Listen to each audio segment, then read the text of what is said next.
Chapter 321 The Door to the Outside World. Old Kane, tell me, does this mean that those children have succeeded? The old shaman leaned on his witchcraft staff, and his mood swings were very violent. In the past, the noise made by the bull would usually stop on the second day after the ruins were opened. And now this abnormal quietness is undoubtedly exciting. Perhaps those children, under the leadership of Mr. Dorn, really accomplished something that the Minotaurs had not accomplished for thousands of years. They may have truly created an unprecedented miracle. Wait a minute.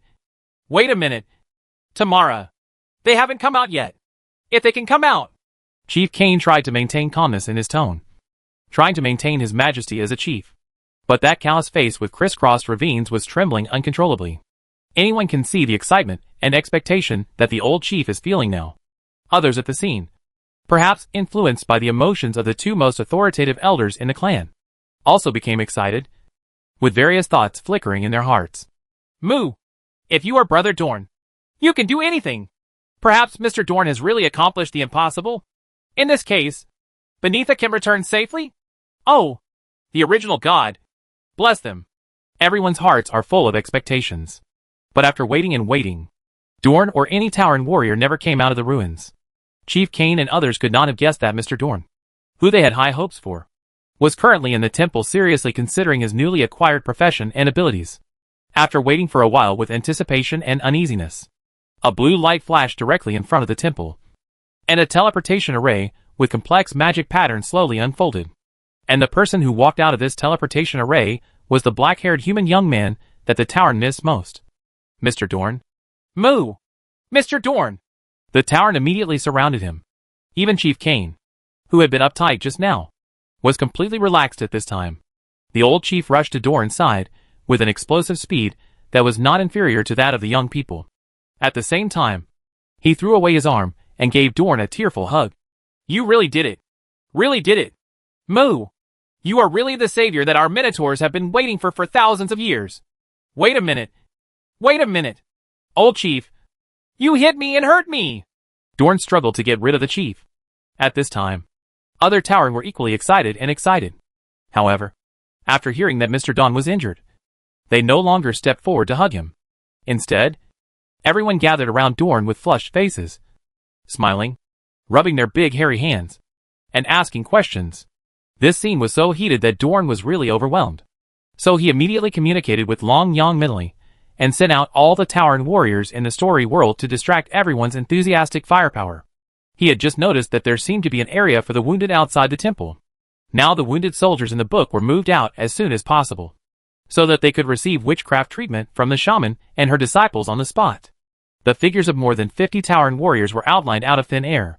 Although most of them were injured, the number of people who had been brought in was still the same as those who came out.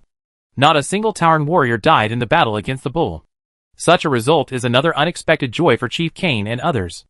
Mr. Dorn is simply amazing. However, ecstasy is ecstasy. And the old shaman acted relatively quickly. She quickly organized several of her apprentices, and first arranged for several seriously injured Tauren warriors, including Seti, to go to the edge for treatment. The rest of the people stayed where they were, listening to the Tauren warriors who participated in the attack on the temple bragging about how ferocious and terrifying the bulls in the temple were, and how brave and invincible Mr. Dorn was, like a god coming down from the earth. The warm and harmonious atmosphere at the scene lasted for a long time, until it was interrupted by a dull, hard creaking and rubbing sound. This sudden sound came from that ancient temple. When Dorn and others followed the sound, they saw that the stone door of the temple, which was originally tightly closed and looked like a decoration, was slowly opening on its own. This stone door has not been opened for an unknown period of time. Or maybe it has never been opened before. Everyone's attention was attracted by the difficult and long sound of the stone door opening. But no one could really see what was behind the door yet. If the stone gate is opened, will it be the road through the temple? Does this mean that we can reach the wild sunset plain without passing through the teleportation gate? Dorn guessed. But the bull is dead. Open the way to that plain. The passage seems to have no meaning. Then, he thought that after killing the Cretan bull, the notification that popped up from the system mentioned this sentence. The internal structure of the level will undergo certain changes. Perhaps it refers to the current situation. After waiting for a while, the door of the temple was completely open. But what appeared behind the door was not some wild sunset plain. Instead, there are rows of dark pumice stones and dark blue foaming roiling waves. In the distance is the blending of the sea level and the skyline, and the gentle starry sky.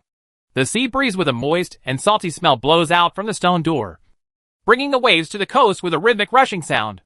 This is a magnificent scene that the Minotaurs, who have lived in the labyrinth of ruins for generations, have never seen with their own eyes or experienced personally. Inside the closed ruins, there has always been no sea, no wet and salty wind, and no sky full of stars so bright that it makes people want to cry.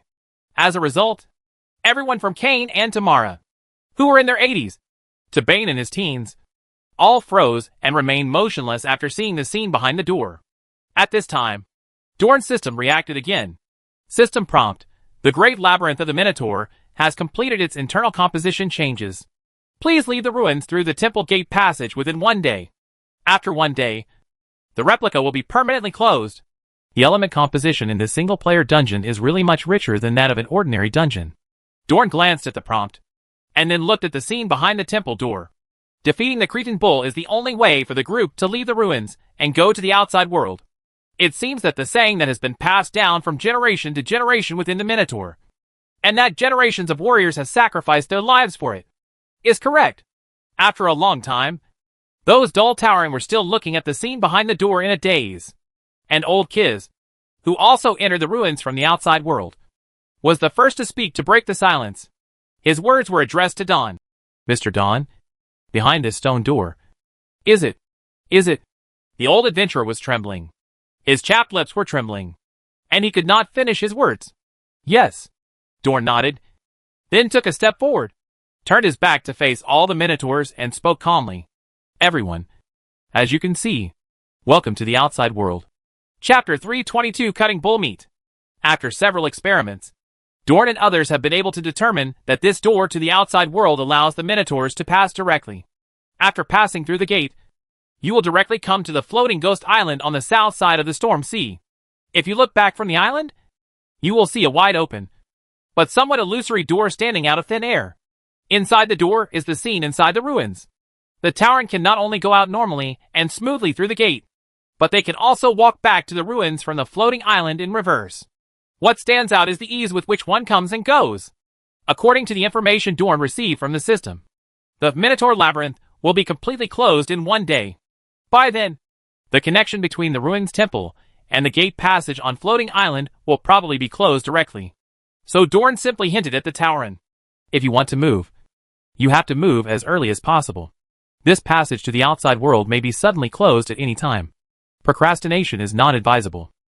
In short, with just 3 sentences, the Tauren began to prepare for the overall relocation of the tribe without any hesitation. Next, Dorn doesn't have to do anything, and there will still be Tauren serving him. For example, he wanted to take away 3 monsters: the snapping turtle, the light-feathered pigeon, and the fire-feathered duck, from the Great Labyrinth of the Minotaur to breed. In addition, although the other monsters in the maze are not very tasty, I would like to take some out if possible. At the worst, he can do research for his own monster scholar. Crick. The Tauren have taken care of things like this. In short, everyone in the entire Minotaur tribe was very busy after the door to the outside world was opened. As for Dorn, the only thing he did was to go to Tamara's shaman and receive further treatment for the wound on his right chest. After that, this kind and brave gentleman, who was treated with the highest courtesy by the entire Minotaur tribe, became a little bored because he had nothing to do. So, what's the best thing to do to relieve a cook's boredom? How to relieve worries? Of course, cooking. There is some SS-level ingredients waiting for me to cook in the story world. With this thought, Dawn took out Alice's bedtime reading. Before entering the story world, Dorn asked several familiar Tauren such as Alistar and Bane about something. Such was their attitude towards eating the Cretan bull. After asking this question, the Minotaurs all had the same attitude. That is, they were not opposed to Dorn eating Cretan bulls, but they seemed unwilling to try it themselves. During the conversation with Dawn, the reasons they gave were very reasonable. Bane, Brother Dorn, although we, the Minotaurs, have never considered ourselves and the bulls to be the same species. But you know, after all, the Cretan bull's head looks the same as ours. If it were my brother, you definitely don't want to eat the meat of a monster with a head similar to yours. Right. Dawn touched his chin. What about the possible scoring situation? Ahem. Well, I mean, that's right. If it were me, I wouldn't eat the meat of such a monster. In addition, the pseudo-monster girl, Benitha, who is half minotaur and half human, has the same attitude towards eating bulls as other Tauren. There is also the old adventurer Kiz, who seems unwilling to eat beef because of his deceased wife and daughter. Dawn could understand the reasons they gave for not eating bull, and since others do not accept this ingredient for various reasons, so no matter how delicious the final dish is, there is no need to force others to eat it. This is not what a good cook should do. Therefore, in the end, Dawn chose to enter Alice's bedtime reading by himself and enjoy the delicious food alone with the dragon lady. It's just a pity. After acquiring the new cooking power system, I have become more willing to share delicious food with others than before. When Dorn was leveling up the fire technique and flash technique skills before, he had assisted the old cook Grandma Lelubo in making a big pot of rice. Later, he went directly outside to cook several big pot meals and even hosted a practice dinner. Therefore, most people in the Minotaur tribe ate the dishes cooked by Dorn. Their first culinary power feedback should have been collected by Dorn. But even so, there are still a small number of people in the tribe who, for various reasons, have not yet tasted the dishes cooked by this new chef. As for Dorn now, anyone who has not eaten the dishes he cooked is just a walking leak. No. It's a walking supply source of cooking power. Although according to the instructions I have read before, Dorn's old users can still produce cooking power. But they were all killed by the system. Therefore, new users are where the high value lies. TSK, why do you feel this routine is inexplicably familiar? Dawn held up Alice's bedtime reading and thought about it in his mind, frowning involuntarily. In short, he originally planned to use the small group of Tauren who had never eaten the food he cooked to harvest a wave of cooking power points. It just so happens that you can test it and see what kind of specific cooking power benefits you can get by directly cooking for others. But for now, the Tauren don't really want to eat the beef that Dorn is so obsessed with. So the matter of brushing their cooking power can be slowed down for the time being. It's not a big problem. Tomorrow, we can use the other ingredients left in the cold storage to cook for them. With this thought, Dawn silently recited the real name of Alice's bedtime reading in his mind and entered the dark red book. The World in Books. Dragon Lady was exhausted from wandering around as a support player in the battle against the Cretan bull. She was now staying in a room on the second floor, sleeping on a pile of gold coins and a treasure chest. Dawn didn't bother her either. Instead, he wandered around the world in the book, and finally found the Cretan bull in the open space beside the lagoon. The second-level bull was too big, and the Dragon Lady couldn't fit it into the icehouse room, so she had to put it by the lake for the time being. Then he gave verbal instructions to cool down the area by the lake, and turned it into a temporary snow storage area based on the temperature of the previous meat storage cold storage, waiting for Dorn to come over to slaughter the bull and divide the meat. This is a very reasonable arrangement made by Long Young, the warehouse manager. Alice is doing a good job. She is getting better and better at cold storage work. You can consider giving her a meal reward later. After finding the bull, Dorn first praised the Dragon Lady like this. Then he began to think seriously about the slaughter of bull meat. Chapter 323. You have been strengthened. Currently, the Cretan bull still maintains its second-level status, covered with a layer of extremely hard metal armor. Before Dorn officially started cutting the beef, he first put on the old steel hammer's appraisal gloves and touched the metal material. In fact, when fighting the second-level bull, Dorn had already become very interested in this strange layer of ox gold. Judging from the current situation, even after killing the bull, this layer of metal has not disappeared. Perhaps it is a resource that can be utilized? Dorn guided the subtle magic power to the leather gloves, and the magic power slowly flowed to Nyojin. After a while, the frequency of magic surges on the gloves, and that layer of strange metal became consistent. Appraisal information about Nyojin began to come back to Dorn's mind. Unknown metal. The material is unique and indestructible. It has a strong absorption effect on magic and can resist most magical influences. It's indestructible and absorbs energy. I'm afraid this thing isn't vibranium, and it can resist most magical effects. In other words, the magic resistance is abnormally high. Also, after Bull puts on this SHL, most of my skills are useless. The method worked for it. Dorn roughly analyzed the feedback information, and then put away the identification gloves. Judging from the preliminary identification results, it seems that this layer of Neo Gold still has the possibility of being exploited. Maybe you can use it to make equipment or something. However, Dorn obviously cannot complete the equipment forging by himself, and professional matters must be left to professionals. Find some time to visit Steelhammer and the others. I don't know what has become of Kasadam under the leadership of this dwarf. After briefly studying the metal L of the bull, it was time for Dorn to do the business he was most concerned about.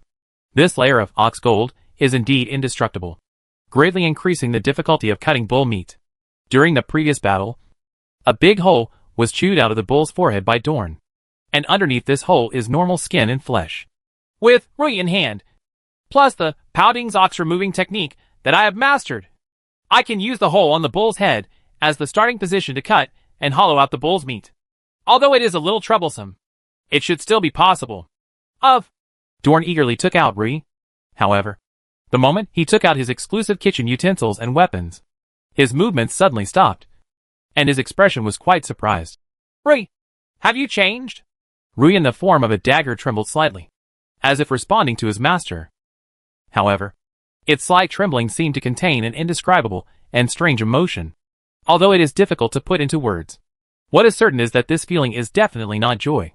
Dawn determined that the reason for the change in Rui was that when he first touched it, he felt a faint, familiar warmth from it. This feeling cannot be said to have nothing to do with the feeling of cooking power in Dorn. It can only be said to be exactly the same. Are you also affected by Heart of the God of Cooking? Dorn was a little surprised, and picked up his exclusive kitchen utensils and weapons to take a closer look. Whether Rui or Heart of the God of Cooking, they are all dungeon rewards and are products of relics. In a sense, they can be regarded as connected with each other. Therefore, when Heart of the God of Cooking is broken, it is not completely incomprehensible if there are subtle points of light that affect Rui. The key question now is whether Rui has undergone any changes that affect his ability under this influence. With this question in mind, Dorn once again put on the leather identification gloves, along with a small surge of magic power of the same frequency. The identification result came out. Rui, have you been strengthened? Dorn was even more surprised after receiving the identification information in his mind. Rui, it has really changed, become warmer, and stronger. However, this strengthening is only aimed at strengthening the cooking function. Judging from the information provided by the appraisal, the current Rui, in addition to retaining all its original functions, also has an additional enhanced function. Dorn temporarily calls this extra function the God of Cooking function. Rui's God of Cooking function is that it can turn into any kitchen utensil according to Dorn's needs. At first glance, this function may not seem like a big deal, because Rui was trained and developed by Dorn in this way before. But here comes the point. After Dorn referred to the identification results and conducted several tests with Rui, he was pleasantly surprised to find that this so-called any kitchen utensil was really any. It even covers a series of earth appliances related to cooking that are only known to Dorn in the land of miracles. Microwave ovens, rice cookers, electric steamers, electric ovens, all the electrical appliances and kitchen utensils that Don came into contact with during his time on Earth can now be transformed. Moreover, it directly violates the law of conservation of energy. No energy drive or power supply exists. As long as Rui, can conjure up electrical appliances and kitchen utensils, they can be used. This is too strong. Rui, I knew you had always had great potential. It's no wonder that I have been optimistic about you for a long time. After Dorn studied and understood the enhanced Rui, he was extremely excited. The expanded range of kitchen utensils that can be used means that the selection of dishes that Dorn can make has expanded to another level. Moreover, with the help of the enhanced version Rui, his future cooking process will be much more convenient and faster. As one wishes. Faced with the master's compliments, Rui still maintained her original attitude, with a slight tremor that seemed like nothing. Seeing through the world of mortals, it seems that there are 3 parts of indifference, 3 parts of helplessness, and 3 parts of melancholy. After studying Rui, Dorn took out the time of chaos among the rewards given by the same ruins. If one of them is strengthened, there is no reason for the other to be alone. After the appraisal of the dwarf gloves, Dorn was delighted to learn that the model worker's golden pocket watch also had an additional God of Cooking function. The current time of chaos, in addition to accelerating the growth rate of organisms, also has the additional function of accelerating the cooking speed of dishes. Moreover, the upper limit of this accelerated cooking speed is independent, different from the two-speed speed that affects the metabolism of living things. The time of chaos can speed up the cooking process by up to 4 times speed. For example, in the past, when preparing food, ingredients that needed to be marinated for an hour could be completed in as little as 15 minutes under the influence of the new function of carving time. The thick soup that takes 2 hours to simmer can be ready in just half an hour using kakaranshiki. Moreover, this acceleration will not affect the final presentation of the dish. Of course, like the new effect of Rui, the god of cooking function of the time of chaos is also only aimed at the act of cooking. It can be regarded as a pure life skill that can only assist cooking. But even so, the 2 additional effects of Heart of the God of Cooking are enough to make Dorn, a chef, ecstatic. No wonder this hidden profession is called God of Cooking. It feels like one person attains enlightenment, and chickens and dogs ascend to heaven. In times of wishful thinking and chaos, from now on, you will be upright and legendary kitchen utensils. Chapter 324 Dinging Beef. Cut the bull meat. Although the SHL of the second level bull is really in the way, cutting it all the way in from the forehead is really troublesome. However, Dawn is in a good mood now, waving, Rui, and singing. It took a little more time to successfully butcher the bull meat, and because of his extremely skilled knife skills, he also used his newly acquired Pao Ding Jianyo skill. Even though it is very difficult to cut bull meat, the beef cut by Dorn is perfectly cut along the texture of the meat itself, which can preserve the fresh juice in the meat to the greatest extent. After he finished cutting the flesh, Alice finally woke up and quietly appeared behind Dorn with her large gold-encrusted treasure chest. Speaking of which, although the Dragon Lady cannot affect Dorn's actual actions in the world of the book through verbal commands, but she is still the master of this independent small world. If others come in and out of the world in the book, Alice can sense it immediately. But at present, it seems that Dorn no longer belongs to the category of others in Dragon Lady's heart. Just now, she was catching up on her sleep. Not to mention that Dawn just entered without saying hello. Even if he had just been in and out of the story world, jumping sideways repeatedly, Alice would probably still not blink an eye and continue to sleep peacefully. What is trust? That's it. Alice by.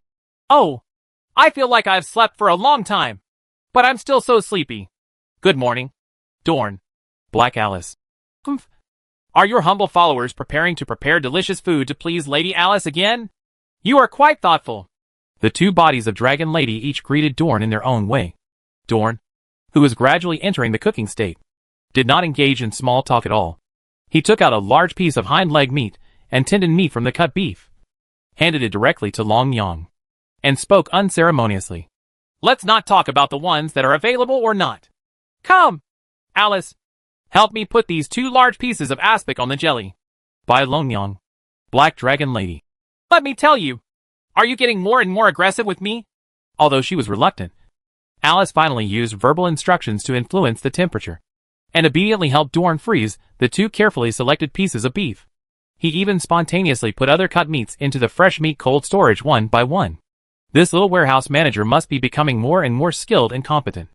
After getting 2 pieces of frozen hind leg meat and tendon meat, Dorn was satisfied and rushed towards the kitchen of the castle in the middle of the lake, and Alice followed him step by step, dragging a large gold-encrusted treasure chest, following and nagging all the way. White Dragon Lady. Dorn, I just helped you so much when you were fighting the big bull. You should reward me more than the agreed reward. Black Dragon Lady. I want more delicious food. Also, at least 1 more night of stories to stay up all night. Of course, this is not what I want, but it is my great mercy to give you more opportunities to please me. I'll listen to you. Dawn had no choice but to nod her head and agree to her request, although the requests she made were actually very easy to satisfy. Obviously, he performed so brilliantly in the Bull Crusade, so he would definitely not be rejected if he could use this opportunity to make a few more offers to Dorn. Thinking about it this way, Long Yang is inexplicably a bit hopeless. When they walked outside the kitchen, Alice's 2 bodies stopped chattering, looked at the 2 large pieces of frozen meat carried by Dawn, and said in unison, So, what are you going to make delicious today? Let's make some dinging beef first. Besides, the Tauren are really busy today, but I don't have anything urgent to do. I'll add another dish later depending on my mood. Dawn said this and entered the kitchen with 2 pieces of beef. Alice also followed, but she did not pester Dawn anymore. Instead, she found a corner and placed the gold-encrusted treasure chest. She climbed up and sat down simultaneously. Dinging beef. Sure enough, it is a dish that I have never heard of. And the name sounds weird. How many strange dishes can that Dorn guy cook? The black and white dragon lady sat on the tall pile of gold coins and looked at Dorn's back. Shaking feet, holding chin, feeling expectant. In the kitchen, Dorn placed 2 pieces of beef and took out Rui for the dinging beef dish he was going to make today. The first step he faced was slicing, and the beef must be cut large and thin. This is also the reason why Dorn asked the dragon lady to help freeze the beef in the first place. The frozen meat is easier to cut thinly. Holding Rui in hand, Dawn did not rush to cut the knife. Instead, thoughts flashed in his mind, and he conceived a more modern meat-cutting tool. While thinking about it, he also said to Rui, "You should become a meat slicer first." The so-called meat slicer is a slicing tool that uses a simple lever principle and a guillotine structure. It is very labor-saving when used to cut frozen meat, and the cut meat will be very thin. Although, just by turning Rui into a sharp kitchen knife, coupled with Dorn's superb knife skills, it is possible to directly cut meat slices that perfectly meet the requirements of dinging beef. But I can't stand it. This meat slicer is more labor-saving to use. The history of the development of human civilization is originally the history of the evolution of tools. If you could be lazy, why not be lazy? After Rui received the idea of the knife owner, there was no direct change, but it started to tremble in confusion. Currently, after being affected by Heart of the God of Cooking, Rui seems to have become even more unable to actively resist turning into a kitchen utensil. However, it doesn't understand. Is this small guillotine structured tool really a kitchen tool? This is the first time I've seen you hesitate because you were confused about whether the thing you wanted to change was kitchen utensils. Dorn seemed to understand what Rui meant. Your persistence in the past was obviously a weapon. However, this is okay. Good. As one wishes. Dawn. Also, this is a meat slicer. I said it is a kitchen utensil. And it is a kitchen utensil. Change it. Under the strong request of the master, Rui had no choice but to complete the change. Put the frozen beef on the meat slicer. Activate the beef cutting technique and cut along the grain. As soon as the guillotine rises and falls, a slightly curled and thin slice of beef will fall onto the plate. The frozen meat is softened on the outside and has some ice residue on the inside. When the guillotine rises and falls, it will make a small rustling sound when it cuts into the ice slag. And the way the beef cuts along the grain, it both sounds and looks like it, with an enjoyable sense of comfort and relief. As for the beef slices that fell onto the plate piece by piece, because they had been frozen, each piece of meat had a little bit of tiny ice crystals on it, and it also had a nice frosty texture, which was ruddy, thin, and crystal clear. A full plate. A feast for the eyes. Chapter 325 SSS level dishes. Long Yang, who was sitting on the edge watching the excitement, couldn't contain her curiosity. She climbed down from the pile of gold coins and came to Dorn's side quietly. Among them, Bai Long Yang seemed to want to grab a piece of beef and look at it. However, before she could grab the beef, Dorn presciently extended a tentacle and patted her head. If you want to touch the ingredients, you have to wash your hands first. Oh! Alice Bai covered her forehead that was slapped. As for the request to wash hands, the obedient Bai Long Yang will obediently comply with it without any complaints. After washing her hands carefully, she carefully picked up a piece of beef, and the black dragon lady beside her also joined in. The dragon lady held up a piece of beef to the natural light, and you could see that the piece of meat was so thin that light could pass through it. This is also the origin of the name dinging beef. The so-called lantern shadow refers to the shadow puppet show of the Chinese dynasty. This dish is called this name because the finished beef lantern shadow is so thin that it can reveal objects under the light, like the curtain of a shadow puppet show. It's so thin and shiny. Alice sighed softly. As for Dorn, during the process of cutting the meat, he did not forget to test his own cooking ability. Dorn had previously speculated that this so-called cooking power value might have a positive effect on the cooking process. Therefore, in the current cooking process, he deliberately mobilized this new warm power flow in his body.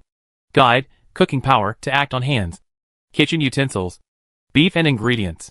During this process, Don could clearly find that his already smooth movements were extremely smooth. Moreover, the beef slices seemed to have become more tender, rosy, plump and juicy under the influence of this cooking power. Through the feedback of ingredients intuition, Don can intuitively know that the quality of the beef, which was originally rated SS, is slowly improving. It's similar to what I guessed before. Spending cooking power really helps improve the quality of the dishes. And the meat of the Cretan bull is the best SS grade. Dorn's spirit was lifted when cooking SS grade bullfrog meat before. The final product, the griddle potted bullfrog, is just one step away from being the highest rated SSS level dish. And now if you have cooking power to assist you during the cooking process, maybe you can try to break through to the SSS level? As this idea was born in Don's mind, the cooking power in his body seemed to be called upon and commanded, and began to spurt out with majestic force, acting on the Cretan bull meat.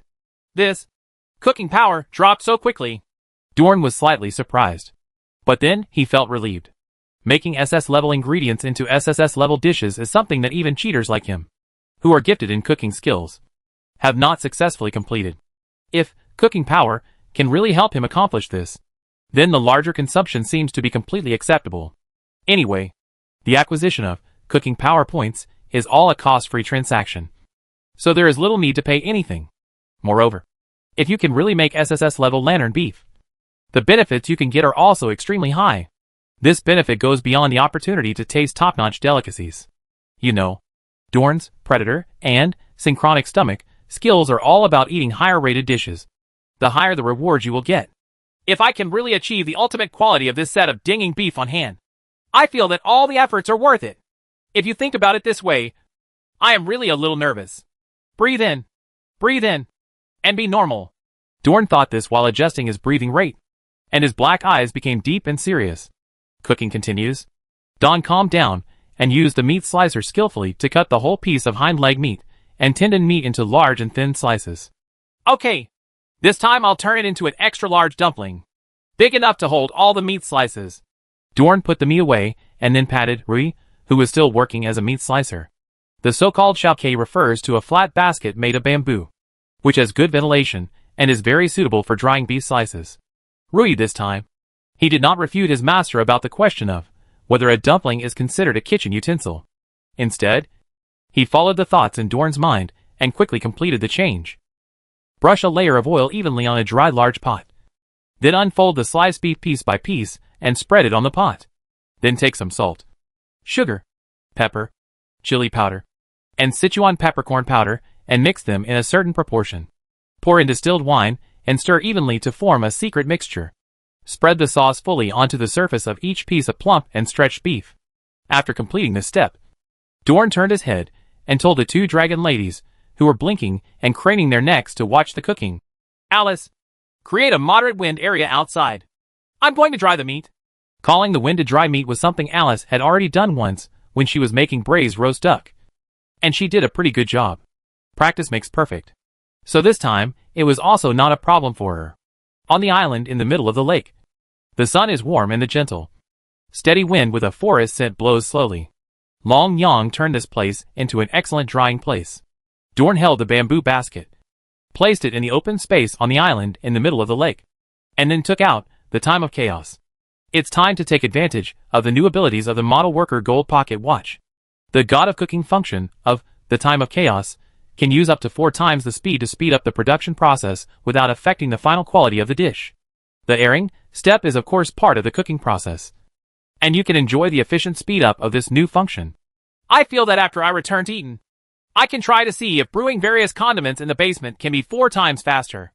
To be honest, that should barely be regarded as a necessary prerequisite process for cooking, Don said to himself. At the same time, the time of chaos began to exert force. According to the gentle wind zone created by Long Yang, it is estimated that it only takes 10 hours to dry the beef jerky to the desired effect. Coupled with the help of the time of chaos, this time will be further shortened to 2.5 hours. This feeling that can speed up the waiting time is very useful to Don. I say that I am the happiest chef in the world. Isn't it too much? 2.5 hours wait time. During this whole process, because Dorn was still using his cooking power to influence the beef, he never left too far. I took Long Yang to chat and tell stories beside the bamboo basket. As for Alice's two bodies, one is listening intently to the story, while the other will turn her head from time to time and stare at the beef in the pot. The originally fresh and plump meat slices are constantly losing water due to the early evaporation of alcohol and the softening effects of continuous wind and heat. It starts to dry up slowly, then curls up, and finally takes on a dry, thin and crisp look. Chapter 326 Eating with a Sense of Ritual. Rustle. The rice cooker shakes, and the dried beef slices rub against each other. After Dorn put away all the dried meat slices, he returned to the kitchen and gave Rui another order. Listen, what is going to be changed this time is really powerful. Turn it into an electric oven for me. As one wishes. Beef jerky goes into the oven.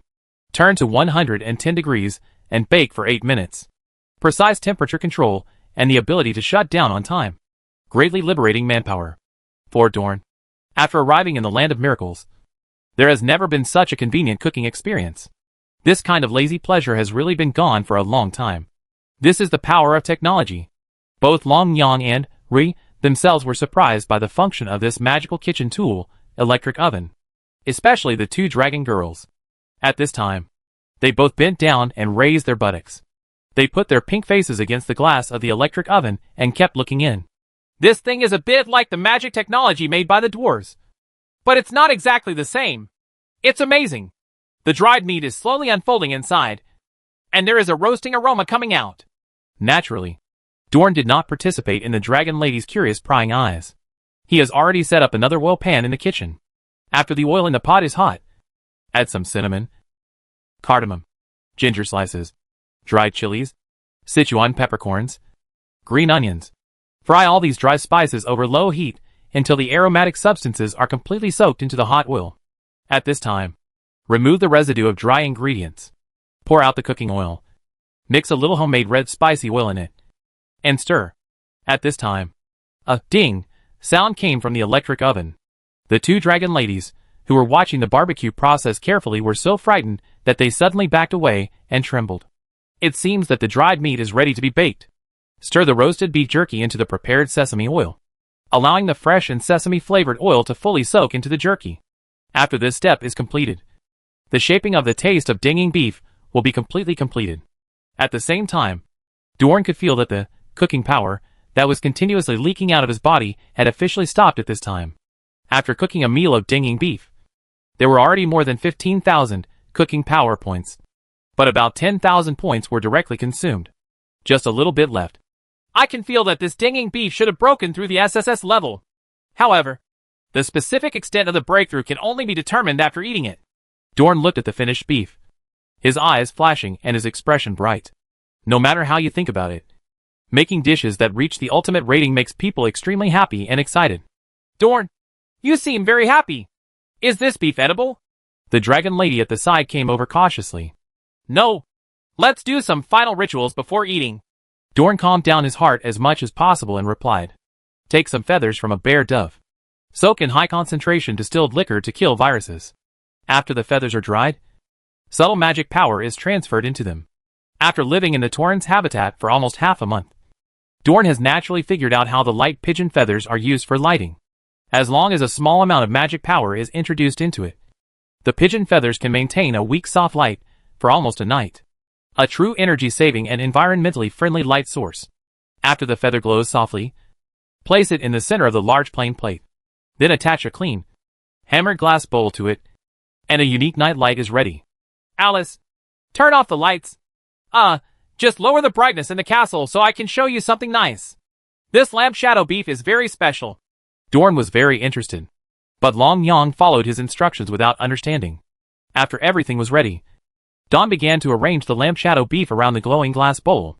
The plump pieces of dried meat are like cicada wings, oily and translucent with a light caramel color, and the texture of the beef becomes clear. The feather night light covered with beef emits soft light, and the light can shine through the beef into a dim but dreamy light and shadow. To say it is like a light transmitting curtain in a shadow puppet is not enough to describe its beauty.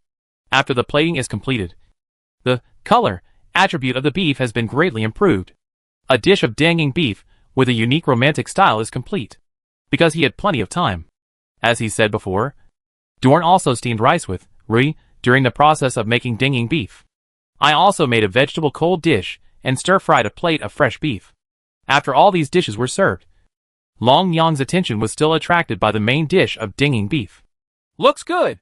The two dragon ladies stared at the beef, swallowing their saliva, with longing expressions on their faces. The entire restaurant is dimly lit. The clear texture of the slices of beef under the night light, and the soft red light flashing through the crispy meat slices. No matter how you look at it, it's intoxicating. No wonder Dorn said that this lamb shadow beef is very special. Like, Alice is completely addicted to the lights and cannot extricate herself. However, considering that her mind is similar to that of a little girl, it is reasonable to like beautiful things. Don't just stare. You won't get enough. Try it. At this time, Dawn gave Alice 2 pairs of chopsticks. Well, I feel like it's a pity to eat it like this. But I kind of want to eat it. MMM. Food is meant to be eaten. After Alice's 2 bodies each muttered something, they both began to raise their chopsticks skillfully and carefully pick up a piece of beef. Stuff dried meat into your mouth. The first thing I felt was the spicy smell of the rich oil on the outside of the beef. This spicy smell was strong and went straight into the throat. But it was surprisingly not choking. It is also accompanied by the numbing sensation of Sichuan peppercorns, which stimulates the taste buds. Chew it again. The texture is crispy, with a delicious and mellow flavor of beef, and a slight chewiness, which melts in your mouth. Also, because it is soaked in sesame oil, the texture of this jerky is not dry at all, but a little fresh and tender. The meat melts completely after chewing for a few times, and there is no dryness or too stuffing feeling of ordinary jerky. Spicy and numb, crispy and crunchy. It tastes delicious when you chew it. It's indescribably delicious. Incomparably delicious. If you pair it with white rice, well, in short, it's delicious. After swallowing a piece of beef, Alice smacked her lips after savoring it, and also took a delicious bite of rice. After swallowing the rice, quickly pick up the beef. Alice's skill in using chopsticks to add thin slices of dried meat and chopped rice is as good as that of any little girl from China who is similar in age to her appearance. This action is combined with Bai Longyang's peculiar white hair and golden dragon eyes. From a look and feel perspective, it's very strange and interesting. After watching the 2 dragon ladies happily eating for a while with the eyes of an old father looking at his daughter, Dorn finally picked up the chopsticks himself. After taking a deep breath, he picked up a thin slice of light-transmitting beef. Entrance: numb, spicy, fresh, fragrant, crispy, moist and tender. Several different flavors are cleverly concentrated on this small and thin piece of beef. They do not conflict with each other, but complement each other. At this moment, the delicious food is churning. The taste buds are cheering, and the brain is trembling. That's right. This feeling. This lantern shadow beef is SSS grade. Chapter 327 New Skills, Hardening. After swallowing a piece of lantern beef, Dorn quickly picked up the second piece, then the third piece, the fourth piece. Chew and swallow. Take another bite of hot and fragrant rice. The spicy and fragrant flavor of the beef is really a great addition to rice. The last SSS level food was a tongue-in-cheek pleasure that he, a top chef, had never experienced before. In fact, this kind of food with high ratings brought Dorn more happiness and satisfaction than ordinary people. After all, he has top-notch cooking skills and intuition for ingredients, and can evaluate every detail and feature of a dish in an all-round and detailed manner. And this dinging beef, no matter what direction or angle you look at, it's perfect. Impeccable perfection. It's like a beautiful piece of art on the tip of your tongue. The first SSS dish Dawn made. Subjectively speaking, it didn't seem to take long to taste. He only knew that he was eating. And before he knew it, the chopsticks in his hands started to fight with the chopsticks of the 2 dragon ladies on the plate. As for the plain plate that contained dinging beef, at some point, only the small night light made of a glass bowl and dove feathers was left, and a little bit of minced beef, so small that it is almost negligible. Why have you finished eating? I can eat more. You can eat as much as you want. Bai Longyang leaned back on her chair, her belly already bulging. Black Alice, who was sitting in the same chair, stood up from the chair, supported the table with one hand, and lightly traced the fingers of the other hand across the plate. Picking up the last bits of minced beef and spice oil, carefully suck it into your mouth. Dawn! Let's make another dish. This dish seems to be more delicious than any dish I've had before. So, hurry up. Hurry up. I wanted more. perhaps due to the influence of SSS-level food. Even the Black Dragon Lady was able to stop being arrogant for a moment, and truly expressed her desire. The suggestion of making another plate of dinging beef made Dorn a little tempted. But after a little hesitation, he still waved his hand. Let's take a break first. In fact, we have eaten a lot. Overeating is not healthy. And even if Dorn does make another serving of dinging beef, the taste will probably not be as good as the one just now. After all, his cooking power has been exhausted to the point where there is very little left. Speaking of which, the meal we just had was not that long in subjective terms, but in fact, 2 whole pieces of danging beef, which was composed of hind shank meat and tendon meat, had been finished by Dawn and Alice. The reason why I eat so much is because I still feel unsatisfied that I don't know the taste. On the one hand, it's because the beef with high ratings is so delicious. On the other hand, it is probably the same as Zhu Beiji's feeling when eating ginseng fruit at Wuzhuang Temple. TCH. Stingy. Black Alice muttered unconvincedly. But she still sat down obediently and rested next to Bai Longyang. This is the end of my first experience with SSS-level dishes. System prompt. The Predator effect is triggered. And the attack, defense, physical fitness, agility, and mental attributes are enhanced. System prompt. The effect of Synchronic Stomach Bag is triggered. And the skill, Hardening, Not Upgradable, is obtained. System prompts. The dishes obtained with a Strength skill have a rating that exceeds the SSS level and a critical breakthrough of Strength. The next time you obtain the relevant skill, you will definitely be upgraded to a high level. In the process of tasting dinging beef just now, Dorn's system prompts had actually popped up several times. However, because he was too absorbed in eating beef slices and selfless, Don did not take a closer look at it at that time. After finishing the whole plate of meat, he remembered to open his dashboard and check the specific benefits that this SSS level top monster dish brought to him. The first is Predator Gain. After eating a meal of fully rated dinging beef, the attribute points of attack, defense, and physical fitness all increased by more than 50 points each. The increases in agility and mental strength are also not small. One is 42 points, and the other is 36 points. The last dish that Dorn had eaten that brought about a huge increase in attributes was the SS-level Hot Pot Bullfrog in Poisonous Relic Swamp. At that time, the attribute increase was about 30 points in each of the 5 combat dimensions.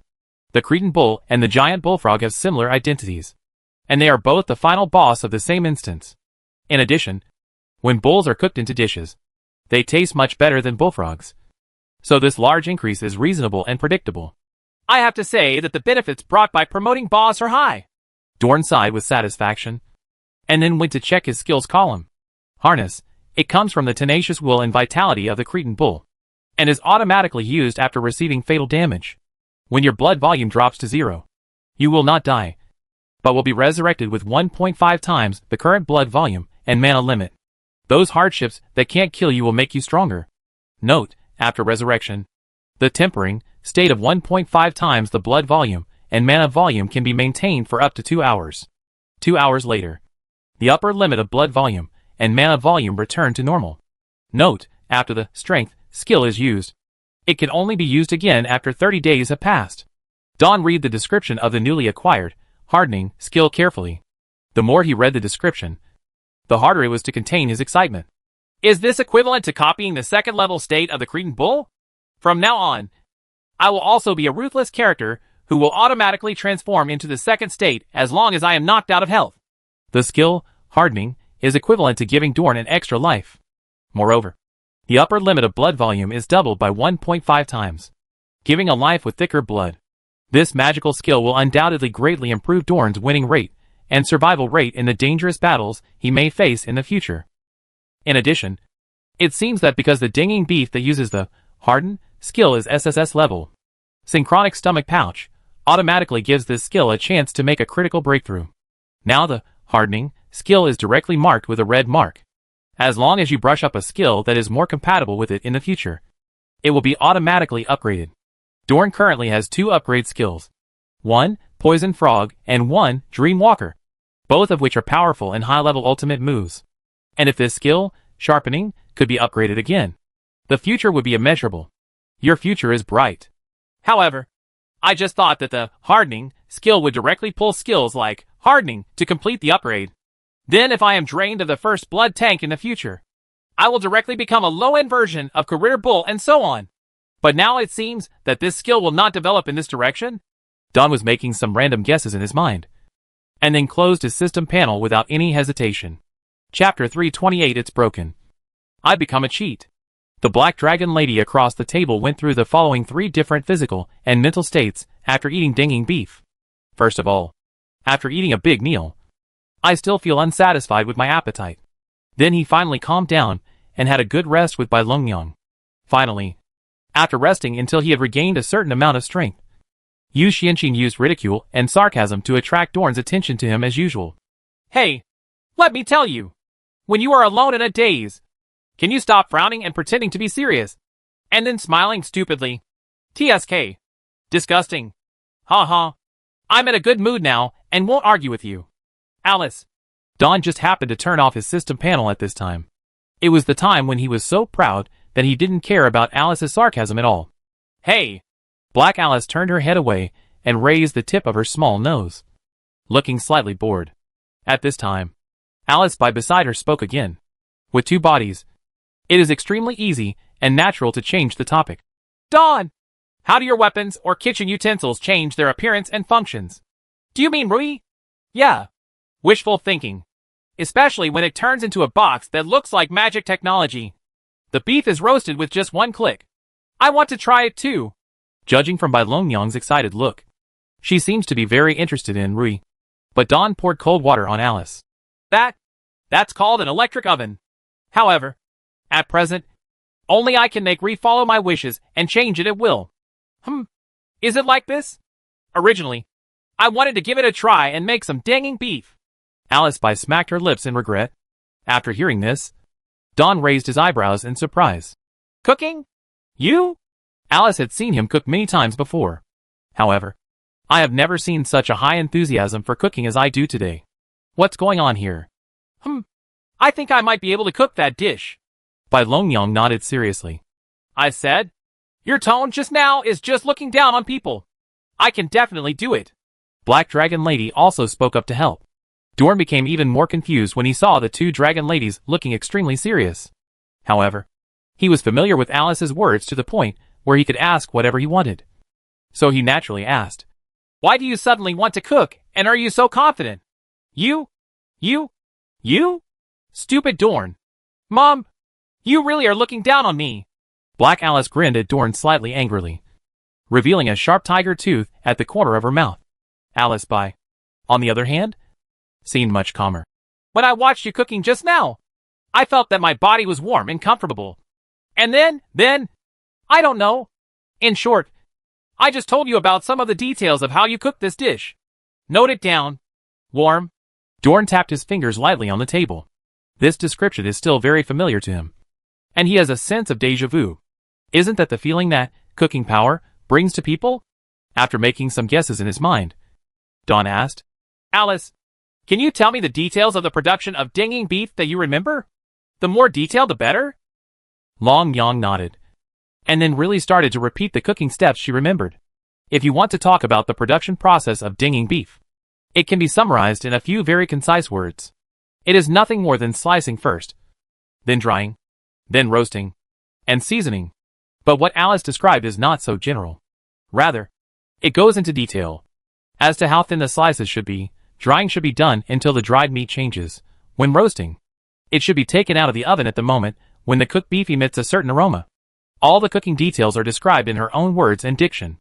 And Black Alice would also add supplements from time to time in order to make Dorn realize that it was extremely wrong to underestimate him. In short, after listening to this, Alice seems to have a very good understanding of the production process of dinging beef. Adequate theoretical knowledge. Is it because of the influence of cooking power? Dorn thought silently in his heart. To be honest, in the process of getting along with Alice, although the 2 dragon ladies showed a high degree of love and desire for food, they did not seem to have outstanding cooking talents. It is almost impossible to firmly remember all the key points of cooking after watching the making of dinging beef once. This situation can only occur due to the influence of the cooking power exposed when cooking. Moreover, if I think about it now, when she was making dinging beef, Alice was indeed uncharacteristic of herself and showed close attention to the cooking process. In other words, These are all the results of the influence of cooking power. Can the release of cooking power actually help cooking teaching? Dorn speculated, and make a preliminary judgment along this line of thinking. If it is used to assist teaching and improve the perception and detail control of the cooking process by those around you, there is a high probability that it will not need to consume too much cooking power. When making dinging beef, Dorn could clearly feel that the consumption of 10,000 cooking power points was almost all spent on improving the final quality of the dish. The portion that was accidentally assigned to Dragon Lady was probably very small. If culinary power is still used in this way, think about it this way. Wouldn't Amy and Elsa at home be blessed? Thinking about it this way, Dawn couldn't help but think of the two young apprentices with very different personalities, who were still in Eaton Town. Of course, I also thought of Vivian more. However, considering that Miss Goblin's main hobbies and ambitions are obviously not in cooking and cooking, it seems that she has no intention of growing up to be a great chef. When she was at Eton, the reason why she spent a lot of time in the kitchen was simply to share the pressure for Dawn. Therefore, the help that this second use of cooking power can bring to her is far less than that of the other two little cooks. As for the two little cooks, Elsa is talented and Amy is very hardworking. And combined with cooking power, they are even more powerful. By making full use of this function of cooking power, it should be possible to greatly reduce the time cost for them to learn cooking skills after returning home, and to train them to become independent chefs faster and better, and to truly inherit their own cooking skills. Helper. If you think about it this way, it seems pretty good. I really have a successor. By the way, if my existence can effectively improve Amy and Urza's understanding and detail control of cooking, then doesn't that mean it's broken and I've become a cheat? Dorn is thinking seriously about another use of cooking power. Alice, who was sitting across the dining table, was unconsciously ignored by him for a long time. In the end, it was Black Alice who was the first to lose her composure and stood on the chair and slapped the table with her hands fiercely. Stupid Dorn has no sense of being a follower. I'm really going to get angry for keeping Lady Alice here for so long. Dawn. Later, the Black Dragon Lady unilaterally announced that she no longer wanted to deal with Dorn. Dawn, on the other hand, spent an afternoon telling stories in exchange for the coy hint of reconciliation. Chapter 329 The Torrens Home. High-end ingredients often only require the simplest cooking methods. After a busy day, Grandma Lulubo began to make high-quality snapping turtles. This is dinner for most people within the Tauren tribe tonight, since the passage between the ruins labyrinth and the outside world was opened yesterday. The entire group of Tauren have been busy with relocation-related matters. They moved out all the tents and furniture that could be taken away, and drove out all the breeding monsters. I have been busy until the evening of today, and the relocation work has officially come to an end. Therefore, the dinner that Grandma Lulubo is hosting now is quite a bit like a celebration banquet.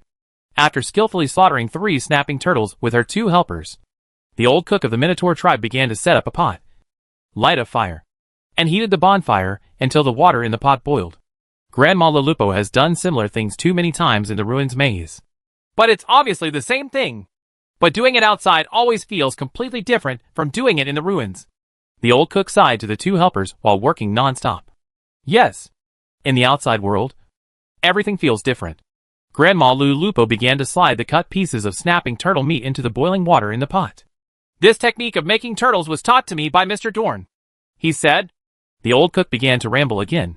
The 2 chefs listened happily and chimed in from time to time. They seemed to talk a lot today. After all the turtle meat was put into the pot, Grandma Lulubo hammered her waist, rubbed her knees, and slowly walked aside to rest. The pot was left to be looked at by the 2 Tauren who were helping the cooks. Hey! Grandma Lulubo held her waist and sat down on a raised pumice stone. The place where they prepared dinner was not too far from the coast, and they could directly see the dull sea after dusk. The sea breeze with a bit of salty and fishy smell can blow directly on the body, but it makes people feel surprisingly comfortable. After shaking her wrinkled and old cow head and feeling the relief brought by the flowing wind, Grandma Lulubo turned back to look at the big pot on her fire and the 2 helpers. The kitchen assistants are 2 young Tauren girls, very energetic. While they were preparing the ingredients for the next dish, they were chattering excitedly about something. By the way, let's talk about it. Where is Mr. Dorn? I don't think I saw him all day. Moo. I heard that he seems to be resting in that magical dark red book. Is that so? However, Mr. Dorn really needs a good rest. But I still miss the time he took us to cook a few days ago. Who wouldn't want to? By the way, have I told you? When we were cooking together before, Mr. Dorn's right hand accidentally, but gently touched my left little finger when I was passing the food. Well, this is it. Also, he said 32 words to me and smiled at me 18 times. Grandma Lulubo couldn't help but laugh while listening to the conversation between the two pregnant Tauren girls. However, it is normal for the gentleman to be so powerful and charming that he can easily capture the hearts of these young girls. As for Grandma Lulubo herself, she has already passed this age for a long time. Her feelings towards Don were very pure, with nothing but incomparable admiration and gratitude. Moreover, many people in the ethnic group viewed that great gentleman with this attitude and emotion. He was a great benefactor to the entire tribe of Minotaurs. Grandma Lulupo's eyes continued to move behind her, and she could see the tall and illusory open stone door standing in the center of the island. Behind the stone gate is the Maze of Ruins, which is the home where Grandma Lulubo has lived for more than 60 years. I heard that this stone gate may be closed soon. By then, you will never be able to return to the ruins. Right? Grandma Lulupo thought this way.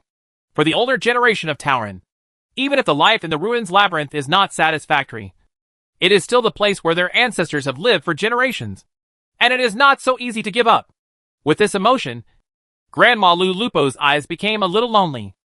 After being lost in thought for a while, the old cook suddenly heard someone calling her from the side. Mother! It is the honest old cow warrior Kuba, who is the son of Grandma Lulupo. Moo! Bowser! The old cook nodded in a daze. Mom, the shaman has told us that older people should not stay on the coast for too long after night. The sea breeze will make people catch cold and sick. Kuba expressed his concern for his mother in a loud voice. Reach out to help. Grandma Lulubo was helped to stand up, but she did not forget to look at the turtle soup being cooked. What about my soup? We'll keep an eye on it. The two chefs responded in unison. Laughing, the old cook nodded. Well, that seems to work. With the support of her son, Grandma Lulubo slowly walked back to the inside of the island, where she could shelter from the wind.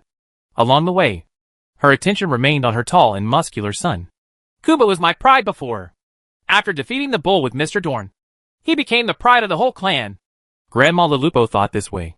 Speaking of which, although his son is sometimes dull, he has had a strong desire to defeat the bull and live in the outside world since he was a child. Right? Now, Bowser's wish has come true. Bowser must be very happy now. And he will probably be happy in the future. Grandma Lulubo is very willing to stay with her son at the end of his life and share his happiness. Thinking like this, the original nostalgia for leaving my hometown dissipated. After all, a place with family is called home. Mom, what did you think of? You seem to be very happy suddenly.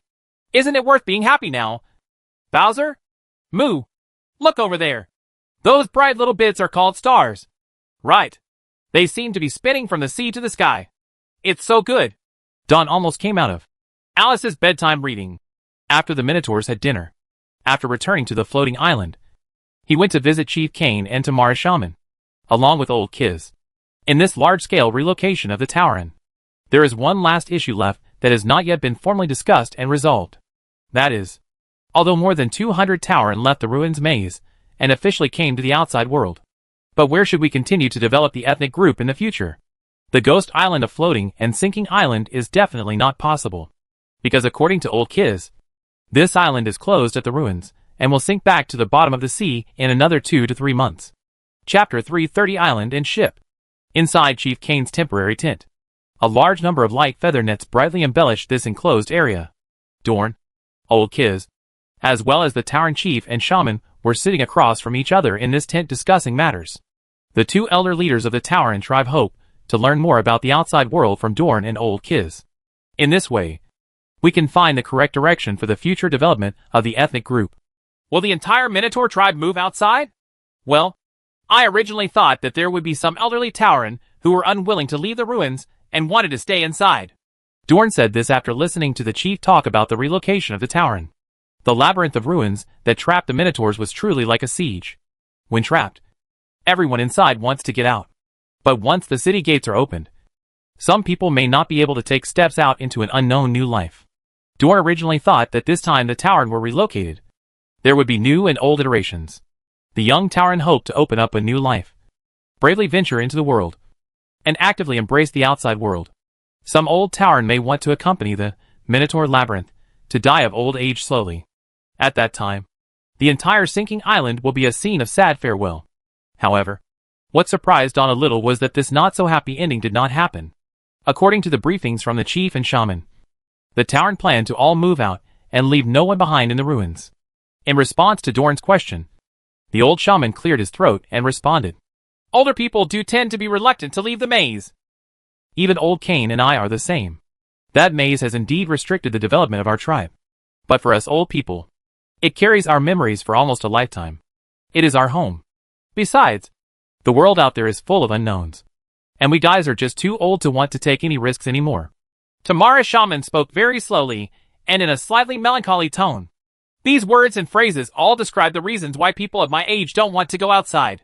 It was not until the end of her speech that she shook the bird feather and animal skin which wand in her hand and affirmed, "But, Mr. Dorn, the place where the tribe and family are is the home of our Minotaurs. We old guys want to see our descendants settling in the new world outside. And we want to see the tribe grow stronger and take root. As long as we can see this, then everything will be worth it." Dorn and Old Kiss patiently listened to the shaman's words. Among them, Lao Cheesy, who is also elderly, will be more touched by the shaman's words. Home is where the family is, and his daughter Benitha is the whole meaning of the old adventurer's current life. Dorn also nodded, understanding what the shaman said. Moreover, this is also quite good. A good ending without parting. After the conversation was over, and the atmosphere in the tent gradually became less heavy, Dorn and others discussed the location of the future habitat of the Minotaurs. "I know there is a large island. It is in the south, not too far from here. It is an area that is about to leave the storm sea. The weather there is not so bad, and there are no indigenous people on the island." Regarding this issue, Lao Cheetsi has a strong say, because he had the experience of entering the great labyrinth of the Minotaur several times. Old Kiz was very familiar with the nearby sea area. The boundary of the southern area of the storm sea is unknown, and he has found a good island. The island is quite large, with freshwater streams and a large forest on it. Animals breed in the mountains and forests. In short, it is an area that is very suitable for the life of the Minotaur tribe. When Dawn first met Old Kiz on the floating island, his ragged appearance was caused by waiting for the ruins to be opened on that island and living on an isolated island for too long. Dorn and others briefly discussed it for a while, and basically had no objections to Old Kiz's suggestion. Then, there is the question of how to get to that island. Old Kiz had a small sailboat, and after the sunken island was raised, he drove the sailboat here.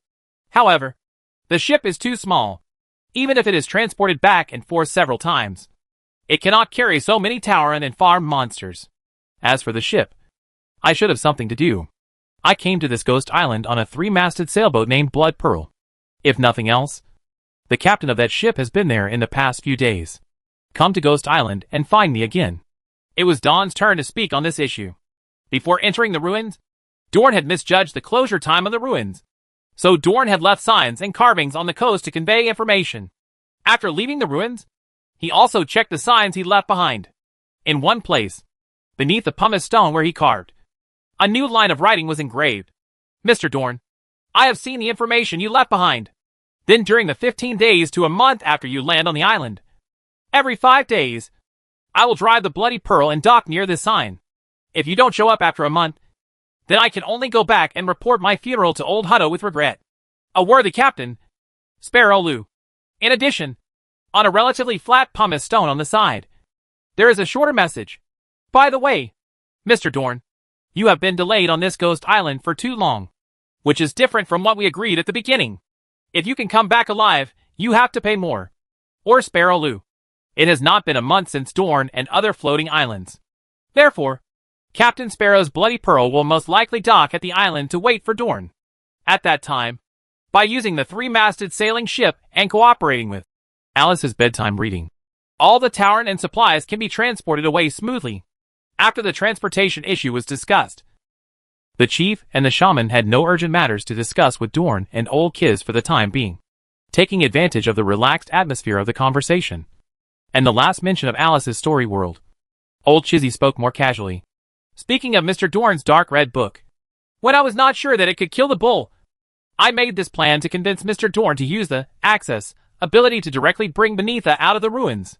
Come out. Now that I think about it, this idea is really selfish and ridiculous.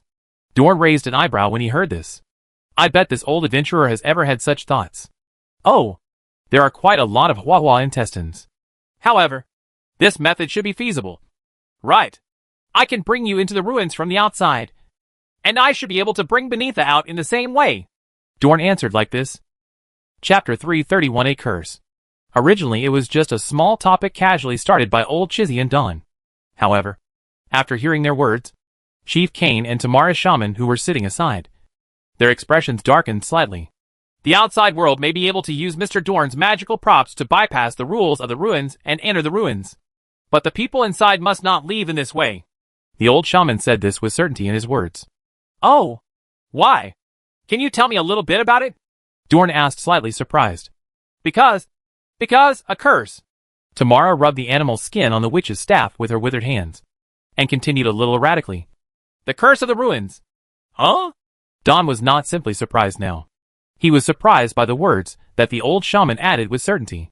What curse of ruins? I have already conquered 3 ruins on the island. So why have I never heard of them?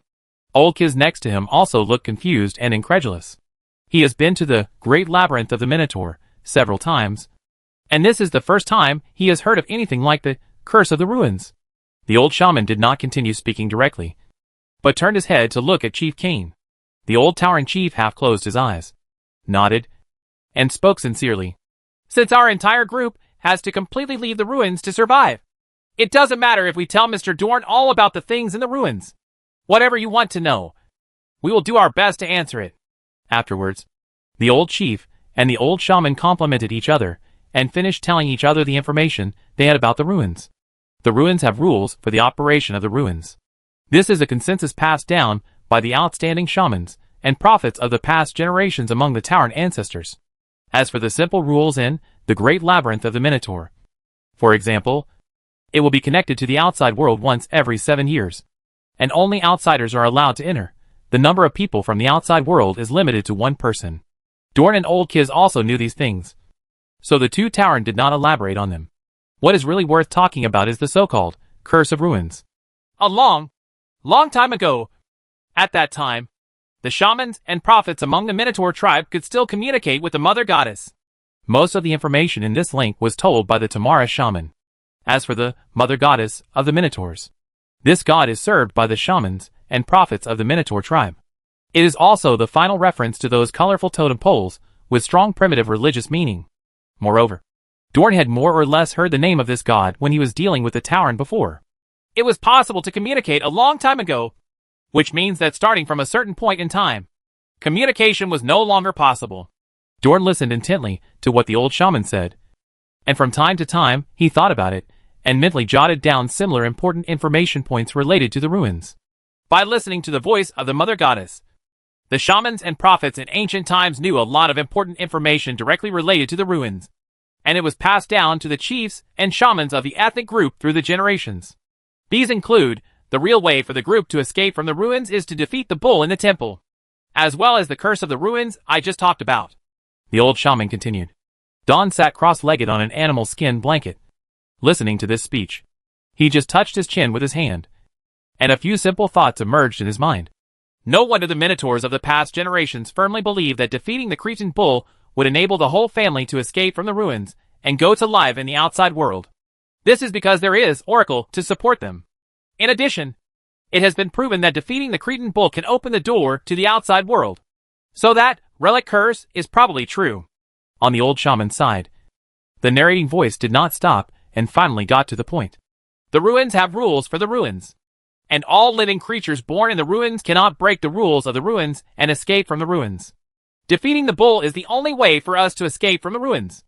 If we bypass this way, even if we leave the ruins and escape from the maze, he will be cursed by the ruins in the outside world, and will be cursed for eternity. Chief Kane also added at this time, we have never thought of a way to break the rules and escape from the ruins, until Mr. Dorn showed up. The magical dark red book in your hand should be one of the ways. After listening to what the shaman-in-chief said, Dorn's face changed significantly. and his thoughts no longer seemed indifferent. He thought of a lot at once. Chaos thoughts crowded his mind. Dorn thought of the wording in the notification email he received after he had conquered the first 2 ordinary dungeons. Instance raiders have the right to take any items, including living creatures, in the instance, out of the instance. He also thought of the introduction information of the Great Labyrinth of Minotaur. This is a maze where the exit can never be found. A huge white bull gallops here, and monsters that are half man and half bull breed here for generations. There is only one way to leave here. Is there a way for the living creatures to leave the ruins? Dorn began to sort out the information in his mind. Those monsters in the ruins that are regarded as dungeon monsters, or intelligent neutral creatures like Tauren, want to escape alive from the prison that has bound them for life. The prerequisite is that the boss temple must be breached, combined with some information mentioned by my colleague Greg Grew when I was clearing Devil's Lair before. Those who break into the ruins have the right to take away everything. But if they just enter the ruins to paddle, they can only take away one consolation prize. And this consolation prize does not seem to contain living creatures in the ruins. Combining this information, it may be possible to guess that any living creature born in the ruins will be burdened with a curse from birth. The most direct way to eliminate this curse is to kill the boss in the ruins corresponding to the living creature. And if the boss is not dead, even if they use other methods, such as Alice's ability to escape from the ruins, then when they arrive in the outside world, the curse on them will take effect automatically. After sorting through the information he had gained during the 3 raids on the ruins, Dorn had some ideas and guesses in his mind. Ahem. Mr. Dorn, what's wrong with you? You don't look good. Do you still need us to continue talking? The old chief noticed Dorn's sudden weird state and coughed. Oh, it's nothing. I thought of something. Dorn's attention returned to reality, but for some reason, his mood and tone began to become slightly excited. Please continue talking. What is that curse? What will happen to those who are not recognized by the ruins, and are not allowed to leave the ruins and forcefully go to the outside world? Mr. Dorn? Curse. Dorn's question was too hasty, and neither the Tauren chief nor the shaman could reply with complete words for a while. That curse can't remember anything in the past. Can't be seen by anyone outside. Can't be heard by anyone. Can't be perceived by anyone. It can only be like a ghost. Day after day, year after year, wandering alone. Is that so? Dawn continued to ask. This time, his tone slowed down, and there was some sadness in his eyes. Chapter 332 in your case. You need to pay more. Ever since I received the first copy email and watched Vivian get into the banned position, Dorn began to focus on the relationship between her and the relics of the gods. From then on, every relic of God that Dorn wanted to explore would have the elf lady warned in the initial email not to approach it. This made Dorn believe that there must be some kind of close connection between Vivian and the relics of God. And now, after listening to Chief Kane and Tamara Shaman talk about the curse of the ruins, this speculation is even stronger. Miss Goblin, is she someone who has been cursed by the ruins? Mr. Dorn. Chief Kane and Tamara Shaman looked at each other. Even old Kiz, who had been silent next to him, looked at Dorn with a slight change in his eyes. These 3 are all elders who have become human beings and have rich life experience. They could all read a lot from Dawn's unguarded change of mood. In the end, it was Chief Kane who sighed and replied seriously. Our ancestors did not leave such detailed information about the curse. We only know that those who bear the curse will not be recognized by the outside world. Isn't it recognized? I understand. Dorn nodded, but still refused to give up and asked a few more questions. What will happen to people who are cursed by the ruins when they approach the ruins? There is a way to eliminate the curse. Sorry, Mr. Dorn. We can't answer this, but according to the information left by our ancestors, there may be a way to eliminate the curse, the old chief said in a sincere tone. However, I don't know if the second half of what he said was true, or if he just said it to comfort Dorn. After previously discussing and solving several survival problems currently faced by the Tauren tribe, the atmosphere in the chief's tent tended to be relaxed. But after the information about Curse of Ruins was thrown out, this atmosphere ended. Later, Dorn asked some more information about the ruins that the Tauren had. The chiefs and shamans, as they said before, knew everything about Dorn. But the subsequent information is not as important as Curse of Ruins. The only thing Dorn paid attention to was some scattered information about the Tauren Mother Goddess. According to what I heard earlier, the Mother Goddess of the Minotaurs was able to respond to the devout prayers of the Minotaur Shaman Prophet and send an oracle a long time ago. Sometime long ago, she stopped answering the Tauren's prayers.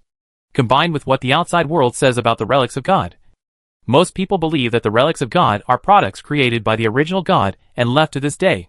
So, there is a chance that the mother goddess that the Minotaurs believed in was a vest of the original God.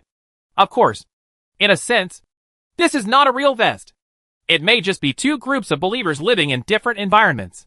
Just different names for the same God. Dawn's guess about the mother goddess of the Minotaurs is roughly this. After this exploration, I learned a lot more about things related to the ruins. However, the more you know, the more you don't know. Exactly 24 hours after the passage between the ruins and the real world was opened, the towering illusory stone door in the center of the floating island disappeared. The great labyrinth of the Minotaur may never be opened again. At this time, the more than 200 Tauren who survived in this maze have all moved to the floating island for a temporary stay. It has to be said that the Tauren and the raised monsters that were moved out together really brought life to this bare floating island. Stayed on the floating island for 2 days. The Tauren who have just arrived in the outside world have not yet felt any boredom with the life on the isolated island. Everything outside is still new to them. Even in the past 2 days, Dorn heard this sentence circulating among the young people of the Tauren. When we come to this world, we should bask in the sun, go see the sea, and see the stars. Hold hands with the one you love and blow in the wind together. I don't know which Tauren was the first to say this after seeing the scenery outside. Anyway, Dorn felt that this temporarily unknown Tauren was quite talented as a poet. Although the life of the Tauren was good. But Dorn and old Chizzy were already a little bored when facing the bare desert island. Moreover, this place will probably sink back to the bottom of the sea soon. It is really not a place worth staying for a long time. So they began to discuss whether to use old Kiz's small sailboat and combine it with Alice's bedtime reading to send some Tauren and supplies to the target island in the south. Before they could finish their formal discussion, Calfbane led several Tauren boys about his age and hurried back to find Dorn, shouting as he ran. Ship! A big ship! Brother Dorn, a big ship is coming from the coast. It's big. Much bigger than old Mr. Chizzy's. When Don heard the news, he immediately became energetic. Needless to say, this must be Captain Sparrow approaching the floating island to find him as agreed. This means that we can finally leave here and embark on the journey home. On the shore of the floating island, Dorn once again met the pirate captain who led him through the most dangerous waters of the storm sea. The other party is still the same, wearing a triangular black captain's hat. His hair and beard were tied into braids with some messy little decorations, and the smoky makeup around his eyes was eye-catching. When I saw Dorn again and saw the hordes of Tauren on the floating island, they were big and round. The pirate captain, who was accustomed to wandering on the sea and seeing strong winds and waves, was deeply shocked. How did Mr. Don use less than half a month to create such a large number of monsters with bodies and heads on this bare ghost island? Oh, there is also a beautiful girl with horns and tail. What happened? Dorn informed Sparrow roughly what happened after landing on the island. In addition, he also expressed his hope that the Bloody Pearl can send a group of Tauren to the target island in the south. As for the relics of God, anyway, we have already conquered it. So I just told Captain Sparrow about it. After understanding the ins and outs of this series of events, the pirate captain's eyes changed when he looked at Dorn. However, he didn't seem to show any emotion about Dorn's previous concealment of the existence of the ruins. After all, it is normal for adventurers on the sea to keep the secrets of the treasures they control. Captain Sparrow just frowned and stared at Dorn for a long time before speaking out with difficulty. Mr. Dorn, in your case, you will need to pay more. Chapter 333 named after you. When Sparrow comes, there is a big ship. Sparrow is here. The Tauren have moved. As for the pirate captain's obsession with adding money to send the Minotaurs to the target island in the south, including the cooperation of Alice's bedtime reading, it is estimated that 2 more round trips will be needed. The money that will be spent here will be discussed by Chief Kane himself with Sparrow. Although the Minotaurs have been living in the ruins maze, they have no currency in the outside world. But their entire group still possesses a certain amount of relic product materials, such as rare ores and animal skins. It is not difficult to pay the rewards required for sea migration by exchanging things for money. As for Dorn, he did spend too much time on the floating island, which was different from what Captain Sparrow had agreed upon at the beginning. Therefore, it is reasonable to spend a little more money to compensate the other party. although it is expected to cost a lot of gnar on the way back to Eden from the stormy sea. Dorn doesn't care about this. Even if the number of coins he brought with him was really spent during the journey, he would not be afraid at all. Isn't it just money? In the story world, there are just the piles of golden things that are as tall as Alice's, but a long time ago, Dorn made an unwritten agreement with Alice White. Dorn can exchange a gold coin from the Dragon Lady's ass at the cost of an extra delicious meal or 3 interesting stories. To put it bluntly, these 2 conditions are not too difficult for Dorn. Therefore, in a sense, Long Yong's money is basically his money, or reserve fund. However, due to the lucrative restaurant business, Dorn himself is not short of money. He would not use this method unless absolutely necessary. Because if you take money from the Dragon Lady in this way, you will feel a strong sense of guilt for deceiving a fool. Dorn and the Minotaurs discussed the price and compensation with the Bloody Pearl. The Great Sea migration of the entire Minotaur clan began. The offshore island that Lao Chizi found, under clear weather conditions, takes about 5 days to get to and from the floating island. So it took more than 10 days.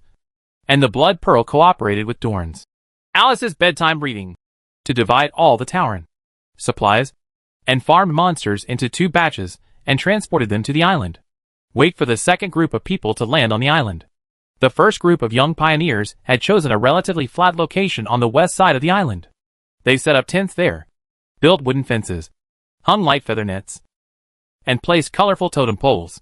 It was as if they had started to run a primitive settlement community. As a result, the Tauren tribe has officially established a firm foothold in the outside world. However, there is one more thing. The island where Old Kiss provided the location has never had a name because there are no native humans or demi-humans. Now, the Minotaur tribe wants to make this their new home. They wanted to name the place. Therefore, the Balai Tauren gathered together on the day everyone landed on the island to discuss naming matters. During this period, we brainstormed and came up with any ideas. Some people suggested naming the island directly after the Minotaurs. Others thought it should be called the symbolic Rebirth Island. Just when this group of Tauren were at a stalemate, Benitha, the monster girl who had been silent until now, suddenly spoke up and made a very constructive suggestion. I think it's better to name this place after Mr. Dorn. Dawn! Dawn! As soon as these words came out, Mavericks, Bane, and Olistar, Bowser, Seti, and others who accompanied Dorn to conquer the bulls almost immediately raised their hands to express their support. The Tauren who were originally at loggerheads, after a brief moment of silent thinking, immediately unified their opinions. Mr. Dorn! Dorn! Dorn! The atmosphere was extremely warm. Dorn was originally standing on the sidelines with the old chief and the old shaman at this time, and did not participate in the discussion of naming the island. But while the Tauren were discussing, they suddenly started shouting their names. This made Dorn feel a little embarrassed. It would be a bit embarrassing to name this place after myself. But the Tauren chief and shaman on the side just laughed. Mr. Dorn is the great benefactor of our Minotaur clan. It is more appropriate to name this place after you. Moreover, Mr. Dorn's name has a very good meaning. Dawn! Dawn Island. Dawn is a name randomly selected by the system when you first enter a different world. It is pronounced Dorn and means dawn in the common language of the Land of Miracles. The Tauren were very enthusiastic about naming the island after Dorn, and even Dorn himself felt it was hard to refuse. In addition, Dawn Island, it does sound like a pretty good name, although it still feels a little weird. Dorn felt a little helpless. Dawn Island. After the second batch of Tauren sent to the island were settled, the Bloody Pearl planned to officially return to the pirate city of Maloport. Dorn will also officially separate from the Minotaur clan. The entire tribe of Tauren crowded to the shore where the Bloody Pearl docked to bid farewell to Dorn. That also includes Old Chizzy. This old adventurer does not plan to return to Marlow. He wants to stay on Dawn Island to be with his daughter Benitha and make up for the fatherly love he has owed for nearly 20 years. However, Benitha's attitude towards Old Kiz was still the same as before. Very polite and courteous. It seems that the old adventurer still has a long way to go before he can cultivate a normal father-daughter relationship with his daughter. Among the farewell crowd, people who were familiar with Dorn stood closer to the front. The chiefs, shamans, and the bull warriors who had been led by Dorn to conquer the Cretan bulls all beat their chests in greeting to him. Then, the Capbane stepped forward and gave Dorn a hug. Brother Dorn, will you come back to see us? I will definitely do it if I have time. Dorn patted the calf's head. In addition, when your lives are completely settled, if anyone wants to visit the mainland, You can go to my place first. Donut Empire, Eatontown, where I worked as a chef. Eatontown? Yes. My house is quite big. You are welcome to come and play at my place. When you are tired of playing, you can just move in. No problem. After saying goodbye to the calf, Benitha, who had white hair and red eyes, took 2 small steps forward and stood tall in front of Don. Mr. Don, there is one thing that we have not completed yet. Huh? That is, in the Blood and Horns competition, you defeated me head-on. According to the regulations, I have to obey any arrangement you have for one night. But because you were preparing to conquer the bull, you have not driven me yet. Pass me. Benitha's red eyes looked directly at Dorn. Her attitude not coy at all. Ah, it's this thing. This thing. Dawn was a little confused. This matter will always be effective, Mr. Dorn. The white-haired monster girl took over the topic with a serious attitude. In the future, if you need it, Benitha will be at your disposal. Benitha's sincere and extremely serious attitude left Dawn unable to think of any words to refuse. However, according to the unwritten rules of the Blood and Horns competition, the winner can order the loser to do anything for one night. If you think more purely, then of course any of these things will include those positive things. Thinking about it this way, there is no need to reject Benitha directly. What if there is something else that needs help from Benitha and the Minotaurs in the future? That's right. I understand. Dorn nodded. Monster girl Benitha seemed to be in a good mood when she saw that Dorn did not refuse. The old kids next to her looked a little troubled. This daughter of mine finally escaped from the shackles of the ruins and came to the outside world. We haven't even gotten close to each other before. And we haven't even gotten close yet. So why do we feel like she's going to run away with someone? Chapter 334 Hungry Rumblings. Port Malo. This famous pirate city has always been called the Stone Crown on the Waves. The island where Marlow is located is the main island of the Storm Islands.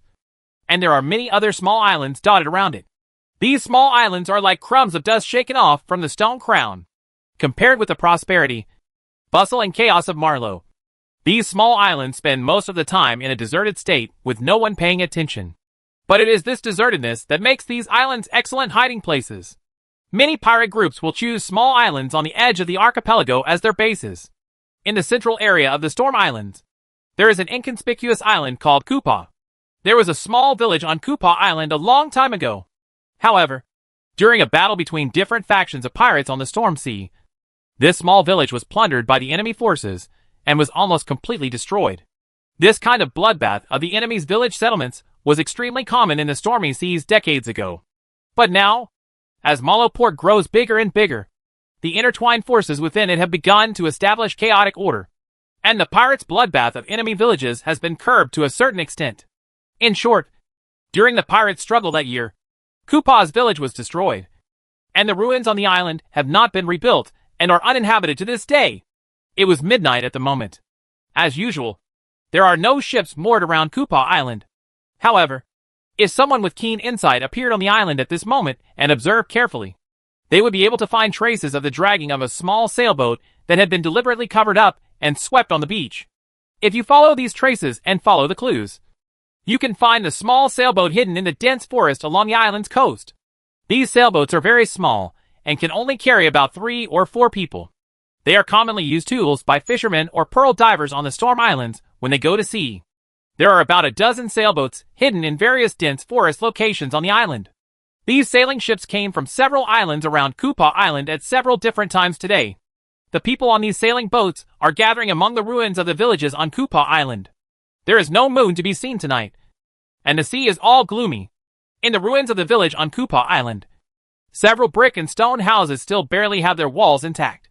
As for the largest stone house among them, apart from the ruins inside and the collapse of a hole in the east wall, which caused serious air leakage, there was no other fault that could be found at the moment. The house even has double structural wooden doors that close. In this stone room, about 30 people gathered. They all wore a roughly made, hooded linen or coarse cloth cloak. In the dark environment, it was impossible to see the faces of these people under the hoods. The cloaked man gathered around a stone table that was moved from who knows where. The stone table was large, with a man and a woman about 30 years old lying on it. Judging from their attire, they were probably fishermen fishing for pearls or disarmed pirates. The man and woman were lying motionless on the table, not sure whether they were unconscious or dead. Judging from their attire and state, they were obviously not the same group as the cloaked people around them. They are the prey of this group of cloaked men. Each of these mysterious cloaked figures was about 2 or 3 meters away from the stone table, silent.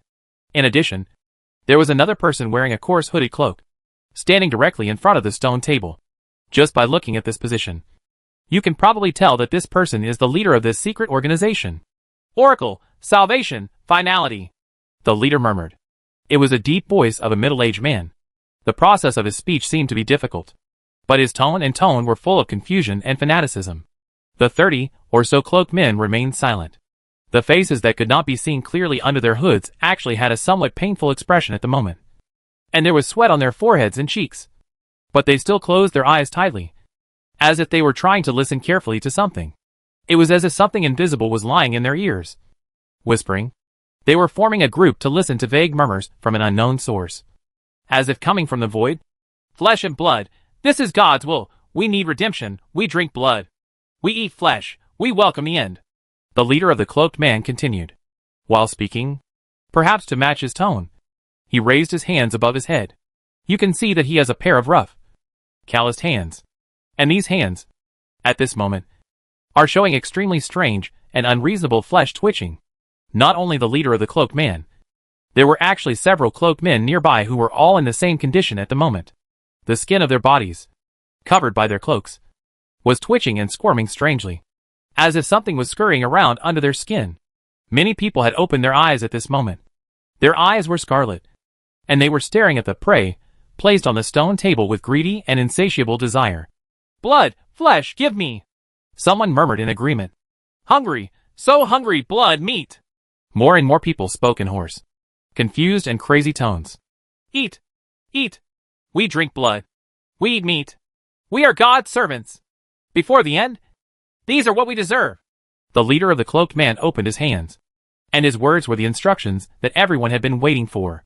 The cloaked men immediately rushed towards the prey on the table. They gnawed, tore, snatched, and chewed, like a group of wild beasts that had been hungry for a long time. Squeak, squeak. Inside the abandoned stone house, the smell of blood filled the air, and the only sounds left were the oozing sounds of flesh being torn, flesh being pinched, and chewing and swallowing. The leader of the cloaked man looked at all this and seemed very satisfied. Afterwards, he lowered his head and almost went crazy to participate in this terrifying feast.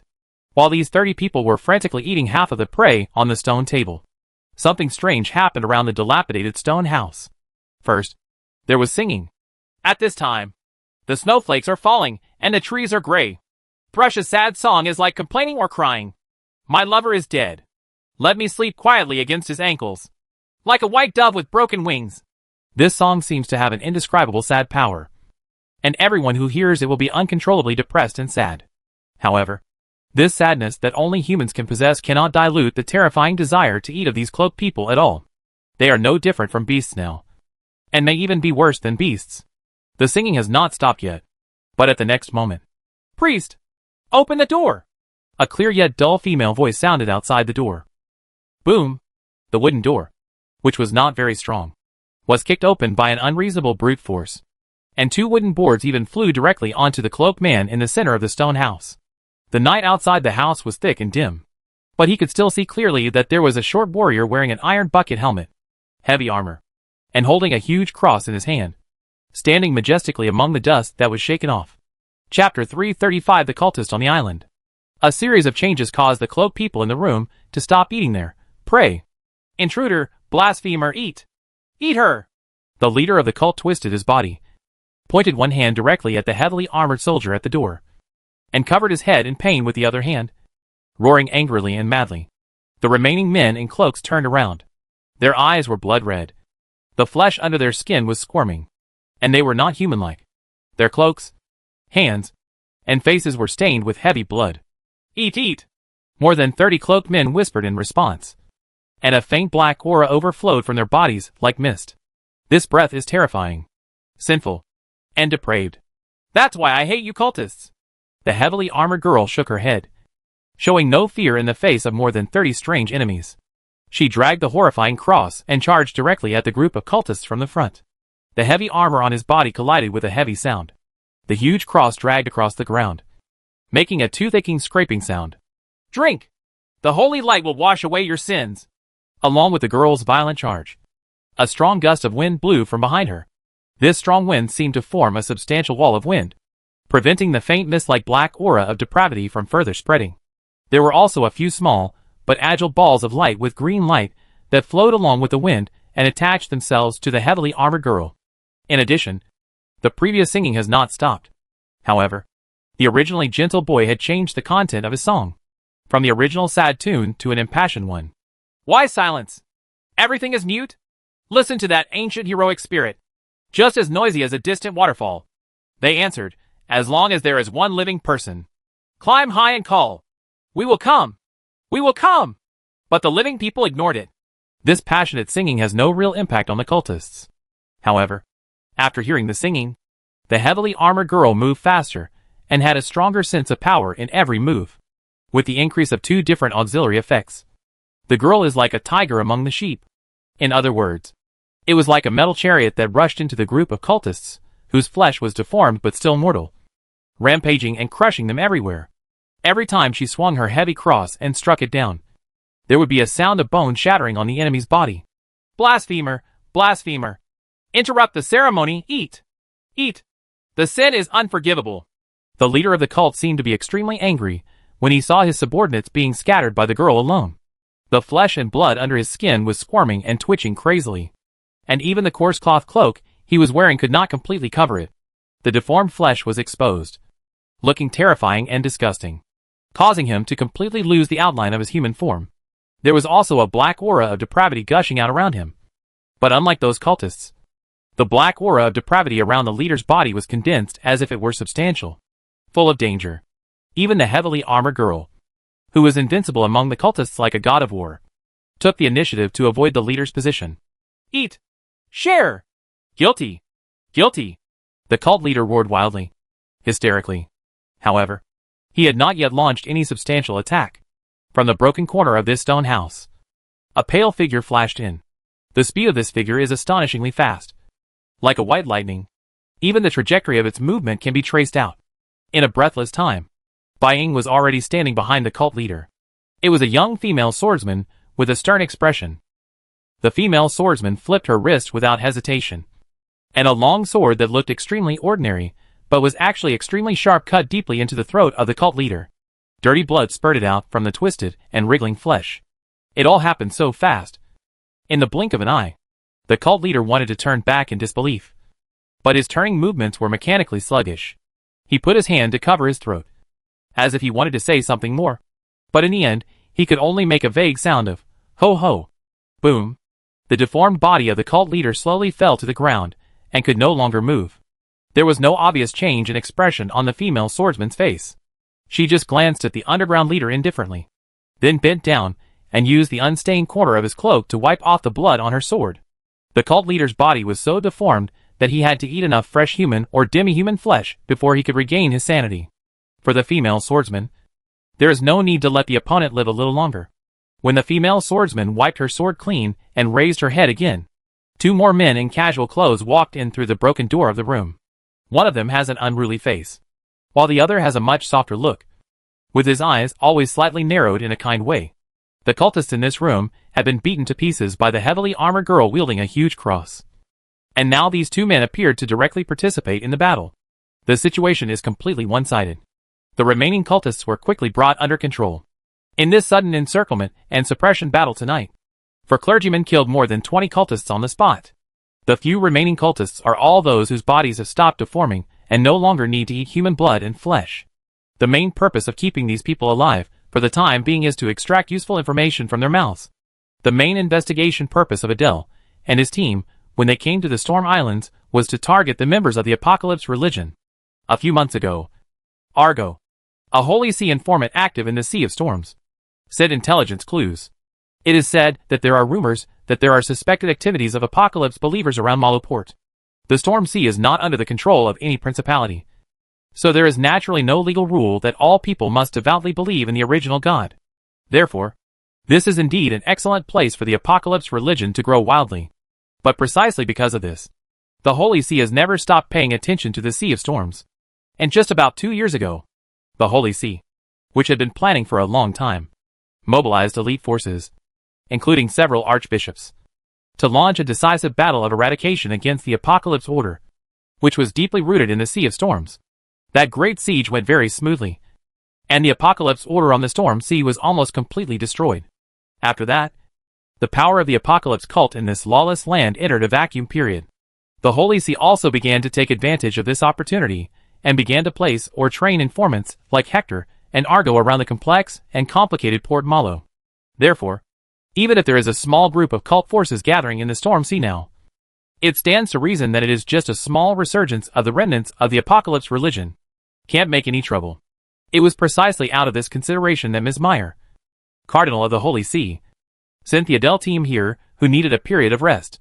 When the elite team does simple tasks with a long time limit, it is considered a holiday. Chapter 336 Informant. In the dilapidated stone house, the priests controlled the few cultists who were still alive and began to clean up the battlefield. In addition, Adele also lifted the hood of the leader she killed to check. However, when the other party was killed, the flesh and blood on his face twisted and squirmed so shockingly that he could no longer distinguish anything. The sword-wielding lady frowned with heroic eyebrows. After checking the leader, she didn't find anything particularly big. However, on the other side's cut neck, a rusty iron necklace with a drop-shaped pendant was found. After picking up the necklace, Adele stood up and her eyes happened to fall on the stone table, and she saw the two corpses that were deformed with flat teeth marks. The identities of these two men are unknown, and it seems likely that their true identities will never be known. They may have deserved this end. They may not have been so guilty, or they may have been completely innocent victims. Adele calmed down the expression on her face and caressed her chest towards the victims on the stone table. Seeing this, the other three clergymen on the side also touched their chests and apologized. Although they rushed to Kupa Island immediately after investigating the exact information, they arrived a step too late after all. At this moment, an unharmonious voice came over. "Hey, look at the miserable appearance of these two unlucky guys. I bet that with the way they look now, even people who have slept with them wouldn't be able to recognize who they are." From outside the broken door of the stone house, 7 or 8 young and strong men came. The leader is a middle-aged man in his 40s. He is fat and looks friendly, even a little naive. In addition, he has short blue hair with a strange color, and his eyes are as blue as the calm sea. This is Argo, the Holy Sea's most active informant on the stormy sea. It is said that he has 1/8 fishman blood, and his blue hair color and eye color are the physical manifestations of this part of the blood. The priests finished saluting the victims, straightened up and looked at Argo, but none of them spoke. "Ah, sorry, my lords." The Vatican informant's expression was still smiling. "But, you know, people like us who make a living on the sea may be drinking in a tavern in the morning and licking plump women in the afternoon. We may have sunk in an invisible bay and feed the fish. Death is very important to us. For us, it's not something to be feared because it's as common as prostitution or shitting." The priests still did not speak. Or, they simply don't know how to respond. After a brief silence, the sword-wielding lady raised the dripping iron necklace to Argo, and pointed at the cult leader on the ground with the tip of her sword. "Do you know him?" Well, Argo squinted his eyes, and said in a long nasal tone, "I really know this necklace. Hey, men who have been to Punishment of Succubi in Maloport should know it. Oh, the orientation is unique. Women who have been there you should also know. Please stick to the point and continue speaking." Yuval, who narrowed his eyes, took a step forward and spoke on behalf of the sword-wielding lady. "It's like this. Miss Flynn, who has the most dexterous tongue in the Punishment of the Succubus, gave a string of water-drop necklaces as a token of love to a poor boy named Lumen who was fishing for pearls. There is actually a relationship between a poor man and a prostitute. Love is funny, isn't it?" The fat blue-haired informant replied with a smile, and several thug-looking men behind him also laughed. "Is he Lumen?" Miss Swordholder spoke this time. The look she looked at Argo was not friendly, even cold. This made the Vatican's informant's expression tighten. He stuck out his fat head and took one more look at the cult leader on the ground. "TSK. That's disgusting. Lady Adele, I know Lumen, but this person has become like this. Even if I say that she is my wife, I don't dare to deny it directly. Oh, I mean, he could be anyone the way he is now. In addition, You said he is the leader of the cultist gathering tonight. Right. Doesn't that mean he has a certain ability to corrupt? Well, as far as I know, a month ago, Lumen was hung up and beaten by the succubus punishment people for redeeming Miss Flynn's life. He was beaten until midnight, and he crawled home half dead. So, I think you understand what I mean. Based on this, even with this water drop necklace, I don't dare to say that the disgusting corpse on the ground is Lumen. I understand. Adele nodded, glanced at the cult leader on the ground, and said no more. The Vatican's informant, after being warned by the sword-wielding lady's eyes, became very sensible and said nothing more. He just walked straight to the few cultists who were still alive and under control, and said with a smile again, I will take these tongues back first. If everything goes well, then just like before, it won't be long before I can extract valuable and completely credible information from their mouths. The cultists were a little frightened when they saw Argo's smiling face. Argo, you are a lackey of the Holy See. One of the more conscious male believers said this in a trembling voice, as if he had figured something out. Ha ha. Among the sure rules currently formulated by Marlowe, which one expressly stipulates that I cannot do things for the Holy See? Argo responded with a smile. Being a lackey of the Holy See is better than being a null like you. Animals that eat human flesh. Right? After saying a word, Argo patted the cultist on the shoulder in a friendly manner. Well, there is still a long time tonight. I will take special care of you later. I hope you can tell me more useful things. Argo's behavior is completely opposite to his friendly and honest appearance. After all, to be able to gain a firm foothold in the complicated and complex Malo port and still maintain contact with the Holy See forces far away on land, he should not be a simple person no matter how you think about it. It is no exaggeration to say that Argo can be said to be the most ruthless and vicious one among the informants developed by the Holy See on the Stormy Sea. Under the operation of ruthless means, Argo's efficiency in handling affairs and obtaining information is very high. In addition, he and his men are also very good at torture, and they have a unique set of torture techniques. In a sense, the Holy Sea's power still needs an informant like Argo on the Stormy Sea. Just like the investigation mission carried out by Adele's team this time, it relies on Argo's timely acquisition and provision of information to be carried out without resistance. As for the evil gathering of more than 30 people from the Apocalypse religion that was annihilated tonight, it was not the first one for the priests. A week ago, on the small island in the west of the archipelago, Adele and others also stopped and destroyed a gathering of Apocalypse believers of similar size to the current one. In a short period of time, 2 large-scale cult secret meetings took place. One side was destroyed, and the other side committed crimes against the wind. Judging from the current situation alone, it feels like the activities of the Apocalypse cult on the Storm Sea are not just a small resurgence as initially suspected. Chapter 337, the most delicious part of the cow. The informant Argo promised that he would focus on investigating Lumen when he returned, and then led his men to leave quietly with a few living cultists. The priests also left Koopa Island by boat. Hoo-ha hoo-ha. It's finally over. On the small wooden boat, Cross took off her iron bucket helmet, held it in her arms with one hand, and fanned her face with the other hand, breathing heavily, due to the previous intense battle and being suffocated in the heavy armor. Her slightly childish face under the helmet was dripping with sweat, and the hair on her temples was sticky with fine sweat and stuck to her cheeks. I'm exhausted. I miscalculated. I should have asked Jishio to put 2 wind elves into the armor before the fight started. Quick! Quick! Quick! Jishio, give me some air. Hey, when fighting these low-level opponents, my advice is not to wear armor. The red-haired Jishio next to him puffed out his nostrils and looked at Cross with disdain. However, he still waved and summoned several groups of wind elves to surround the priest's sister and blow a cool breeze. At this moment, except for Cross, the remaining priests, Adele, Kishu, and Yuval, are all wearing ordinary clothes. There is no other way. Their usual attire, with a strong church atmosphere, is too conspicuous in the Storm Islands and is not conducive to the investigation work at hand. As for the priest's sister, she only put on her current fully armed outfit after landing on Koopa Island, in order to satisfy her personal obsession with armed combat. During the investigation mission for more than half a month, she was dressed very ordinary. Even the charity communicator on my hand is usually wrapped in thick coarse cloth. Only after the appearance of the cross was completely covered up and looked more like a wrapped giant axe or long-handled war hammer did he dare to carry it with him. Huh? Even if your opponent is not good at it, you can't take it lightly. Not wearing armor is irresponsible to yourself. Cross was indignant. Then, she seemed to have thought of something again, and looked at Adele, who was also unarmored, and added with a slight embarrassment, well, only someone as strong as Sister Adele needs to consider something else. Jishio ignored Cross, and began to concentrate on controlling the wind elf's boat. Yuval beside him was amused by the contrast between the two sentences of the priest's sister. Humph. There's no point in telling you.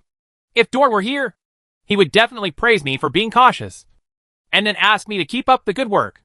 Cross was very dissatisfied with the attitude of the two companions, and argued a little more. Klaus, in my impression, when Mr. Dorn praises you so bluntly, he is usually speaking ironically, Yuval continued. Cross. Adele did not participate in the others' more relaxed conversations. She has been thinking about a question since just now. Was the leader of the cult he killed Lumen? According to Argo's information, Lumen was not even a match for the brothel thugs a month ago, and seemed like an ordinary person. However, the cult leader whom we fought just now was able to condense such a strong aura of depravity. Is it just because you don't want to reveal the identity of the Apocalypse believers, and you choose to endure it?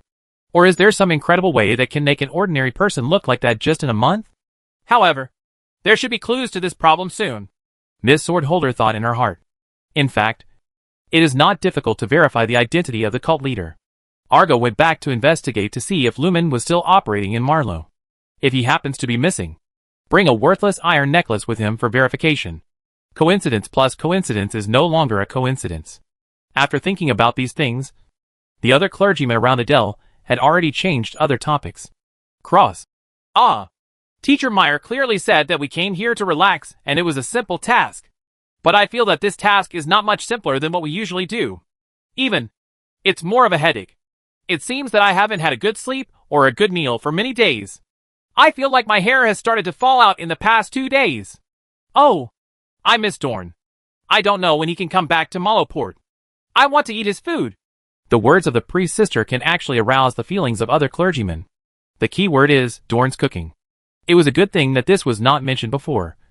But now that it was mentioned, the 4 priests began to feel a little hungry. No, it's not that I'm hungry. It's that my stomach is withered. Moreover, speaking of Dorn, it has been more than a month since he and Dorn parted ways in Marlow.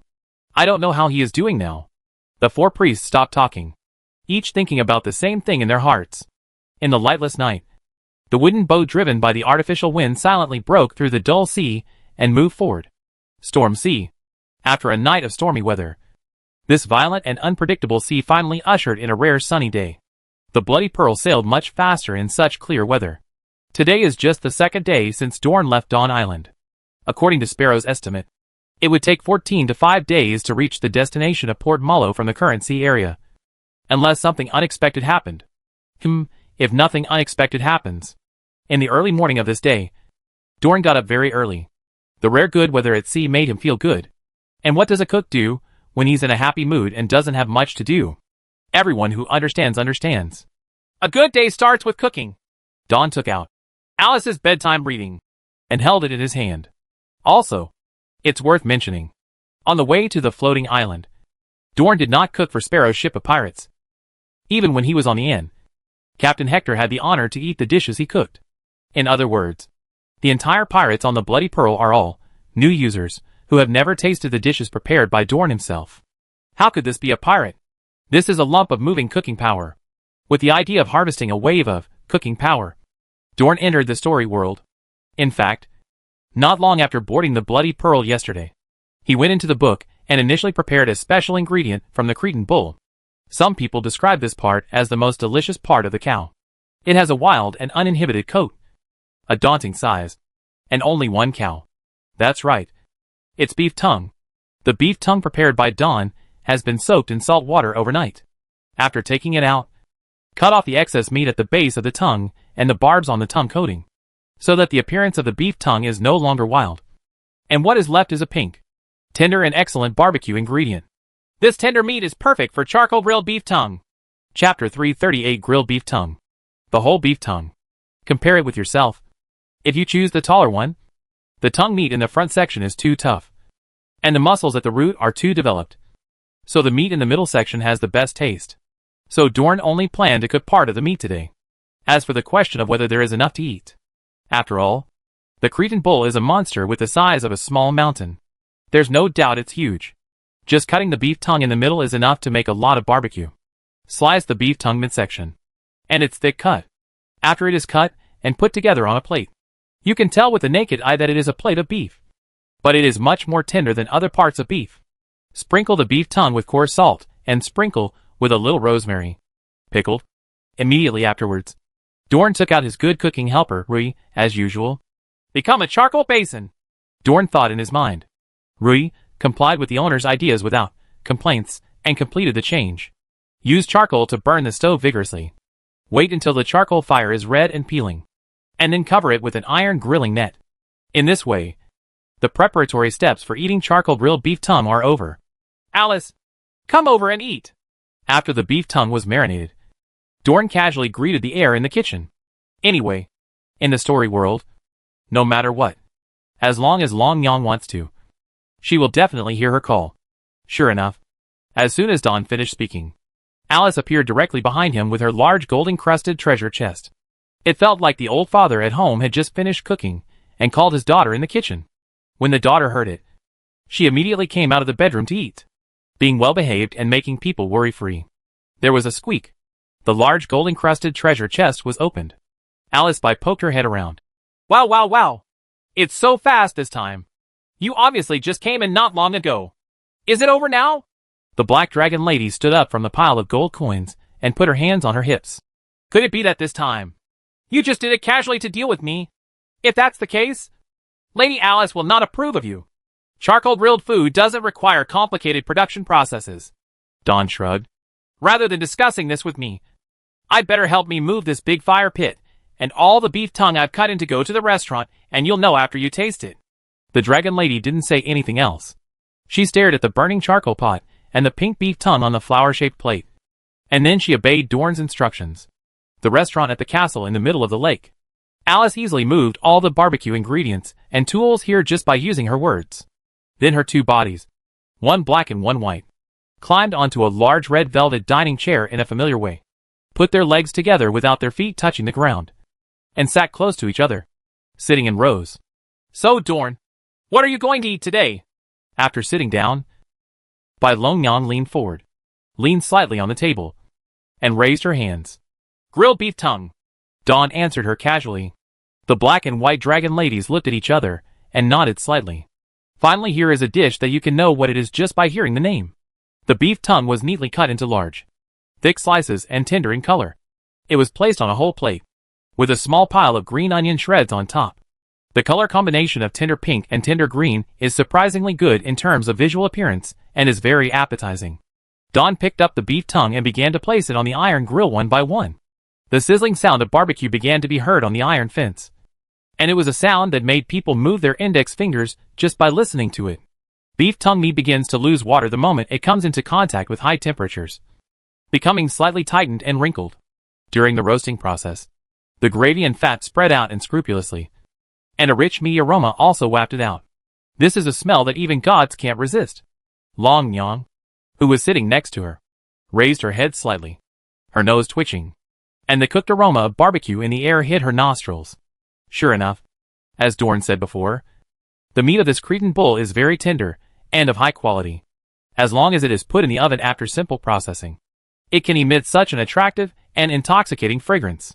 Just by smelling this smell, Long Yang began to express her affirmation of the dish she was about to taste. The beef tongue can be grilled for a while. Roasting it longer will not make the meat older, but will make it more flavorful and aromatic. After judging that the beef tongue was in the best eating condition, Dorn picked up 2 pieces from it. After dipping it in the sesame salt prepared earlier, he handed it to the plate in front of Alice. Alice would not be polite to Dorn either. The 2 dragon ladies, black and white, raised their chopsticks and picked up the beef. You can see that the large pieces of beef tongue grilled until cooked are slightly curled and wavy. The overall color is cooked brown, and the areas in contact with the wire mesh are darker and slightly burnt yellow. When you hold it in front of you, you can smell the tangy meat aroma. Up here, the 2 dragon ladies stuffed the barbecue into their mouths simultaneously. The moment the teeth bite the surface of the beef tongue, the full meat juice explodes in the mouth with a full meaty flavor. Chew slowly again. The texture of beef tongue is first of all tough and firm. Unlike other parts of the meat that are loose, it has a crunch when you bite it. But at the same time it is very tender, and you can chew it effortlessly. In addition, the beef tongue itself has a unique and rich meaty aroma. A considerable number of people have given the title of, "There is only one tongue in a cow, and it is the most delicious part of the cow." And that is not groundless, because it doesn't have a bland taste like ordinary meat. Meats such as boiled chicken breast and boiled white meat will not have much flavor if they are not seasoned. They will taste very bland and difficult to swallow. But if it is beef tongue, especially the tender tongue of this Cretan bull, which is rated SS, even if it is just boiled in plain water, it will still retain the unique meaty aroma. If I have to make an analogy, this smell may be a bit like the aroma of liver. But after getting rid of the fishy smell, it is a relatively pure liver aroma. This pure meaty aroma does not need to be covered up by too many spices. It is paired with sesame salt to increase the aroma and add just the right amount of pure saltiness. It's salty and fresh, and the more you chew it, the more fragrant it becomes. This taste is one of a kind. Mom, it's delicious. Dragon Lady nodded her head gently and swallowed the piece of beef tongue completely in her mouth. At this time, Dawn, who was sitting next to her, casually picked up 2 pieces of freshly grilled meat, dipped them in a mixture of shredded green onions and lemon juice, and then put them on Alice's plate again. Chapter 339. It's impossible to live with regrets for the rest of your life. Right? Long Yang still didn't show up. Picked up the pieces of meat and stuffed it into her mouth. This grilled beef tongue dipped in lemon juice has another taste. After entering the mouth, the first thing you taste is the sour taste of lemon. Once you start chewing, the lemon juice slowly penetrates into the meat. This lemon juice is mixed with a little bit of shredded green onion and mixed with the gravy. It completely removes the miscellaneous smell of grilled beef tongue, leaving only the aroma of meat in the mouth, without even the slightest bit of fishy smell or greasiness left. The sourness and meaty aroma swarmed on the tip of the tongue, filling the mouth with fragrance, making the Dragon Lady unable to stop. Huh? This time, Black Alice was the first to swallow the piece of meat. She shook her little body happily and exhaled. Although it was prepared quickly, the taste is SOSO. You are not trying to deal with me, so I reluctantly agree with you. La. Dorn just smiled at the Black Dragon Lady without saying a word. See through. Don't tell. He knew the personality of Alice's black-haired body very well, and it was quite interesting to see her arrogant and upright appearance. At the same time, Don also began to pick up the roasted beef tongue and dip it in the sauce, and stuffed it into his mouth. He continued to focus on the barbecue, watching the beef tongue curl up slightly and sizzling with tiny bubbles of oil. Enjoy the hot food while cooking in real time, which is also one of the charms of self-service barbecue. Wait until the Dragon Lady is fed with roasted beef tongue. Dorn is also preparing to leave the story world. The main thing he wants to do today is to harvest the cooking power of the crew of the Blood Pearl. As for Alice, she had eaten too many of Dorn's dishes and had little left to gain in terms of cooking skills. Dorn originally planned to return to the Bloody Pearl directly with a few pieces of uncut beef tongue and barbecue utensils.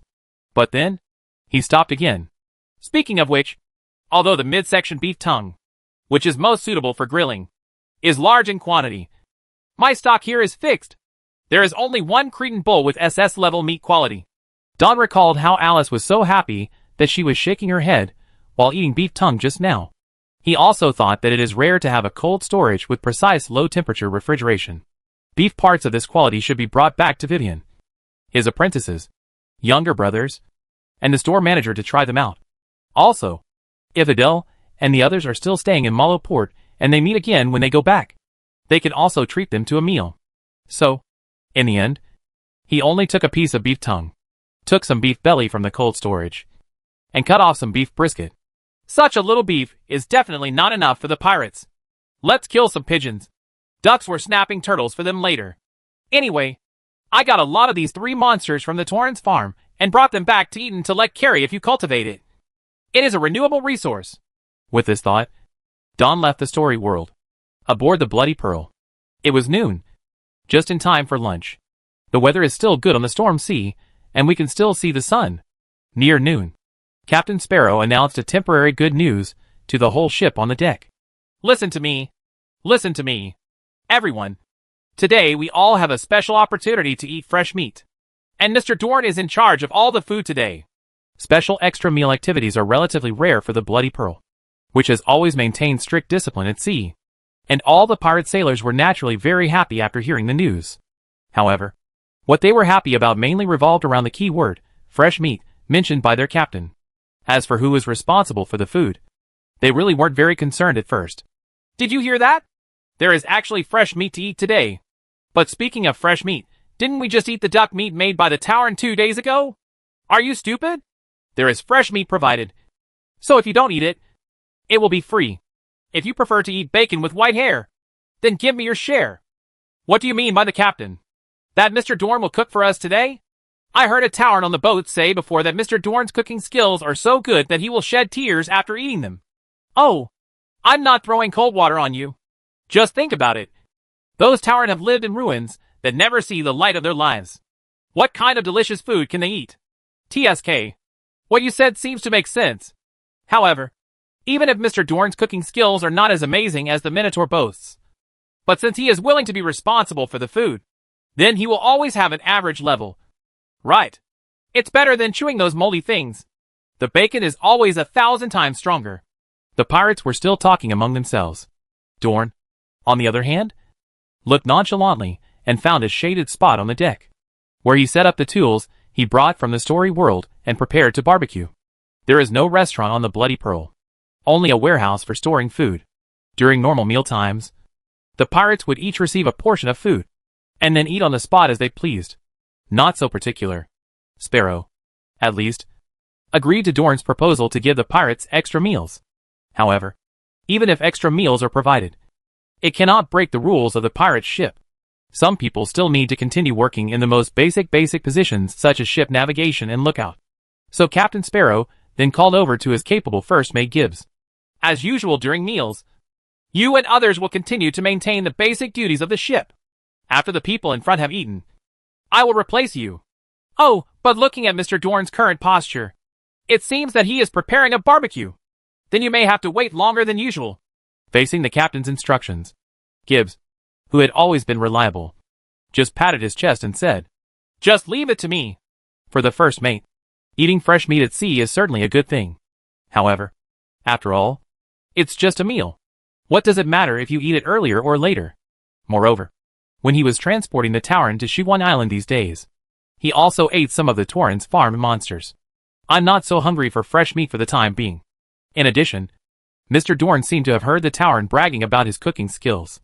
But considering that those Tauren are ignorant subhumans who have just come from the Occlusion ruins to the vast new world outside and have never seen the world, therefore, Gibbs reasonably analyzed that Mr. Dorn's cooking skills should be at most similar to those of the delicious tavern chefs in Marlowport.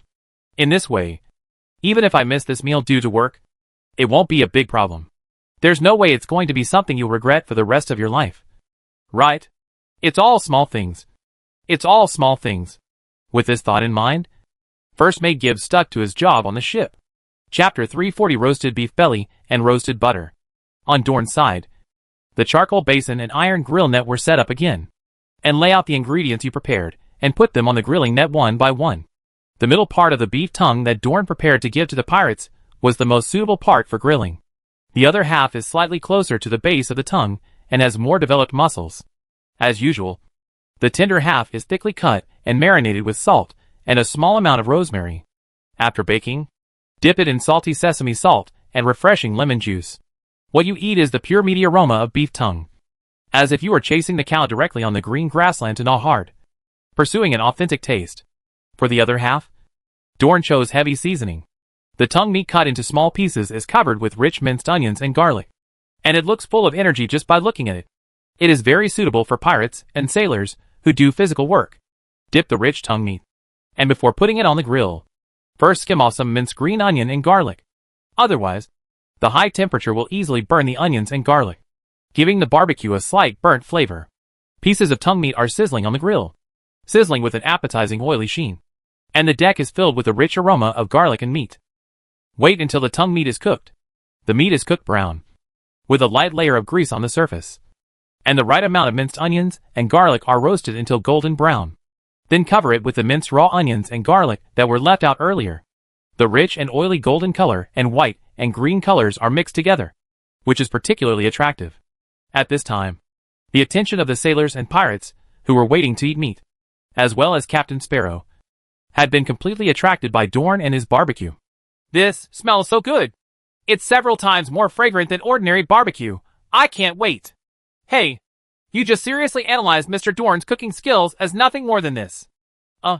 Well, maybe those Tauren are not so ignorant. Dorn gave the first roasted beef tongue to Sparrow first. After the pirate captain took the plate, he grabbed a piece of tongue meat that was roasted until it was oily and stuffed it into his mouth. Instantly, the rich and pungent flavor of garlic explodes. The garlic is sandwiched with the rich flavor of tight and chewy meat.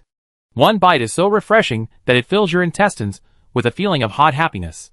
The pirate captain was holding his portion of the barbecue, eating it deliciously and looking intoxicated. The remaining pirates, who were waiting for the meat, were all looking at him in rapt attention, swallowing their saliva, their throats twitching.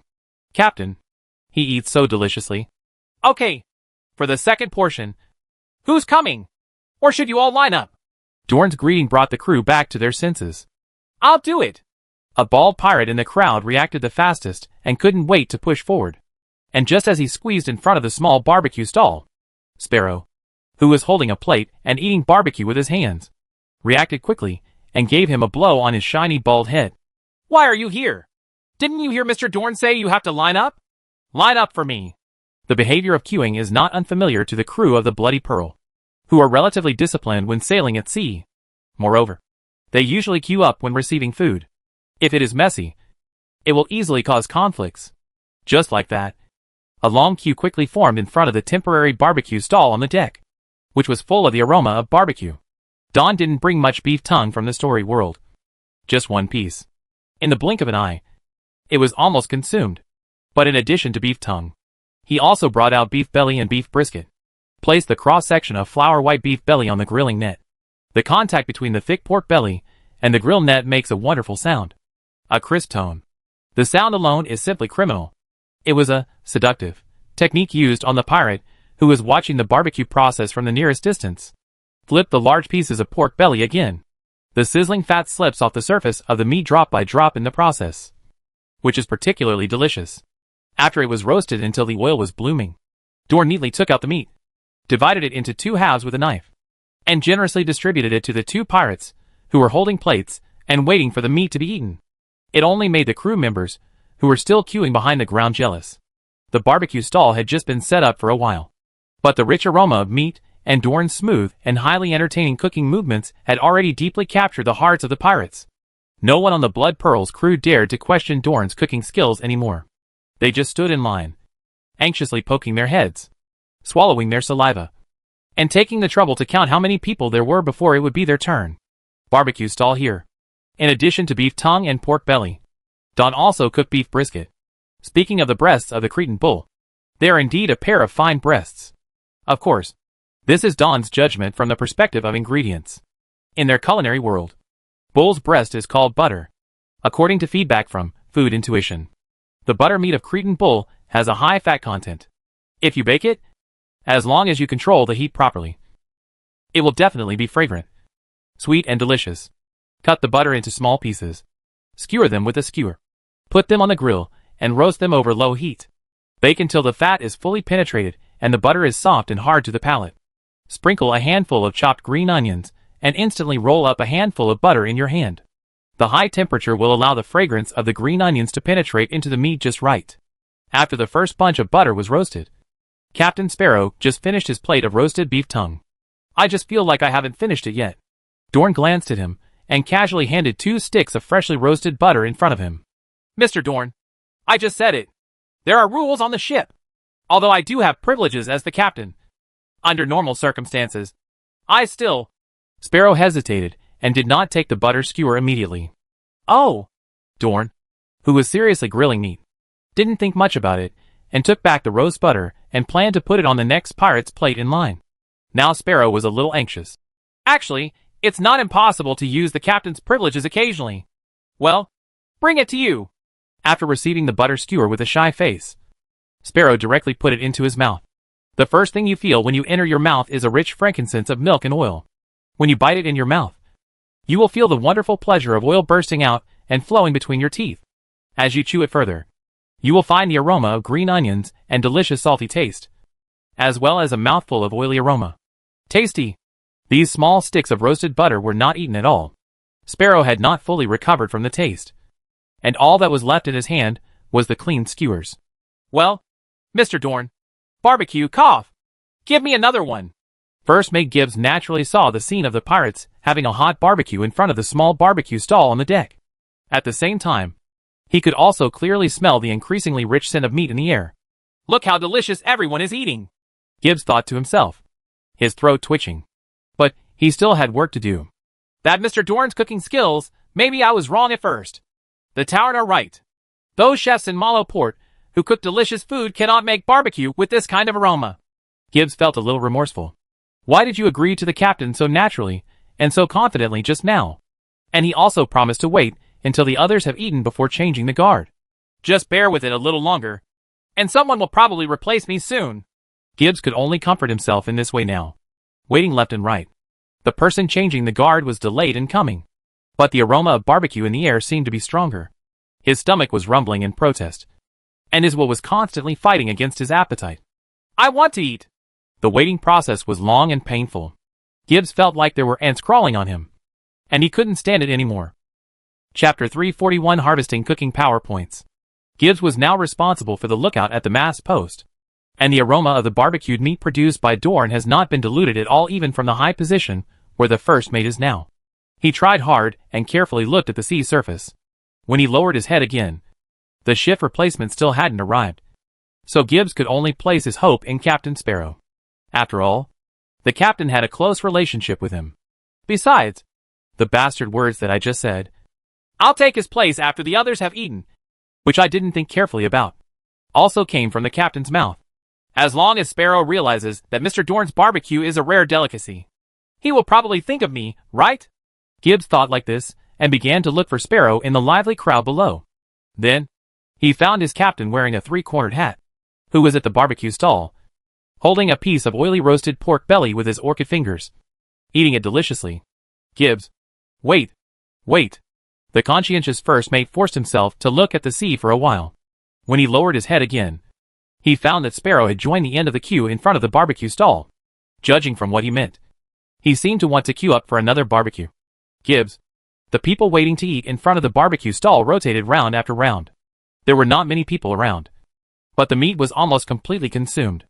I don't know how long it took, but Gibbs, who seemed to have been forgotten on the mast by the pirates, but with amazing willpower and remained silent, was finally replaced. The first mate rushed to the barbecue stall in a hurry. So far so good. The portion of barbecue prepared by Mr. Don seemed to be quite sufficient. Although I delayed for a long time, the barbecue was still not over. It's good that I can still eat. Gibbs, who was sweating profusely, breathed a sigh of relief. He didn't know whether he was sweating in the sun in a high place, or because he was anxious because he didn't eat just now. The team advanced slowly. Finally it was Gibbs' turn, and Don skillfully and generously placed a large piece of barbecue on his plate. The first mate, who was already greedy, picked up the fatty and fragrant piece of barbecue and stuffed it into his mouth without even thinking about it. When you take this bite, the flavor of cooked garlic mixed with an unparalleled umami flavor of meat stimulates your taste buds. Moreover, the portion of this barbecue is very large, full of texture, full of juice, and there is even a layer of gelatin on the edge. This is the best barbecue I have ever eaten in my life. The first mate sighed sincerely after swallowing the meat in his mouth. Next to Gibbs is a bald little pirate. It was already the first time that the little bald man had finished the barbecue on his plate. He burped with satisfaction, and then heard the first mate's happy sigh. So, the little bald head moved closer to Gibbs and looked at the meat on his plate. Oh, such a big piece of grilled snapping turtle meat. And the skirt that Mr. Dorn said was the most delicious. The first mate's good luck. Yeah, you're really lucky.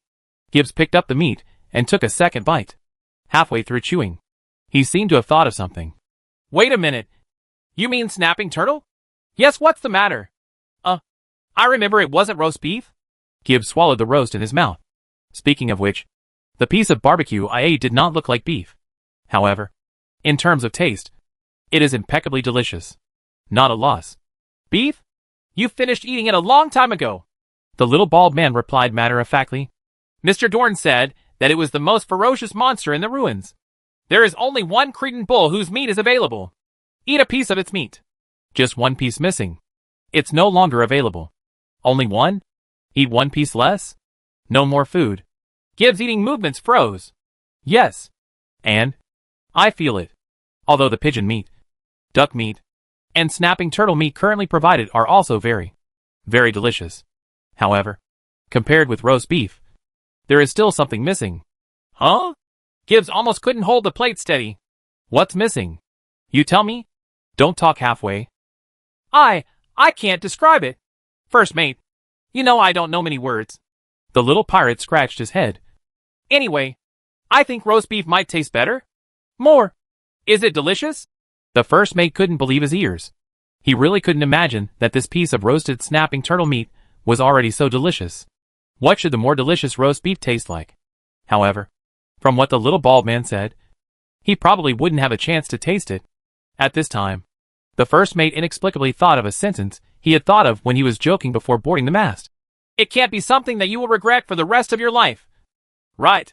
His eyes became a little hollow, a little dull. Subsequently, hey! Wait a minute. Hey! First mate, why are you crying? The little bald man next to him suddenly became panicked. When we robbed David's pirate ship, you were stabbed twice and never shed a tear. Yes. The first mate did not respond to the little bald man. He silently picked up the grilled snapping turtle meat from the plate and took a big bite with revenge. Chew and swallow. Well, it's very, very, very delicious. Is there really any better barbecue in the world? Is this reasonable? I will regret it for the rest of my life. I will regret it for the rest of my life. After consuming some monster pigeons, ducks and snapping turtles, Dorn finally fed the pirate ship. In fact, if the pirates still want to eat it now, Dorn is not willing to kill monsters for them anymore. He might choose to let Long Yam go into the sea to fish out some fish and grill them. Although there are many monsters in the book world, they are all carefully selected and brought home for breeding. However, after this wave of food consumption, the harvest is not small. When I opened my personal panel, I saw that the cooking power value had increased by more than 400 points. You know, a cooking power value of about 10,000 points is enough to support Dorn to upgrade a portion of SS ingredients into SSS dishes. If you look at it this way, it's not too difficult to collect 10,000 points of cooking power. You can almost do it by entertaining dozens of pirate ships. Dorn closed the system panel with satisfaction. However, if you think about it this way, it's impossible that the cooking power you collected before you obtained the God of Cooking profession was only 10,000 points. Right? However, I remember that the system prompts mentioned the initial cooking power conversion. There is a high probability that the cooking power before obtaining the God of Cooking profession was discounted, and the statistics left 10,000 points for me. Thinking about it this way, it seems like there is still blood loss. Unfortunately, I thought the system was quite conscientious at first. Chapter 342 Storm in Hideout Tavern. Half a month later, after traveling through the Sea of Storms, the Bloody Pearl finally stopped at the main island of the Storm Islands, where Mallow Harbor is located. Sparrow and others, because they had many enemies at sea, still did not dock at the eye-catching large pier in the city. I found a relatively secluded beach on the shore and put Dorn down directly. When they parted, all the pirates on the ship showed great reluctance. In other words, he felt very reluctant to not be able to eat the food cooked by Dorn. But for Dorn, from a utilitarian point of view, Sparrow and his party can no longer generate too many cooking points. See you soon, everyone. Dorn said goodbye to a group of people on the boat on the shore. Then he watched the Bloody Pearl get further and further away from his sight, until it finally turned into a small black spot on the vast sea, disappearing between the sea level and the skyline, never to be seen again. The ending of every journey is always different. After simply gathering his mood, Dorn planned to go to Mallow Harbor for official activities. First of all, let's find out if Adele and Cross are still here. I remember they mentioned before that if you want to find them here, you have to go to a store called Storm and Sea Wave first.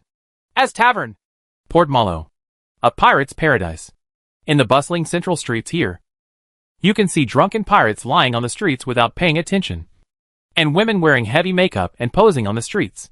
Dorn walked through the streets, trying several times to ask for directions at the cost of a few coppers, and finally found his target in an alleyway that smelled of alcohol mixed with urine.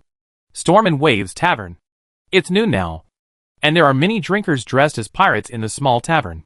At any time, Marlowe's taverns, casinos, and brothels will never lack customers, because there will always be pirate ships coming back from the sea.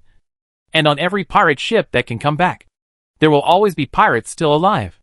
After docking in Marlowe, most of these living pirates will stay in the above 3 unhealthy service industry places during their repair time. Dorn walked into the bar, glanced around at the unsophisticated store decoration and a group of vicious-looking drinkers, and then calmly sat down in front of the counter. "Boss, have a glass of rye," Don said.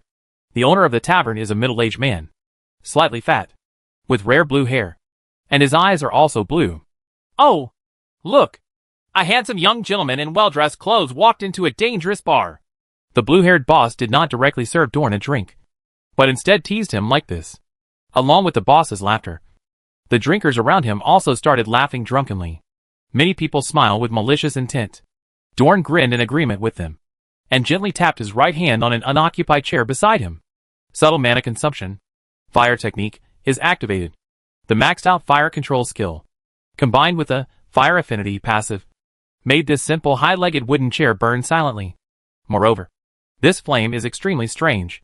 It was obviously very hot and vigorous, but it only adhered to the wooden chair and did not spread to the sides at all. This is a precise flame control ability that would make anyone with a little bit of knowledge shy away from it. Almost instantly, the chair was burned into black ashes on the ground. It was enough to show the power of the fire just now. The sudden change caused those drinkers who were still joking at the beginning to stop talking in time, and many people were even half awakened by the drink. They began to look at the strange young man who broke into the tavern with vigilant eyes again. "I don't like the look of this chair very much. How much is it worth? It will be added to my drink bill later." Don still kept smiling. His tone did not fluctuate much, and he looked gentle. The blue-haired tavern owner's eyes twitched a few times, but he kept moving his hands, skillfully pouring out a bottle of ale and pushing it in front of Dorn. "Perhaps this place is not that dangerous for you. An outstanding mage. The ale you asked for is from me to apologize for my blindness." The tavern owner's survival rule: you can tease the weak without restraint, but you must never touch the bad luck of the powerful. The ale poured out by the fat boss was very clear in color. Judging from intuition of ingredients, there was nothing wrong with the wine, and it tasted pretty good. It seems that the boss specially poured the best quality wines in the store. Don shrugged nonchalantly, raised the glass, took a long sip, and then sat still, seeing that this young man who might be a powerful mage made no further dangerous moves. The pirates in the tavern slowly returned to their more relaxed state. No one dared to provoke Dorn anymore. They just sat around their respective drinking tables in 2s and 3s, continuing to spit out the smell of wine and continue the interrupted drinking conversation. "Hey, have you heard? Old John has acquired some new Fishman gill scales. He used these materials to make several new Fishman sleeve studs. Is that a prop that allows you to breathe freely in the water after putting it on? I also want to buy one, so that I don't have to be afraid next time my captain threatens to throw me off the boat. Ha ha. Let's wait until you can afford it. You are a guy who runs back and forth to pubs, brothels, and casinos after getting off the ship. You know, I went to punish the succubus last night. I originally wanted to spend the night with Miss Flynn, the most talkative person, but the people over there told me that she was dead. I was so blind and vain. Good tongue. Dead? How did she die? I looked for her the night before we went to sea 3 months ago. Isn't that a good thing? He died a week ago. He committed suicide and hanged himself. It is said that he died for his dead lover. TSK. Stupid woman. This is how it is in a tavern with a mixed crowd. As long as you order a drink and sit down for a while, you will always hear some local, real or rumored information and rumors. However, after Dorn listened for a while, he didn't hear anything particularly worthy of his attention. After finishing the cup of apology ale, he waved his hand towards the other side of the counter. The blue-haired boss looked at him carefully and walked closer quickly. "Do you want anything to drink?" "Sir? I won't drink anymore. I want to ask you about someone." Dorn tapped his fingers on the countertop. "If you are looking for someone, then you have come to the right place. There is no one in the whole of Marlowe that Argo cannot find. However, under normal circumstances, there is a fee for providing this information." The blue-haired boss said honestly, a smile. "But if it's you, sir, you can ask me a question for free first." and I promise to answer everything I know. Chapter 343 David's Pirates. Are you Argo? Don raised his eyebrows slightly after listening to the tavern owner's words. What? Sir? Could it be that the person you are looking for is actually me? The fat blue-haired boss once again looked at the young man in front of him with a slightly wary look. Let's just say that. Don did not respond too clearly, but directly changed the topic, lowered his voice, and asked in a voice that only the two of them could hear clearly. So, Argo, do you know Adele and the others? Where? It's a bit difficult for you. Although I boast that there is no one in Marlowe that I can't find. But many times, you can't find someone just by providing a name. Sir, please describe more about what you want. Information about the person you are looking for. There was no change on Argo's face, and he still maintained a simple and honest smile, looking like he was happy to serve Dorn. And what he said was very reasonable. At the same time, the fat boss naturally picked up a clean glass on the counter with one hand, picked up a white handkerchief with the other hand, and then wiped the side of the glass. This little action of the fat boss looks very natural. In the corner of the tavern, several strong men were drinking. For some reason, their attention was casually shifted to the counter and Dorn. Dorn turned his head simultaneously and glanced directly at one of the strong men. His eyes swept over the head of the strong man. The opponent's health bar lit up.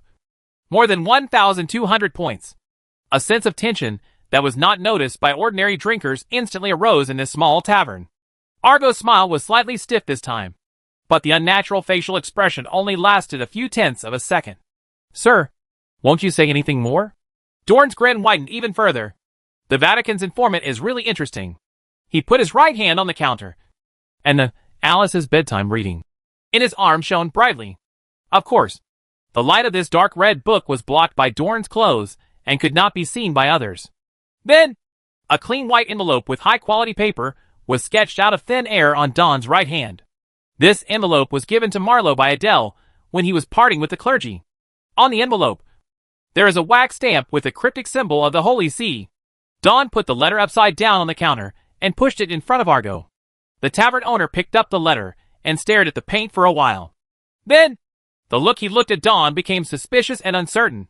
Perhaps you should have shown me this earlier, Argo said with a hint of complaint. But Don just smiled and said nothing. Argo put down the cup in one hand and silently put the envelope away. Following a series of actions, the several strong men sitting in the corner, who looked normal but were actually nervous, no longer glanced at the counter intentionally or unintentionally. The blood bars above their heads also disappeared. Come with me, Argo said softly and walked out of the counter. Don followed at a leisurely pace. Storm and sea waves. Behind the tavern are some small rooms separated from each other. It is provided for guests to drink, gamble, rest, or do other things. Argo led Dorn into one of the rooms, where several tall and thick men were throwing dice around the table.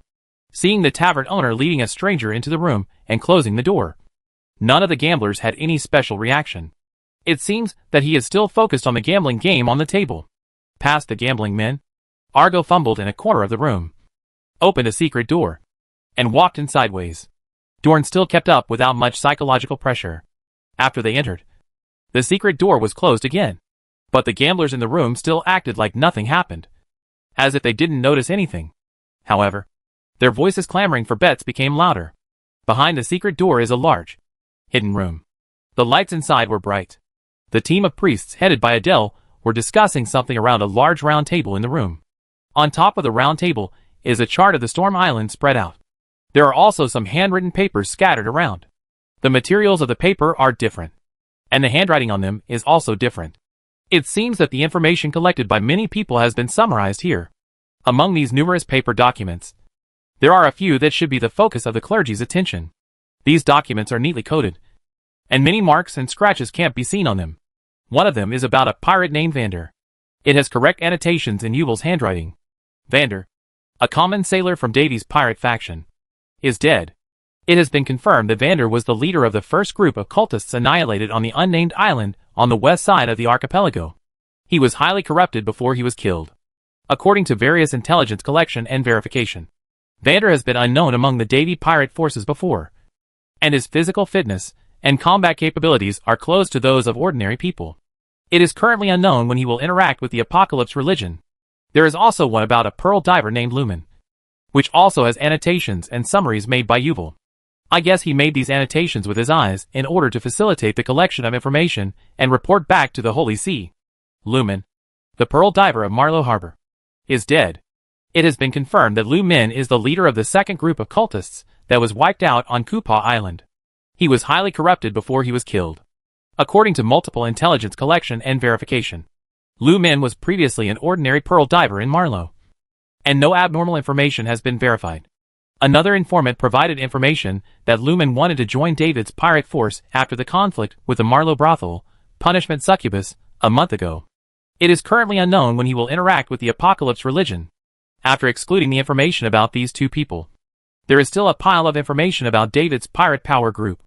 This so-called David Pirate Power Group appears in the personal information of two groups of cult leaders, Vander and Lumen. It is impossible for the clergy and the informants of the Holy See not to pay attention to this group of pirates. It is very possible that the recent strange activities of the Apocalypse cult on the Storm Sea are directly related to this pirate group. The information compiled by the priests here includes the size of the pirate force, the number of ships, and even the map of the island where they are based. On the map, the island where David's pirate group is hiding has been highlighted. The annotations made by Yuval on this document are relatively simple. The Davy Island group has disappeared at sea for at least a month. Need to focus on investigation. Chapter 344 Red War. Storm and sea waves, inside the secret door compartment of the bar. Adele looked at the chart spread out on the table with a sullen face. Jishio was writing on a large pile of information, while Yuval was copying carefully beside him, seeming to be writing a large number of reports. Only Cross was lying on her back on the soft bench next to her, bored and humming some vague tunes to pass the time. Jishio, Yuval, after this report is completed, it will be sent back to the Holy See immediately. The lady holding the sword turned her head sideways, and said this after looking at the sea chart. Jishio and Yuval both nodded. Although the cultists' activities on the Storm Islands were investigated and cleaned up without much resistance, the priests always felt that something was wrong. Judging from the current development of the investigation, investigating and dealing with the cultists' activities here is no longer a simple vacation-style task. Rather, they are suspected key events that deserve attention and timely feedback to the Holy See. In the past, such incidents had to be handled by the Holy See's most elite team of clergy. Of course, Team Adele itself is the elite of the Holy See. It's all caught up. Tomorrow will be a day of repairs. The day after tomorrow, we will go to the island where the David pirates are based to check. The sword-wielding lady ordered again. This time, the remaining 3 clerics responded. It is roughly estimated that the strength of the killed cult leaders Vander and Lumen was similar to that of the old cultist Silver Lizard, who died at the hands of Dorn. As for similar cult leaders, when Adele's team was in Rhine Town, they were asked to deal with a dozen of them at once. Therefore, although what is currently happening here in the Storm Islands is a bit weird, it is far from the scope of the business capabilities of Adele and others. Just report the situation here to the Holy See truthfully, and at the same time keep an eye on it, and continue to investigate and solve the incident. Wait until the sword holder lady has finished the task concisely. Squeak. The secret door was opened, making a slight rubbing sound. Then Argo, a fat man, squeezed into the room. When the priests saw this informant with fishman blood coming in, they didn't react much. They just raised their heads and glanced slightly, and then continued in silence. The reporter continued his report, lying on the soft chair and humming. The ditty continues humming a ditty. No one took the initiative to talk to Argo. Anyway, if he has something to do, he will talk about it himself. The blue-haired informant did not take the initiative to speak. At this time, another person came sideways from the secret door that had not been completely closed. The person who came had a tall figure, black hair and black eyes, and after scanning the 4 people in the room, he smiled. Dorn! Cross was the first to react. She jumped up from the soft chair with a hua sound, stepped forward in a few steps, and gave Dorn a warm hug. It's also thanks to the fact that the priest's sister is not wearing heavy armor at this time. Otherwise, Dorn might have to activate a defensive skill to be able to cope with such a flying greeting gift. Except for Cross.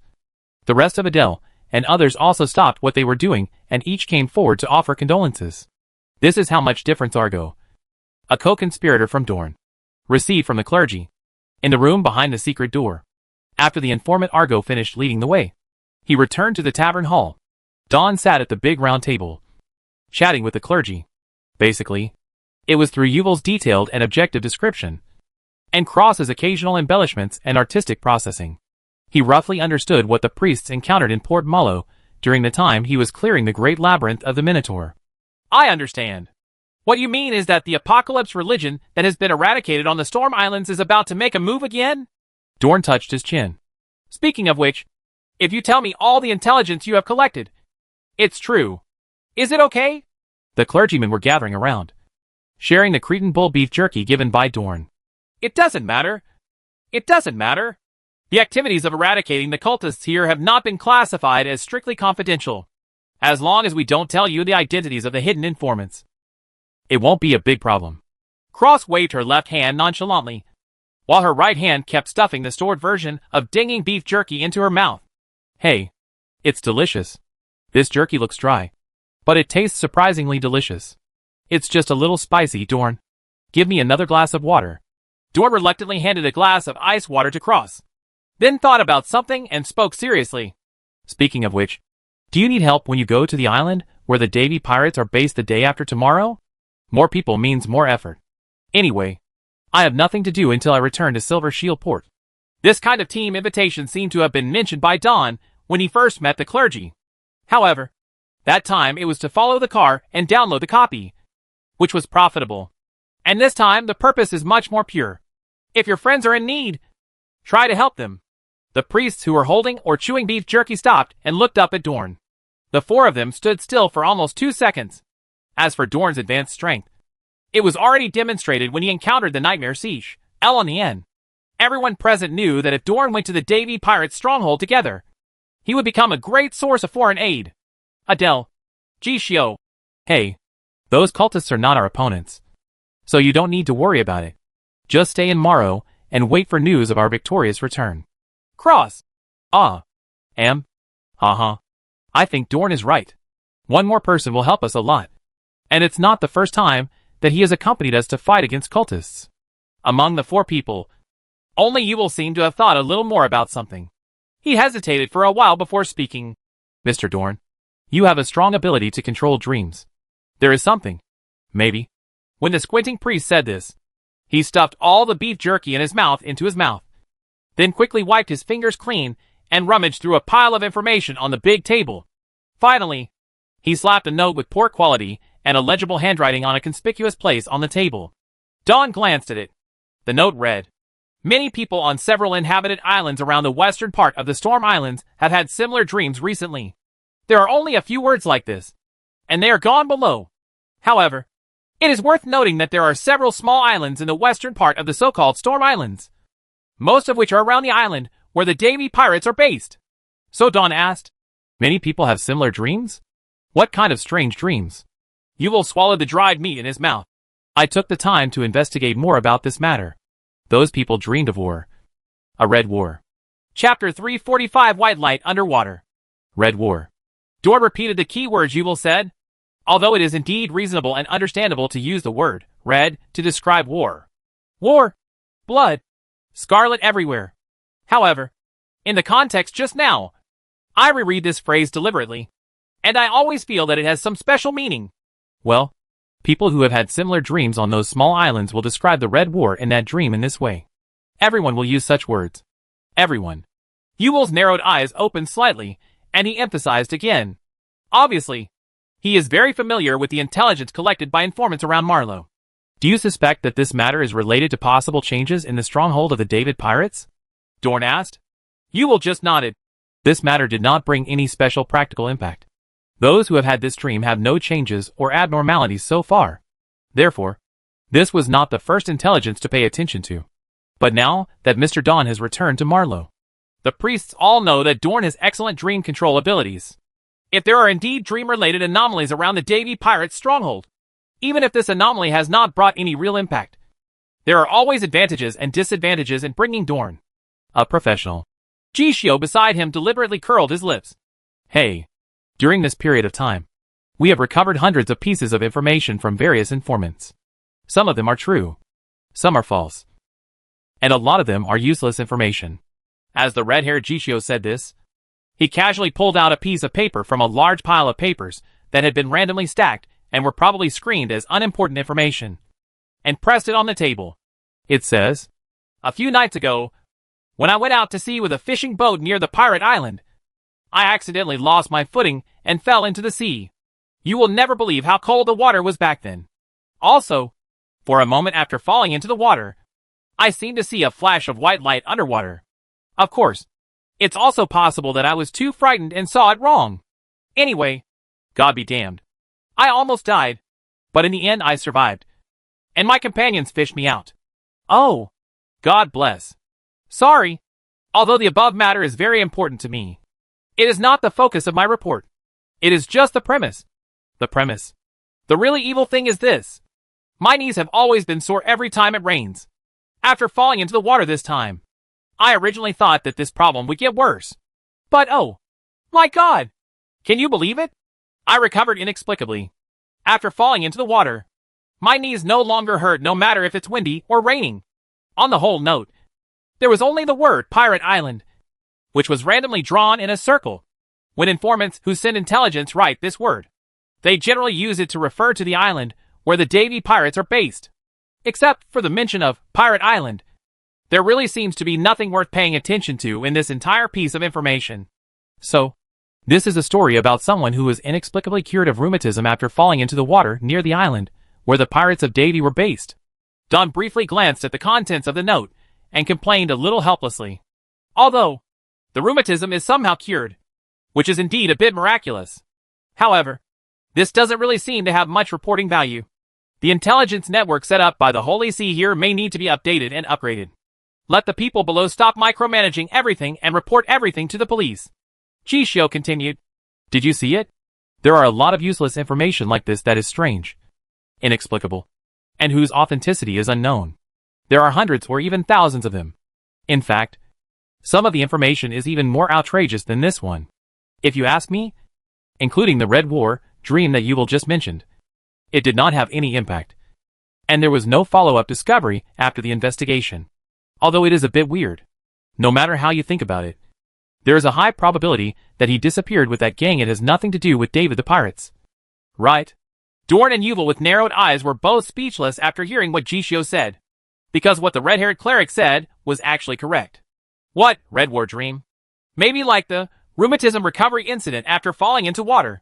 Is interference information that has no effect on the investigation and handling of this cultist's activities. And if you pay too much attention to these interfering information, it will obviously slow down the progress of the real main task. Of course, the purpose of what I say is not to object to Dorn's participation in our operations. If you want him to join, I don't care. Of course, I understand the principle of one more person adding more strength.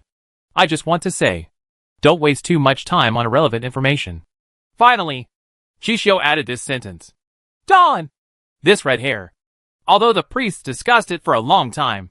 But in the end, the person who decided whether Dorn should participate in the Pirate Island exploration and landing operation was Adele, who had the most decision-making power in the entire team.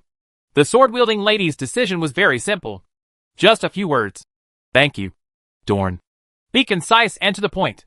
Not only did he directly agree to Dorn's participation in landing on the Pirate Island, but he also directly expressed his gratitude to Dorn. The other three clergymen had no objections to Adele's decision. Even Jishio is the same. As he said just now, Jishio actually had no objection to Dorn joining the team temporarily. What I just said was also inappropriate for the situation. Just like that, after returning to Malo Port and meeting with the priests, Dorn ended his current idle state and spontaneously found himself a temporary task of accompanying the priests to explore the Pirate Island. The clergyman's day of recuperation passed quickly. During this day, Adele and others, who had been busy for months, finally took a serious rest. Dorn took out the Cretan bull brisket stored in the cold storage and made a delicious red wine stew to reward the priests. This red wine beef stew was rated SS. And Dorn also shared some with members of the Storm and Sea Waves Tavern, including Argo. After all, Adele and others had long been exhausted from eating a lot of dishes prepared by Dorn, and could no longer generate much. But people like Argo still have fresh leeks that can cut a lot of cooking power. In short, after spending an unexpectedly relaxing day with the priests in Storm and Sea Waves, in the early morning of the next day, Dorn and his party boarded a sloop, with Jishio driving the Wind Spirit to control the ship. They broke through the mist on the sea in the early morning and sailed towards the pirate island, where the situation was temporarily unknown. Chapter 346. Items that induce depravity. In the early morning, the red sun lies at the end of the sea, like the unbroken yolk of a poached egg, gentle and beautiful. But as the sun slowly climbed higher, the sunlight began to become more and more intense. When the sun shined in the sky at noon, it became like a large furnace hanging high in the sky, scorching the entire sea surface. However, on the sloop, Keith's sylphs can blow the wind, and Dawn's, Alice's bedtime reading, contains inexhaustible ice-purified water. The priests were living a comfortable life. The time came to about 2 o'clock in the afternoon, and the sloop landed on Pirate Island, which is the stronghold island of David's pirate group. This island is not small in area. The periphery is a large stretch of white sandy beach covered with pebbles. Inside is a lush rainforest that blocks the sky and the sun. This kind of terrain is really suitable for hiding. It's no wonder that the David pirates chose this place as their base camp, due to the fact that it has been occupied by pirates all year round. Ordinary fishing boats and fishermen rarely come near this place. Standing on the white beach and looking towards the sea, it is blue, vast and clean. However, now is not a good time to see the scenery. Long before approaching this landing beach, Dorn and his party had already seen something that concerned them. On the white beach, 2 wooden 3-masted sailboats can be seen. One is larger, and the other is smaller. The larger one is similar to the Blood Pearl. They all look like pirate ships. Both pirate ships were in a stranded state. There were obvious signs of fighting on the ship, leaving many damaged areas. Many dark red dried blood stains could also be seen. Based on my communication with the Wind Elf, I can only vaguely determine that a tragic battle accident occurred on these 2 ships about a month ago. After Jishio landed, he focused on investigating the 2 stranded pirate ships and came to this conclusion. Besides that, another thing worth noting on the beach is the corpse. To be precise, it shouldn't be called a corpse, but a skeleton. A large area of white bones was exposed after being eaten, leaving only a bit of rotten red meat with no identifiable tissue parts still stuck to the bones, and disgusting maggots squirming on these skeletons. These skeletons are scattered on the beach and on stranded ships. They can be seen everywhere, exuding a stench that attracts mosquitoes and flies. As the person with the best perception ability in the team, these skeletons have also done some research. As for these disgusting skeletons, there are flat tooth marks on the remaining stinking rotten meat and individual bones. In addition, according to my preliminary judgment, these skeletons should have been pirates on this island during their lifetimes. Don touched his chin with his hand and listened to the red-haired cleric's findings. There are flat tooth marks. Just by hearing this word, you can actually tell whether these pirates were chewed into this shape by something. People. Moreover, they are in a highly degraded state, with flesh and blood all over their bodies twitching and squirming. They cannot see the human form, and they can only shout, "Hungry!" and "Give me blood! Give me meat! Give me!" I endured the stench and nausea and stayed on the beach for a while, but found no other valuable clues. Dorn and his party planned to continue exploring the dense rainforest on the pirate island. When leaving the smelly beach and walking towards the dense forest, Cross, as a priest, raised her charity spreader and released 2 purification techniques on everyone. Prevent everyone from contracting any diseases from those rotting bones. Be careful. After entering the rainforest, the sword-wielding lady put on light plate armor, turned the hilt of Pale Justice into the palm of her hand, and walked to the front. There are muddy trails in the rainforest of this island, probably created by the pirates, who have been operating on the island for many years. The vegetation in the forest is very lush and layer upon layer, making it impossible to see what is hidden in the depths. However, there is a human radar infrastructure in the team, and the current exploration process is still very smooth. Go this way. I have explored it. Deep in the jungle, there is a large cliff cave. There are many traces of human activities there. It is probably the hiding place of this group of David pirates. Around the cliff cave, there is a strong aura of depravity, and there are many humanoid creatures moving around. They are pirates who have degenerated. Based on my current judgment, there must be an item in the cliff cave where the pirate stronghold can induce people to fall. Jishio said all the information he perceived in one breath. After listening to his perception and analysis, Dorn and others did not show much surprise. Items that induce depravity exist. This is a conjecture deduced by the clergy based on the activities of cultists on the Storm Islands and the information collected at hand, to explain a series of unusual events recently encountered. According to the analysis of Dorn, an outsider who heard most of the information, this conjecture is actually quite reasonable. Referring to the two annihilated cult leaders, Vander and Lumen, it has been proven that they were ordinary people without any special abilities not long ago. But before being killed by Adele and others, both Vander and Lumen could condense the corrupted black energy, which was already comparable to that of the old cultist Silver Lizard. In fact, their corrupted aura is much purer than that of Silver Lizard. After all, it seems that the two students of Silver Lizard were unable to condense the black energy at the beginning. But the followers who followed Vander and Lumen for a short period of time had the ability to release a faint black energy of corruption. This situation may have been caused by Vander and Lumen being exposed to some powerful props that can induce people to fall. Now that he has landed on the pirate island, Jishio senses that there are more pirates in a corrupted state near the pirate cliff cave, which can further verify this conjecture. Even after listening to Jishio's speech, Don directly completed the chain of guesses in his mind. David's group of pirates has definitely come into contact with something related to the apocalypse religion recently. This item has extremely strong depraved properties, causing most of the entire pirate group to be depraved and turned into monsters that need to eat human flesh to stay awake. The tragedy on the beach should be the result of a conflict between a group of pirates and monks who had become sober. As for Vander and Lumen, who were killed by Adele, they probably left the pirate island by accident after being infected with the aura of corruption. This is probably the origin of the activities of the apocalypse cultists in the Storm Islands. Based on the current information, that props that induce people to fall should really exist. Moreover, judging from the effect it caused, it is probably not some lost artifact level prop of the apocalypse religion. So, as long as we find this prop and contain it or destroy it, the matter on the Storm Islands will be solved. Dawn thought. Chapter 347 The Fallen. A rotten smell of blood could be smelled in the air. Hungry. So hungry, eat. Final salvation. The vegetation in the rainforest is covered, and the view is severely obstructed. But if you are willing to calm down and listen carefully at this time, you can hear such chaotic murmurs. The sound sounded far and near, making it impossible to tell where the source was behind the trees and shrubs. There is a breath coming. Fallen pirates. There are two on the west side, and one on the east side. In the clergy team, Jishio spoke up to warn. When he finished speaking, Adele and Cross, who were wearing armor, rushed out in these two directions with weapons in hand.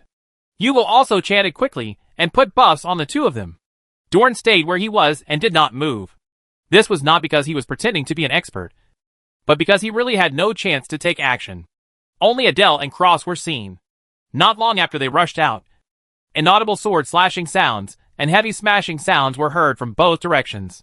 Then, the two girls went back the same way. The lady holding the sword walked back with an expressionless expression, dragging the bodies of the two pirates. The flesh and blood under the skin of these two corpses were covered with granulations, like melted candles solidifying again. There were no rules in sight, and they were ferocious and terrifying.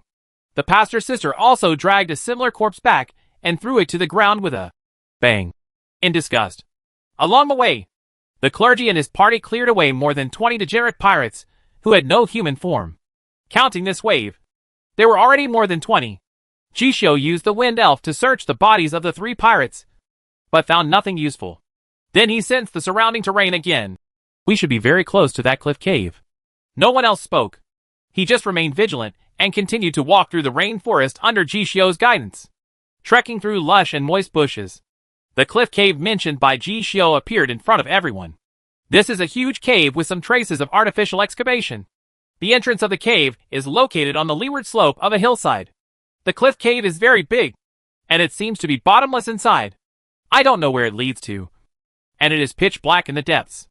At the entrance of the cave, there are more than 30 degenerate pirates who are not humanoid and wandering around. The flesh and blood under the skin, which was like molten wax, was constantly squirming and twitching, and disgusting granulations and tumors appeared from time to time. The overall state of these degenerates was completely confused. They were wandering around the entrance of the cave numbly and mechanically, while whispering words like salvation, flesh and blood. This group of corrupted pirates gave Dorn a slightly different sensory experience than when the Silver Lizard faced madness. He no longer looks like a cult fanatic who believes in an evil god, sells his body, and finally becomes indescribable. Instead, it looks a bit like the zombies that are irregular in biochemical movies. As Dorn and his party approached and were preparing to fight, the Fallen seemed to have discovered this group of uninvited guests. Hungry. So hungry. Blood and meat. Give it to me. I'm hungry. The Fallen ones roared, probably attracted by the flesh and blood stimulation of normal living people. They changed from their previous confused state, moved quickly, and rushed towards the location of the priests in groups. However, the elite clergy team is not a vegetarian. Adele immediately raised her sword and rushed forward. Between the pale figure and the flickering shadow of the sword, a ferocious fallen body would surely fall to the ground bleeding. Judgment. This time, Cross no longer rushed into the enemy, but chanted, waved the cross, and used skills, an incomparable holy power, accompanied by the chanting of the priest's sister, quickly condensed into pure white light visible to the naked eye above the rainforest, and struck down on the fallen. Dorn also took action. If you encounter 2 or 3 corrupted pirates, leaving it to Cross and Adele will certainly not be a problem. But when encountering such a number of enemies, it would be a bit unreasonable to try to fish by yourself. Moo. A giant poisonous frog appeared from behind Dorn. In addition, although Ri has been transformed into the second weapon, Pale Justice, it is really cool to think about the combat method of Miss Sword Holder drawing the sword light among the enemies. But considering that these degenerates were not food, the cooking Dingzok's removing skill could not be triggered. So Dorn did not choose to fight in close combat with a sword. Instead, he uses corrosive acid with one hand to condense an acid ball with a dangerous green light, and uses fire technique with the other hand to rub a fireball to participate in the battle remotely. The combat effects of acid in one hand and fire in the other are quite good, coupled with the rear support of Jishio and Yuval. In a team, there are warriors who can advance quickly and have extremely high attack power. There are also front row tanks that can withstand energy damage. There are also insidious DPS who can pull strong acid arrows, fireballs, and summon thugs. And finally, there is a hard assistant, a soft assistant, the pale sword slash that dragged out the afterimage, the blast of pure holy light, the corrosive burning of acid and fire, and the blessing of wind and song. All kinds of fighting skills danced around in the audience. For such a top-equipped combat team, facing more than 30 highly depraved pirates, it would be a direct and unparalleled killing spree. I don't know how to lose it all. Therefore, the battle ended very quickly, and was almost devastating. A considerable number of the more than 30 enemies easily turned into Dorn's experience points. After dealing with the enemies at the entrance of the cave, the priests were not in a hurry to enter the cliff cave.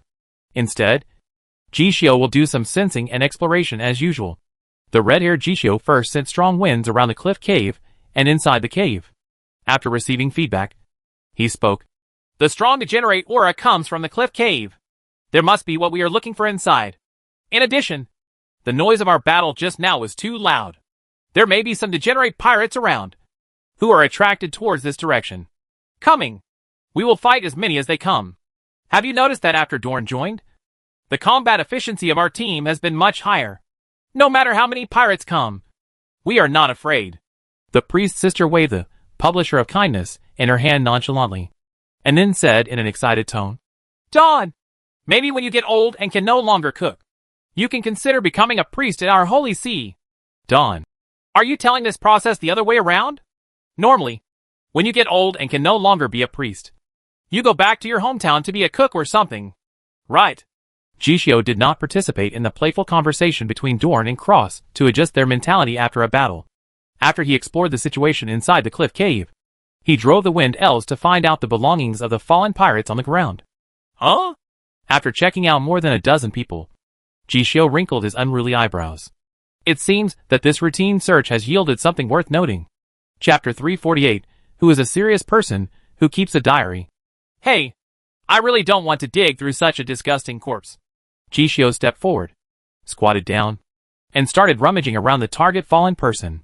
3 to 5 seconds later, he pulled out a leather-bound booklet. The paper inside the booklet was wrinkled and stained with blood, and many of the writings could not be read clearly. Jishio spread the booklet on the ground, opened it, and then half knelt beside it, flipping through it casually. The others gathered around him. It's the same as what I just felt. Like a diary. After flipping through a few pages, Jishio said this. Indeed, the booklet found on the pirate's body looked like a diary. In other words, this pirate is not a serious person. Who the serious person keeps a diary? Flipping through a few more pages at random, Jishio found some daily content whose handwriting was barely legible and not covered up too much by dirt. April 29th. It rained heavily on the sea today. It was simply, damn. What's the word for heavy rain? Never mind. In short, although the weather was bad, Lumen and I had an extremely smooth pearl fishing today. I should be able to sell these beads at a good price after I go back. Hey, tell me, is the Lumen written in this diary the cult leader we killed earlier? After taking a rough look at the words on this page, Cross shook her head wearing an iron bucket helmet in a daze. Neither Dawn nor Adele responded. Yuval squinted his eyes. You have to read it first to find out. Cross. Jishio turned another page, and only the top part of the content on the next page could be barely discerned. May 1st. Damn it. The beads that I worked so hard to collect were bought by the guy Van Helsing at a low price. We pearl divers dig for pearls with our heads in our hands. But the money we make is pitiful. A lot of money went into the pockets of those businessmen who ate like pigs. Correct. And Lumen. He never makes people worry. Being friends with him is really unlucky. Unlucky. Today, he took his hard-earned money and went to punish the succubus to find that Flynn. I really don't understand what's so good about that woman. Seeing this, everyone can already confirm that Lumen, mentioned in this diary, is the leader of the cult who was killed. Then this dead pirate was Lumen's friend. In this diary, there may be scattered first-hand information related to the changes in the Storm Islands. However, looking back further, the contents written in the diary are all insignificant daily trivial matters, and a considerable part of the handwriting is blurred. Jishio continued to flip until the date recorded in the notebook, getting closer and closer to now. June 19th. I heard that David's pirate group is recruiting people, and they need outstanding pearl divers to join. If you become a pirate, you will definitely make a lot more money than fishing for pearls. Right. June 24th. Unexpectedly, Lumen became enlightened after being beaten by the people from Punishment of Succubi. I had never agreed to be a pirate before, but now I have changed my mind. But from the look on his face, it seems like he did it just for the sake of that girl named Flynn. June 29th. Damn it. These crossed-out pirates! No wonder they need a large number of pearl divers to join them. It turns out they want us to salvage some underwater ruins. And what about the second mate? We are unwilling to dive into the ruins even if we are carrying Murloc sleeve studs. So only those of us pearl divers who have drank some kind of scuba alchemical potion are allowed in. I bet that potion won't do much. The other thing is the stuff we caught. I felt like the thing I was using to tie the rope was a strangely shaped stone sculpture. But it's too dark underwater to judge. Anyway, by the time I got back on the ship, the pirates had already transferred everything away. Phew. We obviously caught it. Also, I heard Lumen say that what he salvaged seemed to be a stone slab. July 1st. I heard the old pirate say that the underwater ruins are the ruins of some evil god. He said that David wanted to gain superhuman power from the underwater ruins of gods. I regret joining them. Also, I've been feeling very wrong for the past 2 days. I'm so hungry. So hungry. I want to eat meat. But if you eat fish, you will spit it out intact. Hell, why does fish smell like shit? By the way, I don't know where Lumen is today. I'm so hungry. I want to eat meat. The contents of the last few pages recorded in this diary are quite clear. The date recorded in the diary ended abruptly on July 1st. After that, there is nothing. However, just looking at the indescribable death of this pirate, whose body was covered with granulomas, the clergyman and Dorn could also figure out what happened next. Adele, after reading the key contents of the diary, Miss Swordholder's face did not change much. She held pale justice and glanced into the dark pirate cave. Nothing was said. The priest's sister shook her iron bucket helmet. David, the boss of David's pirate group, wants to gain power from the ruins of the suspected underwater evil god. What a stupid thing to do. Yuval. Are the things salvaged from the underwater ruins stone statues and slabs? Are the props that induce people to fall in the cliff cave? The aura of depravity deep in the cave is very strong, which hinders my perception. However, I can tell with my toes that the aura of depravity must be emanating from the stone statues and stone slabs. Jishio came to his own conclusion, stood up at the same time, and picked up the diary. It may be useful to make a summary report after this thing goes back. After putting the diary away, Jishio continued to clean the battlefield and captured 2 cuff pins with magical power. This thing should be the Murloc cuff pin, a relatively valuable magic item in the Sea of Storms area. It is usually owned by wealthy black businessmen or high-ranking members of large-scale pirate forces. The cuff pins are mainly made of fishman gill scales. After wearing it, as long as the magic power is introduced, the user can breathe and move more smoothly underwater for a certain period of time. There were 2 R-pins in total, and the priest shared one with Dorn. After briefly cleaning up the battlefield, Dorn and his party officially entered the cliff cave. The interior of this pirate's hiding cave is actually larger than it seems when you look in from the outside. And it is winding and bottomless. Inside the cave, every few floors, there is a brazier supported by a wooden support. But at this moment, these braziers either fell to the ground or were burned out. And none of them was burning. The view inside the cave is dim.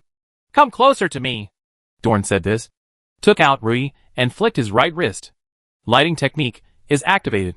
Dorn's lighting technique can steadily light up an area, or apply a lighting effect on a certain creature or object. And his choice was to first add a strong lighting effect on Rui. Let it act as a bright flashlight.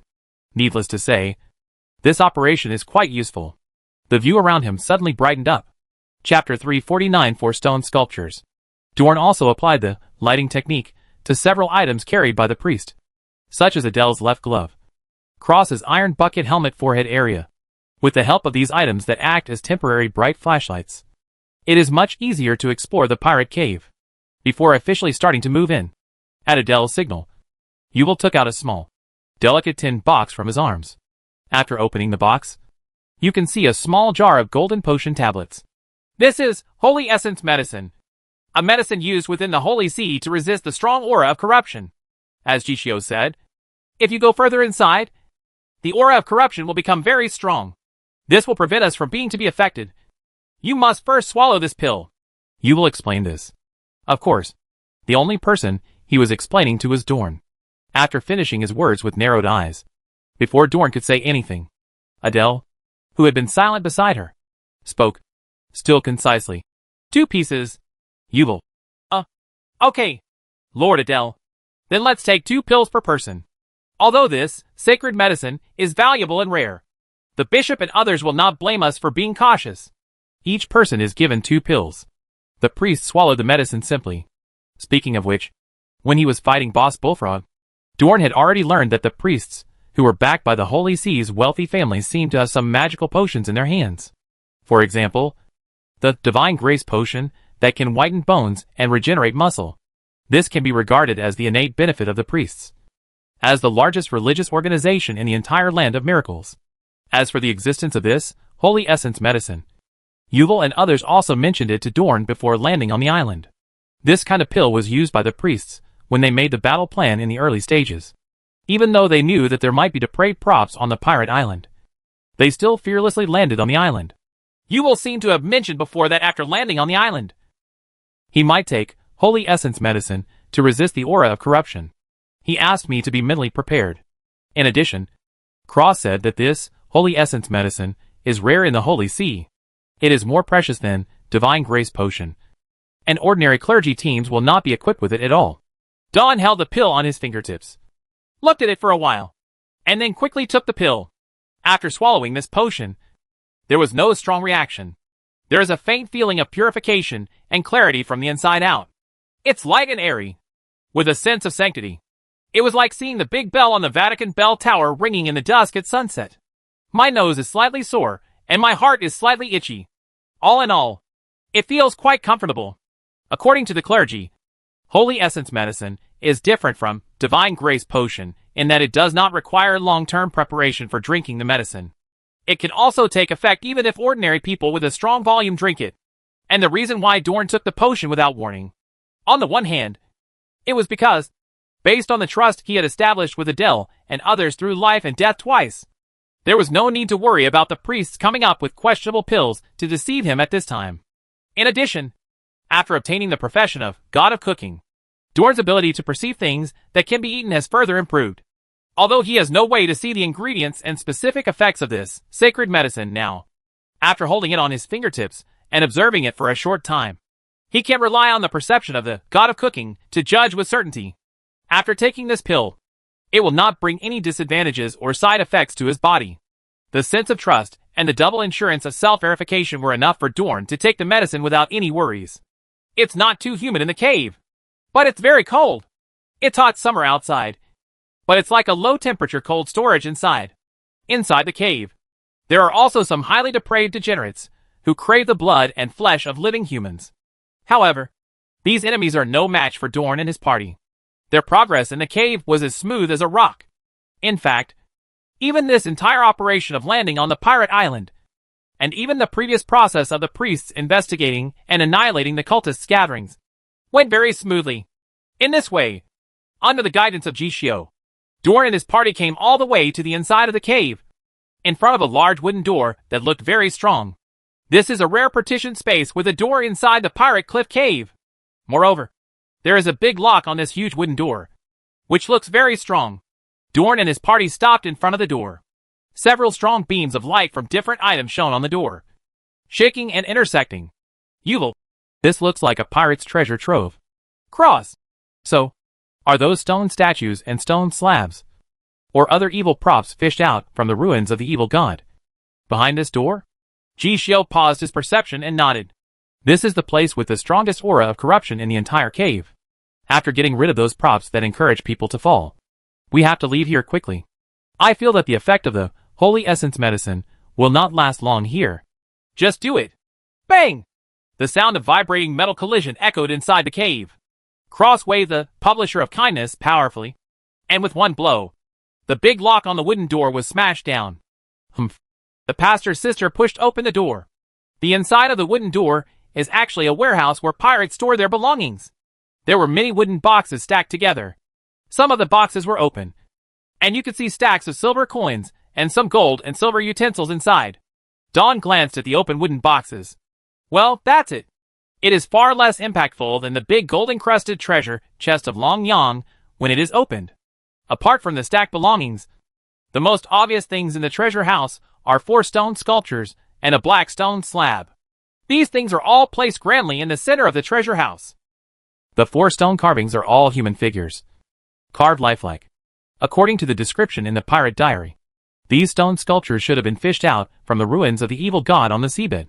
Logically speaking, they should have been soaked in seawater for a long time.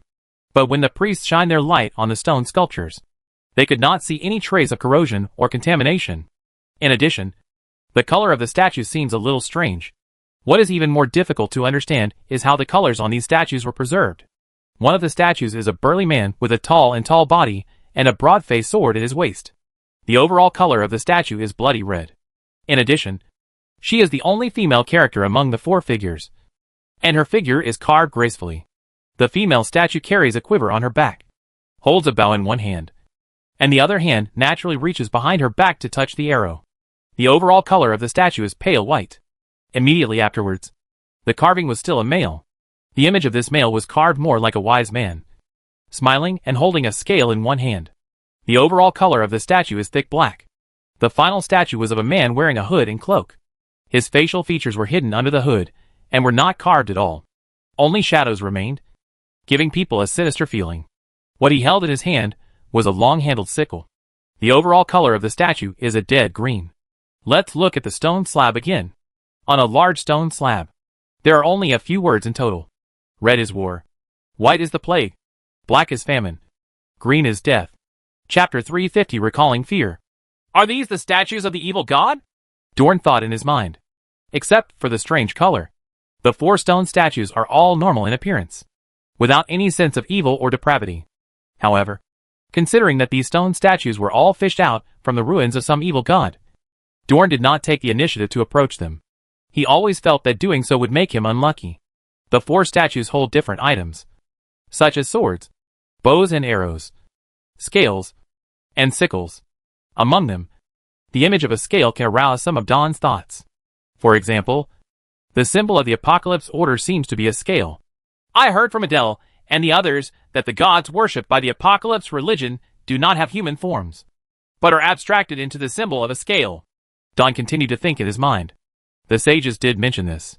Dorn had previously seized a pendant carved into a scale from the old cultist silver lizard. However, Dorn did not take the scale pendant with him, but temporarily stored it with Argo, the informant in the Storm and Sea Waves tavern.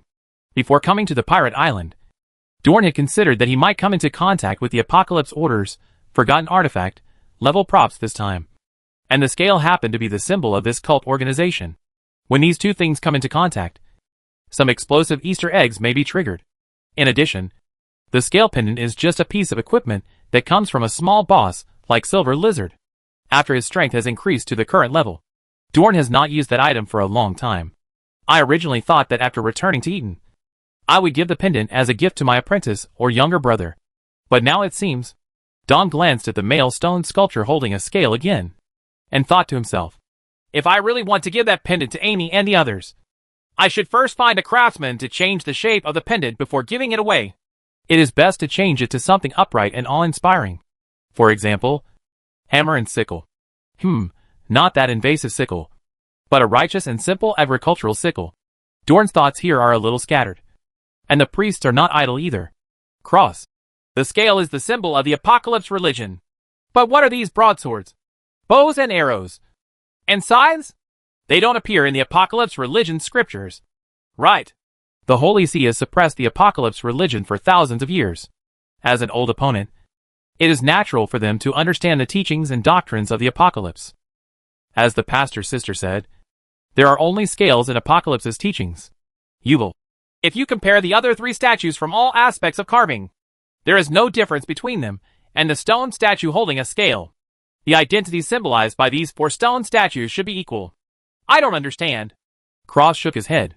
In fact, not only the pastor's sister, but also everyone else was confused at this time.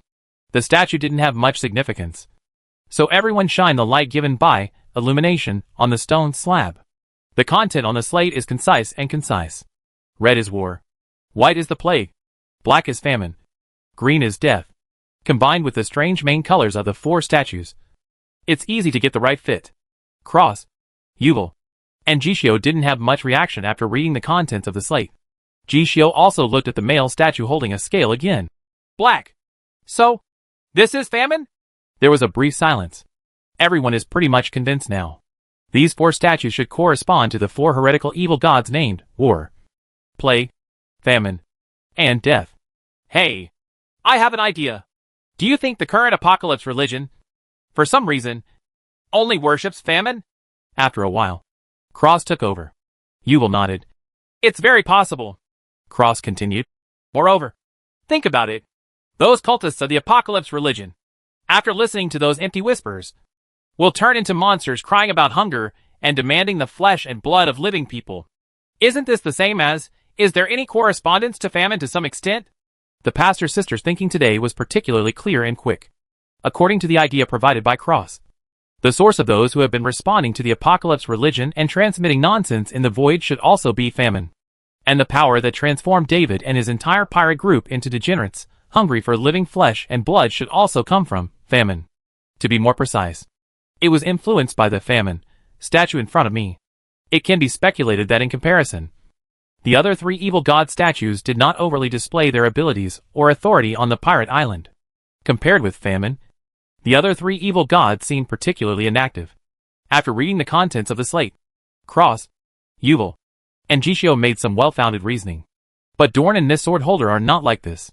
When they saw what was written on the slate clearly, their pupils involuntarily dilated. Their eyes were all fixed on the same line on the stone slab. Green is death. Die.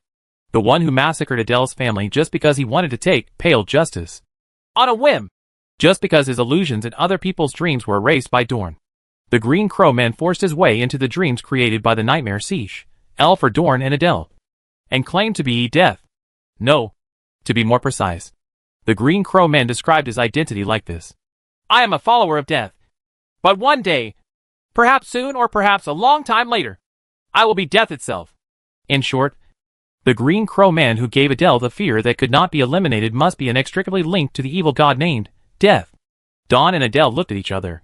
The eyes of both parties were filled with surprise and panic, and they almost said in unison, "We have to get out of here." Among them, when Miss Swordholder said these words, her voice had a slight tremor that was uncontrollable. She must have recalled the bone-deep fear she encountered when she was a child. Oh? But Shouldn't we get rid of these statues and stone slabs first before leaving? Cross and the other three turned around in confusion. That kind of thing should be left to your most powerful people. Some bishops or something like that. What we have to do now is to turn around and leave immediately. Don't look at anything again. Don't say anything anymore. Don't think about anything anymore. Dawn said this with an urgent tone. No way. The Green Crow man who calls himself Death's attendant and may become Death himself in the future has left a profound impact on Dorn. The Green Crow man is so weird that he can accurately locate the dream by erasing his image in the dream. Everything about him, whatever you think about, can be felt. Moreover, there are actually 4 symbols of existence, like the Green Crow man, or symbols of existence higher than him. In this small pirate cave. This pirate cliff cave is so virtuous and capable. Chapter 351 In the Dark Mist. The three of Cross looked at each other. Dawn and Adele's reaction surprised them slightly. The 4 statues in front of me may be symbols of evil gods related to the Apocalypse religion. So to be on the safe side, according to what Dawn said, it is indeed a reasonable and safe approach to leave the cave now. Then contact the Holy See and wait for the high-level bishops to handle it.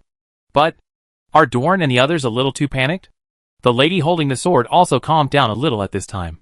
She held the hilt of Pale Justice's sword tighter. Let's leave. Huh? Then, just leave. The priest's sister raised her right hand wearing a metal glove and picked her head. Although, the iron bucket helmet on her head cannot allow her to really touch the back of her head. But Cross still subconsciously made this action to express doubts. However, since Sister Adele has said she wants to leave, she'd better leave first. Yuval. I listened to Lady Adele. Jishio. Hey, what's going on with you?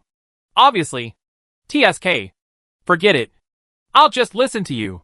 The remaining 3 priests did not ask any more questions. At the same time, they overcame the inner thought of, since they are here, they have to do something about the stone statue. They turned around and planned to accompany Dorn and Adele temporarily exit the cave. But just when everyone was planning to evacuate, the 4 evil god statues suddenly changed at the same time. The stone sculptures began to glow, emitting light of their corresponding colors. Red, white, black, green. Among them, the light, emitted by the statue representing Famine, is black. The statue of Famine was shrouded in a thick black color. This black color could be seen particularly clearly in the dark cave. Black light is the most appropriate description. Among the 4 statues, the light emitted by War is the weakest. The statue is only covered with a hazy red color, which is almost negligible. The black light emitted by Famine is very conspicuous. In addition, the ones that emit the strongest light are Plague and Death. The strange light emitted by these 2 statues illuminated the entire treasure cave with a white and green background. Don't wait for Dorn and others to react. Around the Famine statue, an extremely huge aura of corruption suddenly emerged. The thick aura of corruption gathered into a black mist, swept in, and completely engulfed the entire space of the treasure cave in an instant. Wind! Blow it away! Hey! Why doesn't it work? Sister Adele, Dorn. Dorn could hear the voices of his teammates beside him, but the thick black fog directly obscured his sight. Eagle View, activate. Arcade, activates. After being swallowed by the black mist, Dorn immediately activated 2 skills. There are also several defensive skills and transformation skills that are ready to go. He activated his eagle eyes, trying to see something in the black mist to identify the current situation of his group. Eagle View, the first time he drove out, Dorn really saw something. The first is the body outline of the teammates around him. But the strange thing is that at the moment when the black mist emerged, Dorn and the priests were obviously very close to each other, and everyone was by each other's side. But at this moment, each teammate's position is at least 7 or 8 meters away from Dorn. The one farthest away should be Cross, and the distance from him is already more than 10 meters. Also, the black mist space that suddenly enveloped them seemed to be far larger than the cave they were in just now, because Dorn seemed to see an extremely huge outline in the depths of the black mist, very far away, squirming and entrenched. In fact, even the top of the head at this time seemed to be no longer the closed top of the cave, because Dorn could see the infinitely high and infinitely deep positions in the sky. There seemed to be stars shining there, and bright nebulae spinning. The existence of these objects glimpsed in the black mist is extremely short-lived, because after a few tenths of a second, the fog became thicker, as thick as water dripping from it. Even if he maintained the eagle view, Dorn could not see anything. In his sight, only the endless blackness was left. While using Eagle View to peer into the black mist, Dorn also used Arm Foot. Then, just as he had a chance to clearly see the positions of the 4 teammates around him, he extended 8 squid tentacles and pulled part of his teammates' torsos. Don't move. I will pull you to my side, Dorn said, because of this depraved aura. The endless black mist is too weird. After being wrapped up, the space around him seemed to be distorted. Therefore, Dawn's first judgment was that he and the priests should not be too far apart, and should first pull everyone to his side. Since Dorn had given a warning, it was relatively smooth to use his tentacles to pull away his teammates scattered around. There was an extremely strong resistance coming from just one tentacle. In that direction, it should be Cross. Wow! Sister Adele! Dorn! Help! There is something slimy and greasy in the black mist that is tugging at me. Ah! Ah! It has penetrated into my breastplate. It's so disgusting. Sister Priest. A panicked voice. The voice could be heard as shouting, but it was unusually weak. Dawn! The sticky, greasy thing should refer to Dorn's magical tentacles. But the conscience of heaven and earth. Dorn's tentacles were definitely grabbing at the priest's sister's arm at first.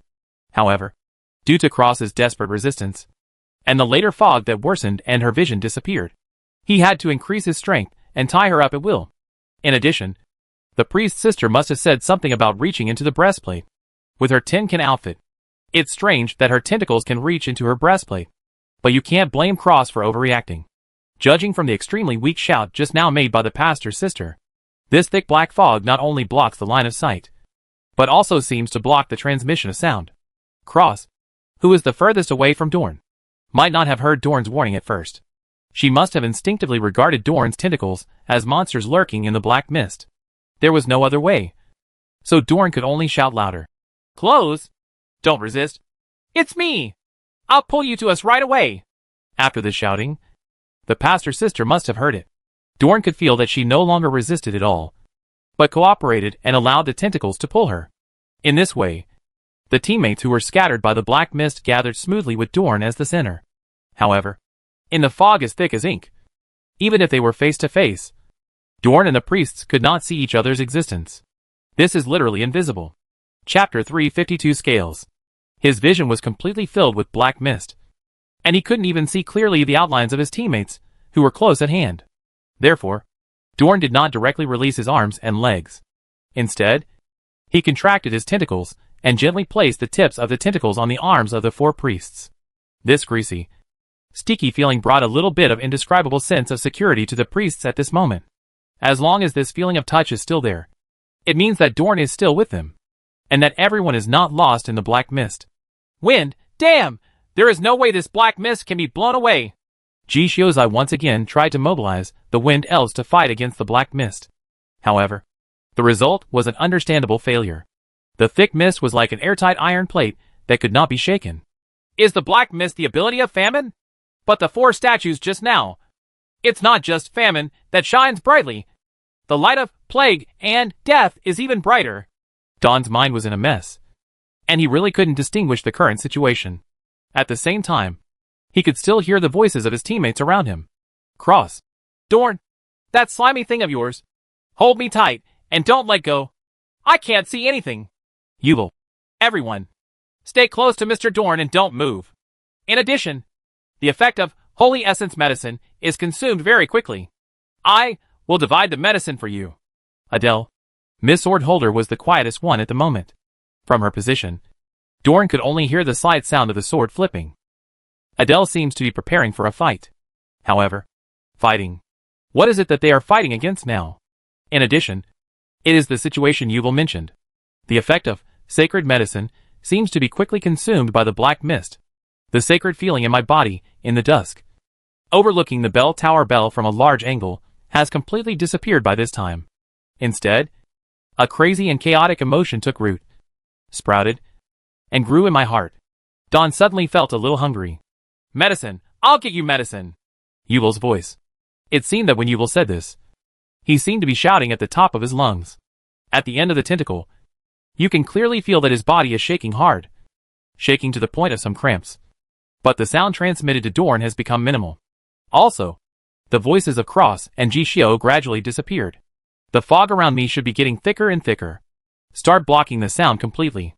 Dorn could feel the priest's bodies trembling to varying degrees through his tentacles. And they should be shouting something. However, Dorn heard nothing. It was eerily quiet and dead. And all one could see was the thick black rolling and surging in front of him. The feeling of madness and chaos in Donan's heart became more and more intense. Moreover, the feeling of hunger just now turned into ravenous hunger at some point. So hungry. Yuval had already taken out the holy essence medicine. Although he couldn't see anything around him at all, he still skillfully opened the medicine bottle, poured a few pills into the palm of his hand, raised his head and swallowed it, and then immediately swallowed it. The vial was thrust into Dorn's arms and legs. Touch. This is the only sensory experience that everyone in the black mist can feel that their teammates still exist. Dorn derived an empty long tentacle, took the medicine bottle, and passed it towards the location of other priests. I also randomly took 3 or 4 holy quality medicines. In this way, the restless chaotic feeling in the body was temporarily suppressed, and the hunger for overeating was also slightly alleviated.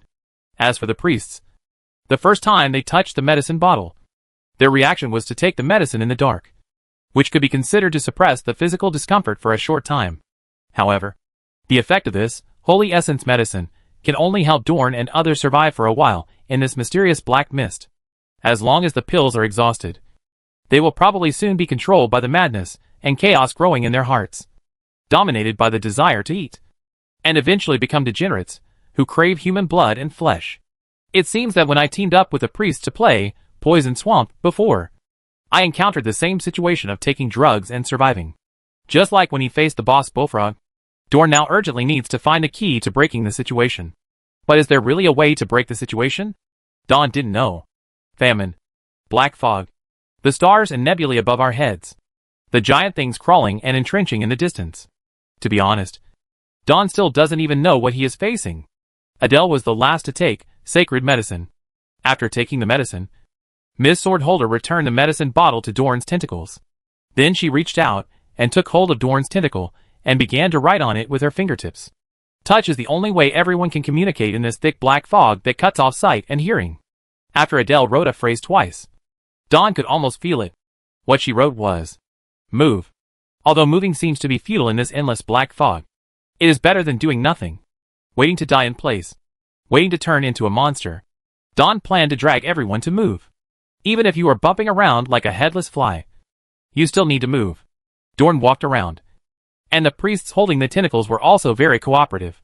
However, after walking for a while, something new happened. A voice came over. It was obvious that the black fog had completely blocked the close conversations between Dorn and his teammates. But at this time, there was still a sound coming. Moreover, the sound could be heard very clearly. Rustling. There seemed to be a huge scaly creature, and the scales on its body made a sound after rubbing against the ground. Dawn stopped. At this time, he didn't dare to act rashly. Rustling. The sound of rubbing continued, from far to near. In addition, you can also hear a hissing sound in the black fog. Dorn couldn't help but think of the huge squirming and entrenched silhouette in the distance that he glimpsed when he drove out of the Eagle View when it was first shrouded in black fog. Could it be that thing? Dawn looked in the direction where the sound came from. There was still thick black rolling around, and nothing could be seen. Moreover, this black color seems to be getting thicker and thicker. The black fog is still getting heavier. A slight trembling feeling came back from the tentacles holding the priests. Although he couldn't see or communicate, Dorn could still feel that his teammates were suppressing the panic, nervousness, and fear just like him. Dorn adjusted his breathing, but still stared at the source of the rustling sound. Then he saw it. However, he didn't see the true face of the huge scaly creature hidden in the black mist. What he saw was a blood bar. A bright red, extremely long blood bar. The blood volume is 158,000. Chapter 353 Edible. The health bar of the scaly creature in the black mist was longer than Dorn had ever seen before. It was so exaggerated that just a glance would make you feel how small you are. You know, even the second-level Cretan bull only has about 35,400 health points, including armor value. As for the final form of the boss, at the bottom of the great labyrinth of the Minotaur, for the creatures in the black mist, it is not even a fraction of that. Is that thing a snake? Dorn looked at the bright red blood strips in the black mist, feeling a little scared. Rustling. The sound of scales rubbing against the ground was still heard, accompanied by a hissing sound, which seemed to be the sound of a snake spitting out its seeds. Now Dorn is almost certain that the monster with 158,000 HP in the black fog is the giant creature that was glimpsed through eagle view at the beginning, entrenched and crawling in the distance. If it were a giant snake of that size, Dorn thought of the mortal serpent, Jormungandr. When he first saw the opponent, the monster had no health bar, and now that its health is out, it means that it has already targeted Dorn and the group. Danger! Danger! Danger! Rustling. The monster in the black mist was still approaching quickly, and Dorn could even feel a smelly wind blowing towards his face. At this point, escaping is completely futile. In this strange black fog, you encounter terrifying and powerful enemies that you cannot escape. No matter how hard you think, you can't run away. Therefore, Dorn did not escape. And of course, he would not wait to die. He assumed a fighting stance, prepared for a desperate fight. At the same time, he pulled the tips of the tentacles of the priests and began to shrink slightly. The priests on all sides also gave small physical responses. Fight! Dorn gritted his teeth, still looking at the moving long health bar. Then, in his sight, the 158,000 health bar became blurry. It's like the rolling black mist is getting thicker, so thick that it can cover the blood tank. What's going on? Even the nervous Dorn couldn't help but be surprised. Can the combat assistance provided by the system, the health bar visible only to you, be obscured by things that exist in reality? This was the first time Dorn encountered this situation, and just when he was surprised by this gap. I don't know if I stared at the monster's long health bar in the black mist for too long, but the system determined that it had locked onto the opponent's existence to a certain extent. Although Dorn did not see the appearance of the monster in the black fog at all, the skill, ingredients intuition, was inexplicably triggered. But maybe it's because I didn't really see the appearance of the monster clearly. The information transmitted to the brain through intuition is very limited. Only one short word. Edible. Dawn. Dorn is thinking about how to risk his life and fight the monsters in the black fog. But at this time, an idea suddenly popped into my mind, telling myself that the object I was preparing to fight to the death was edible. It is completely useless information for the current situation. Well, this is a bit of dark humor. Dorn took a deep breath, tried to put these strange thoughts out of his mind, and prepared to concentrate on fighting. In other words, a few tenths of a second passed before his attention returned to focus again. The ultra-long blood bar in the black mist, which was still moving and getting closer, was finally completely covered up and could no longer be seen. This is the first time that Dorn has seen system-related products directly affected by something in reality. There must be important secrets and principles behind this. However, you have to wait until you have passed the hurdle before you have time to think and explore. The monster's health bar in the black mist was completely covered, which meant that Dorn could no longer visually determine the opponent's location.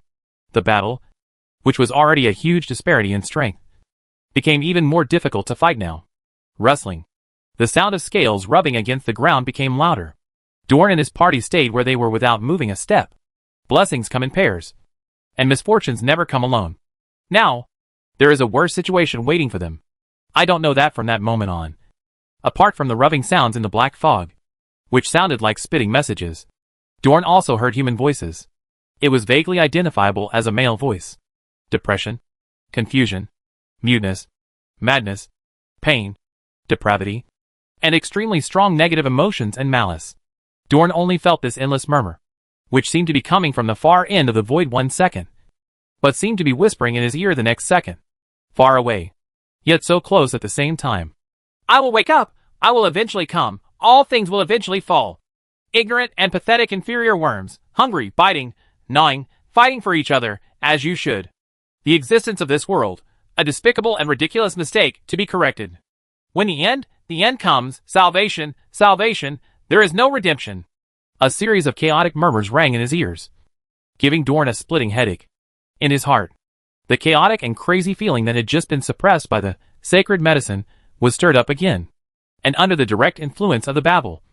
This time this sense of confusion no longer seemed to take root and sprout in the body. Slowly growing. Madness is unbridled. Chaos is rampant. Me! Dorn gasped for air, his face already covered in cold sweat. His arms and legs contracted violently, tightly pulling his teammates around him. He felt so hungry. Ravenous. The effect of the Holy essence medicine in Dorn's body is dissipating rapidly. And along with it, his sanity. So hungry. Want to eat meat. Eat meat. Eat meat. Eat meat. His will was collapsing. And Dorn was only relying on his remaining sanity to control his body. He wanted to take the sacred medicine. But this action, which was not difficult, could not be completed at this time. Dorn's tentacles were still pulling on the wrists of his 4 teammates. He could feel that on Cross's side, Jishio's side, and Yuval's side, the flesh and blood under their wrists had begun to squirm and twitch to a certain extent. They are degenerating, transforming into monsters that only know how to drink human blood and eat human flesh.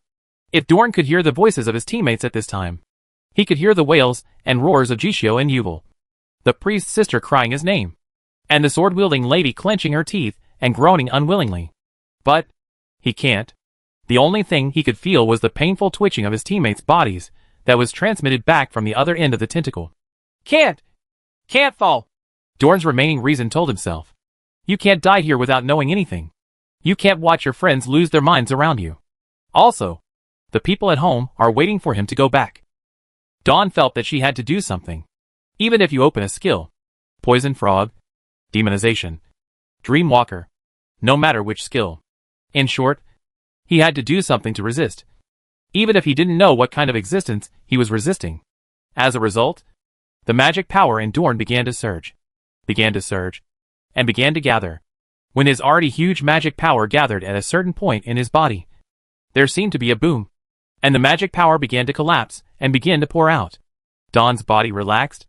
It seems that there is a skill that he has developed, but it seems that he does not. Chapter 354 Lucky Rabbit's Foot. The originally collapsed will seem to have been rebuilt, and the struggle between reason and chaos for control of the body was won by reason. The rampant madness and chaos in Dawn's body, and the hungry desire to eat, all turned back into black mist, expelled from the body and dissipated around him. At this time, Dorn obviously did not take sacred medicine, but the sacred feeling like watching the clock tower bell ringing from a high angle in the dusk was constantly arising from the inside out. What's wrong with me? Dorn's thinking became clearer and clearer. He looked around, and there was still rolling black mist that was so thick it seemed like it could drip water. In the mist, there was still the sound of scales rubbing against the ground, and there was still the hissing sound that sounded like a snake spitting out its seeds. But other than that, Dorn's sensory experience seemed to have changed to a certain extent in the black mist. Originally he was unable to see his hands and fingers in the black mist, but now he could suddenly see his own body. The hands are hands. The legs are legs. The torso is torso. And suddenly the body can be seen completely. In addition, besides his own body, Dawn also saw one more thing around him. It was a plump rabbit with pink fur and horns on its head. This rabbit has a transparent texture and can be seen as an illusory existence. At this moment, the elusive jackalope was squatting obediently at Dorn's feet, and was using its hind legs to scratch its cheek. As it tickled, golden light spots appeared around the jackalope's body. Then the light spots slowly dispersed, but did not disappear. Illusory? Jackalope? How could it be? Dorn immediately recognized the virtual image around him. Isn't this the ingredient for the first dish I ate in the Land of Miracles? Hand-shredded roast rabbit? Why does it appear here? No one could answer Dawn's question. However, the illusory jackalope at his feet suddenly started to move. The jackalope jumped up and began circling Dorn. It jumped faster and faster. The originally illusory figure stretched into an afterimage, and more golden light spots shook off its body. These golden lights carry a familiar sense of holiness. It's that feeling of watching the clock tower bell ringing at dusk. And it's inexplicably similar to the feeling after taking the holy essence medicine. More and more golden light spots are shaking off the illusory jackalope. These holy golden colors began to gather, shrink, and slowly outline a regular shape. The point of light eventually turned into a second jackalope. It is still illusory, with pink fur and horns on its forehead. When it moves, its body will shake off a golden light with a sense of sanctity. After the second horned rabbit appeared, it ran away from Dorn, dragging the illusory afterimage and shaking off golden light spots along the way, wherever Jackalope 2 passed. The black fog's original effect of blocking sight no longer existed. In the rolling black, Dorn once again saw the outlines of his teammates' bodies. The second horned rabbit finally ran to Cross, who was wearing heavy armor. It took off, its illusory body leaping high, crashing into the priest's sister's solid breastplate, then sinking into it and disappearing. After a moment, black mist began to overflow from Cross's body and merged into the surrounding black mist. Then, the virtual jackalope number 2 emerged from Cross's body and landed at the feet of the priest's sister. It kicked its cheeks with its hind legs and scratched it. Its movements seemed familiar. Immediately afterwards, jackalope number 2 also moved and started running in circles around Cross. In this way, golden light spots continued to shake off, and rabbits number 3, 4, and 5 were born. They dragged their illusory bodies and jumped happily to the side of Adele, Jishio, and Yuval, repeating the actions of the 2 rabbits before, dispersing the black mist in the priest's body. After removing everyone's strong negative state, the rabbits continued to circle around Dorn and others. Everyone has one in his hand, and everyone is surrounded by illusory jackalopes. Cross. I'm not dead. What is this? Adele. Rabbit? Dorn even heard the stunned but sane words of 4 teammates. Get better. Although Dorn doesn't quite understand what is happening now. However, he believed that the appearance of these illusory jackalopes was related to the unknown and strange skill, Lucky Rabbit Foot, that he obtained after eating the shredded jackalope meat. The activities of the jackalopes have not stopped. This seems not to be over yet. They were still swirling around Dorn and the others, and the golden light spots on their bodies were still shaking off, converging into new rabbits. The rabbit in the novice tutorial seems to be able to be resurrected infinitely before being eaten by me. Dorn thought this way. The newly born illusory jackalopes began to run towards the depths of the misty land. Everywhere he passed, his vision became clear. Then dawn, and the priests could see it. I saw a huge python entrenched in the black mist far away. And it was getting closer. The python had closely spaced huge black scales and a pair of blood-red eyes. Its body is entangled like a towering black skyscraper, with the top invisible. In fact, the pair of pupils alone are as tall as 2 grown men put together. This is truly a beast that can shake up the world. It's so huge that anyone who sees it can't help but feel the fear of giant things from the bottom of their hearts. Isn't this thing really an earthly python? Dorn looked at the black giant python that probably should only exist in ancient myths, and swallowed. The twitching of his throat and the movement of swallowing saliva were not because he was greedy. What's more, the black python's 158,000 HP doesn't allow him to be greedy. Don was really scared. And at this moment, perhaps because he saw the giant python clearly, Dorn's ingredients intuition started to move again dutifully. The general information obtained is as follows. Edible. SSS grade ingredients. Non-toxic. Snake meat has a great flavor whether cooked in soup or grilled. Dawn. This information cannot be regarded as useless. But except for the non-toxic property, other things are probably not useful for the time being. Hiss. The monstrous black snake continued to move, spitting out blood-red snake letters. The distance between it and Dorn and the others was quickly shortened. Dorn and his party had no other choice but to immediately get into position and prepare for battle. Although, no matter how you think about it, if you face this monstrous beast, your survival rate is 0. The jackalopes under everyone's feet were still spinning. However, the golden light spots that shook off their bodies seemed to have no longer condensed into new jackalopes. Instead, they were accompanied by the horned rabbits, spinning around Dorn and others. The light spots shaken off by the rabbits running around slowly came closer and gathered at this time. Ho-ho! The figure of the giant python finally got close enough to attack Dorn and the others. It opened its huge mouth that could swallow the world, and roared with its fangs exposed. The sound was deafening. The giant python's head suddenly thrust forward and bit down hard on the location where Dorn and others were. With just one bite, 3 layers of the land could be peeled off. Not to mention Dorn and others, who were incomparably smaller than the giant python.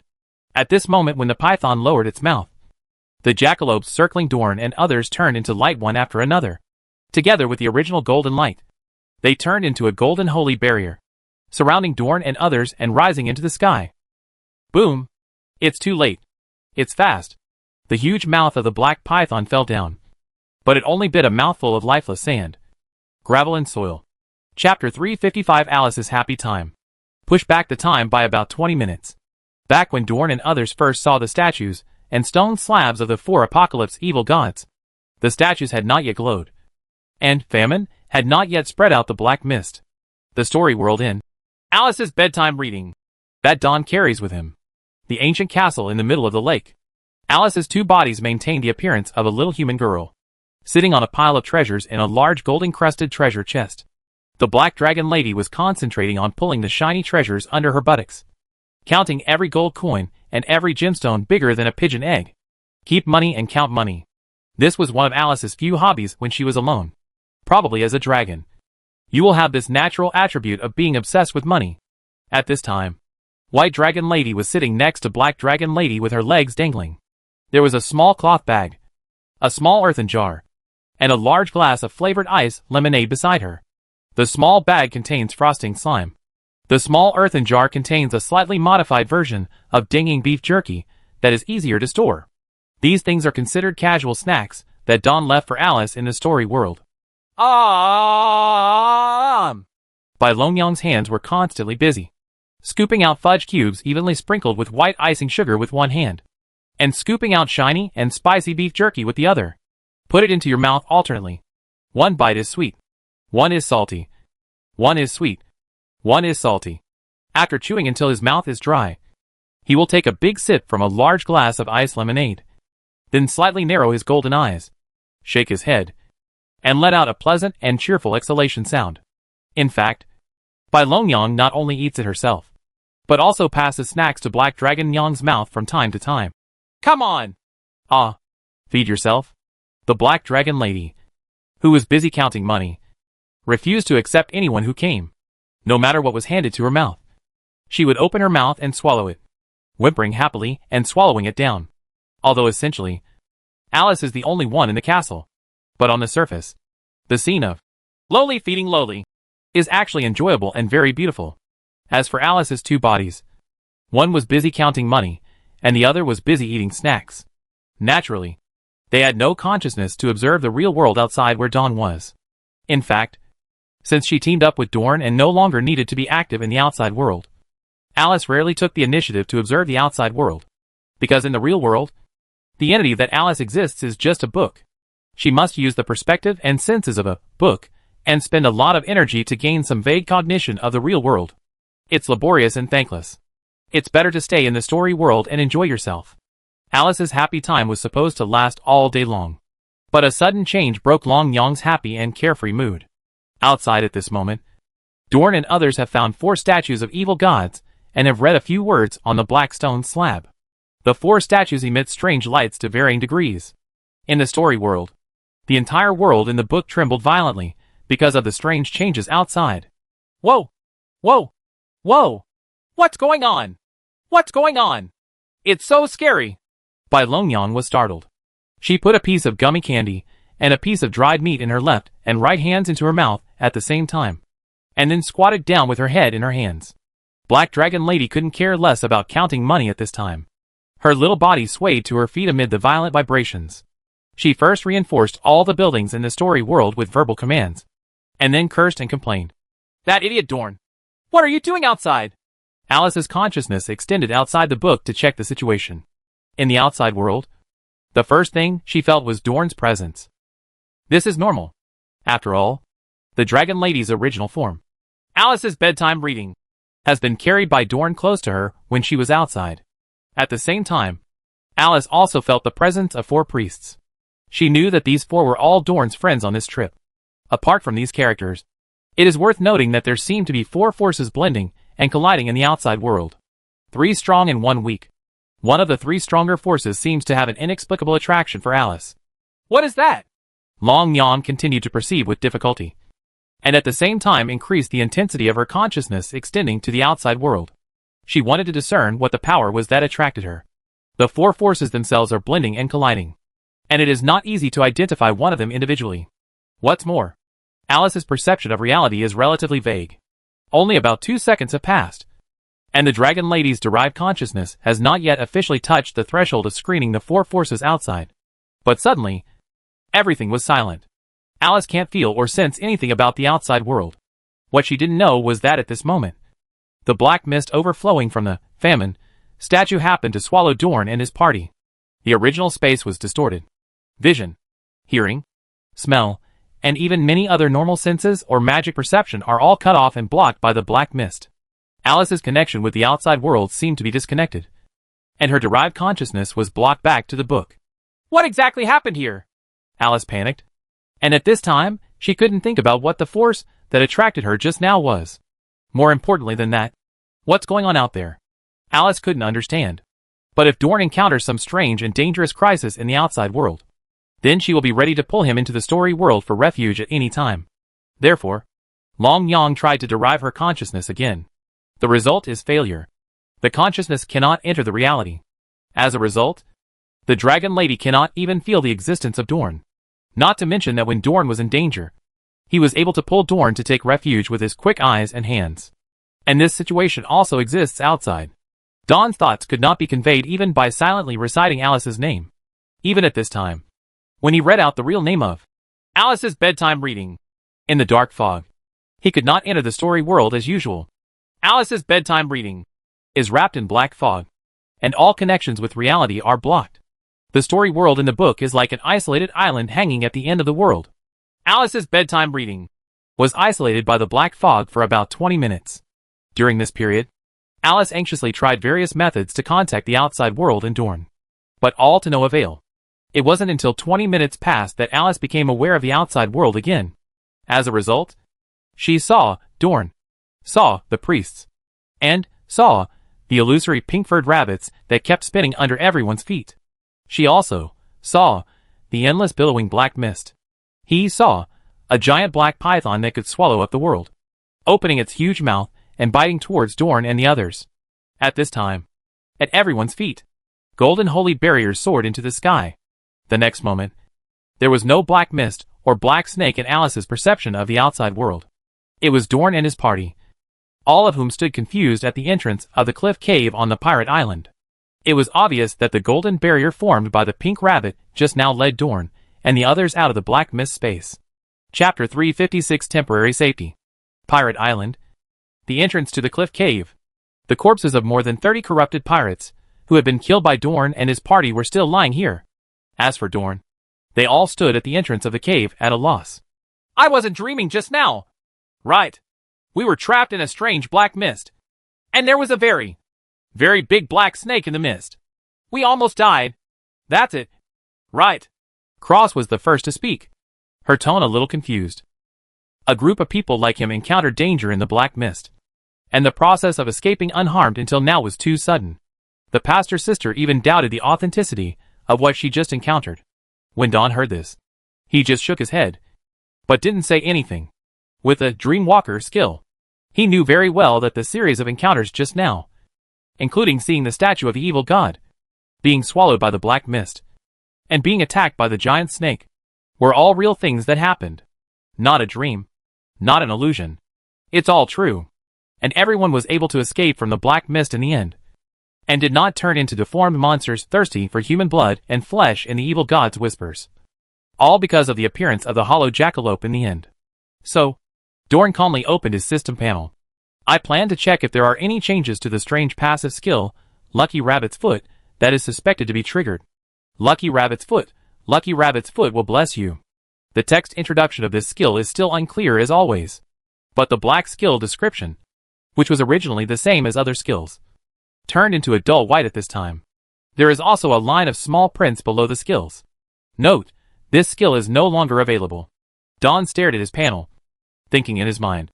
In the black fog just now, the appearance of the elusive jackalope was indeed triggered by this skill. And looking at the description, it seems that this skill is one-time use. Once used once, it cannot be used a second time. In addition, we can put aside the number of uses of the Lucky Rabbit's Foot skill for the time being. The black fog, the giant python, and those terrifying and crazy murmurs just now. No matter how you think about it, they have already touched the level of evil gods. Right? You know, Lucky Rabbit's Foot was obtained from the horned rabbit that was used as a sandbag in the novice combat tutorial level. That pink-furred rabbit had extremely weak fighting ability, with only 100 health points. To say it was extremely weak would be an understatement. Apart from being able to be resurrected many times in combat tutorial and having a very good taste, there are almost no other advantages. For such a monster, the skills exploded from its body are actually powerful enough to compete with the power of the evil god. Is this reasonable? Then Don remembered again that after the phantom horned rabbit appeared, He had the kind of sacred feeling that was like watching the big bell in the Vatican bell tower being struck in the dusk. This feeling is exactly the same as the feeling of taking the holy essence medicine carried by the priests. The so-called sacred medicine is produced by the Holy See. Behind the power of the entire Holy See organization is the God known as the original creator. Could it be that the system on my body is ultimately derived from the original God? Dorn thought this way and turned off his panel. Then, he continued to think. So, what is the attitude of the original creator towards me? If the system in my body really originated from the original God, maybe his attitude towards me is friendly? After this idea came to his mind, Dorn shook his head. From the friendly attitude of God. But is he really worthy of the gods of this world? Just because you are a time traveler? Is it going to unfold like that now? Don touched his chin. It's the kind of story where the goddess summons brave men from another world and constantly trains the brave men to become stronger and finally saves the other world. Could what he was encountering now be a common light novel story routine on the Earth's market? It doesn't feel like it. Dorn shook his head again and rejected himself. Stories are stories. Reality is reality. I am not the male protagonist in some other world light novel story. Immediately afterwards, Dorn thought about the murmurs that he heard just now in the black mist, which seemed to be the evil gods. Words like, I will wake up and finally come. The existence of the world is a mistake. There is no redemption. Etc. If they all come from the mouth of the evil god named Famine. So it feels like his obsession with destroying the world is quite big. According to those rumblings, the so-called end will not come until Famine wakes up. So, the end does not refer to the war between gods. Right. Maybe it's the feeling that the original creator and the 4 evil gods from the apocalypse started a huge battle and overturned everything in the world. In addition, if all the above conjectures are correct, the source of the system is really the original god. After the evil god resurrects, there will really be a final battle between gods. So because of the existence of the system, he should be a member of the original god faction by birth. Right? I have no choice. I hope it's just me thinking wildly. The end of the world, the battle between the good gods and the evil gods, is not something I can participate in. After leaving the black mist and being transported to the entrance of the cliff cave by the golden light barrier, Dorn thought a lot. However, he didn't think for long. Within 3 or 2 minutes of remaining confused, all these complicated conjectures and thoughts ran through my mind. And it was Alice who brought Don's thoughts back to reality. Long Nyang, who was isolated from the outside world by the black mist, was finally able to derive her own consciousness. She established a mental communication with Don through the body of Alice's bedtime reading, which was close to Don's body. Alice by Dorn, what happened to the black mist just now and such a huge python? It's so scary. Didn't you say that you just went to fight the cultists today? Are you okay? Black Alice. Idiot Dorn. You have to explain what just happened. I really thought I was going to die just now. You know, if you want to die, don't drag me with you. To be honest, I'm not very sure what that was just now. While we were dealing with cultists and looking for props to induce depravity, we encountered a huge accident. I'll tell you more in detail when I get into the book. You tell me.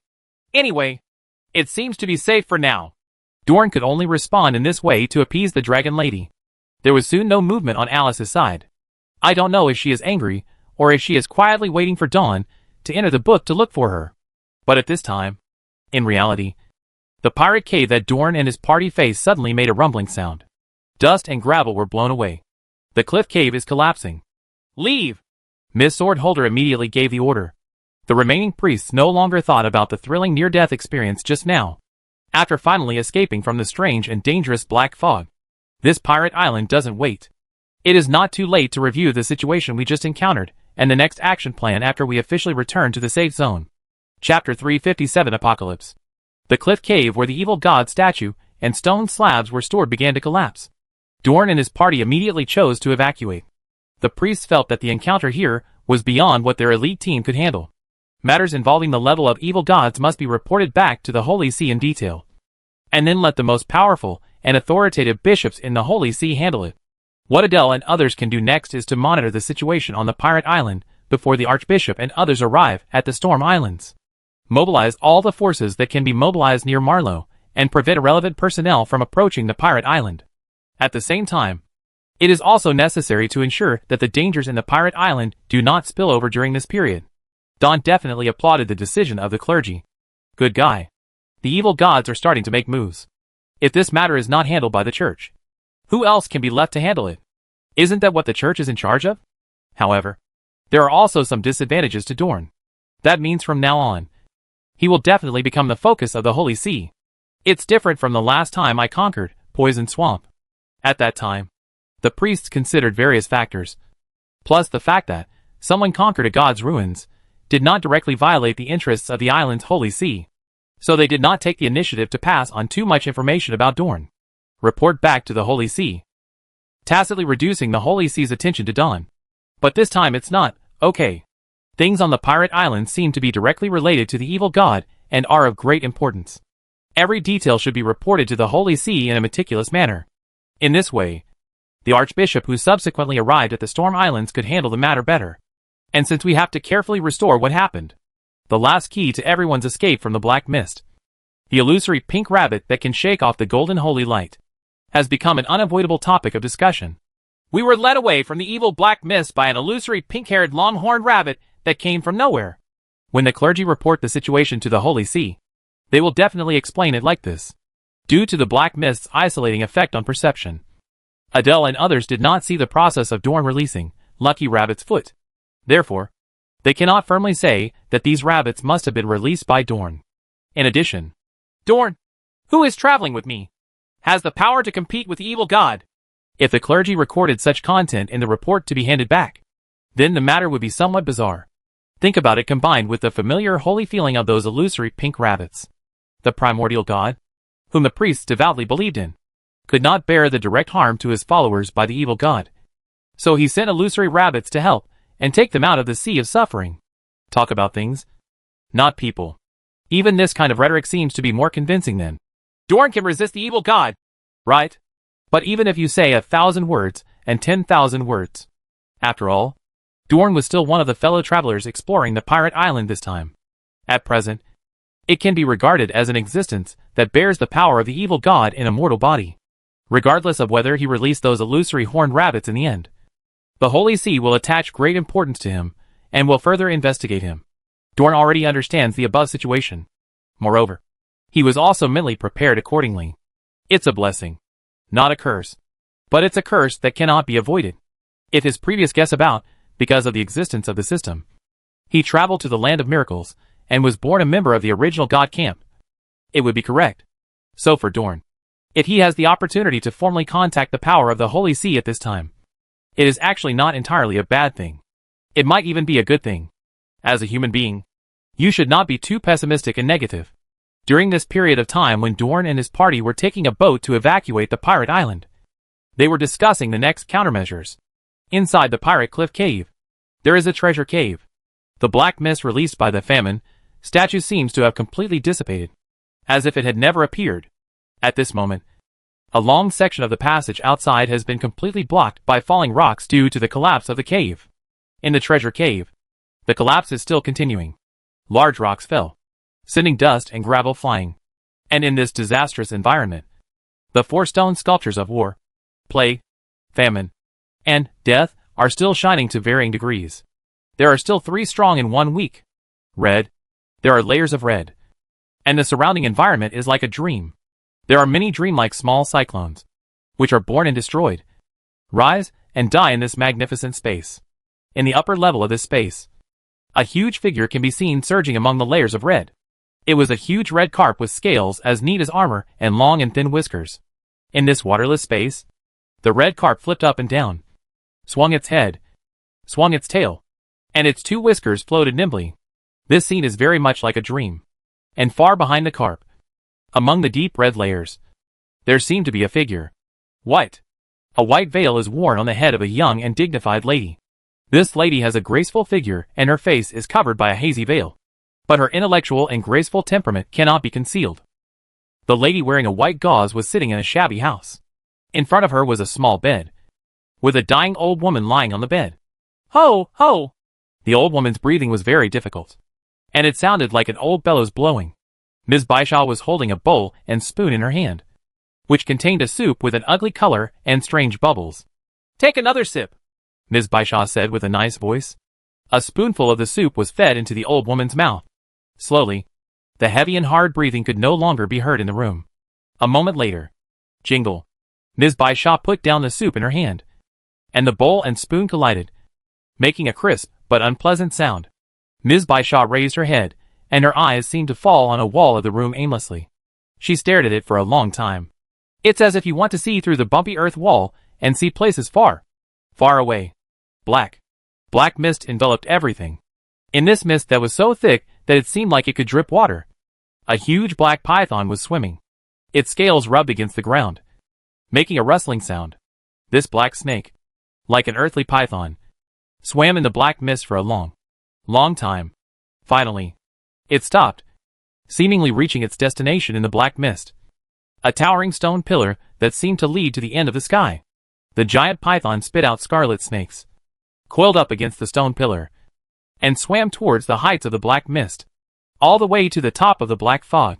You can vaguely see the bright stars and rotating nebulae. The python stopped, docile and humble. Then, a restrained, human palm suddenly pressed on its forehead. Green crows suddenly flew among the white pigeons in the square. The white dove landed with fluttering wings, and the green crow also landed with fluttering wings. Cuckoo, the pigeon cries. Wow wow, the crow also cried. This is a small square somewhere in an unknown country in the land of miracles. It was dusk, and there were not many people in the small square.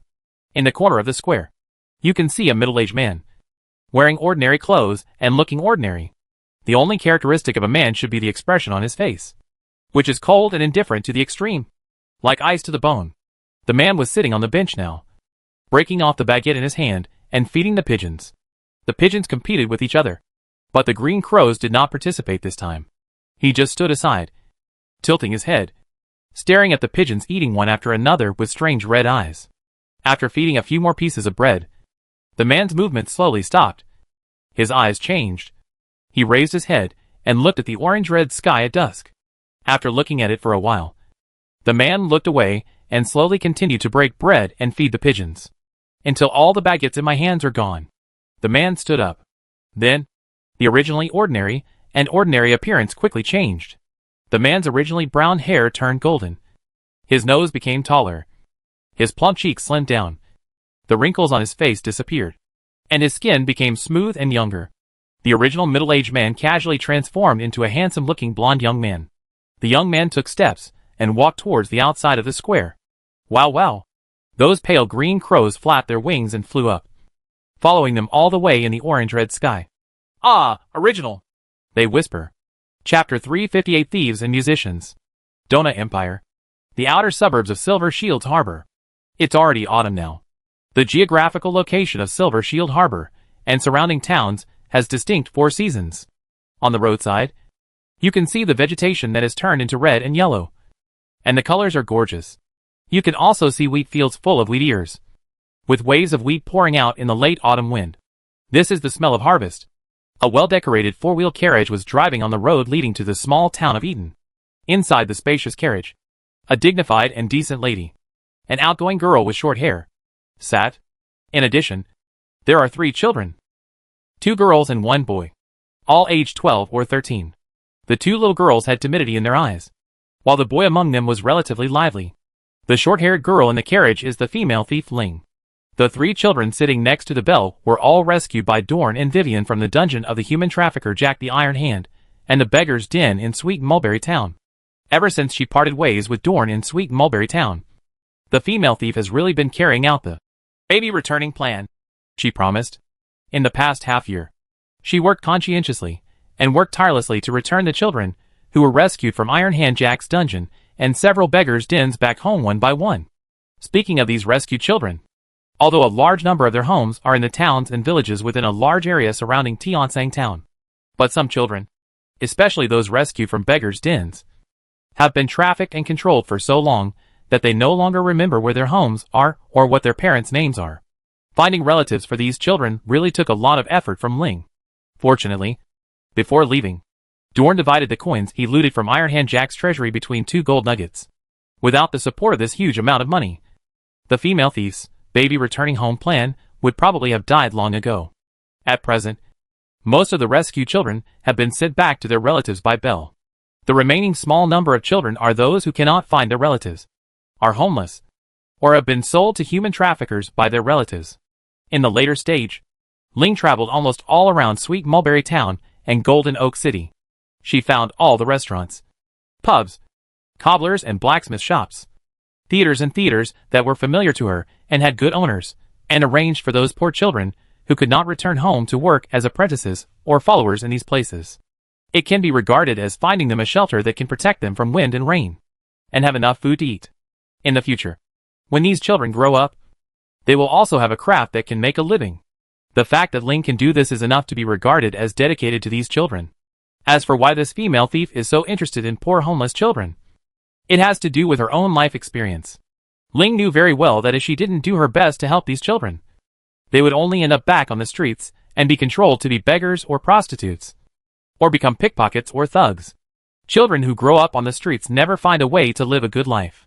The life of a child wandering on the street is so humble that he cannot see the light. Suzu has experienced all of this firsthand.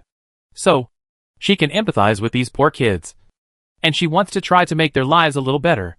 At present, Ling's baby returning home plan has been largely completed, and this hard-working baby returning home volunteer can finally breathe a sigh of relief. As for the 3 children who were with her, they couldn't find any reliable place to take them in, so they could only keep them with her for the time being. Among the 3 children, the one sitting closest to the female thief was a pretty little girl named Jira. The girl was sold by her father to Jack Ironhand's gang. As for the female thief Ling, she knew Jella herself.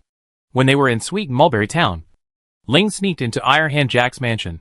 Gonghwa Dorn went to teach Ironhand Jack and his gang, all with the purpose of taking the opportunity to rescue Jira. Apart from Jella, the remaining 2 children are called Pino and the girl Shui. Sister Ling! Sister Ling! Look outside! The wheat is ripe! At this time, Pino was kneeling on the soft seat of the carriage, sticking his head out of the window, pointing at the wheat field and shouting excitedly. Pino! Sit down quickly! You speak too loudly. This will disturb Miss Babasha from her rest. Ling quickly pulled the little boy down, warned him in a low voice, and made a silent gesture. When getting along with these children, the young Ling looks like an old mother. I'm sorry. Sister, I didn't mean to. The little boy sat down again, looked at the bell sitting on the edge, and then at the kind-hearted lady sitting opposite. No, it's okay. Ling, I'm just in a daze. It would be nice for Pino to be more lively. The dignified lady opposite waved her hand and smiled gently. The kind-hearted Lady Babasha is the owner of this spacious carriage. Here's the thing. A month ago, Ms. Babasha, a famous female musician in the Dona Empire, came to the central part of the empire to hold a concert. Wait until the work matters are successfully concluded.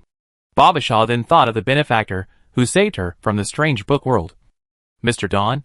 Mr. Dorn once said that he ran a restaurant in a small town called Eaton in the middle of the empire. Since you are nearby, it would be polite to visit your benefactor with some gifts. On the way to Eaton in a carriage, Babasha met Ling with 3 children in the countryside, which was about 2 days away.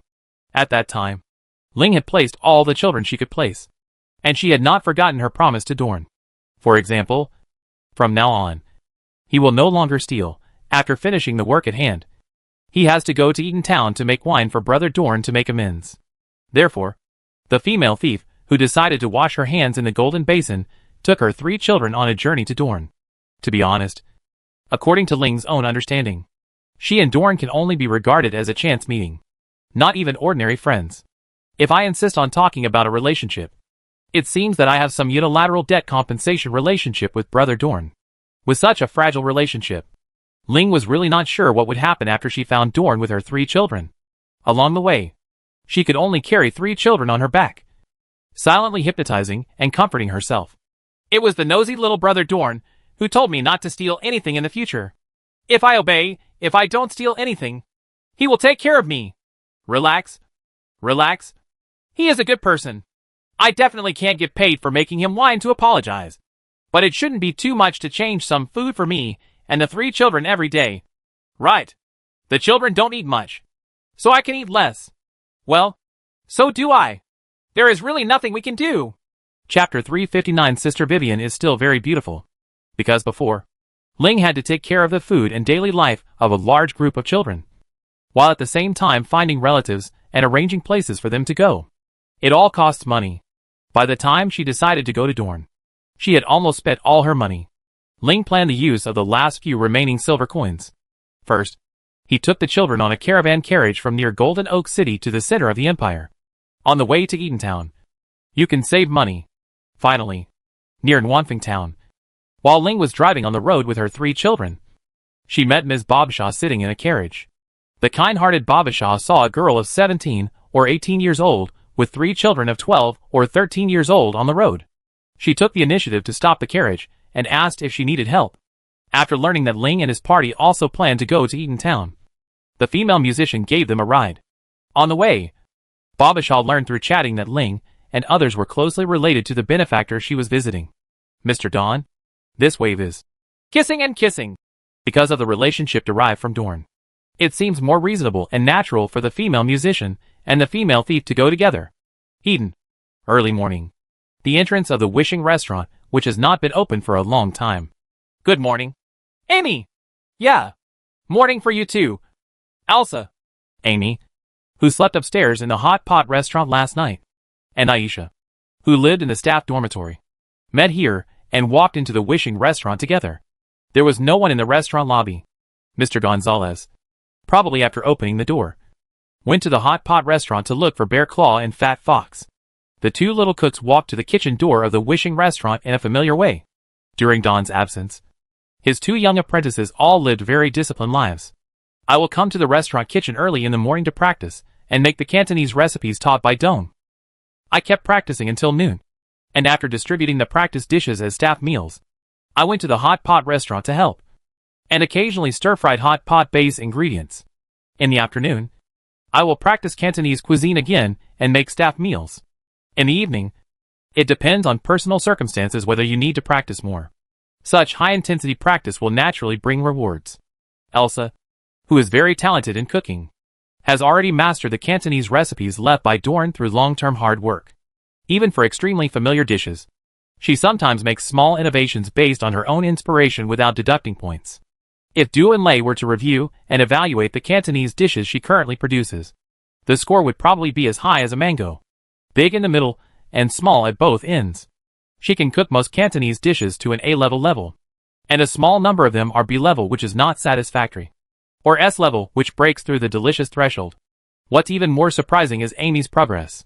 Little Amy, who has mediocre cooking talent, is working extra hard to make up for the talent gap between herself and Elsa. Moreover, in the process of practicing and cooking, Amy will not add any personal ideas to the cooking techniques. She will meticulously replicate every detail of the cooking process taught by Don. How long to fry the food, how long to flip it, how long to cook it, and how long to remove it from the pan. Follow Don's instructions and his dense notes, accurate to the second. Such inflexible and extreme imitation may make the dishes lose a little personality and spirituality. However, the person Amy tried her best to imitate was the man who stood at the top of the culinary world in the Miracle Land. Even if the disciples of top teachers just imitate step by step, their final results will not be much worse. At the expense of completely abandoning her personal characteristics, Amy is now able to almost restore the Cantonese recipes taught by Don. If Amy were asked to cook dishes other than Cantonese cuisine that did not have extremely detailed recipe records, the rating she would produce would probably be C and B. But if you ask her to cook Cantonese cuisine, it will all be A-level. Completely balanced. The 2 little chefs have their own way and direction of advancement in the pursuit of improving their cooking skills. There is no strict right or wrong. When Dorn comes back, he will definitely only admire the progress of the 2 of them. Moreover, they can safely delegate the management of the kitchen of the 3rd Cantonese restaurant to them. Dorn only has one requirement for the dishes to be served on his restaurant table, which must be A-level or above. But now if Aisha and Amy cooperate, they can definitely achieve this requirement by making only the Cantonese dishes on the menu. 2 little cooks stood at the door of the kitchen, about to go in. The sound of gentle footsteps came from the wooden stairs on the side. They turned their heads and saw a petite, fragile-looking girl coming down from the stairs. She has a fair complexion and delicate facial features, like a porcelain doll, and has long, silky silver hair, wearing a blue and white dress. She held a thick and heavy ebony staff that was much taller than herself. Sister Vivian. Good morning. Amy and Elsa greeted together. Well, Amy and Elsa. You guys too. Vivian stopped and tilted her head to look downstairs. Can you see me now? Clear or blurry? It's very clear. Sister Vivian. I can clearly see your beautiful hair and beautiful eyes. In short, you are very beautiful. Hee hee. Urza responded with a smile. Amy on the side also nodded in agreement. Yes, it's clear. Elsa is right. Sister Vivian is still very beautiful. Don't make fun of me. I'm a little embarrassed. Miss Goblin tightened her arms around the ebony staff that was higher than herself. Looking a little embarrassed. She still couldn't handle the rainbow farts of these two little girls. Well, I'm going out. You guys are going to the kitchen to practice cooking as usual. Right. So, Vivian said. Yeah. Elsa replied energetically. We are going to cook. Sister Vivian. Be careful on the road. Goodbye. Sister Vivian. Amy also smiled. The goblin lady nodded, tightened the staff in her arms, and walked out of the restaurant door. After Vivian went out, Elsa and Amy's smiling faces dimmed. Elsa. Sister Vivian. Are you going outside the town to wait for the teacher to come home again? Amy. I wonder if Big Brother will be back today. Both girls sounded a little lonely. Elsa and Amy knew that every morning and evening, Vivian would go back outside the town, hold the heavy staff, and sit under a big banyan tree. Just sit there and do nothing. Miss Goblin. Waiting for Dorn to come home. Dorn left in early summer. And now, more than half of autumn has passed. Even the leaves of the big banyan tree have turned from green to yellow. This time, Dorn left for too long. So long that people were not sure whether he would come back again. Amy and Elsa usually miss Dawn, and feel lonely because of it. The same goes for the other people in the restaurant. Gonzalez, Fat Fox, Bear Claw, and Hannah. But everyone will tacitly agree not to show this emotion in front of Vivian. They always deliberately act energetic and smile on their faces when they can see Vivian's presence. Because everyone knows that among them, the one who misses Dorn the most and feels the most lonely and sad about it is Vivian. No one else comes close. Amy, let's go cook. Elsa sighed. Yeah. Amy just nodded. The two girls suppressed the depressed expressions on their faces, tried to change their emotions, and walked into the kitchen. They still remembered what Dawn once told them. When you are unhappy, you should keep yourself busy. If you cook seriously every day, you won't have time to think about unhappy things. Chapter 360 Transformation from 0 to 1. Vivian went out holding the ebony staff. Everyone can see me now, so I have to greet everyone properly. She encouraged herself in her heart. As soon as she walked out of the wishing restaurant, Vivian saw Shilm Claw coming out of the hot pot restaurant and preparing to go shopping. Good morning, Sister Vivian. Shilmjo scratched the back of his head, smiled honestly, and greeted him warmly. The tiger-backed bear with paws is about 2 heads taller than Vivian. But after seeing Miss Goblin, he will also call her sister like Amy and others. Yes. Good morning, Bear Claw. Miss Goblin responded properly. After saying hello, the two of them split up and went about their own business. Walking onto the street, Vivian met other small town residents she knew. Mrs. Majetti, who still has the charm of the bathhouse, the captain of the patrol. Amy's brother Albert, the slightly old-fashioned Dr. Fleming who works in the only clinic in the town, and the fruit stall, which never sells melon eggs. Uncle Lucas. In addition to these people who are closely related to the restaurant, there are other townspeople who are familiar to Vivian, but cannot name them at once. Vivian seems to be very popular in the town, and everyone is greeting her warmly. Everyone can see her. The fact that Miss Goblin began to be seen by more people was only realized by everyone a few days after Dorn left Eden for the Storm Islands. However, through the confirmation of Miss Charlene, a local aristocrat, it was basically confirmed that the earliest time Vivian was witnessed was a few days before Dorn left, because Miss Charlene realized that one of the nights, she had seen the vague figure of Vivian appearing next to Mr. Dorn. But at the time, she didn't realize what it meant. Of course, it was the insiders of the restaurant who first noticed that Vivian could be seen.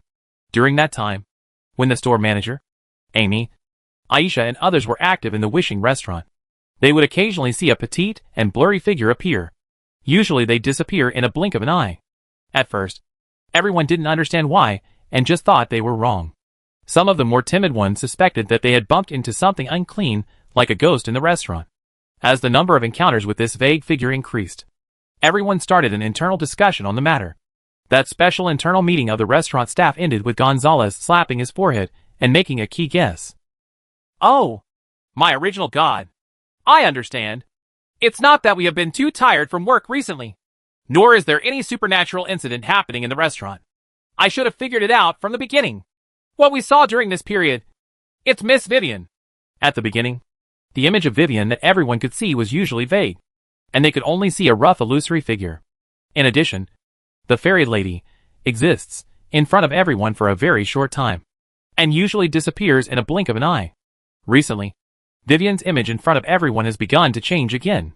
When she is seen, sometimes it is in varying degrees of blur, and other times she is clearly visible to others in full. Moreover, she has existed much longer. As for Vivian, who originally had zero sense of existence, why was she able to achieve the transformation of her sense of existence from 0 to 1 during this period of time? It's probably exactly what Miss Favna, the alchemist of Golden Oak City, said back then. As long as there is a way to make more and more people believe that Miss Goblin is real, the curse of zero existence on her can be broken. In the past 6 months, Dawn's harpsichord sketch to Vivian spread through Ms. Barbesa has become a hit. As this sketch spread, more and more people began to hear various versions of the story about Vivian. More and more people are beginning to believe that there is a Mr. Dawn in the small town of Eden. And beside him, there was a beautiful girl with silver hair and blue eyes. Vivian. The above-mentioned prerequisite for breaking the curse effect on Vivian has been achieved. The only pity is that Vivian is currently unable to independently control her presence to 0 or 1. You can't control whether your image appears blurry or clear when you exist, or how long it lasts. On the street, in front of Uncle Lucas' fruit stall. At this time, Lucas had already brought fresh fruit back from outside the town. At this moment, his wife, Aunt Julie, was also helping at the fruit stall. I saw Vivian holding a heavy ebony staff, walking carefully and lightly through the streets. Uncle Lucas waved low naturally. Hey, Miss Vivian. Guyan, would you like an apple? I won't charge you. No need. Thank you, Uncle Lucas. Miss Goblin stopped, turned around, and shook her head very politely. Yeah, it's a pity. Today's apples are so sweet and crunchy. Uncle Lucas shook his head, and then he continued. Is Miss Vivian going out of town? Waiting for the little brother to come back? Miss Fairy's expression changed slightly. However, this is not a topic that needs to be denied. So, she nodded. Well, I'll wait for Dawn to come home. And Julie beside her was already a little bit distraught at this time. That stupid man in my family? No. Stupid ass. When asking this kind of question, isn't it the question of which pod should not be opened and which pod should be picked up? It will make Miss Vivian unhappy. Can you chat? I told you. Please take good care of the fruit stall business. And Julie took action, grabbed her husband's ears, and pulled him until he screamed. Ouch! Ouch! But because this issue had been brought up, Aunt Julie smiled gently at Vivian and comforted. Miss Vivian, ignore Lucas. Besides, he will definitely come back. If he leaves a beautiful girl like you alone in this town, he would be really blind. He is a wolf with a bad heart and a dog's lungs. When the time comes, Auntie will help you scold that heartless man. Well, actually, Vivian tightened the ebony staff in her arms, not knowing what to say. After seeing Miss Goblin's reaction, Aunt Julie realized that her words didn't seem to be of much comfort. So she shut up angrily. Uncle Lucas, Aunt Julie. Well, I'm going out of town. Besides, Dawn will definitely come back. I've hooked up with him, and I trust him. Vivian hesitated for a while, and finally said this. When she said the second half of this sentence, her tone became much stronger. Hey, yes, we mean the same, and I will definitely come back. Although they didn't understand what I had a hook with him meant, both Lucas and Julie nodded vigorously at this time. Chapter 361. That person may come back tomorrow. The goblin lady left from the fruit stand. Uncle Lucas and Aunt Julie noticed her leaving figure and sighed. Julie began to complain about her husband. It's all your fault. You have to bring up my brother's matter in front of Miss Vivian. Miss Vivian's expression before she turned around and left made me feel distressed. Lucas defended. I originally planned to tell Miss Vivian that Brother Dorn would definitely come back. But before I could say the words I prepared later, you pulled my ear and pulled me away. Bah! You're the only one who talks a lot. Aunt Julie's tone was still dissatisfied. It seems that it's not just Gonzalez, Amy, Isha and others. Town residents like Uncle Lucas, who have good relations with the restaurant, also felt sorry for Miss Goblin during this period. When Vivian's back disappeared into the street, Uncle Lucas sighed quietly again. Oh, Julie, do you think it would be great if Miss Vivian was our daughter? What ridiculous dream are you having? How can you, who looks like a stinky sweet potato, a rotten bird's egg, an old persimmon and a wilted cucumber, be able to raise a daughter as beautiful as a princess like Miss Vivian? Aunt Julie turned over fiercely, rolled his eyes. Currently, Vivian's existence is no longer a secret in the small town of Eden. The attitude of the residents of the town towards Vivian is similar to that of Lucas and Julie. Gentle and friendly, warm and enthusiastic. No one seems to care about Miss Fairy's special physique that is sometimes visible and sometimes invisible. This is partly because of Dorn. Everyone knows the relationship between Vivian and Dorn. And there is also the song, To Vivian, that has been widely circulated as proof. If anyone dares to be unkind to Miss Vivian, or if she receives some bad treatment in the town, Brother Dorn will definitely be angry. When the little brother gets angry, the consequences will be serious. This is no joke. What if Brother Dorn is so angry that he no longer wants to provide delicious food to the people in the town? Who can afford this loss? Based on this consideration, if there is someone who is unfriendly to Miss Vivian, then everyone in the town will punish them.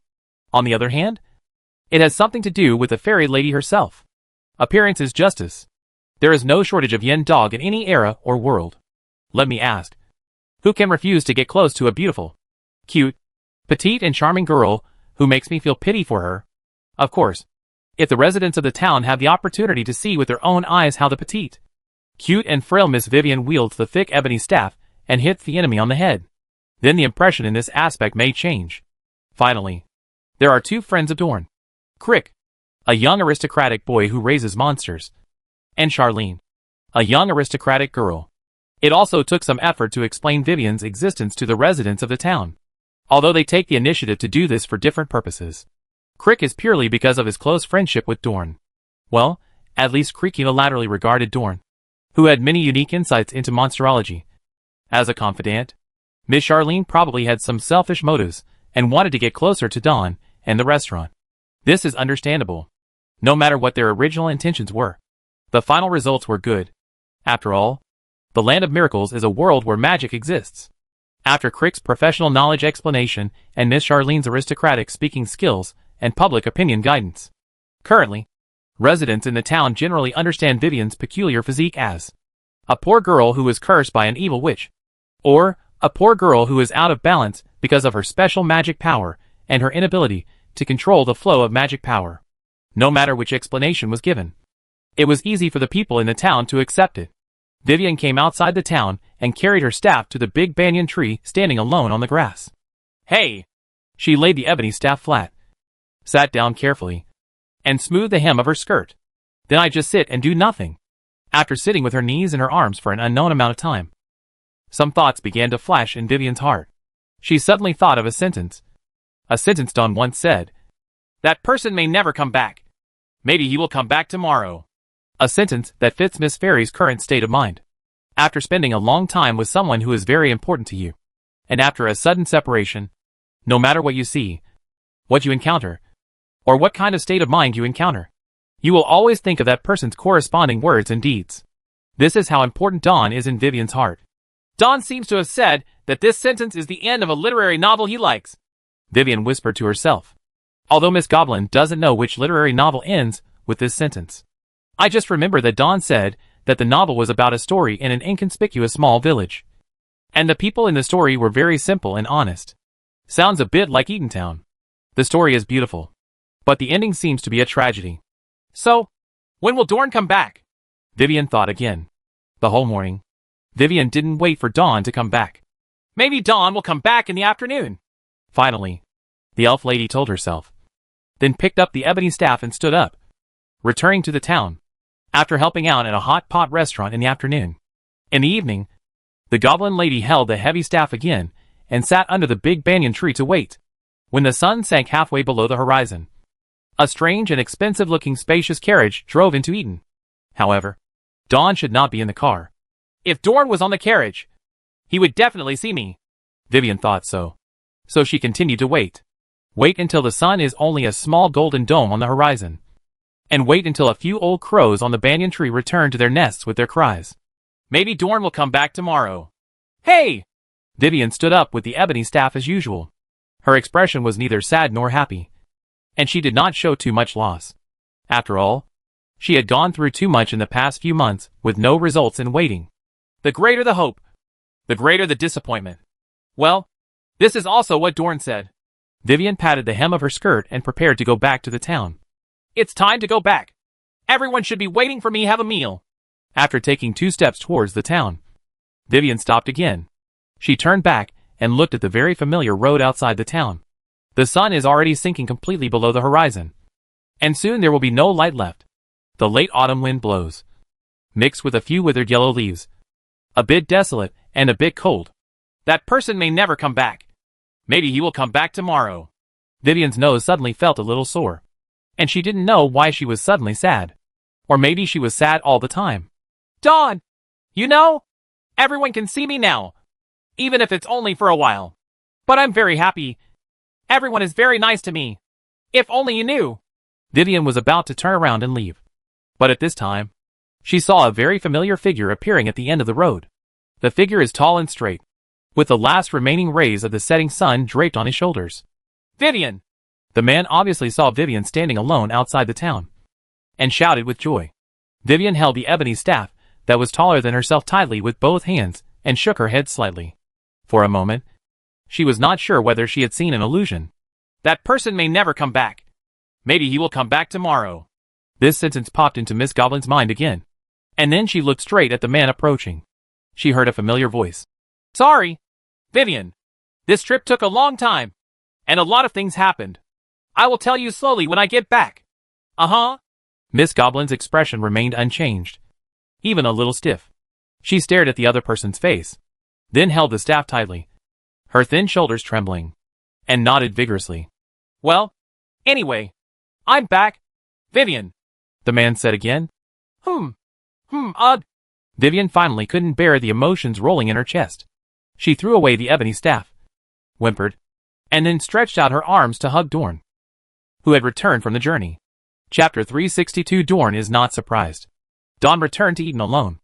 After encountering the 4 evil statues on the pirate island, the priests of Adele's team stayed on the Storm Islands, waiting for the Holy See to send a bishop to deal with the problem.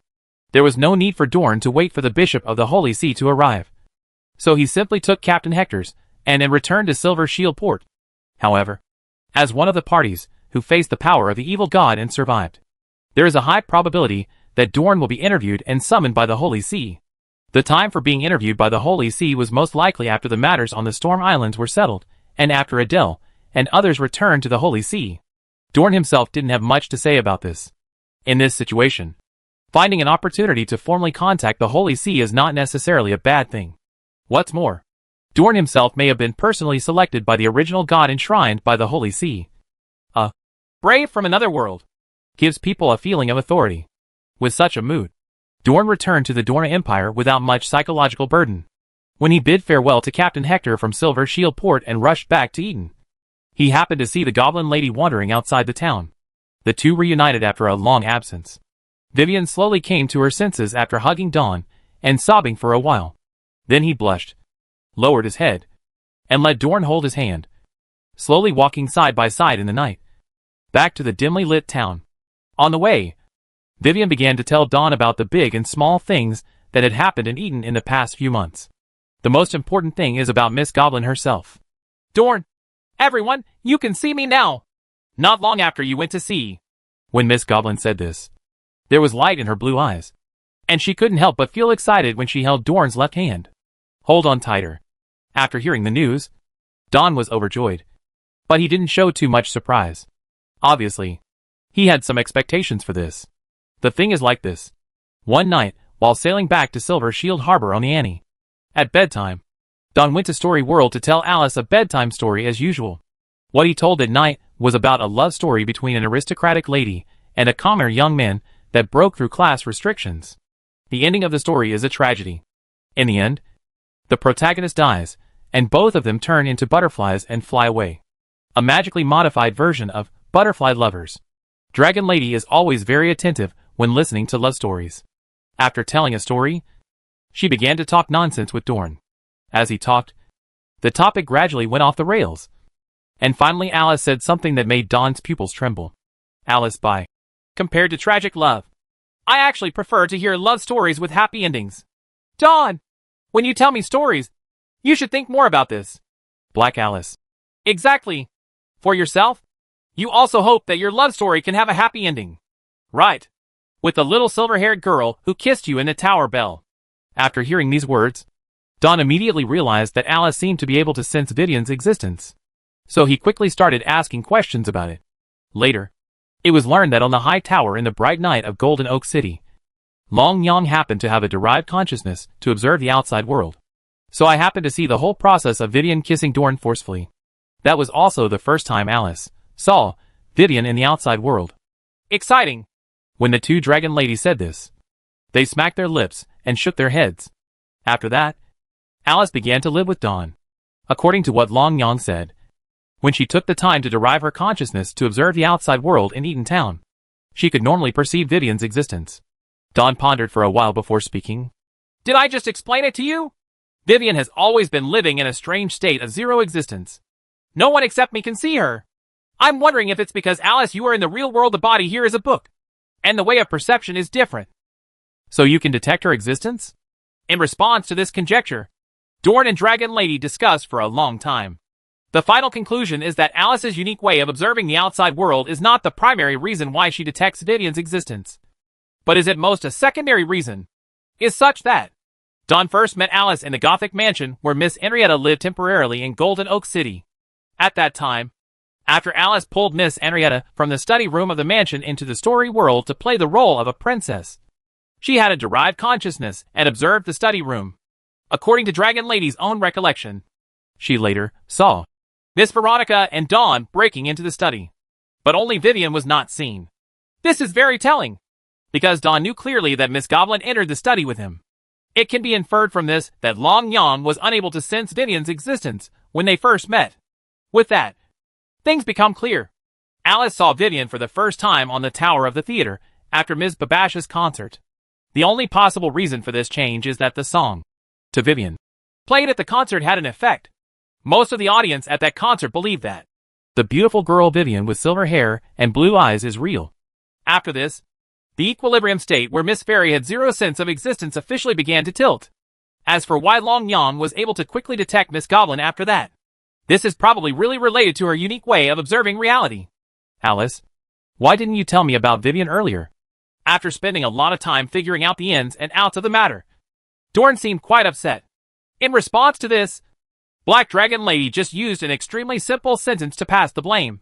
Then you didn't ask me earlier. After dark in Eaton Town, the main street where the Wishing Restaurant is located is still quite lively. However, Dawn and Vivian did not choose to take the main road home. They took a long detour and took a quieter side street.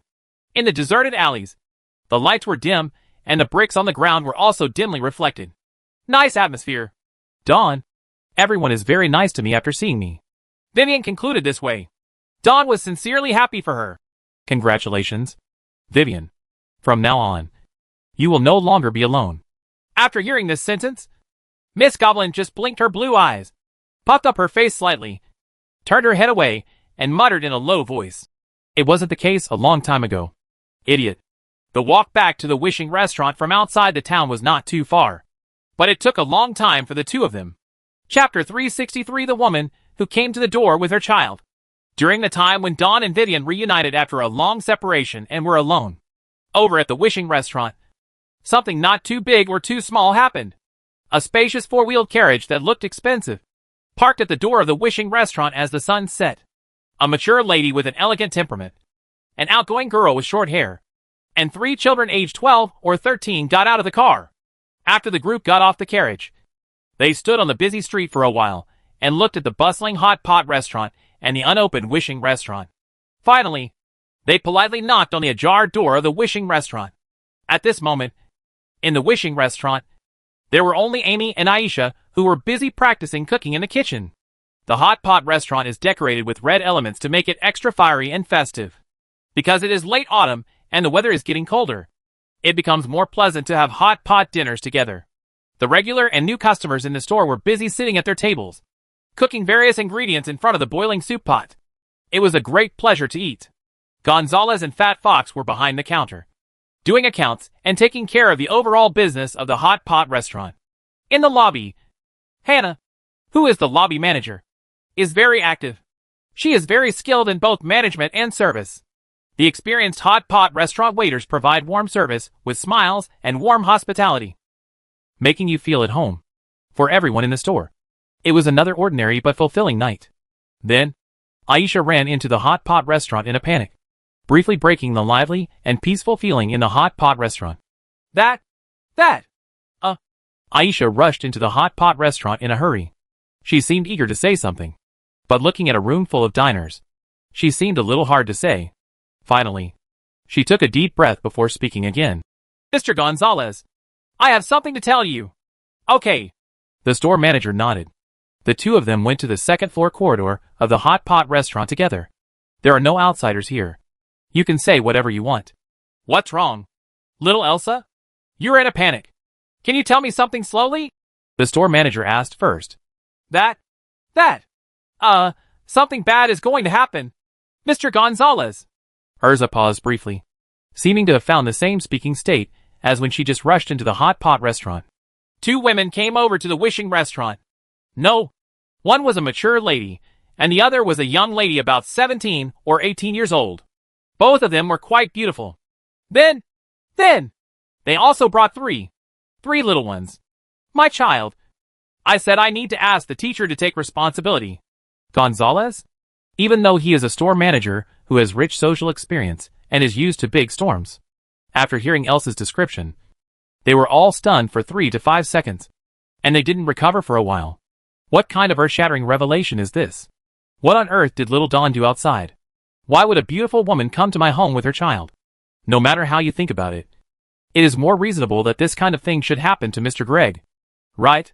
So with 7 parts of anxiety, 2 parts of curiosity, and 1 part of residual shock, the store manager and Aisha returned to the wishing restaurant to check the situation.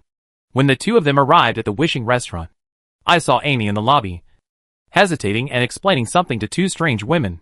What he basically said is, Don't be excited. Don't be excited. Well, Big Brother really went out, and he hasn't come back yet. Upon seeing this, Gonzalez walked forward quickly and blocked Amy with his tall and burly figure. Madam, Miss, I am the store manager here. You can tell me anything you want. I can make the decision. Saying this, the store manager once again looked at the 2 strange women who came to the door. As Elsa just said, these 2 women, one is a mature lady and the other is a young lady, are indeed beautiful.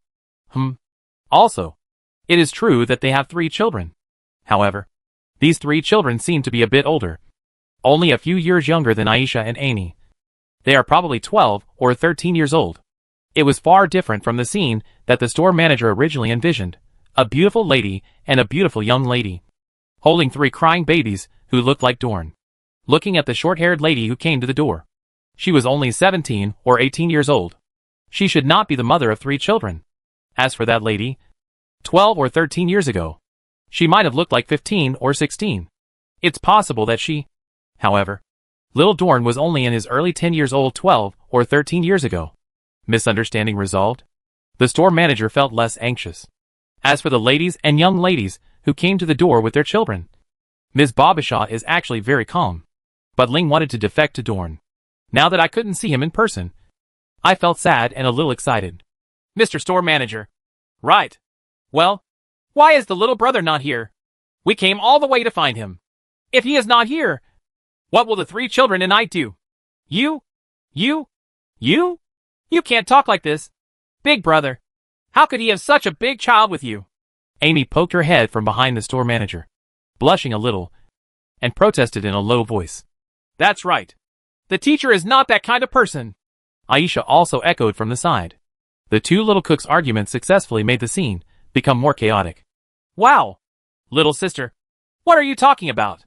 How could Jia Law and the others be my and my brother's children? If others hear your words, I won't be able to get married. Ling began to speak out loud. Her cheeks turned red, and she hesitated to defend. This chaotic farce lasted for about 2 or 3 minutes. Finally, Ms. Babashaw and Mr. Store Manager, the only sober and mature adults present, stopped the red-faced argument among the little girls. Later, during the conversation with Ms. Babashaw, the store manager finally understood the reason why the two ladies and the young lady came to see little Dorn. One is visiting to repay a favor. The other is here to fulfill a promise. So far so good. All serious business. After the conversation started, the communication between the two parties became smoother. Ms. Babashaw and Miss Ling, I can tell you responsibly that little Dorn is indeed not at home, even though he is a superbly skilled chef. But many times, he will neglect his job and abandon the restaurant. I'm traveling. The store manager reiterated. This explanation is quite reasonable. After all, aren't Babashaw and Ling all met by Don, a chef who is not doing his job properly during his travels? Chapter 364. Nothing tastes better than dumplings. Because everyone in the restaurant thought that Dorn had not returned yet. So Babashaw and Ling's visit was temporarily handled by Gonzalez. Among them, the placement of Ling and the 3 children she brought was not difficult. Because according to Ling, she came to brew slime liqueur for Dorn as an apology according to the agreement. When Dorn returned from his last trip to Golden Oak City, he used Alice's bedtime reading to bring back a batch of good quality slimes from Sweet Mulberry Town. Female thieves just need to make wine. Wine! Brew whatever you want. Make a big batch. There are enough raw materials. There are also 3 children brought by Ling. Gonzalez can temporarily arrange for them to work as apprentices in a hot pot restaurant to earn wages. Anyway, whether it's the service in the lobby, the chores in the kitchen, or even helping with the purchase of bear claws, we can add more people. Ms. Babashaw has no good solution here, because her original intention was to visit Dorn. But Dawn was not at home. Gonzalez could only arrange for the female musician to stay at Eden for a few days to see if she could wait until the chef, who was not doing his job, returned home. After arranging the 2 visitors, considering that both Babashaw and Ling have some connection with Dorn, a friend of the chef is, of course, a friend of the restaurant. When entertaining friends at Wish's restaurant, of course you have to use delicious food. So, the store manager immediately decided to entertain Ms. Babashaw and her party for dinner. Since you come to Eden, the first choice of food is of course the local hot pot. After hearing the warm invitation from the store manager, the female musician looked a little hesitant. Hot pot? Is it the food in the restaurant across the street? Mr. Gonzalez, if the food is too spicy, I might. Just now, Babashaw and Ling stood on the street together for a while. She was deeply impressed by the strong and spicy aroma wafting from the hot pot restaurant. Although it is indeed very fragrant and very tempting, female musicians really don't like spicy food. Ling also spoke. I do like spicy food, but Jella and the others can't accept it. It's okay. Gonzalez grinned with red lips. Our hot pot not only has a spicy butter base, but also a sweet and sour tomato base and a light mushroom base. As soon as the store manager finished speaking, Amy beside him shook his head and reminded in a low voice. Mr. Gonzalez, have you forgotten? The tomato pot is gone. Elsa and I originally planned to make a large portion tonight for use tomorrow. Gonzalez held his chin in memory, then nodded. It seems that there is such a thing, Ms. Babashaw. Miss Ling, maybe you can really taste the bottom of the mushroom pot tonight. The taste is also very good. Very good, delicious. This has not yet waited for Babash's response. Elsa next to her suddenly became energetic. Her big eyes moved slightly twice, and she raised her hand to speak. Or, you can try the Cantonese dishes. They are not spicy, and every dish is exquisite and delicious. Now, the initial misunderstanding has been resolved, and the little cook Elsa's attitude towards Babash's group of visitors has become friendly. Cantonese cuisine? Babashaw and Ling looked at each other and repeated this somewhat awkward word. Aisha's proposal just now to make Cantonese dishes to entertain Babashaw and Ling was accepted by the 2 parties involved. In addition, Gonzalez has no objection to this. As for the Cantonese dishes that Mr. Store Manager has been eating frequently for work meals recently, the Cantonese dishes made by Amy and Elsa are already very complete. A bit like the dishes made by Don himself. Therefore, it is not shabby for the 2 of them to cook and entertain guests inside the kitchen of Wishing Restaurant. Yes, although everyone agreed to let us 2 cook. But what should we cook? Also, if I don't do it well, It will hold you back. Amy's face was a little hesitant. In the past, the dishes she cooked were only eaten by her brother Albert and the restaurant's internal staff. This is Amy's first opportunity to cook for outsiders. With her relatively reserved personality, it is normal for her to feel a little scared and nervous.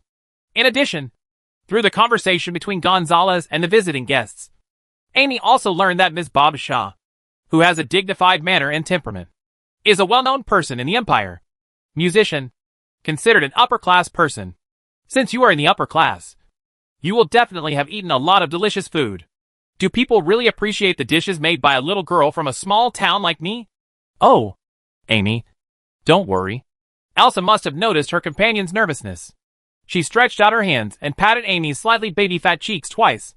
The teacher has left us so many recipes. Just make a few of our specialty Cantonese dishes, and it will be enough for those few guests. Besides, you won't hold us back. The two of us have practiced hard for so long. Everyone in the restaurant liked the food that came out. But, Amy still couldn't muster much confidence. Well, there is no but. Everyone in the restaurant has long been spoiled by the teacher's food. If they all say good things, it proves that the food we cook is really good. Even if you don't believe in us, you have to believe the teacher. Elsa spoke seriously, patting her breasts that had not yet developed properly. Looking confident, it can be seen that unlike the timid Amy, Elsa, who is quite talented in cooking, has a big heart. I'm not afraid of cooking on the spot or anything like that. Okay. Amy nodded. After hearing Dorn being mentioned, she felt somewhat confident. Yes, even if I am unreliable, my big brother is reliable. My cooking skills and techniques come entirely from my elder brother. As long as I restore about 70% to 80% of each dish, it will be a rare and delicious dish that will surprise ordinary people. The two little cooks were finally ready to cook. The two of them skillfully decided on several special Cantonese dishes based on the ingredients available in the kitchen. In addition, the top dish of tonight's reception banquet, the main dish C, was also quickly selected. What they are very good at is shrimp dumplings. There are many types of pasta in Cantonese cuisine. Amy and Aisha also practice various kinds of pastries. Therefore, all types of starch flour are well prepared in the kitchen. To make a meal of shrimp dumplings, you don't have to worry about the raw materials. In addition, Don once said this to the little cooks. Nothing tastes better than dumplings. Although, when he said this, the dumplings he was referring to seemed to be somewhat different from the shrimp dumplings he makes now. But in the eyes of Amy and Elsa, it's not a big problem. Both look similar and both are delicious. Chapter 365 Crystal Shrimp Dumplings. The cooks have decided on the idea of eating shrimp dumplings as the main dish tonight. Eden Town is very close to Silver Shield Port, and you can buy freshly caught seafood from the port. Because of this geographical advantage, it is quite suitable to develop Cantonese cuisine in Eden Town. Just do it. Amy and Elsa quickly started working together in the kitchen. Amy first fetched the fresh large Qinghai shrimps that were still growing in the water basin. Skillfully removed the heads of the shrimps. Carefully pulled out the shrimp threads. And took out the complete shrimp meat.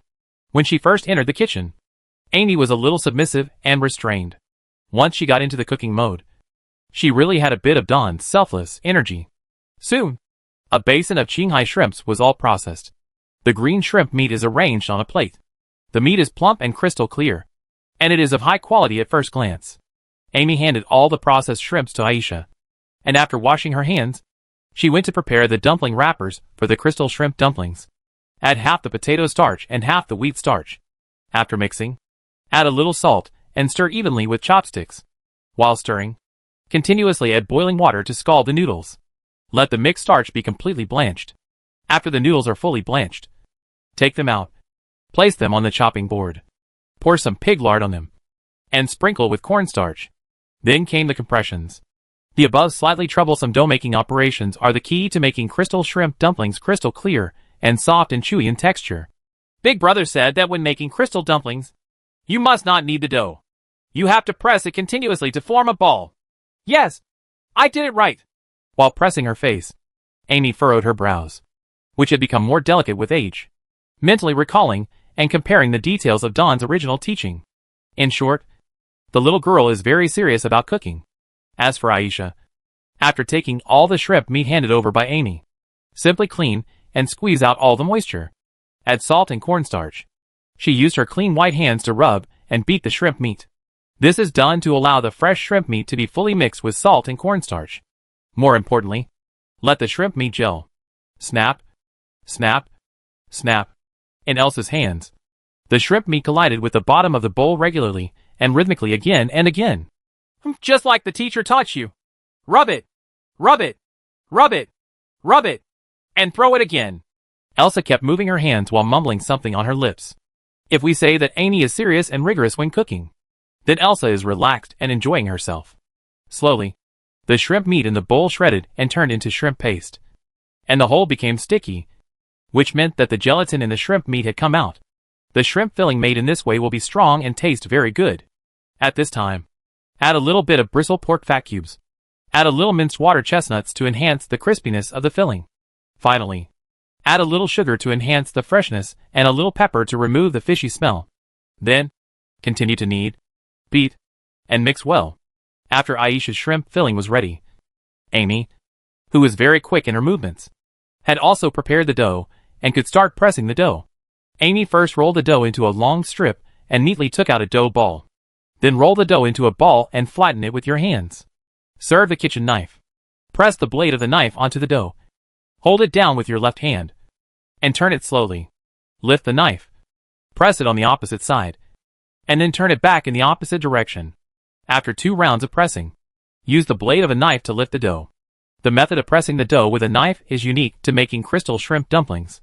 The dough that Amy finally made was round and thin, which looked very good. Amy placed the pressed dough on the edge of the chopping board. Without much communication, Aisha picked up the dough and wrapped the dumplings consciously. Add stuffing and make shrimp dumplings. With her small and dexterous hands, the little chef holds one end of the dumpling wrapper and quickly pushes the pleats forward, folding and folding until a complete and exquisite crystal shrimp dumpling is perfectly presented in the palm of her hand. The wrapped shrimp dumplings are set aside for later use. Amy and Aisha also need to prepare other Cantonese dishes for tonight to entertain the guests. As for the main dish of crystal shrimp dumplings, just before eating, put them in the steamer and steam them for about 5 minutes. And then, you can take them out of the steamer and serve them directly. The kitchen was bustling with activity, but outside it is a different atmosphere. From hot pot restaurants to wishing restaurants, both diners and employees were enveloped in an unexpected sense of ecstasy at this moment. The reason for this is simple. Just now, Eatontown's head chef Don, he's back. For the foodies in the entire Eden, and even surrounding towns such as Mwanfeng Town and Silver Shield Port, this is definitely the most exciting news we have heard this autumn. None of them, Dawn and Vivian, returned to the street in front of the restaurant holding hands. Tonight, Miss Goblin happens to be in the same state as she was in the morning, able to be clearly seen by others. When they approached the door of the wishing restaurant, they could see that the hot pot restaurant opposite was still brightly lit. Immediately afterwards, before the two of them approached the restaurant, the sharp-eyed townspeople, and even the diners sitting in the hot pot restaurant eating hot pot noticed Dorn. You guys are so excited. A large group of people, running at the maximum speed that ordinary people can achieve, instantly surrounded Dorn and Vivian. The fastest brothers even ran with the momentum of Qi Xingzhong.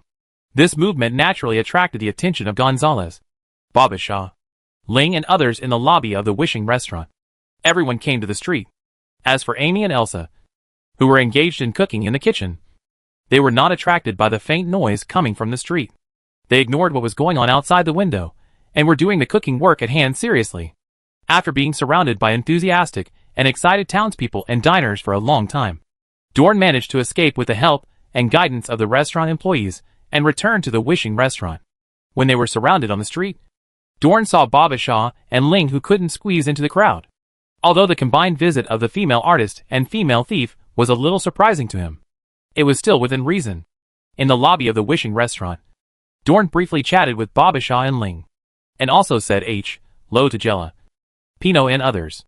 As for the placement of Ling Jia's 3 children who came to join him, Gonzalez has already handled it very well, and Don doesn't need to worry about it anymore. At most, in 2 days, he would go to personally inspect the brewing business of Shizuoling. Let's see if this female thief's brewing skills are really as good as she just claims. If her business ability is up to standard, it is not impossible for her to stay in Eden and make wine to make amends. And at the same time, the unemployed thief can be laid off and find a serious job again. Chapter 366. Wangdu's chef is a unit of measurement. After communicating with Babasha and Ling, Don learned from Gonzalez that his 2 young apprentices were currently cooking Cantonese cuisine in the kitchen, preparing to entertain several guests from afar. Doing a formal dinner to entertain guests? Amy and Elsa? When Don heard the news, he just smiled from the bottom of his heart. It's a bit unexpected, but it seems reasonable. Amy and Elsa are both very hard-working children. Don has no doubt that they will eventually achieve good results in cooking and grow into independent chefs. Even after he returned from the Minotaur Labyrinth this time, he unlocked the hidden God of Cooking profession and the special cooking power mechanism, which can further speed up the progress of Amy and Elsa. He is looking forward to the future growth of his 2 young apprentices. The future is promising. Don walked outside the kitchen, but in order to ensure that Amy and Elsa could devote themselves to cooking, he did not go in directly.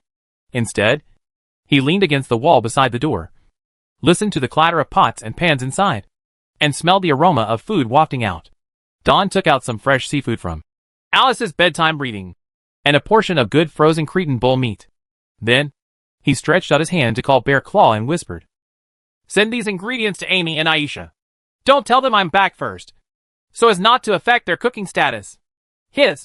Also, let me tell you, Big Bear, I haven't seen you for half a year. Have you grown a lot taller and stronger? Yes, your development is normal." Dorn first handed the large portion of fresh ingredients to Bear Claw, then reached out and patted his little brother on the shoulder. "Not bad. Pretty solid. It is definitely a good meal.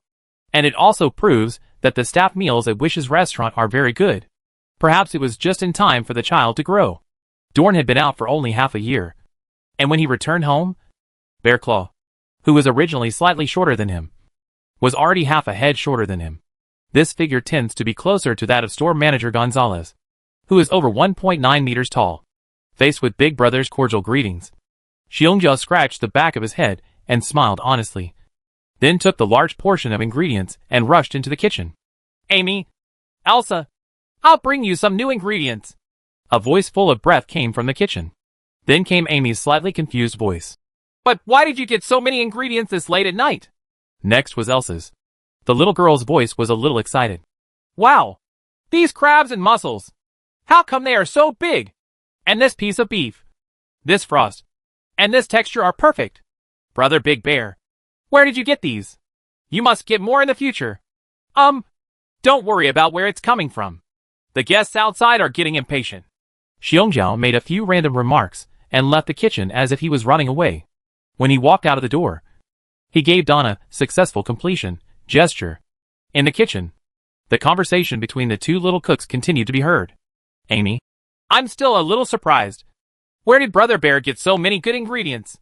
Aisha, "Oh, you can ask this kind of question later. Let's sort out these ingredients first. Amy, look. This part of the beef is very suitable for making dry-fried beef." Amy, "Uh-huh." Then, there was the sound of pots and pans, the sound of the fire, and the sound of ingredients being poured into the hot oil pan. Don was still leaning against the door, with a gentle and comfortable expression on his face. The fatigue accumulated on the way home seemed to be completely gone. Walking back to the restaurant holding hands with Vivian, there is also the homely atmosphere and fireworks in the restaurant. It made Don feel like his whole being was charged, which was very healing. "It's good to be home." He leaned the back of his head against the wall and sighed. By the time the work of the chef in the Wishing restaurant was coming to an end, the hot pot restaurant opposite had already closed. Ms. Babasha, the 5 people from Ling's side, Don and Vivian, the restaurant manager, Bear Claw and Fat Fox, as well as Hannah, who was called to eat right after work, have gathered around the largest table in the hall. Beside the table, Amy and Elsa began to arrange the cooked dishes on the plates and bring them to the hall in order. The 2 little cooks had just come out of the kitchen with the dishes when they caught a glimpse of an extremely familiar figure that they usually miss standing at the table. "Teacher! Big Brother!" Amy and Elsa were so excited that they almost lost their grip on the food. In the end, they held 2 hot dishes and trotted all the way to the table. Then they put the plates on the table and gave each other a big hug. However, as soon as they hugged each other, they seemed to have thought of something, and they quickly flicked them aside. Amy was submissive. "Well, I'm sorry, Big Brother." Amy smells of oil smoke. Elsa grinned apologetically. I just got oil stains on my body. Don didn't care about this. He first reached out and rubbed the two little girls' heads affectionately, and then glanced at the two hot dishes on the table. One of them is GD porridge topped with fresh pork liver and vermicelli, and the other is freshly grilled bristle pork barbecued pork that is still slightly soaked with dense juice. The ratings of both dishes are not low. Judging by the naked eye intuition of ingredients, they should all be above grade A. Amy, Aisha, you did a good job. Dawn nodded with satisfaction. The two little chefs, who were affirmed and praised, had obvious "Praise me again" expressions on their faces, and they happily returned to the kitchen to serve new dishes. After the warm reunion between master and apprentice, today's dinner will finally officially begin. Cantonese dishes prepared by Dorn's apprentices were served to the table.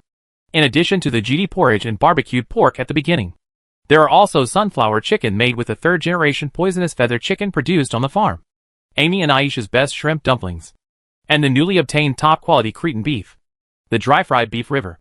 A dazzling array of dishes was laid out on the table, and each dish was full of color and fragrance, which made people's fingers twitch and salivate. Are these the Cantonese dishes? They do look very exquisite. Even Ms. Babasha, who lives in the upper class, felt dizzy when she saw the exquisite dishes on the table. Then, her eyes fell on Amy and Aisha, and she admired sincerely. It's hard to imagine that all the dishes on this table are made by you two little girls. In my opinion, even the chefs in the royal capital, most of them can't compare to you. It's really surprising. Aisha. Well, it's all because the teacher taught me well. He. Amy. Yeah. I do everything according to Big Brother's instructions. Dorn on the side just laughed when he heard these conversations. The compliment, my cooking skills surpass those of the chefs in the royal capital, sounds strangely familiar. It seems that someone else used it to describe him a long time ago. As the restaurant developed and Dorn showed more cooking prowess, this statement gradually became less common and eventually disappeared. Unexpectedly, this level of praise disappeared, but not completely. Now it is the turn of his little apprentices. And the person who said such words was Ms. Babasha, a celebrity in high society. Therefore, this compliment is very valuable. The king chef used to be my unit of measurement, but now it belongs to Amy and Urza. I don't know what kind of expressions the chefs will have after knowing this kind of evaluation. Don thought with great interest in his heart. Chapter 367 Barbecued Pork and Crispy Suckling Pig. Due to Ms. Babasha's compliments, the dining table was awash in compliments and humility. No one reached out to pick up the food for the time being. The first ones, who couldn't hold back, were Ling and the three children she brought with her. For them, these Cantonese dishes on the table are made to look unaffordable, let alone eating them. They basically have no chance to see them. Everyone, you can eat now, right? Ling stared at the dishes on the table and asked tentatively. The compliments and humility on the table stopped. Then, the sound of someone swallowing saliva could be vaguely heard. Eat it. Some dishes won't taste good when they're cold. Dorn took on the attitude of a master and said with a smile. After this sound, everyone in the restaurant was in perfect agreement and raised their chopsticks one after another. However, as visitors, Ms. Babasha and the 5 people on Ling's side do not know how to use this novel kitchen utensil. This made Hannah, the lobby manager who was originally a hot pot restaurant waiter, suddenly suffer from occupational diseases. As a waiter, I don't want any customer to be left alone while enjoying the delicious food. Everyone has to feed me. No one is missing. So Hannah simply changed her position and sat next to Babasha and the others. Then from time to time, he would thoughtfully and skillfully pick up the food they wanted to eat with serving chopsticks. After putting the food into their bowls and plates, they could then eat it with their own knives or forks. This meticulous service attitude made Ms. Babasha and others feel embarrassed. In short, today's dinner party to welcome the guests and cleanse Dorn from the dust has begun. Everyone in the restaurant was tasting the food with chopsticks. As for the people on Babasha and Ling's side, Hannah divided some slices of bristle pork into their bowls. Thank you, Miss Babasha thanked her, and then took a fork to pick up the barbecued pork in the bowl. The freshly grilled bristle pork is still sizzling with oil, and the surface is covered with a light and even honey sauce, which looks particularly attractive. Babasha put the barbecued pork into her mouth and chewed it in small bites. The full meat juice and honey juice mixed together in the mouth, causing the taste buds on the tip of the tongue to revel in excitement almost instantly. The originally dignified and elegant female musician's expression became a little intoxicated and unable to stop. She quickly forked the second piece of barbecued pork in the bowl and spoke. This is definitely one of the best barbecues I've ever had. The distribution of fat and lean meat is just right. And it is soaked with the sweetness of honey, making the already fragrant meat even richer. If you taste it carefully, there seems to be a faint floral fragrance. Something special has been added. The seasoning? It's a strange combination. And it's great. After all, Babasha is a celebrity in the upper class. And she seems to have a good way of evaluating food. The food reviews come right out of the mouth. And they're spot on. This bristle pork barbecued pork was baked by Elsa. In the process of making it according to Dorn's recipe, this thoughtful little girl also added a little innovation of her own. It's rose wine. And she added rose wine too. Dorn was also eating a piece of bristle pork, then glanced at Elsa and nodded with satisfaction. Just by tasting the barbecued pork, he could tell which of his apprentices was mainly responsible for it. It was roasted with sea salt, and rose wine dew was added. After the alcohol evaporates, the tender bristle pork will leave a little fresh floral aroma. It's a good innovation. Don himself does not reject innovation in dishes, as long as the changes can be made in a delicious direction. It doesn't matter. Plus, Elsa is still his apprentice, so it doesn't matter. In this regard, he is a liberal. Hee. Elsa narrowed her eyes and smiled happily. Hannah then started to share the second dish with the guests. Suckling pig with sticky rice and crispy skin. The ingredient glutinous rice was found by cooperating merchants along the way not long after Dorn opened the rice trade route. Later, after several rounds of screening by Dorn himself, the Wishing restaurant began to regularly purchase high-quality glutinous rice from the best quality places on the trade line. The glutinous rice crispy suckling pig looks a bit like sushi. Grilled until the crispy suckling pig skin is underneath. There is a thick layer of grease-free fat, and it is spread on the salty glutinous rice balls. In the glutinous rice balls, you can still see the thick lean pig meat. At first glance you might think this dish is a little greasy. But Gila, the three children who seldom eat good food or even eat meat, could not care about this. They started immediately, picked up the glutinous rice crispy suckling pig on their plates, and hurriedly stuffed it into their mouths. Then, the sound of click, click, click sounded. The sound of teeth crushing the crispy suckling pig skin was so clear that the whole table could hear it. Sisterling. This, so delicious. So delicious. The children explained with poor vocabulary, but extremely excited words. Ling also picked up this strange-looking dish at this time, before Jella and the other children came to eat. The most delicious thing they had eaten was the frosting slime that Dorn had left for them. In addition to eating frosted slime, Ling was also lucky enough to eat hand-pulled noodles from Dorn once in the wild. Therefore, her personal food evaluation experience is slightly richer than that of her children. Of course, only a little bit. The glutinous rice crispy suckling pig is in your mouth, and you can chew it casually, and the crispy suckling pig skin will make a clicking sound. It feels like eating potato chips with a soy sauce flavor. The fatty pork part under the pig skin melts in your mouth without feeling any fatness. The glutinous rice ball below is soft and glutinous, and the lean pig meat inside is salty and delicious. These complex flavors come together on a glutinous rice crispy suckling pig dish. It's amazing. It's really delicious. Suzuya praised excitedly and intoxicatedly with a poor vocabulary. Dorn is also tasting this glutinous rice crispy suckling pig. Amy, who was sitting not far from him, was looking at him cautiously and expectantly, like a student waiting for her final results. Very good. Don swallowed the food in his mouth. The taste is almost a perfect replica of the recipe I left behind. And the attention to detail during the cooking process is very good. Amy, you have made great progress. It's the best proof of your hard work. As a teacher, Don is not shy about praising good students. I will work harder. Big brother. Amy's face flushed slightly with joy, and she nodded excitedly. Do you need to work harder? Dorn looked at his little apprentice. You can never imagine how scary a self-disciplined person can be. Chopsticks and knives and forks were intertwined on the dining table, and dishes with all the colors, flavors, and aromas were picked up, tasted, and eaten by everyone. Under the dim light of the Wishing restaurant hall, everyone was tasting delicious food, laughing and chatting, and the atmosphere between the host and the guests was harmonious. Next, there are two main dishes of today that I haven't tasted yet. Amy and Aisha are best known for their shrimp dumplings and stir-fried beef river made with SS-grade Cretan beef. Chapter 368, Fried Beef River.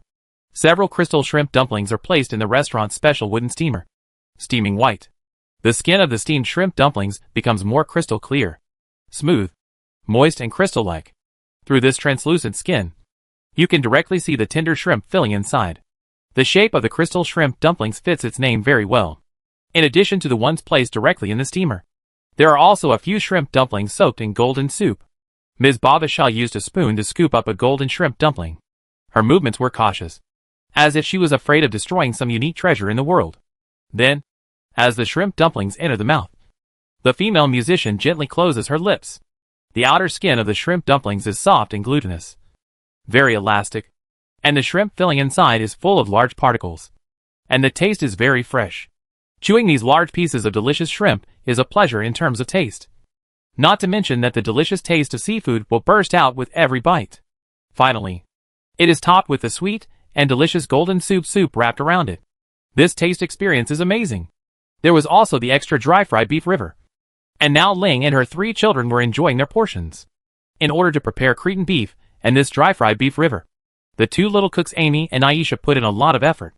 First of all, there is a large piece of beef spread on the top. There is no fascia visible on the surface. It looks easy to chew. And it smells full of sauce. The other thing is pho. These pho are hand-pulled by Amy and Elsa and have a very white appearance. And in a shiny brown-red color. These shiny white rice noodles piled up in the shape of a loose hill on the plate. You can see that in addition to the large pieces of beef on the top of the rice noodles, the noodles are also mixed with shredded onions, golden scrambled eggs, then white and tender mung bean sprouts, and some green onions for decoration. The colorful ingredients, paired with the bright brown and red quan pho noodles, look great together. Ham ham ba ba ba. The little girl Jella picked up a large portion of rice noodles with a fork and stuffed it into her mouth. Unlike the dignified Ms. Babasha, the little girl Jella is not so particular and elegant when eating, but rather wolfs down her food. From the wide noodle she bit open, she could see that the rice noodle itself was white with a transparent texture. But because each wide strand of rice noodles is coated with soybean oil, it takes on a shiny brown-red color. Soy sauce has become a common seasoning in Wishing Restaurant. After all, Dorn brewed a lot with the help of the Time of Chaos. Use high-quality soybeans, cook them, and let them cool. A layer of soybeans, a layer of yeast, and then a layer of salt are put into the sauce jar for fermentation layer by layer. Then use karanchiji to speed up the brewing time. And the final soy sauce is delicious and has a mellow sauce aroma. Zayajila continued to chew. Enjoy the rich, but not cloying aroma of salty and fresh sauce hitting your throat. The taste of white rice noodles is very rich, with the base flavor of various ingredients, and it is smooth and chewy. During the chewing process, the crisp sound of cha-cha, made from time to time, was caused by Jila chewing the tender mung bean sprouts. The mung bean sprouts are very crisp, tender and moist, with a refreshing taste that comes with fresh vegetables, together with the delicious soy sauce and the soft and elastic texture of the rice noodles. You can't taste the odor of raw bean sprouts at all. You just feel extremely refreshing and satisfying. Not to mention the taste of the large piece of beef. There is no meaty smell. The bite is tough. The salty taste is delicious. The sauce is rich. And it is very delicious. Sister Ling. This, it's so delicious. Jia La said this sentence for an unknown number of times tonight. Mom! I know. I'm eating. I didn't expect that the dishes made by my apprentice are so amazing. Ling's mouth was full, and she responded vaguely. Dorn, who was sitting on the main seat, had almost eaten. He was very satisfied with this dinner, which was made by 2 young apprentices, entertained the guests, and honored him. The growth and progress of Amy and Elsa made Dawn extremely happy. They have really inherited their master's cooking skills very well. After eating the dishes on this table tonight, every dish was above grade A, and some were even grade S. It fully meets Dorn's requirements for opening a store. In this way, it feels like the Cantonese restaurant is almost ready to open. Recruit some reliable assistant chefs, and leave the overall kitchen to Amy and Aisha to take care of it. A restaurant that can operate normally even if I am not here is established. A place where you can hang up and collect cooking power. A +1. Don thought in his mind. Later, he plans to take the time to use the cooking power mechanism to slightly strengthen the detailed understanding of Cantonese recipes for Amy and Aisha, and then hand over the Cantonese restaurant to the 2 sisters to officially open it. Add another piece of the puzzle to the construction of a grand food city in the future. After dinner that day, the children, Ling and Jella, planned to live in Eden for a long time. So, Dorn asked Gonzalez to move them into the town staff dormitory. Ling and the two little girls can live in the dormitory of Elsa and Hannah. The little boy Pino squeezed into the male staff dormitory downstairs. If Lingho's brewing skills are good, Dorn may give priority to adding a unique bar and beverage shop in the construction of the food city. Ms. Bobishaw was originally a guest, and the purpose of coming to Eden was simply to visit Dawn, her benefactor. Her accommodation was arranged at the Golden Crown Inn, the best hotel in Eden. Speaking of the Golden Crown Hotel, a year ago, it was just a pub with a bad environment. The reason why it is now renamed as a hotel and only provides accommodation services. It was because the local nobleman, Dorn's friend Miss Charlene, had bought it and completed the renovation. At present, all of the few pubs and hotels in Eden Town that can provide accommodation services are under the name of Miss Charlene. She is even planning to build a new big hotel in the town, Dorn's Restaurants and Hot Pot Restaurants, while reaping huge catering profits. Also brought a huge flow of people to Eden Town. Charlene seized this opportunity and took over the entire town's accommodation industry in one fell swoop. This is smart. There is no conflict of interest between her and Dawn. The better the restaurant runs, the higher the demand for accommodation from diners who come to Eden Town, and the more Charlene's family can earn. This is also the reason why Charlene and her daughter, a pair of minor aristocrats, have maintained a close relationship with the restaurant since they first came to prominence at the Wishing restaurant, and have never been jealous of Dorn's catering business income. They have already thought of a win-win way to make money. Chapter 369. The harvest is gratifying. That night, everyone in the restaurant, including Elsa and Hannah who lived in the staff dormitory, gathered in Don's room on the second floor of the Wishing restaurant. Don's bedroom was already different from when he first moved in. First, the wall was opened up with a vacant room next to it, doubling the space and making it particularly spacious. Moreover, all kinds of bedroom furniture are fully equipped, and it is also covered with very soft pile carpets. It is a good bedroom that makes people want to relax and have a good rest. In the bedroom, everyone in the restaurant had taken a shower, put on comfortable pajamas, and sat in twos and threes on soft benches, beds, and velvet carpets. Fruit, dried meat, candy bars, and drinks were placed on the coffee table and the small table in the bedroom. It's a cozy evening tea party atmosphere. Dorn also used magic power to light up several dreamcatcher-shaped light feather nets instead of oil lamps, which attracted everyone's admiration. Then, everyone ate snacks while listening to Dorn talk about what they had seen at sea in the past few months. Because Dorn himself is very good at telling stories. Those bizarre stories on the sea made everyone feel frightened for a while, and laughed at for a while. Everyone stayed in Dorn's room until about 12 o'clock before dispersing. Elsa and Hannah didn't even go back to the dormitory and stayed directly in Amy's room above the Hot Pot restaurant. Have a peaceful and wonderful night. The next day, Don took Alice's bedtime reading to the monster farm. When he returned from this trip, he had not yet visited Crick. These newly acquired monsters need to be raised by humans. Compared to Crick, he will be very happy to see these novel monsters. In addition, in the story world, there are not only monsters such as demonic fish, LS and light-feathered pigeons, but also various kinds of fresh seafood that Alice caught around the floating island that have no magic power, but are very delicious. Dorn asked Bear Claw to take this part of high-quality seafood to Silver Shield Port in the morning, intending to try his luck to see if he could find any suitable breeding method. Before lunchtime, Dorn arrived at the monster farm. Today's monster farm is completely different from what it was back then. Due to the increase in breeding monsters, the area of the farm has expanded a lot. The surrounding land has been reclaimed and utilized, and peripheral walls have been built. The facilities inside have also been reinforced. Mr. Don? Are you back? After entering the manor, the first person to receive Don was a middle-aged couple. The middle-aged couple were terrified. Don knew them. Hannah's parents. Hannah's father has been slightly lame since recovering from a leg that was trampled by a horse last year, and is no longer suitable for his previous job as a helper. Later, Don introduced them to Creek's farm to help. They usually delivered the monster's food and processed the monster's excrement according to Creek's requirements. The work was a little easier than before, but they made a lot of money. Moreover, the farm is not too far from the town. When Hannah is free, she can visit her parents at any time. It seems that since Dorn came to Eden, The lives of many people in this originally humble town have been changing in many places. Change for the better. Dawn greeted Hannah's parents politely. The simple greeting made the middle-aged couple, who were frightened and nervous at first, very happy. They took Dawn through the newly built farm and came to the reception hall here. In the hall, as usual, you can see Miss Charlene drinking tea. Now she doesn't look as resentful as before. It wasn't because the relationship between her and Creek was getting closer to being a couple, but because she was used to it. Forget it if you can't flirt with him. He's already made friends with a noble boy, which is actually quite good. At this moment, Charlene was drinking hot tea and handling a stack of documents with a pen. When Dawn first saw this scene, he vaguely thought he had returned to some coffee shop where an urban beauty worked. In fact, Charlene has become accustomed to going to Creek to have a cup of tea every few days, and then either sit for a while, or deal with the asset documents at hand. Creek didn't resent her being here anyway.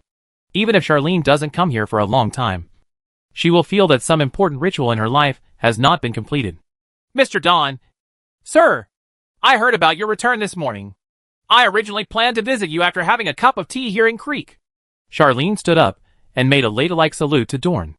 It doesn't have to be such a formal visit. Dorn smiled casually. Well, where is Creek? Charlene sat down again, took a sip of tea, raised her head slightly, and raised her eyes a little to think. At this time, I should be in the pumpkin field behind. Don understood, and after saying hello, he walked through the hall to find Crick. Behind the farm is a field. The fence here is high, and there are some warning wooden signs erected to warn the farm workers not to approach. In the farmland, there are several pumpkin-like vines growing with lush branches and leaves. Among these branches and leaves, you can see a human lowly, with pink hair and a petite figure. The body is half hidden inside the leaves, and the tender white color is looming among the green leaves. In addition to these lowly, there are also several Shota without clothes, hidden among the dense branches and leaves of the plants. Of course, these things are not human. They are the stamens of a strange monster.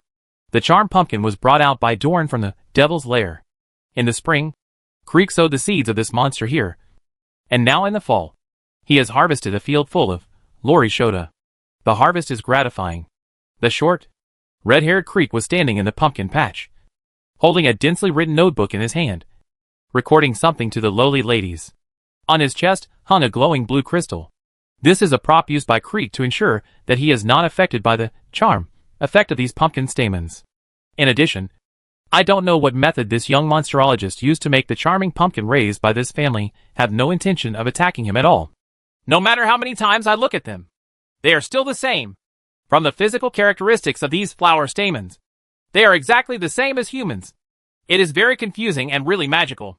The other thing is that the fruits underneath them seem to be a little bigger than the last time I recorded them. Unlike ordinary plants, the charm pumpkin seems to wait until the fruits grow before the stamens fall off and die, Crick said to himself.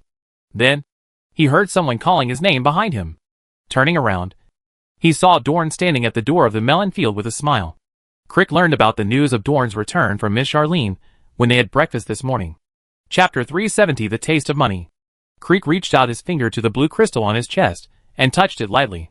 Then the blue light of the crystal expanded to include Dorn, who walked into the melon field. I feel that with my current level of proficiency in the charm, skill, and my already high mental state, this kind of domestic charm pumpkin may not necessarily have the same impact on me as it did in Devil's Lair. Mind. Don thought so in his heart. But without saying anything, he walked straight to Crick's side. Is the harvest okay? He asked with a smile. Very good. Crick responded with a grin. I don't know why. Even though these two people are not very old, their conversation at this moment is very much like a pair of old farmers happily talking about the harvest in the fields. After accompanying Crick happily on a tour of the melon fields and checking on the growth of the charming pumpkins, Don had to explain the purpose of his trip to the monster farm. That's right. I just went to the ruins again to purchase some goods. Don thought this in his heart, but said, What about that? Crick, is there any spare breeding space in the farm? I may have acquired a large number of relic monsters. After hearing this, Crick's eyes twitched. A good possibility. But this time when he heard the news, the noble monster scholar was not too surprised. Maybe I'm used to it. If Dorn hadn't brought back some weird edible monsters after being away for so long, Crick would have felt strange. And I now feel that the friend that Mr. Dorn told me at the beginning, who was keen on adventuring in the ruins and brought out the ruins monsters and handed them over to him for temporary care, does not exist at all. Creek thought to himself. Is it possible that his friend is himself? The two came out of the pumpkin field and found an open space in the farm. Dawn took out Alice's bedtime reading and began to take out the monsters stored in it. There are glowing pigeons, fire-breathing ducks, extremely ferocious and huge snapping turtles, and nightmare seesh, LS that have weak magic power on their own. But when gathered in groups, their power cannot be underestimated. That's pretty much it. Each type has a certain amount that can be cultured. Also, I wonder if you can culture this kind of seesh, L? As Dawn said this, he showed one of each monster to Creek for inspection. He didn't explain much about the origins of these monsters this time. I wasn't very familiar with Creek before, so I needed to find some excuse to excuse him. But now that we are familiar with each other and understand the person, there is no need to do so. I believe that Crick himself already knew where these monsters came from. Everyone understands it. No need to explain it in detail. After the little monsterologist saw these strange monsters, the slightly pained expression disappeared instantly and was replaced by excitement and ecstasy. I can raise anything. I mean, I haven't tried raising CSH, LS or other monsters, but I can try. Dorn nodded when he heard this. All he thought in his mind was that, as expected, Creek would be very happy when he saw these monsters, and what he did could be regarded as a kind act that brought smiles to others. Creek was initially observing a few new monsters that had been summoned into reality, and then he seemed to have thought of something, and spoke with a slight embarrassment. Mr. Dorn, I just have something to tell you. It's about the fur and horns that you gave me before, which are suspected to be the messenger. Oh, what's wrong? Dorn raised his eyebrows slightly. Messenger? This was Crick's preliminary species judgment after identifying the horned rabbit's horns and fur. Afterwards, he asked Dawn to send the materials about the jackalope to his monsterology teacher Alfonso for further research and analysis. Then, there is no more. There has been no concrete response until now. If Crick himself hadn't been staying at Eden, this would have been considered a complete scam. Didn't I mention it before? My teacher Alfonso took other students out to observe monsters. They went out for a long time. Crick's words were hesitant. Apparently he felt embarrassed that he had borrowed the jackalope material for so long without returning it or making any progress in analysis. Yeah, I understand. Dawn shrugged. In his understanding, the demonologists in the land of miracles are somewhat similar to the zoologists on Earth. In order to observe the habits of animals, it seems reasonable for zoologists to live in deep mountains and forests for even a year or two. However, Dorn's generosity made the noble boy's cheeks even hotter. He would rather Dorn complained about him at this time. Recently, the teacher sent me a letter, saying that he will go home in the next few months. As for the fur and horns, they are currently at the teacher's house and have not been studied. They will be released after the teacher returns. There are results. It's okay. I'm not in a hurry. Dorn remained calm. He's really not in a hurry. Things have dragged on until now, and Dorn himself already has some idea of the jackalope's true identity. Of course, when Creek's monsterology teacher returns home, it would be better if he could use his professional knowledge to find complete ancient records related to the jackalope. You are so kind, Mr. Don. Creek sighed. The two of them chatted casually for a while about the monsters captured from the great labyrinth of the Minotaur, until Miss Charlene appeared behind the two of them with several servants. Ahem. Although you guys are having a great time chatting, I still have to take the liberty of disturbing you. Charlene abruptly interrupted the conversation between the men. It's getting late. I should go to the town. There are still some tavern and hotel matters waiting for me to deal with. Creek, today's tea tastes very good. You too, gentlemen. And... Before she could finish the word goodbye, she suddenly paused and her eyes fell on the cage in Crick's hand. What was in that cage was an adult bare-feathered pigeon. What did I see? A glowing dove? Miss Charlene had a question mark on her face. Yes. This is the relic monster brought back by Mr. Dorn. The feathers will shine, and after the feathers are separated from the pigeon's body, they can continue to shine as long as a little magic power is transmitted into it. Creek explained this, and at the same time he reached out and took out the light feather net that Dorn had just taken out when he introduced the light feather pigeon.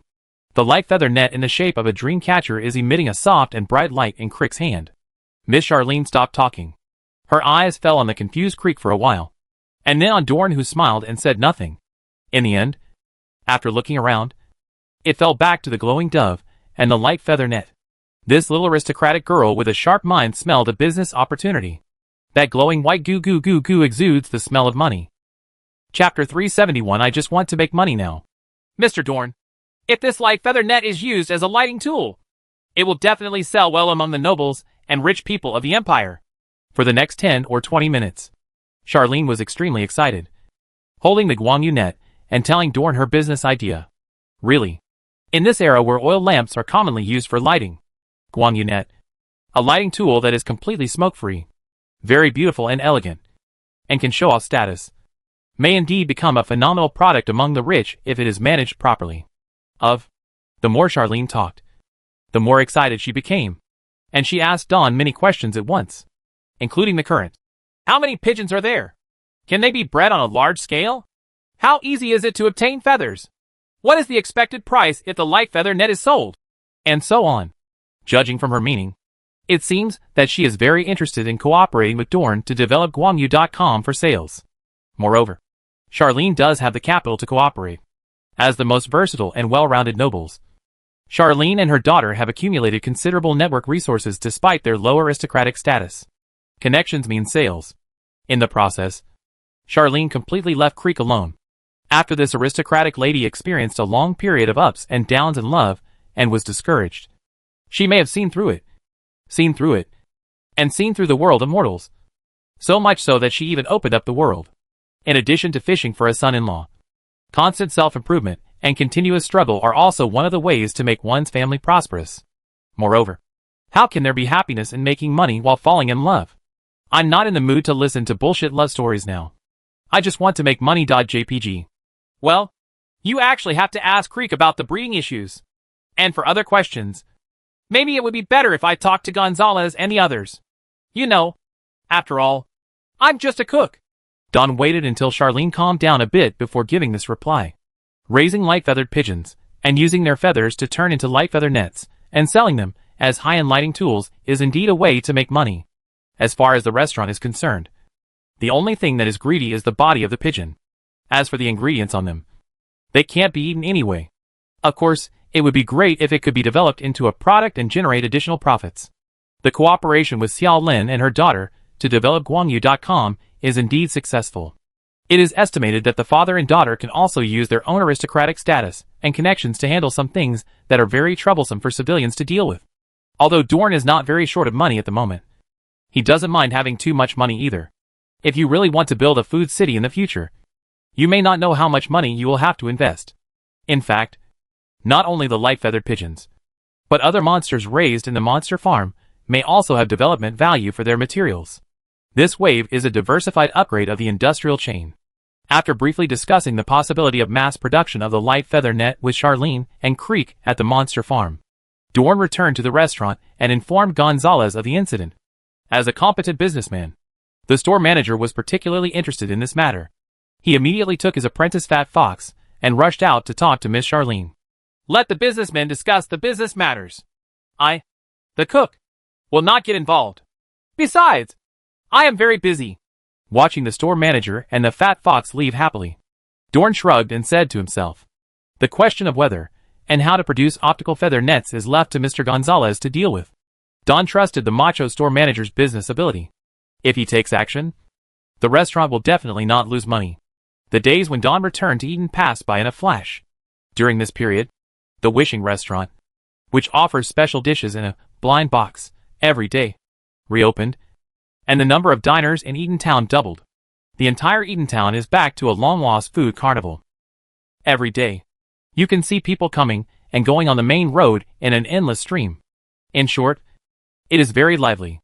At the same time, big news began to be released in the town. Brother Dorn's third restaurant is about to open. The news quickly became a hot topic on the streets. Someone tirelessly conveyed this information to the people around him. Have you heard? That Cantonese restaurant that Brother Dorn is preparing seems to be opening soon. Some people slightly questioned. But I heard that Mr. Don doesn't seem to be in charge of that store. It seems to be run by his two apprentices. Although I can understand that Mr. Don must be too busy by himself. But his two apprentices seem to be very old. A little girl? Is it reliable? Some people also refuted this. Bah! You are not from our local area. You don't understand. Do you know how hard little Amy and little Elsa usually practice cooking? Have you ever seen Eden Town at 4 in the morning?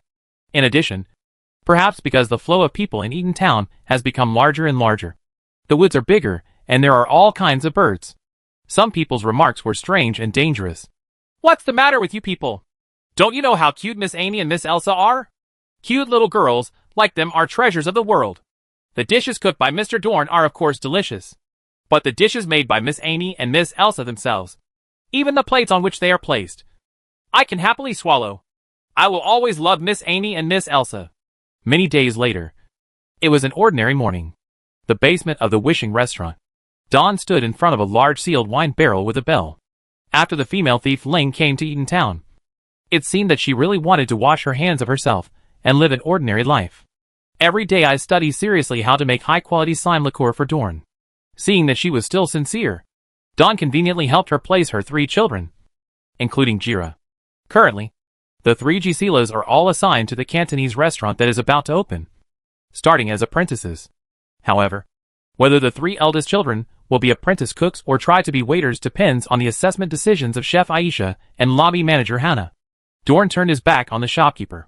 This is the hidden benefit brought by traveling for a long time.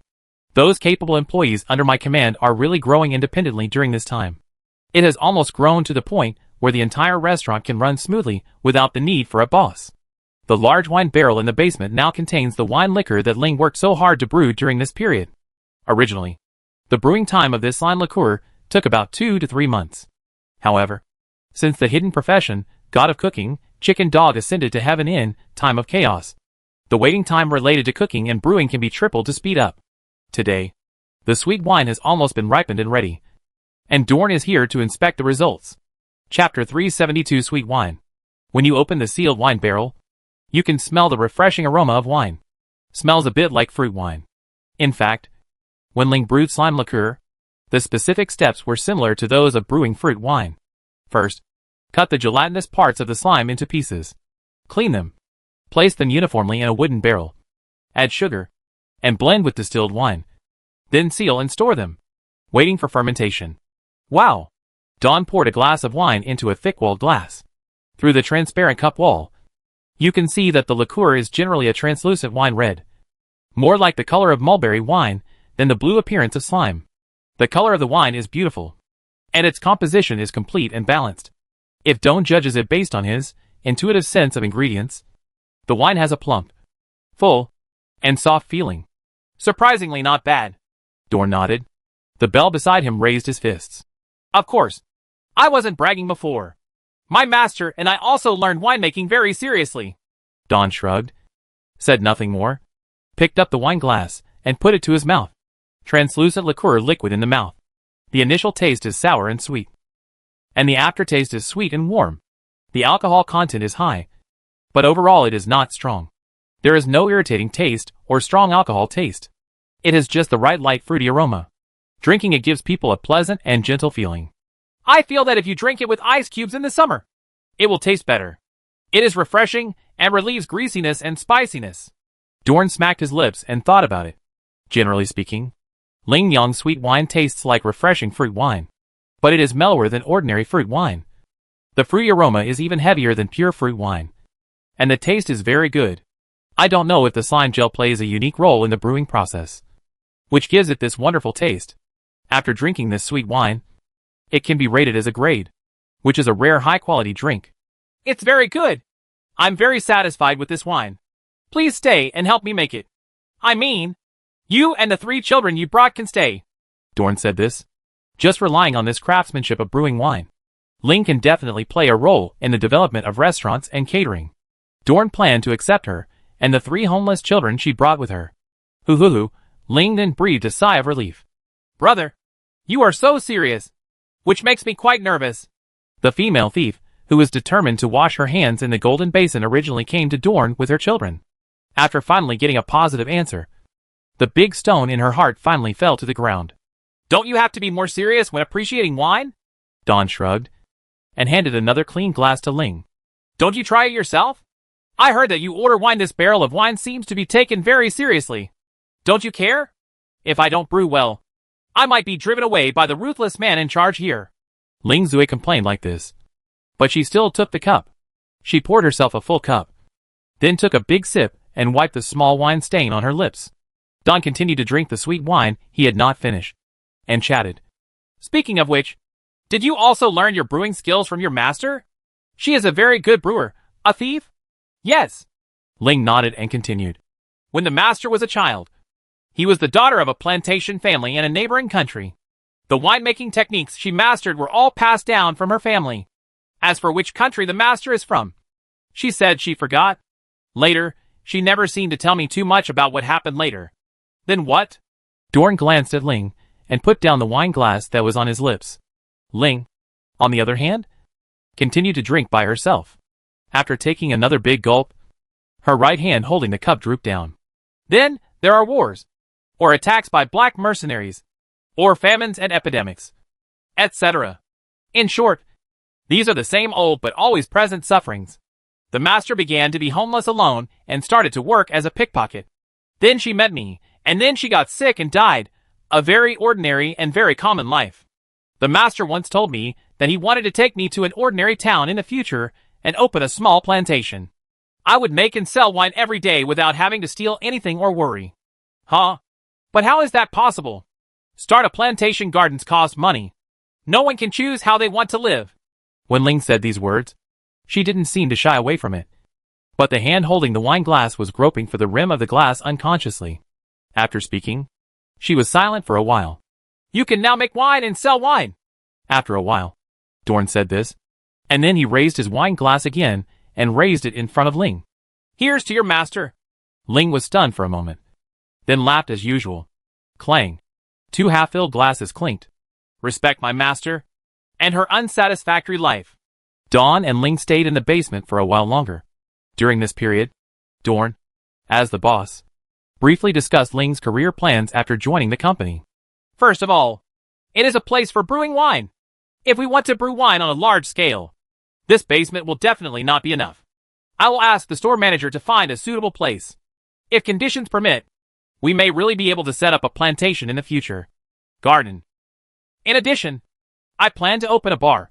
And if nothing else happens, I should leave it to you to take care of it. Of course, before that, maybe you should learn to bartend. Dawn preached thus. What bartending? Ling nodded while listening, and then asked her own question. It means that 2 or more drinks are mixed in a certain way to become a new flavored alcoholic drink. And the finished product is generally called a cocktail. Dawn explained. In this way, when the raw materials are fixed, then you can create a wide variety of wines. Dawn planned to spend some time teaching Ling how to mix drinks. Although as a chef, he did cross the line when he got involved in the bartending business. But because of the intuitive sense of food, Dorn can make keen judgments and accurately grasp the changes in the taste of wine brought about by a series of mixing methods such as mixing different drinks, how much to add to mix, whether it is aged or shaken vigorously after mixing. If you cross the border and become a bartender, it shouldn't be a big problem. In addition, due to the existence of the cooking power mechanism, Dorn can also cheat during the teaching process and efficiently cultivate talents in the catering industry. It shouldn't be a big problem for Ling to learn bartending skills. After this series of preparations are completed, it is estimated that a chic small bar that is different from a rude pub will be officially open for business.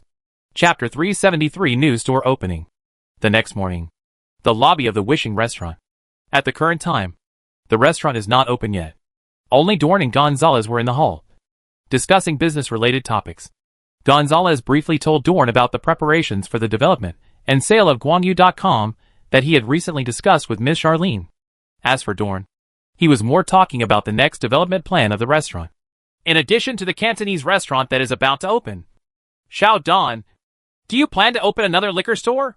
Gonzalez confirmed to him after hearing Don's plan. Well, I need you to look for renting or purchasing a brewing space and a store. The bar store does not have to be as big as the restaurant. It doesn't matter if it is smaller.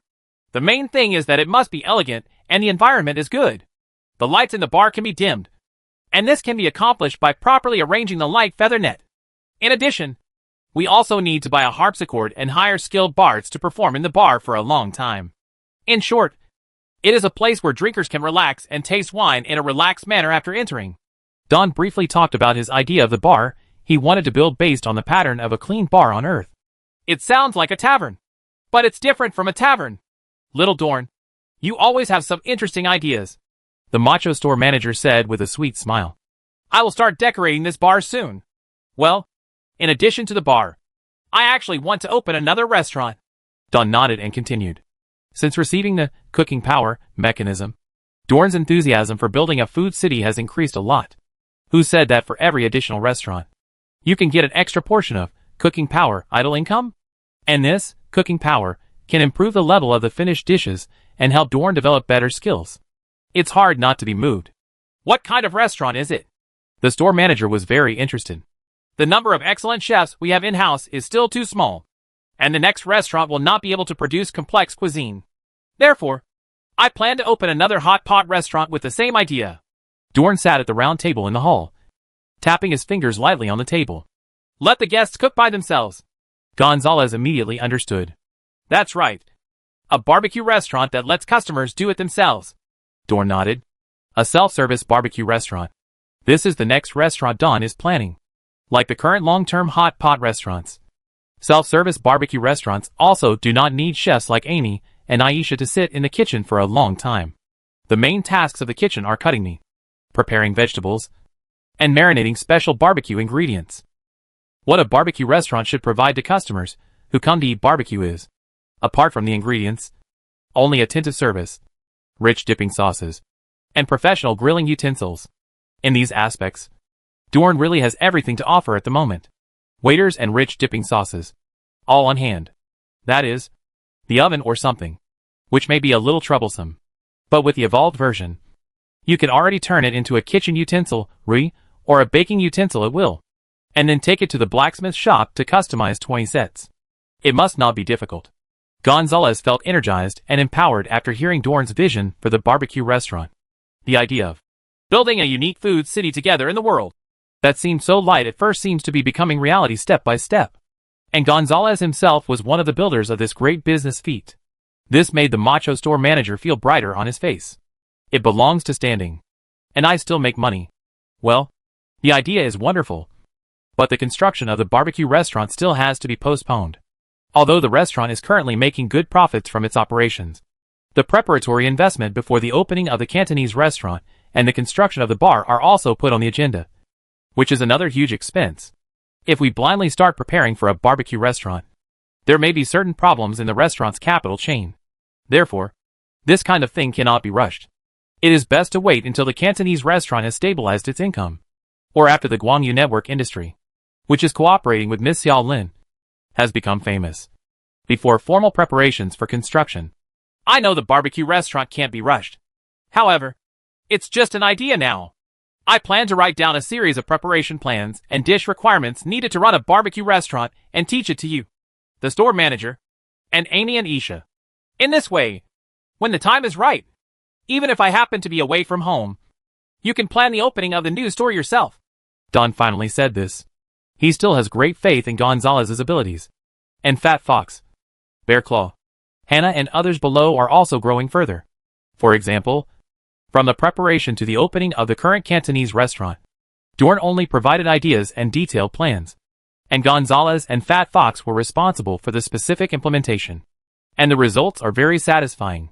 Dorn believes that this will certainly be the case for the barbecue restaurants of the future. The days go on, and it's late autumn in a blink of an eye. At the same time, it was also the day when the Cantonese restaurant officially opened. On the day the Cantonese restaurant opened, Eden's traffic reached a record high. The crowd was so crowded that the small town of Eden was completely unable to accommodate it normally.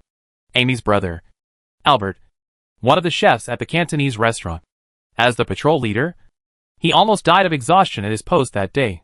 But when I thought about it, a considerable number of people in this dense crowd of visitors came just to taste the delicious food made by their lovely sister.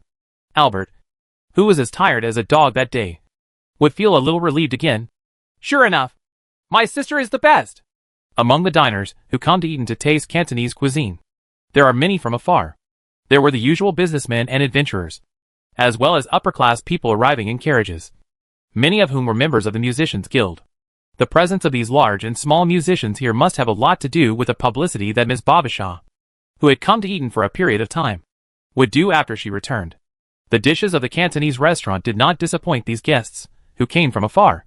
The exquisite workmanship of Cantonese cuisine, the light and elegant but rich taste of the dishes, compared with the famous and spicy Sichuan-style red pot next door, is a completely different kind of ultimate taste enjoyment. This kind of difference. No one is better or worse. There are only different ages. Since it was the first day of opening, the Cantonese restaurant's business was very booming that day, and people queuing up filled the street. Most of those who were destined not to be able to eat Cantonese food today rushed to the nearby Wishing restaurant, which opened a blind box, or the hot pot restaurant. The diners who didn't have any money left decided to live in Eton instead of giving up. Anyway, in the past 6 months at Eton, someone has undertaken unified rectifications on the pub and hotel, and the staying experience has improved a lot. Just stay here until you can eat the dishes in this fledgling food city. Chapter 374 Concerto Forest. After the Cantonese restaurant opened, the restaurant overall seemed much busier than before. The days when Dawn returned to Eton were spent in busyness and dullness.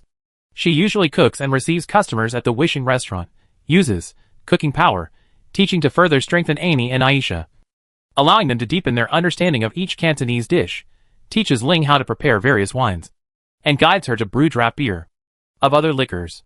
During this period, although Dorn had a lot to do, his mentality was more like recuperating. There is no need to think about the affairs of the Holy See every day, and there is no need to think about the affairs of the evil god every day. Of course, no need to think about it every day means that you will still think about these annoying things occasionally. I wonder how Adele and Cross are doing. Similar thoughts would still appear in Dawn's mind from time to time. But there is no use worrying. All he can do now is wait. So we waited until the end of fall, and the first snow of the year in Etontown. In the midst of the white snow, Dorn did not wait for the return of Adele's team. However, a special visitor came to the Vatican's informant. Hector, the captain of the inn.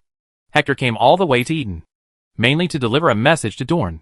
The letter was handwritten by Adele and others, and it generally described the current situation of the clergy team.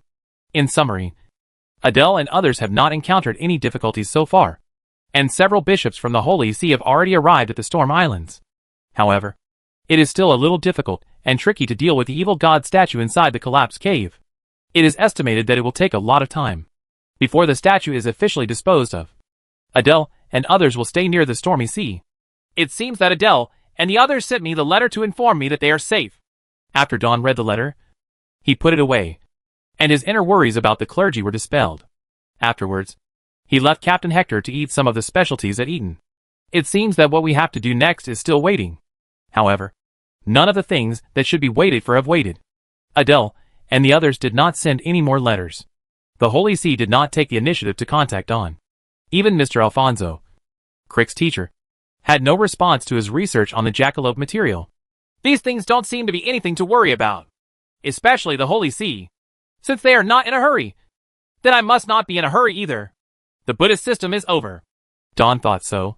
Until the first month of winter has passed, Dawn was waiting for unexpected news. It's an email. An email from the system. System prompt: you have a new email. Please process it in time. The content of the email after opening is as follows. The limited time dungeon, Concerto Forest, will open in 45 days. Please go to the guide to get generous limited time rewards. Concerto Forest, after the King of the Fairies left, everything here was silent. The King of the Goblins? Dorn looked at the introduction of the new copy, raised his eyebrows slightly, and then quickly looked at the bottom of the email. Sure enough, at the bottom of the email announcing the opening of the limited time copy, there was a note in small letters as usual. Note: limited time dungeons refer to objectively existing ruins, mazes, and treasure places in the Land of Miracles. Note: the opening time and location of some limited time dungeons that have not been cleared have been discovered and mastered by the indigenous residents of the Land of Miracles. Please be mentally prepared to download the dungeon with others. Dorn is quite familiar with these two notes, and they are all listed below in the previous limited time dungeon notices. Then, if it is like the previous copy notice, the third and fourth lines below these two lines of comments are about Vivian. This limited time dungeon is prohibited from teaming up with the companion character Vivian. Characters in the same group are prohibited from approaching the limited time dungeon due to force majeure. If there is any violation, you will be responsible for the consequences. Thank you for your cooperation. Usually it is a text description like this, accompanied by a bust of Vivian. But in fact, the following 2 comments on this copy called Concerto Forest are: Note, this limited time copy prohibits teaming up with companion characters. None. Note, the impact of the ruins must eventually be resolved by returning to the ruins. The influence brought by the ruins? Return to the ruins to eliminate the King of Fairies? Dawn looked at the 3rd and 4th notes of this change and fell into a long silence. That night, Dawn and Vivian went to Mrs. Majetti's bathhouse to take a bath together. Also going with us were Amy and Aisha. Miss Goblin's state at this time happened to be clearly visible to others. After arriving at the bathhouse, he was pushed into the women's bath by the 2 little cooks laughing. Wait until you have finished taking a relaxing and soothing bath. Everyone gathered at the entrance of the bathhouse and went back to the restaurant together. It was getting late, and neither Amy nor Aisha planned to go home. And the other did not plan to go back to the dormitory. And both planned to sleep upstairs in the hot pot restaurant. On the way back, the atmosphere seemed a bit subtle. The 2 little cooks walked in front arm in arm. As Elsa walked, she would occasionally step lightly on the thin snow on the roadside, making a soft rustling sound under her feet. Dorn and Vivian, on the other hand, lagged behind quietly, walking very slowly. The warm lights of the horseshoe lanterns on the street reflected on the snow. And no one said much. Just as they were halfway back to the restaurant, everyone met Ling, who had finished her bartending practice today and was walking towards the staff dormitory with her 3 children. Hey, little brother. Miss Vivian. And Ling held Jia Le's hand and was about to say H, low to everyone. And this time, Russell, Elsa once again stepped on the snow on the roadside, stopped, then squeezed Amy's hand quietly, and spoke loudly to Ling. Yeah, I remembered. Sister Ling Amy and I agreed to go and play with Hannah with you in the evening. I'm sorry. I forgot about it just now. Is there any? It's so late. Ling's expression was a little confused. That? Yes. Amy also said in tacit agreement. Yes. Yes. There are some. Let's go. Let's go. Elsa took the opportunity to hold the bell, then turned to Dorn and Vivian and said, Teacher. Sister Vivian. Then I and Amy is going to head aside first. Goodbye. Big brother. Sister Vivian. See you tomorrow. Amy also said the same. After that, the 2 little girls pushed Ling, who looked confused, and ran away in the direction of the staff dormitory. The only ones left to go back to the restaurant were Dawn and Vivian. You? Dawn opened her mouth, but still did not stop Amy and Elsa. After all, as long as there is Belle on the road, even if Amy and Aisha change their minds now and spend the night in the staff dormitory, there won't be any problem. Then, shall we go back? He turned his head and looked at Miss Elf again. Or? Vivian raised her head slightly. Her lake blue eyes blinked, and the hot breath from her mouth condensed into a small white mist in the air. Let's go shopping again. Chapter 375 The King of Goblins. Dawn and Vivian were walking aimlessly in the snow-eaten town. Are you worried, Dorn? Vivian suddenly asked as they walked. Did I make it obvious? Dorn did not directly deny it. Miss Goblin nodded. Yeah. Even Urza and Amy can see it. Then, she walked to a stone chair by the roadside, swept the snow off it, and sat down. Then he patted the empty space next to him, where the snow had been cleared. Sit down for a while. Dorn looked at Vivian, who was sitting obediently on the stone chair and beckoning him over, and just laughed secretly. He suddenly felt that Miss Goblin seemed to be much more proactive in getting along with him than before. After sitting down next to Vivian, Dawn stopped talking and really thought about his worry. Seriously. He was thinking about how to speak to Miss Elf about the Concerto Forest matter. Dorn actually thought a lot about the clues about this new copy today. First of all, unlike previous dungeons, Concerto Forest does not prohibit the fairy lady from approaching and entering. Combining the information about the ruins previously obtained in the Great Labyrinth of the Minotaur, Dorn easily made this inference. Concerto Forest is what remains of Vivian. Vivian passed through the rules of the ruins through some method, and forcibly escaped from the ruins, and came to the real world. Afterwards, she was cursed by the ruins and forgot her previous memories, and her sense of existence in reality was reduced to 0. And probably because of Vivian's status as a person who forcibly escaped from the ruins. She cannot come into contact with any other ruins in reality. Don't get close. You will become unfortunate. Once you come into contact, something bad will happen. This is also the reason why the system has prohibited Vivian from traveling together before. Among all the ruins, there is only one exception, and that is the so-called Concerto Forest, where Vivian came from. This inference is currently the most reasonable explanation for Miss Goblin's life experience. According to the prompts given by the system, it seems that Vivian should go back to Concerto Forest. Dorn thought this way. The impact of the ruins must eventually be resolved by returning to the ruins. This sentence was specifically targeted at Vivian's situation and addressed to Dorn. Perhaps the system in my body is really given by the original god, and he has been observing my situation? Dorn could only understand this. In addition, there are several details about the system's emails that can help him support this judgment. Ever since he conquered the last dungeon, the Great Labyrinth of Minotaur, Dorn has always had an idea. The information about the ruins provided by the system may change based on real-time conditions. He clearly remembered that when he received the news about the opening of the Great Labyrinth of Minotaur, the system gave such a prompt. The single-player limited-time copy is a special limited-time copy, and the difficulty is lower than that of the ordinary copy. At the same time, it will beget special limited-time bonus rewards. This is only half correct. After conquering the Minotaur maze, I really got a special reward like the hidden profession, God of Cooking. However, there is a question about the difficulty of the copy. The Bull of Crete is a blood bull with a second-level form that can be covered in metal. How is the difficulty of the strategy lower than that of the original boss Bullfrog and Demon Baphomet?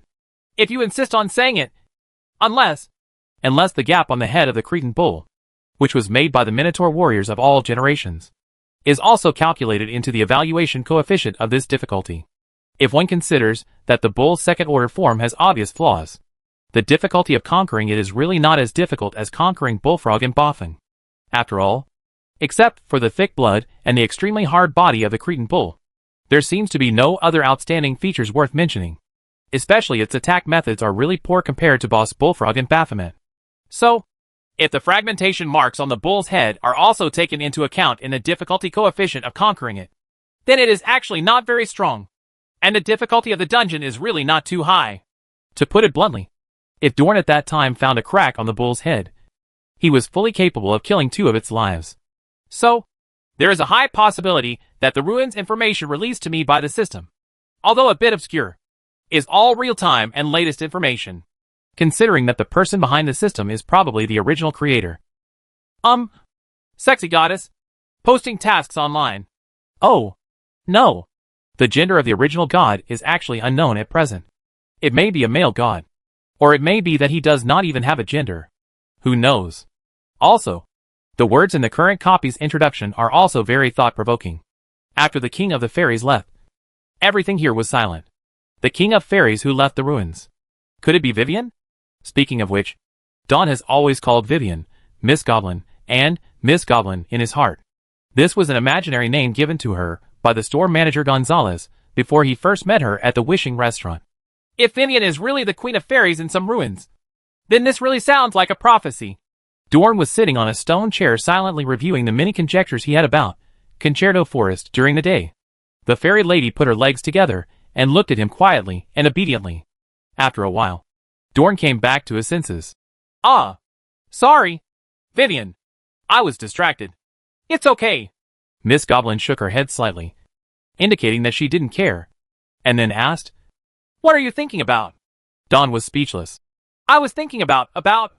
But Vivian was surprisingly calm. About the ruins? Have you found the next ruins to go to? Sure enough. After being together for so long, Dawn could no longer hide anything on his mind from Vivian. In fact, even the 2 little girls Amy and Elsa can figure out his thoughts now. I don't know if this is a good thing or a bad thing. Dawn! I said. No matter what you want to do, I will support you. I will wait for you to come back as before. But don't let me wait too long. Otherwise, I will be very lonely. Although now everyone can see me occasionally, and everyone is very nice to me. But I still want to spend more time with you. Do you understand what I'm saying? Vivian said this, lowering her head slightly, and gently rubbing the snow with her feet wearing thick deerskin boots. Her eyes flickered and her voice became quieter as she spoke. Vivian. Actually, this time. Huh? This time. Maybe you can come together. Actually, I'm not sure. I have some concerns. It's like this. Dorn wanted to explain to Vivian in detail about the ruins, and some of his speculations about her life experience. Regarding whether he really wants to take Vivian to that concerto forest, Dawn feels that it is still open to debate. But then, he only saw the elf lady beside him suddenly raise her head with force. It was as if she heard a word she had been waiting for a long, long time. The long silver hair like a waterfall was blown by the night wind. The smile on his face was bright, but the lake blue eyes were covered with a heavy watery light. I'm going, Dorn, with you. Chapter 376, A Clear Snowy Night. Dorn originally thought that even if Vivian really came out of that concerto forest, even if the system did not explicitly prohibit Vivian from returning to that ruins, but there is still a certain danger in taking Miss Goblin back to the ruins. What if Vivian can get in, but can't get out in the end? And now Miss Fairy has broken the curse of completely having zero presence. You can start to be seen by others. Although the time of seeing is very random, it usually doesn't last too long. And sometimes it just appears as a vague shadow.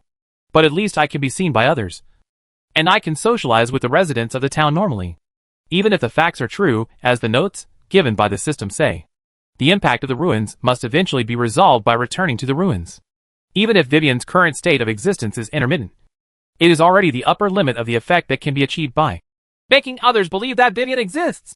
But there is no doubt that the cost-effectiveness of taking Vivian to Concerto Forest and taking risks to find a way to completely remove the curse has been weakened to a certain extent. All of the above are Dorn's own considerations and worries. During the subsequent communication with Vivian, he chose to tell the whole story. However, Miss Goblin responded to him like this. Vivian laughed at first, and then her attitude became a little more serious. Dawn, you always like to worry about this and that. When something happens, you always think of fighting it yourself first. But it's very tiring, isn't it? Dawn. Actually, I know that you think about these things because you are worried about me. However, you should also trust me and rely on me occasionally. When Vivian continued to talk about this, she puffed her cheeks slightly dissatisfied. Really? I'm very powerful too. Don't underestimate me. I can help you a lot. Dawn stopped talking. What Miss Goblin said is true. As she said herself, she is indeed quite powerful. As far as Dorn knew, Vivian's blood volume was over 6,500 points, which was much higher than Dorn at this stage. Moreover, when Miss Goblin wields a thick ebony staff in combat, her close-quarter destructive ability is extremely strong, and she is not weaker than Cross, who likes to run rampant among enemies. Also, as a mage, Vivian only mastered 2 skills that enhance her own abilities. One is defensive protection, and the other is offensive, strong attack protection. But judging from Dorn's experience fighting side by side with Vivian in the past, Miss Goblin had always been cautious when using these 2 skills in combat. The strongest effects of these 2 skills were not exerted. The upper limit of Vivian's strength is still unknown, according to Dorn's objective speculation. If compared with acquaintances, it seems that if Miss Goblin's power is fully activated, the combat power she can unleash may be able to compete with Adele. So, overall, even if you don't take into account the mysterious passive that has 0 presence, there is no doubt about Vivian's own combat strength. And she is definitely a powerful teammate worthy of teaming up and taking risks. Seeing that Dawn was shaken and silent when he was talking about it, the Goblin Lady raised the corners of her mouth in a slightly contented and sly manner. This kind of playful and lively expression like a little girl was rarely seen on the face of Vivian, who was always timid. However, recently when she was alone with Dawn, she would often show similar expressions. Then, Vivian's expression became a little more serious. Maybe a girl's face always changes when she says this. She continued. And Dorn, actually I don't want to stay here and wait for you. In autumn, I sit under the big banyan tree and wait. Sometimes I feel that you may never come back. I'm a little scared. Dawn, it's very dangerous in the ruins. Right. If something happens to you, I won't be able to forgive myself. I should have helped Dorn. I should have stood by Dorn. I would think like this. I will always think so. Vivian said this. Her lake blue eyes were stubborn and serious, but at the same time, they were like a lake filled with moonlight. Flashing gently, she reached out and smoothed the silver-white hair around her ears, and then gently leaned her head to the side naturally, leaning on Dawn's shoulder. So, put my mind at ease. Idiot, she said. The snowy night in Eatontown was cold and quiet. It was so quiet that both Dawn and Vivian could hear each other's heartbeats and breathing close to each other. After a long time, Dorn exhaled a breath and finally made a decision. I understand. He was convinced by Vivian. If there is anyone in the world who can easily persuade Dorn, it is probably Vivian. After a long time, snow began to fall over Eden again. The originally shallow snow gradually became thicker, and the oil-burning horseshoe oil lamps outside the house were not extinguished. The flames in the lampshades were dancing, emitting a soft yellow light, making the snowy night in the small town appear bright and clear. In this way, it was decided that Dorn and Vivian would go out to explore the Concerto Forest together. As for what he was currently waiting for, regarding the summons from the Holy See or the research results from Teacher Clark, Dorn planned to put it on hold for the time being. For he didn't feel any pressure. I've been waiting at Eden for so long. It's because they didn't find me in time. You can't give up your normal life just because you have to wait for them.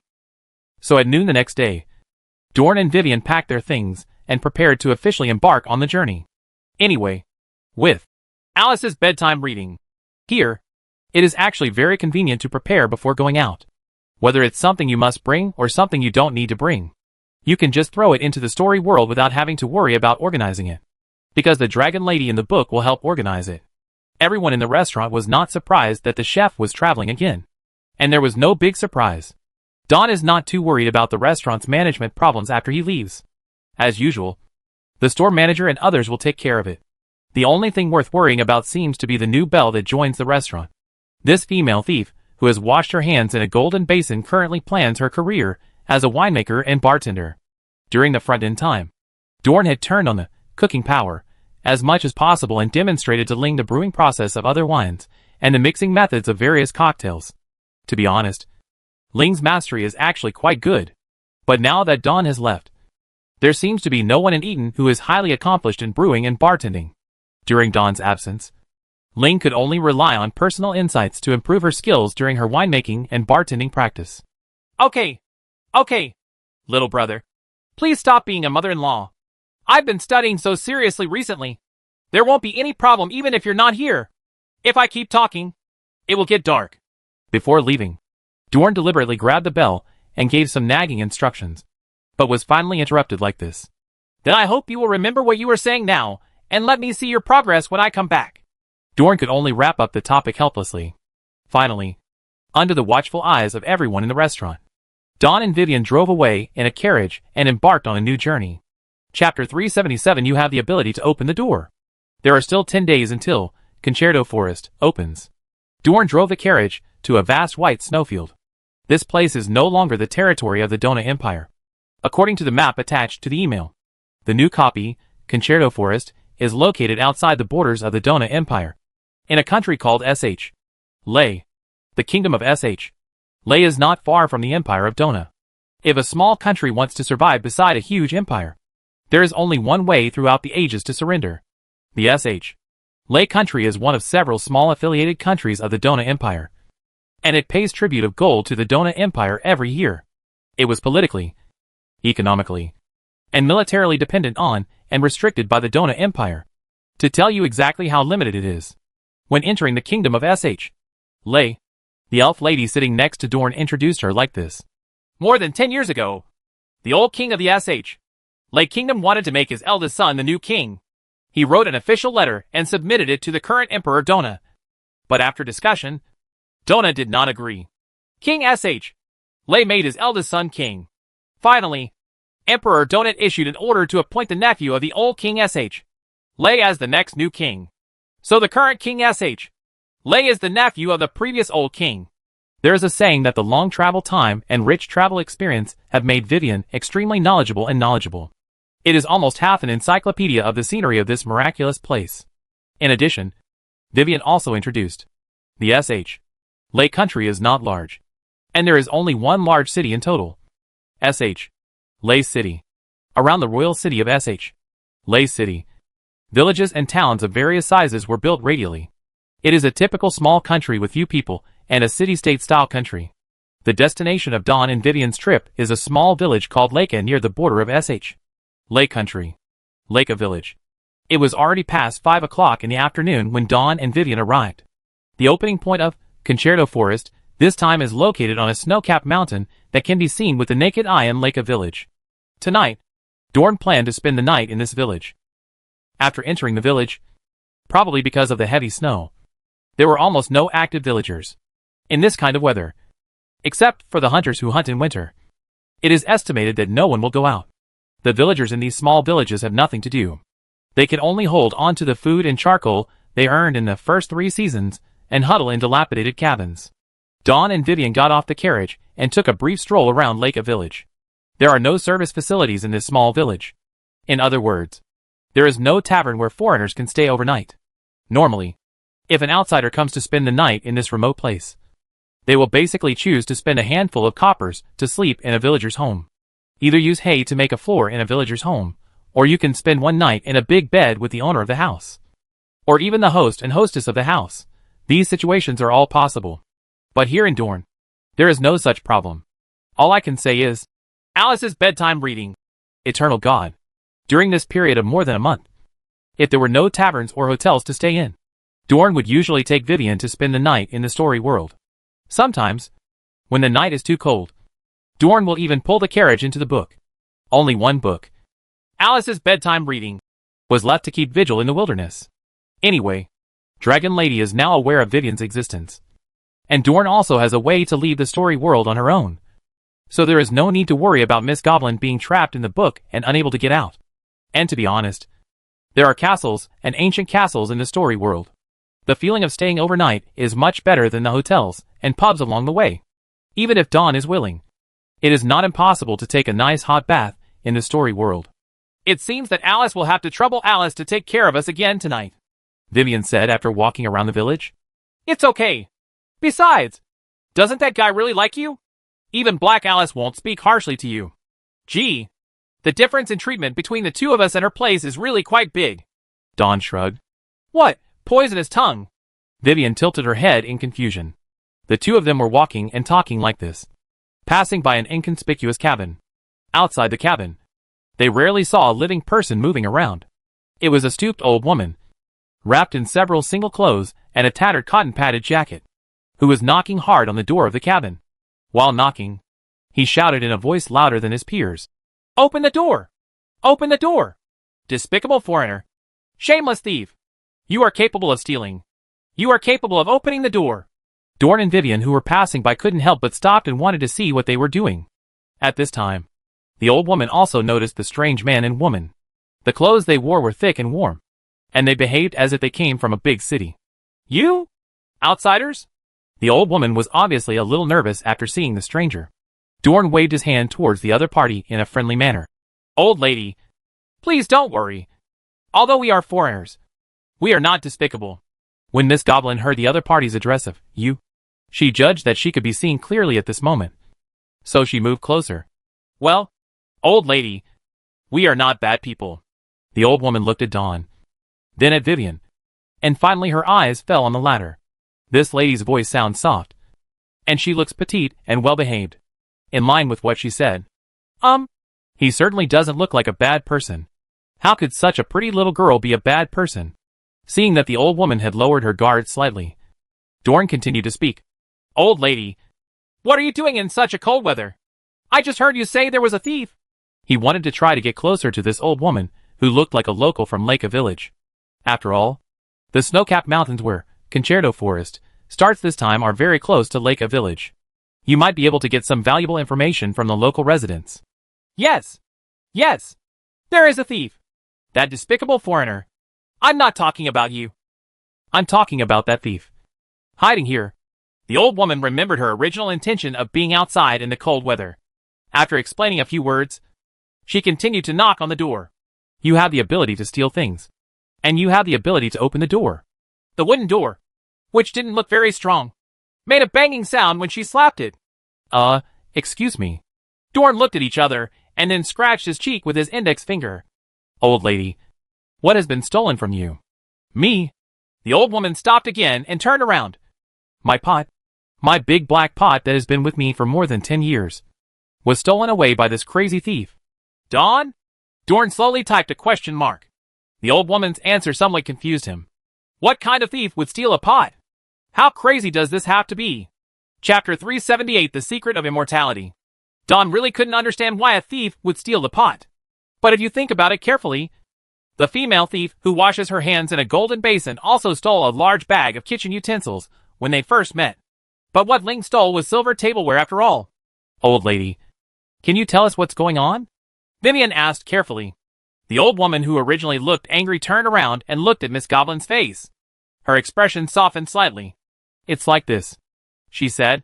Some time ago, probably after the autumn harvest and before the snow fell, a man from outside our village came to our village. He looked surly, and he was not a good person at first glance. Dawn! Old lady, it's not advisable to judge people by their appearance. Dorn was complaining in his heart, but he didn't say anything and allowed the other party to continue talking. After that man came to the village, he stayed here for several days and kept asking us about Chima Snow Mountain. The old woman recalled briefly. When Dawn and Vivian heard this, they looked at each other calmly. Chima Snow Mountain is the destination of Dorn and Vivian's trip. In 10 days, Concerto Forest will be open somewhere in this snowy mountain. A man from a foreign country who inquires about Chima Snow Mountain. Does he also come here for the relics of God? Dawn kept silently. However, according to the information given by the system, Concerto Forest was opened in winter, and the man had already arrived at Lake Village during the autumn harvest. Came really early enough. The old woman continued. When the snow fell in winter, the winter hunter in the village came back and said that he saw the man sneaking up Chima Snow Mountain. Then until last night, I was sleeping at home, and I was suddenly woken up by a noise. I sat up from the bed, and in the moonlight outside, I saw the foreign man who had gone to the snow-capped mountain standing in my house.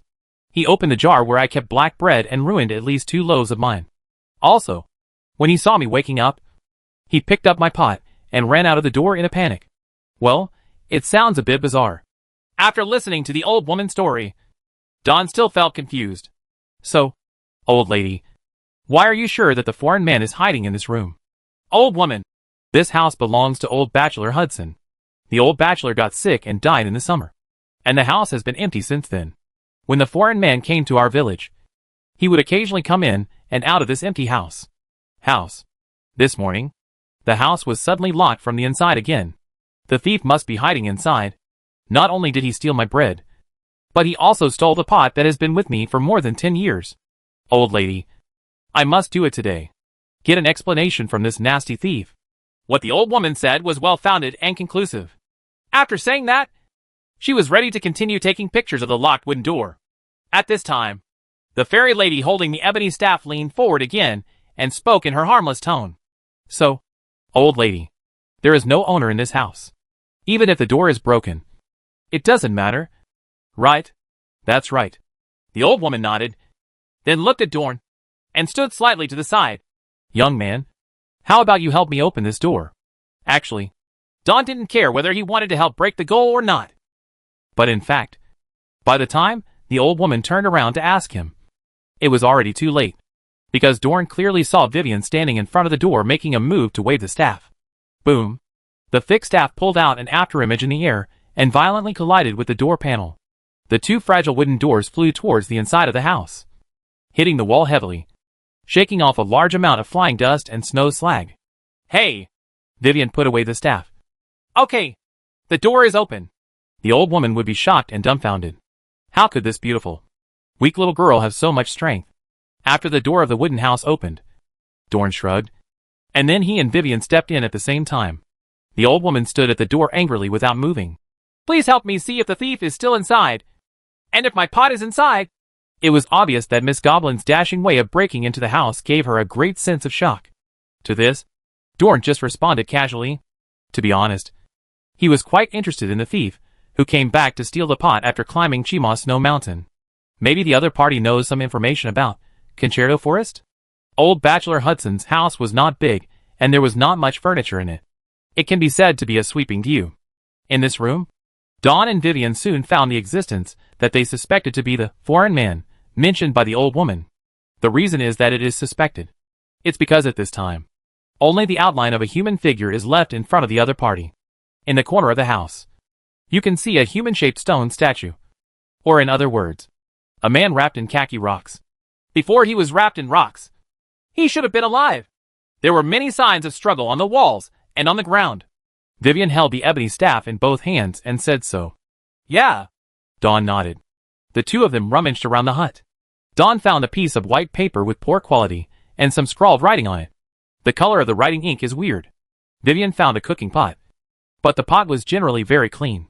So clean that it could blur a person's face. The old woman said that the pot she lost was a black pot that had been with her for more than 10 years. Did this man take this pot last night to use the soot at the bottom of the pot to make something similar to ink for writing? After comparing the two things they found, Dawn and Vivian quickly understood what was going on. Out of curiosity, they began to carefully identify the writing on the rough white paper. The above sentences are intermittent and not coherent. They are roughly written as, I don't seem to live long. The rock covers my left hand. Damn it. Count Winfeng's mausoleum, the secret of eternal life. The rock guard, don't go. The Count's mausoleum. The secret of eternal life? Dorn frowned and repeated the key words on the paper.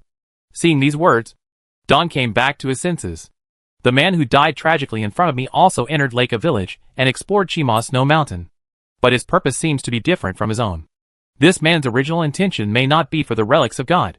As for why he tried so hard to leave some writing last night, maybe it was because he didn't want the secrets he mastered to die with him.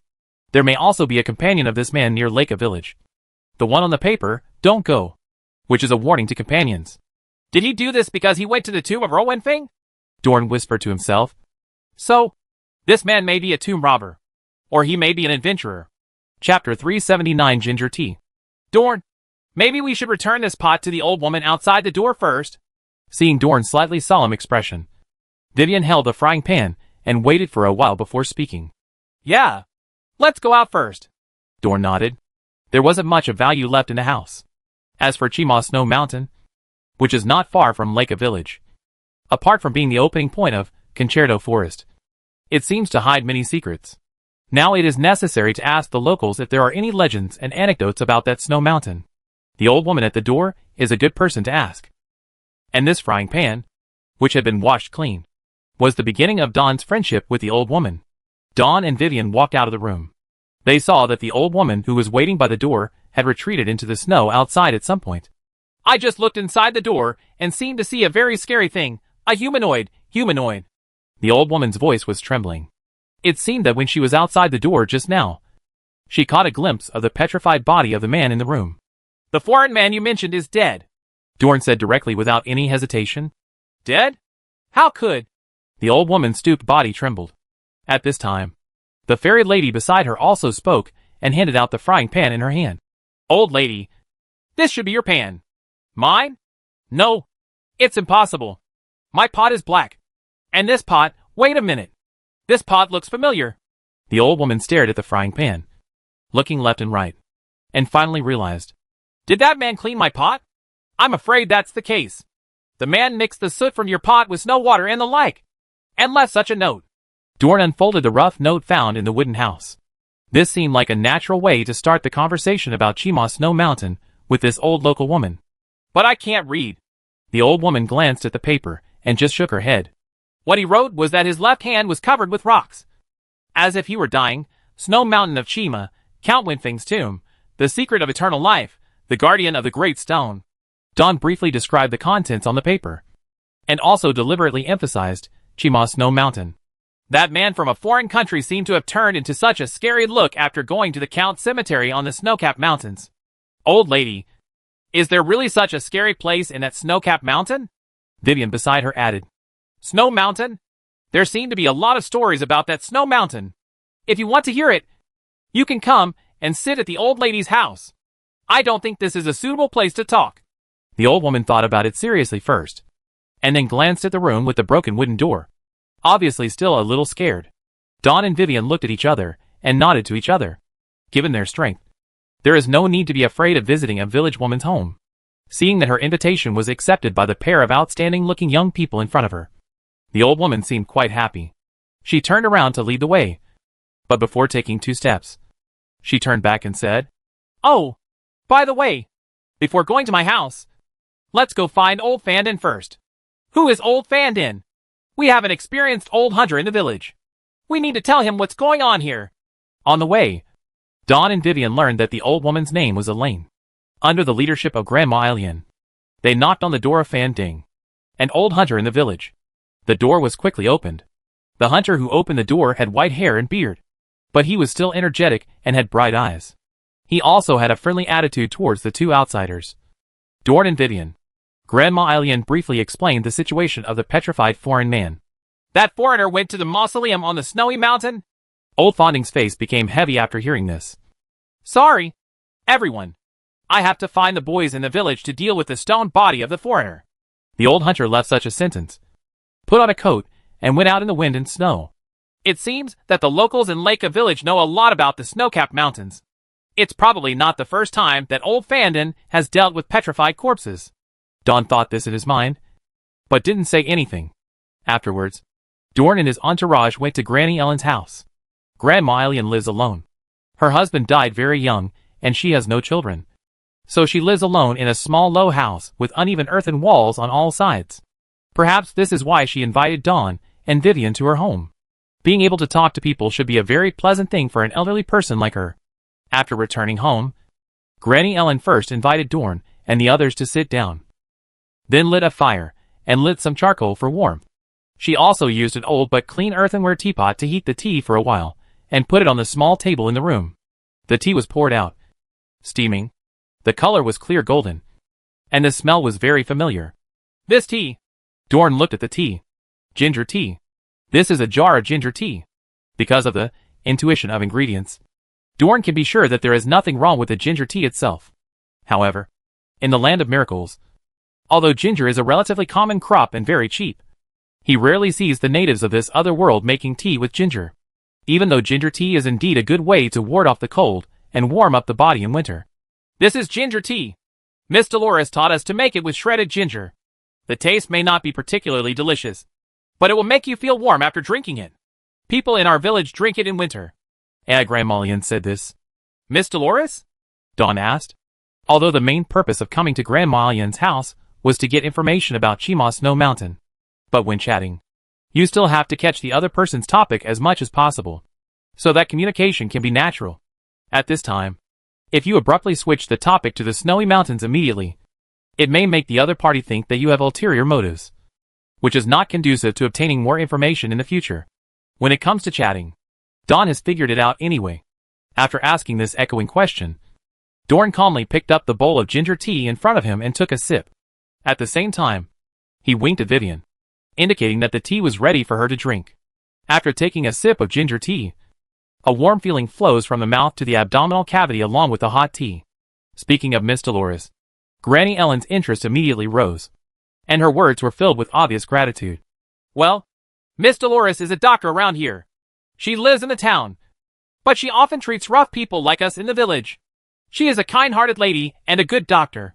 When there was an epidemic in the village before, old Bachelor Hudson died in that epidemic. At that time, I also contracted the disease, and I thought I wouldn't survive for a few days. But later, Miss Dolores rushed to the village, treated us, and gave us medicine. She also organized the young people in the village who were not infected to kill the rats. If it weren't for her, our village might no longer be here. While talking, Grandma Eileen was spooning out the ginger soup in her bowl to drink. Wait until the spoon is returned to the bowl. Clang. The bowls and spoons collided, making a crisp but unpleasant sound. Chapter 380: The Skinned Earl. With Dorn's natural communication skills, after briefly talking about the kind-hearted Dr. Miss Dolores, the topic was officially brought to Chima Snow Mountain. There are many legends about Chima Snow Mountain.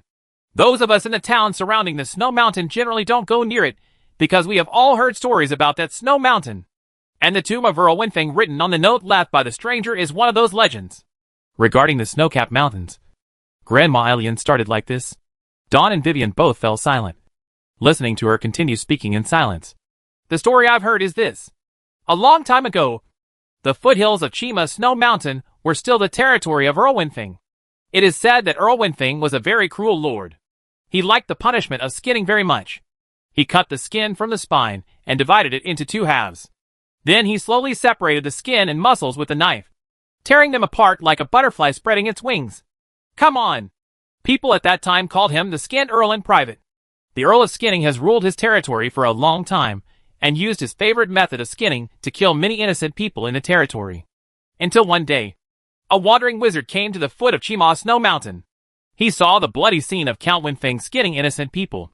So, the wizard used his own spell to curse and kill the skinned earl. The story of the skinned earl that Granny Ellen told was something she heard from her grandfather.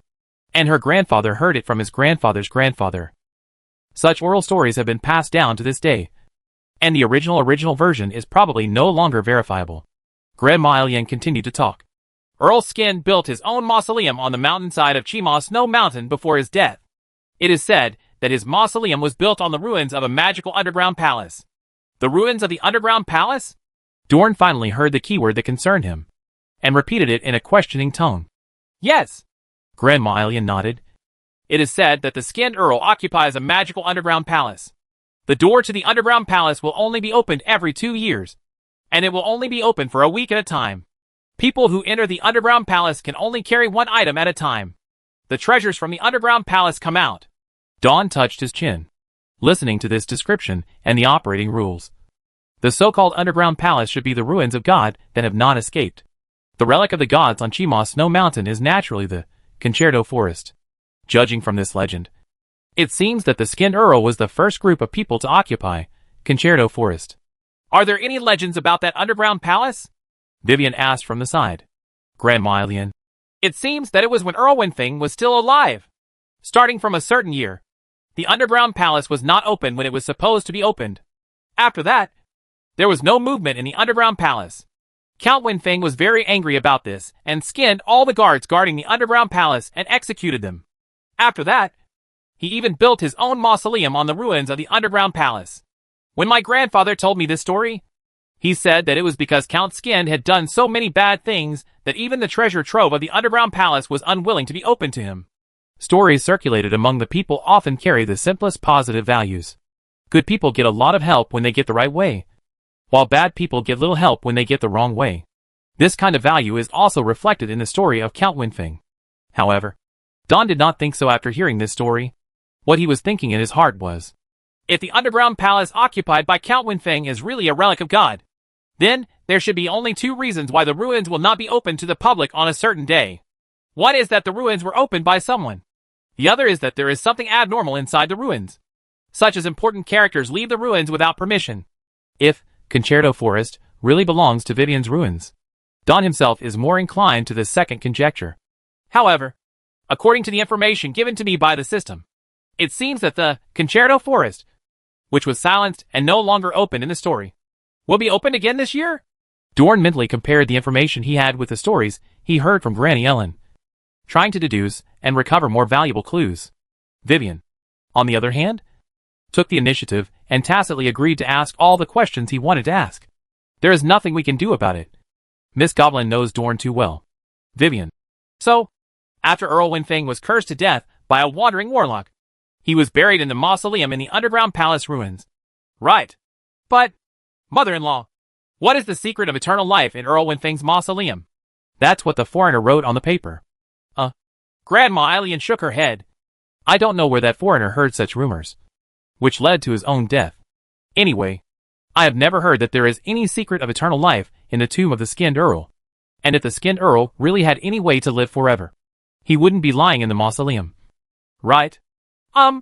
This old woman from a small village really said something extremely convincing and well-founded. Vivian nodded obediently at first, then exchanged glances with Dawn before speaking again. Finally, why did the stranger turn into stone? Mother-in-law, you and Mr. Vinden seem to understand this very well. Grandma Alien lowered her voice and spoke matter-of-factly. This is the curse of the skinned earl.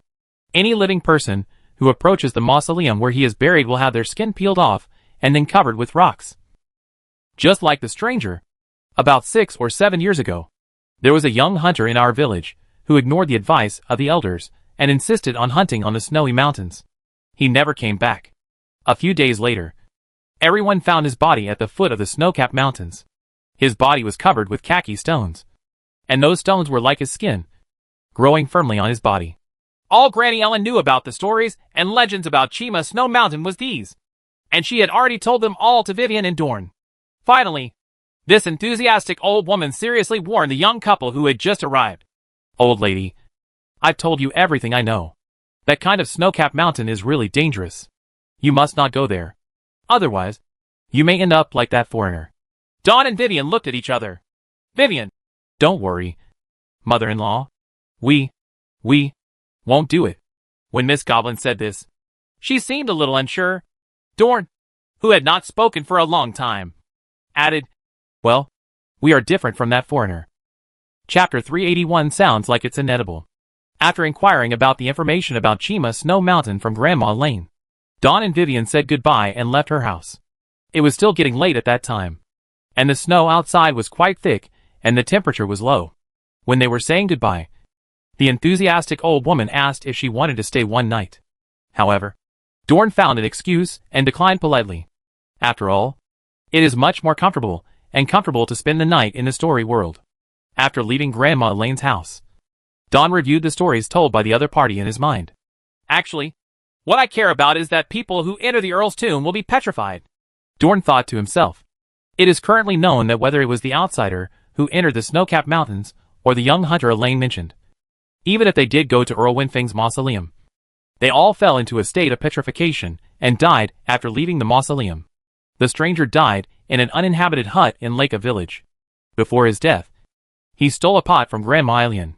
The petrified body of the young hunter was found at the foot of the snow-capped mountains, combined with the sentence on the paper left by the stranger. I don't seem to live long. Rocks cover my left hand. Damn. It can be concluded that this petrochemical effect originating from somewhere in the snowy mountains is chronic. After being cursed with some kind of petrification, the body will slowly be covered by rocks within a certain period of time. That's almost the feeling. And Granny Ellen said that this curse originated from the Earl's skin. Anyone who breaks into his tomb will have their skin peeled off and then covered with rocks. There are definitely loopholes in this statement. This is more like the people who spread the story added their own conjectures in order to make the story more consistent with the character setting of the Skinned Earl. Grandma Eileen saw the foreign man with her own eyes at her home last night and recognized him. Therefore, the man must not have experienced the torture of skinning in Count Winfeng's tomb before returning from the snow-capped mountains. I think that the source of the petrification curse is more likely than the Skinned Earl, Dorn thought while touching his chin. Before he died, a foreign man left such a word on a piece of paper, rock guard. Speaking intuitively, Dorn feels that this rock guard, even if it is not the source of the petrification curse, must be directly related to this curse. There may be a rock guard with special abilities in the snowy mountains. It's a pity. It sounds like it's inedible. That night, it was past 10 o'clock at night, and the villagers, who had no entertainment activities to do, went to bed early. The entire Lake Village was silent, and no lights could be seen. At a certain time after that, the villagers of Lake Village began to dream. No matter men, women, old or young, they are all having a similar dream. An extremely clear and real dream. In the dream, they all seem to have returned to their childhood. It's time to lie or sit next to the elders at home and listen to them tell the legends and stories about Chima Snow Mountain. In addition, in the villagers' dreams, apart from themselves and the elders at home who tell the story, there seems to be a third party throughout the whole process. It seems to be a stranger, whose appearance is unusually vague, or in other words, his appearance does not exist at all in the dream.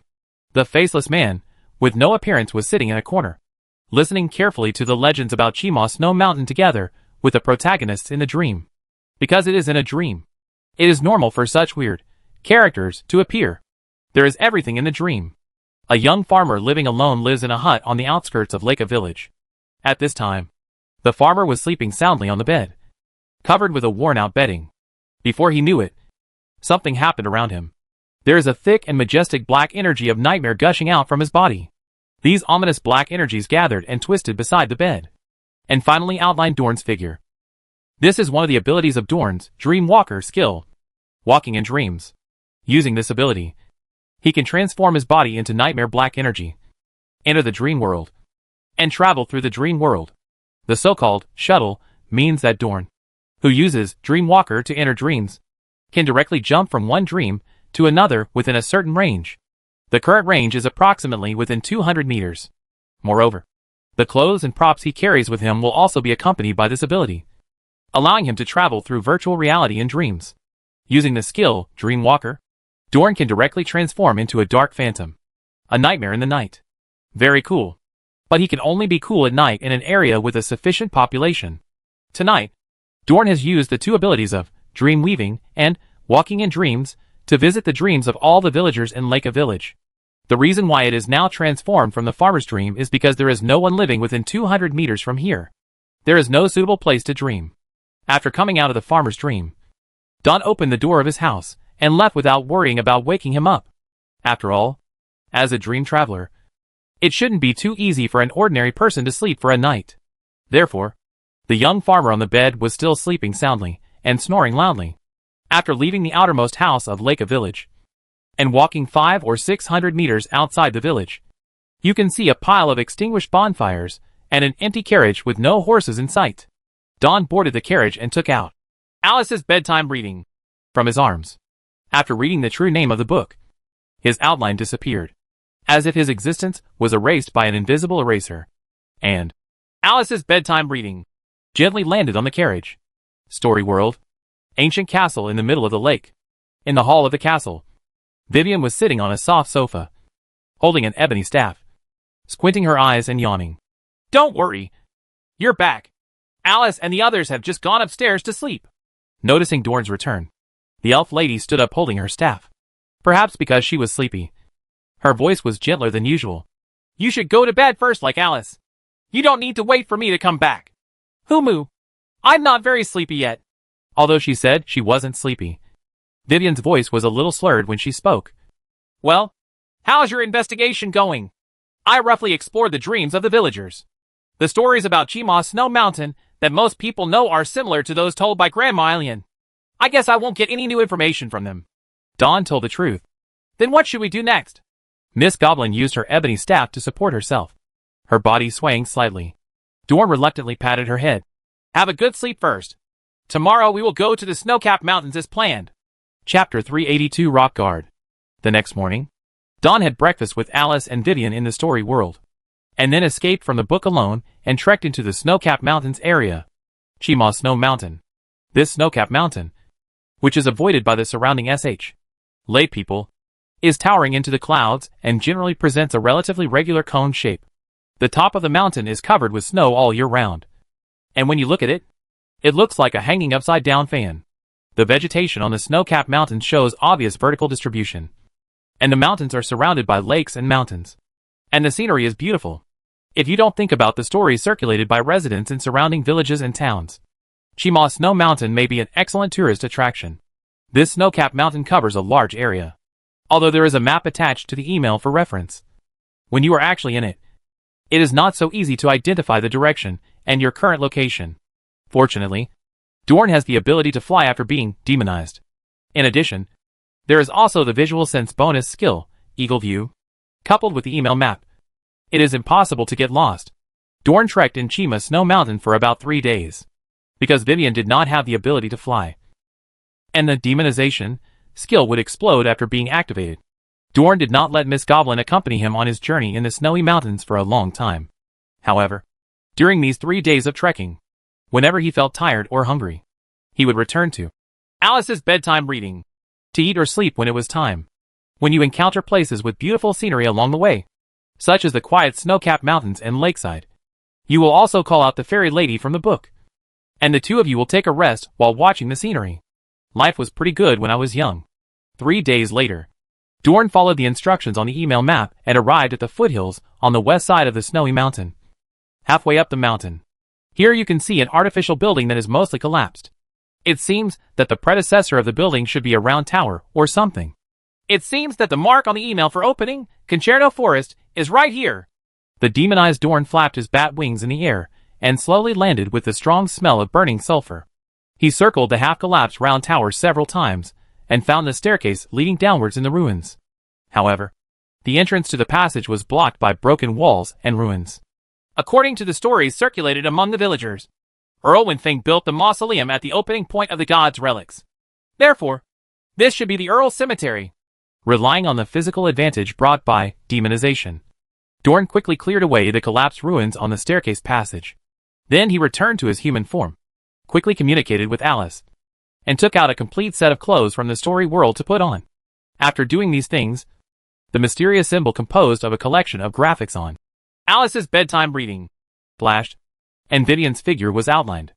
Alice told me you were ready, Miss Goblin said, while holding the top of the ebony staff with both hands. She looked around the surrounding environment. Yes, Dorn nodded. The passage here goes downwards, and the opening point of the god's relic we are going to should be down there. In addition, the tomb of Erlwyn Thing may also be down there. Then shall we go down now? Miss Goblin poked her head towards the entrance of the passage. Yeah. Be careful when you go down. There might be some strange enemies inside. I know. If you encounter an enemy, blow his head off, Vivian said, while confidently waving the thick ebony staff in her hand, her expression a little excited. Dawn, I always feel that the Goblin Lady has an inexplicable passion for fighting and blowing the enemy's heads off. After casually activating a lighting technique and an eagle view, Dorn and Vivian walked down the stairs one after another. This staircase winds downwards, and when you reach the bottom, the space becomes much larger, giving people a feeling of sudden enlightenment. Through the light of illumination, Dorn could tell that this seemed to be a large underground cave. There are obvious traces of man-made repairs in the underground cave. You can see many modeled masonry structures, which are spliced together to form a huge underground palace. The entire underground palace was dark, cold, and forlorn. Continuing to explore forward, the two came to an area lined with stalactites. There are stalactites growing up and down in the cave here, and the view is not as wide as before. The two of them had only taken a few steps when Vivian tugged on Dawn's sleeve. Dawn! Did you hear anything? What's the sound? Dorn stopped. Dorn doesn't have any skill effect on hearing, and may not be as sensitive as Vivian. In addition, in this dense stalactite forest with stalactites often 2 or 3 meters long, the line of sight was also obstructed to a certain extent, so I didn't notice anything for the time being. It's just a rustling sound, Vivian said again, with a serious face. At the same time, she held the ebony staff horizontally, as if in a fighting posture. Dorn did not neglect either. He made preparations for battle, and was ready to go. The two stood with their backs to Jean, and after holding their breath for 3 to 5 seconds, Vivian spoke again, in a hurried tone. On our left. At this time, Dorn, relying on the supervision given by Eagle View, also noticed that behind the 3 or 4 stalactites on the far left, there seemed to be a huge outline moving, looming. Poison Frog activates. Dorn flipped his wrist and summoned a nearly 4-meter-long purple poison frog. Moo. As soon as the poisonous frog appeared, driven by its owner's consciousness, it flew towards the huge silhouette in the distance. Several of the stalactite pillars along the way were broken by poisonous frogs that condensed toxins into substance. Dorn himself was not unambiguous, following behind him with his dexterity, moving nimbly in the stone forest, and quickly approaching the target. The closer it gets, the clearer he can see. The target location is a strange creature over 3 meters tall, made of rock, with only a rough human shape, a big head and a thick neck. Rock guard. Dorn made a judgment in his mind. This thing should be what the word, rock guard, written by the stranger before his death refers to. As this man and a frog suddenly approached, the health bar above the head of the rock guard suddenly showed up, with about 3,800 points. Judging from the blood volume alone, it's not particularly large. Moo. The poisonous frog that rushed and flew was the first to arrive in front of the rock guard. A long tongue swept out and pulled out the stone giant's neck. At this time, the distance between Dorn and the enemy was also close to a suitable attack distance. He raised his hand, and it was a lighting technique. The object of the lighting effect is exactly the rock guard who is entangled with the poisonous frog. Suddenly, in this dark stalactite forest, the luminous stone giant became extremely dazzling and eye-catching. For Vivian, who came at the same time with a staff from behind. The current scene may be, your teammate Dorn has tagged an enemy. Chapter 383 Strange Physiological Structure. Because illumination lights up the stone giant's body, Dorn can see the details of this enemy's appearance more intuitively. Made up of yellow, bumpy, hard-looking rock. Overall, it appears as a very sloppy and abstract human shape. The torso is a huge inverted triangular rock with a round stone head on top. Therefore, the first impression given by the silhouette in the dark is the immediate feeling of big head and thick neck. On both sides of the stone giant's body are 2 suspended rock arms. The rough arm joints are completely empty, and they seem to be spliced in the air by the surge of their own magic power. In addition, This stone man has no rock modules as feet, and is directly floating slightly on the ground. After seeing the enemy's appearance clearly, Dorn was slightly surprised that his ingredients intuition actually responded. Food intuition, the judgment of this stone giant is that it is edible. Can it be eaten? Dorn was slightly startled. This thing is actually edible? How to eat? Intuition about ingredients, are you asking yourself to eat dirt? Isn't this a little unfriendly? Several questions flashed through his mind at once. But soon, all these problems disappeared. Because judging from food intuition feedback, the thick rock layer covering the stone giant does not provide any food information, which means that the soil and rocks on its body are indeed inedible. The really edible part is on the chest of the stone giant. Dorn felt that there was a beating live food under the rock guard's chest. Is that a heart? The rock guard has a living, edible heart? What kind of strange physiological structure is this? Dorn was secretly surprised in his heart. During this gap, Vivian also dragged the ebony staff and sprinted to the front battlefield. The marked, glowing rock guard is almost within the attack range of Miss Goblin. She stood side by side next to Dorn, looking eager to try. But she was not in a hurry to take action. Where are we going? Vivian asked. Wait a moment and be prepared to use defensive skills and dodge, Dorn replied. Also, I will try to attack its chest later. Long before entering the snow-capped mountains, Dorn had discussed the battle strategy with Vivian. Considering that there may be monsters with the Petrified Curse ability near Earl Winfing's tomb. The final result of their discussion was, after encountering a monster, don't rush to attack closely. Let Dorn release the poisonous frogs first to test the reality. On the frontal battlefield, the poisonous frog and the rock guard were still fighting each other. So far, poisonous frogs still have the upper hand. The rock guard was constantly twisting and struggling under the toxin-structured frog tongue, and roared like a beast. After breaking several stalactites in succession, it finally got rid of the bullfrog's tongue and returned to a stable upright position. Seizing this fleeting opportunity, the rock guard began to shake his body, like a drowned dog crawling ashore, shaking its wet fur. In an instant, a torrent of mud was shaken off from its body and sputtered in all directions. Both Dorn and Vivian have good practical experience. They could all feel that there is something unusual about these mud spots shaken out by the rock guard.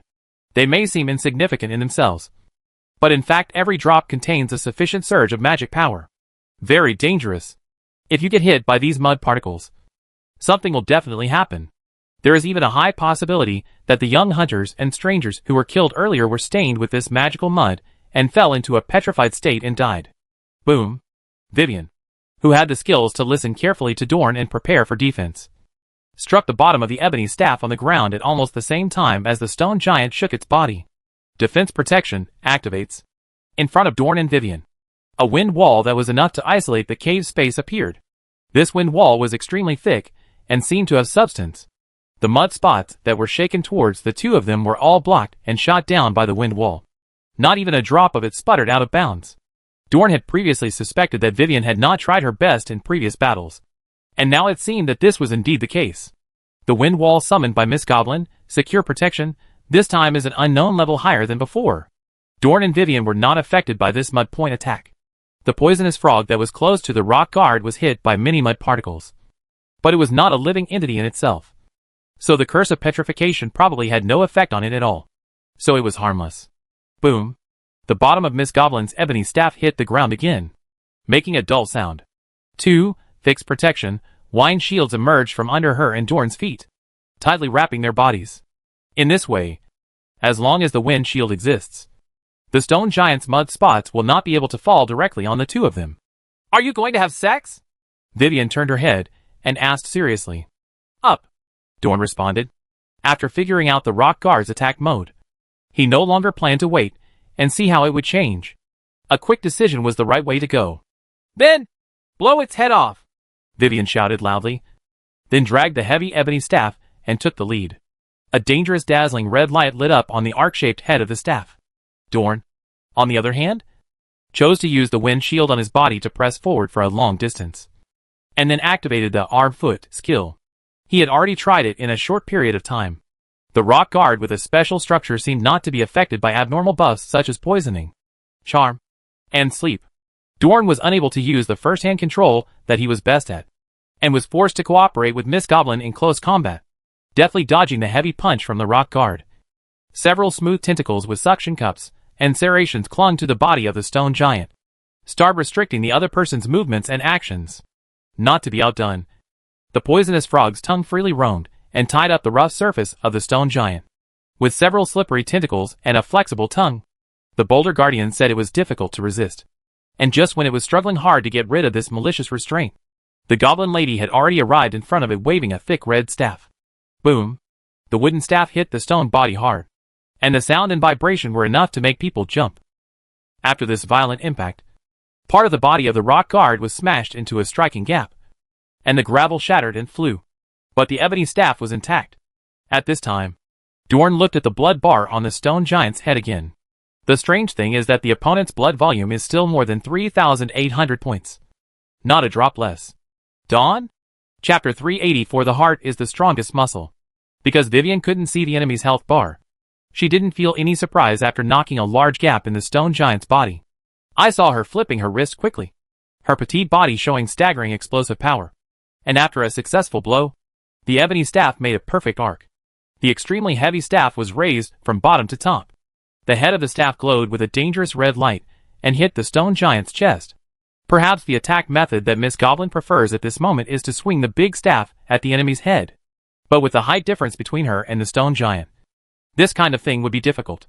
Moreover, before the official fight began, Vivian remembered what Dorn said. Try to attack its chest. The rock guard, tightly bound by Dornish tentacles and poisonous frog tongues, was almost an immovable target. Miss Goblin's attack this time hit without any suspense. Boom!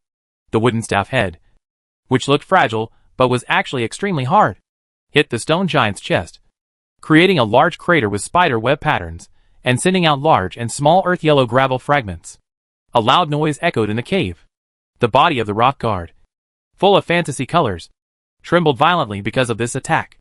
From Dorn's perspective, the stone giant's health was depleted this time, losing nearly 400 blood points.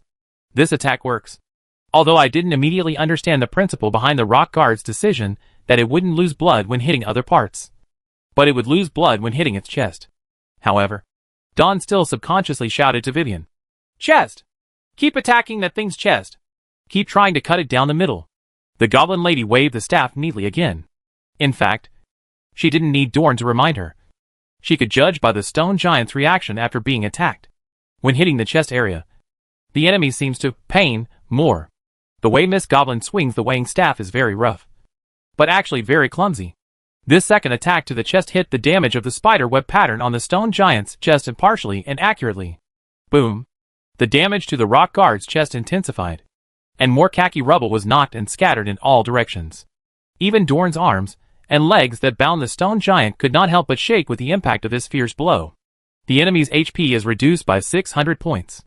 The stone giant's rock body trembled more violently, and its struggle became more intense. So Dorn increased the strength of the contraction of his arms and legs, and dispersed more mental power to control the poisonous frog to ensure that this stone mess could not escape his control. On Vivian's side, the rapid staff offensive continued. This is an unreasonable mixed male and female doubles match. Dorn's control, physical, coupled with Miss Goblin's staff slam, physical, left the rock guard completely unable to fight back. And the mud spots with the petrification curse effect that were shaken off and splashed on it would all be blocked and shot down by the thick wind shields on the two men. There is no suspense about the outcome of the battle. After Miss Goblin used her big staff to hit the rock guard's chest many times, this strangely constructed monster finally stopped resisting. Its chest had been smashed to pieces, and its blood volume was only over 600 points. It was quite a fantasy, and the body that relied on magic power drooped softly, like a robot that had lost its energy drive. But in a life and death battle, you can't hold back. You must hit the target. Vivian's final blow has been struck, and the staff drags out the afterimage, causing a fierce wind sound. And the target is still the stone giant's chest. If this hit hits, it will be a fatal blow. Before the staff landed on the stone giant's chest, the earthy yellow rock layer on the stone monster's back was rapidly disintegrating and turning into yellow sand from the hole that appeared after the collapse. Several small, dark red tentacles with a transparent texture stretched out. These tentacles cling to the entrance of the hole and seemed to be quickly pulling the body behind them out. After the body behind the thing was exposed from the disintegrated rock layer, we could finally see its full picture. It was a heart the size of an adult's head, approximately in the shape of an inverted cone, wrapped in a thin layer of earth elements, with vascular tissue, fat tissue, and muscle tissue vaguely visible. The muscles of this heart are extremely developed and strong. After being separated from the stone giant's torso, it is still beating violently while moving. Sure enough, the heart is the strongest muscle. But saying that this thing is a heart seems a bit unfair. After all, a real heart does not have small tentacles and cannot move on its own. Is this thing alive? Something the size of a head crawled out from behind the stone giant, and Dorn naturally noticed it. What surprised him even more was that there was a blood bar on the top of the tentacle's heart. The total health tank is more than 3,800 points, and there are still just over 600 points left. As this thing broke away from the body of the stone giant, the original rock body collapsed. This also made Miss Goblin's final blow fail. After the heart came out of the stone giant's body, it waved its tiny tentacles and floated in the air like an octopus, trying to escape. Now Dorn was finally able to figure out what the other physiological structures of this so-called rock guard were. The so-called rock guard may just be this strange tentacle heart, which gathers earth elements to form a body around the body. The tentacle heart sits in the chest of the rock body, using the surge of magic power to operate the body of the rock guard. It's like a different world's magical version of earthen armor.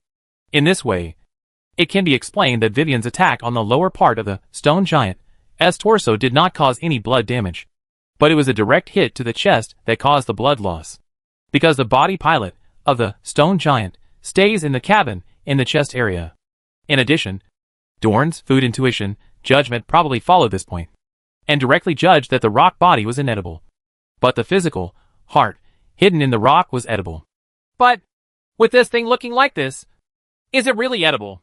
Dorn thought to himself, because the body of the stone giant has collapsed. Dorn's arms and legs and the poisonous frog's tongue have no binding objects. So as soon as the tentacle heart appeared, the poisonous frog's tongue pierced it.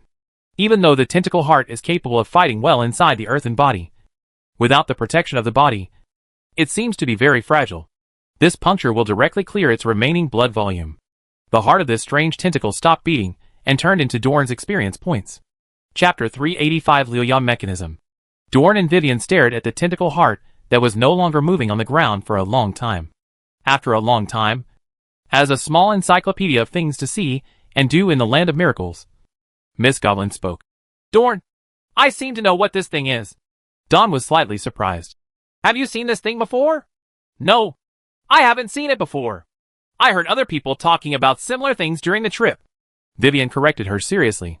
Don, although I understand that traveling can indeed expand one's knowledge, but with Vivian's level of knowledge, how long had she been traveling alone? How much older is Miss Goblin than me? At this time, Vivian began to introduce her impressions to Dorn. I was in a remote town and heard wandering adventurers talking about a strange monster, the elemental heart. On the outside, it looks like a huge heart with tiny tentacles. Elemental hearts contain sufficient magic power. Each elemental heart has different affinity effects for different elements. They will use different elements to create carapace for themselves to live in according to their own preferences and needs. From what Miss Fairy recalled, the elemental heart they killed must have been an individual with an affinity for the earth attribute. Vivian continued. At that time, the adventurers also discussed the origin of this monster. Some said that the elemental heart was born at the same time as monsters such as the evil eye and the evil pupil. Dorn nodded upon hearing this. He has also heard of monsters such as evil eyes and magic pupils. The main body is a huge eyeball, with illusory tentacles growing around the muscles at the corners of the eyes, floating in the air. Those who look at it or are stared at by it may fall into an illusion, or be given some strange negative buff. Speaking of which, monsters such as the elemental heart and the evil eye are really similar. They both have the appearance of biological organs, and they also have tentacles and some strange abilities. Maybe they are really monsters born at the same time in the land of miracles. After figuring out what the monster he killed was, Dorn took out Alice's bedtime reading and pulled the killed elemental heart into the book. He also communicated with Alice through her thoughts and asked her to store the heart in a cold storage. Dorn, do you plan to use this elemental heart as food? Vivian, holding a staff in both hands, watched Dorn's actions curiously. Don hesitated for a while, then nodded. I want to try. Food intuition. The ingredient rating for elemental heart is S level. In other words, this living heart actually tastes pretty good. Although the shape of the Heart of Elements is indeed a bit strange. In the final analysis, it is just a product of the Miracle Land ecosystem. After killing it, it is just a piece of fresh meat. Intuitive intuition of ingredients, if it is edible, then it should be edible.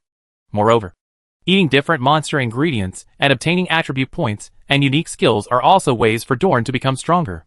Now that I have encountered this elemental heart, I still have to taste it. Of course, it's not the time to eat. Anyway, there are very complete methods of preserving meat in the story world. It is not too late to consider how to cook it after exploring the tomb of Earl Winfing. Well, Dorn, just be happy. After hearing Dorn's answer, Vivian just nodded and continued to hug her ebony staff tightly. The search for Count Unvan's tomb continues. At present, the truth about the petrification curse and the giant stone guard in his mausoleum has been explored by the two of Dorn. As for how the elemental heart appeared here, regardless of whether it ran in by mistake and regarded this place as its territory, or it was raised here by Count Winfing a long time ago as a tomb-guarding beast, it doesn't seem to matter. Dorn lit up the lighting technique in his hand again, and walked forward with Vivian until they walked out of the stalactite forest. After leaving the stone forest, you can obviously notice that the area of the underground cave has begun to shrink. The space on the left and right sides has become much narrower, and it seems that even the breathable air has become much thinner. However, when he walked out of the stalactite forest just now, Dorn felt an obvious airflow. In other words, there must be a gap somewhere in this underground area with the outside world, so the air can circulate and there is no need to worry about suffocation for the time being. If the feeling of shortness of breath becomes worse the further you go, Dorn will not be brave. We have to be more careful and wait until we find something wrong, such as difficulty breathing. We can first consider leaving the same way and make plans later. Don said this to Vivian next to him. At this time, he was holding the light ball of illumination technique in one hand, and holding the elf lady in the other hand. When they walked out of the stalactite forest, Dorn naturally held Vivian's hand. It's understandable that the underground cave is dark and light-filled. Although the two people currently exploring this are both talented and bold in every sense of the word, they don't have any nervousness or fear. But the necessary procedures still need to be followed. Adventure requires a bit of ritual. Yeah. Miss Goblin let Dorn hold one hand, and effortlessly held the extremely heavy ebony staff with the other hand, nodding obediently in cooperation. After walking some distance, the two sides of the cave became narrower. Using the light of illumination, Dorn saw a stone door blocking the road. Behind the stone gate. Is that Earl Winfing's tomb? Dorn stopped and cast a lighting technique on the stone door at the same time, making the passage brighter and the line of sight clearer. The stone door is tightly closed, and on the right side, there is a stone diagram that can contain living blocks. By adjusting the moving blocks, the structure of the entire slab can be changed. In the passages on both sides of the door, you can also see dense arrow hole mechanisms, in which arrows with rusty arrows can be seen densely packed. So, is this a standard puzzle solution for tomb chambers? By solving the slate diagram to open the stone door, if the steps are wrong, thousands of arrows will be fired from the side? Dorn looked down at the stone slab with interest. I just feel that the pattern on the stone slab is very complicated, and the meaning is unclear at first glance, making it difficult to see what its complete appearance should be. However, after looking at it, Dorn gained a little bit of insight. The fairy lady beside her also carefully inspected the stone door and the mechanisms on both sides of the passage. After thinking for a while, she stepped forward and touched and knocked on the stone door, and she seemed to have gained some insights. It doesn't seem to be a problem. It will be safe this way, Vivian said to herself. Like this again?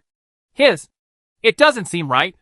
Dorn squatted down and began to imagine the results of moving the living block to different positions in his mind. Vivian walked to the center of the stone gate and stood there. The bottom of the ebony staff in her hand touched the ground, and two thick wind shields were placed on her and Dorn's bodies. The top of the staff also lit up with a blazing red light. Then Miss Goblin waved her hand, waved the ebony staff, and slammed it against the stone door. Boom! The wooden staff and the thick stone door collided together, causing stone chips to fly. All the arrow hole mechanisms on the side were activated, and arrows with rusty arrowheads were fired one after another, covering the entire passage. However, Vivian, who stood majestically holding an ebony staff, and Dorn, who was squatting on the ground and studying how to solve the puzzle a second ago, were unscathed because of the protection of the wind shield. The arrows hit the wind shield and fell to the ground weakly, without any lethality at all. Chapter 386, Searching for the Immortal Person. Vivian aimed her sudden attack at the stone door, causing a large piece of rubble to fly away. After the blow was over, Miss Goblin stopped her hand. The rusty arrows on the side were still whistling, but they couldn't hurt her or Dorn in the slightest. Vivian looked at the stone door where she had smashed a small hole, and after confirming that there was no problem, she waved the ebony staff a second time. 80! 80! Seeing Vivian swinging her heavy staff and smashing the door, this quantifier came to mind inexplicably.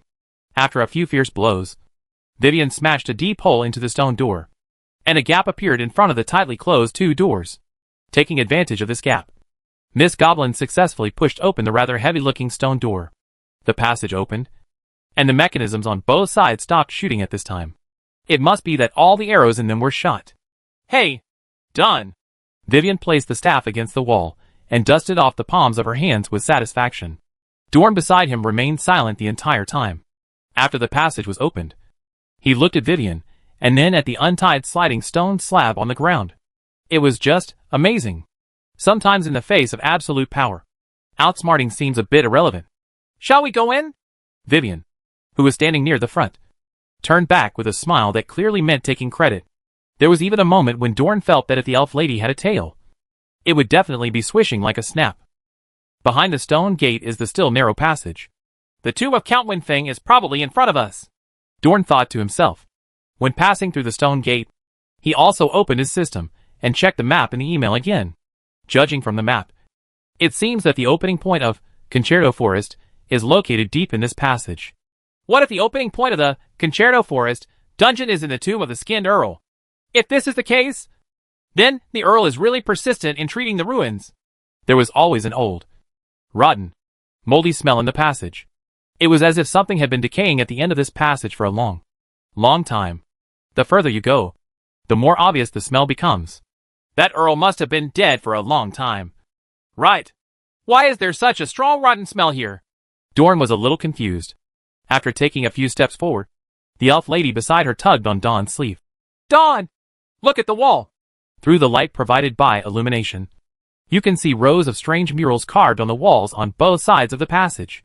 The lines are very sloppy, and the graphics are rough. They don't look like the murals in the tomb passages. Instead, they look more like children's graffiti. The content of the graffiti may seem abstract, but what is depicted is not difficult to understand. In some places, they are also accompanied by equally random text carving annotations. This mural seems to be telling a story. Dorn raised his left hand that was lighting illumination, and he and Vivian came closer to the mural to take a closer look.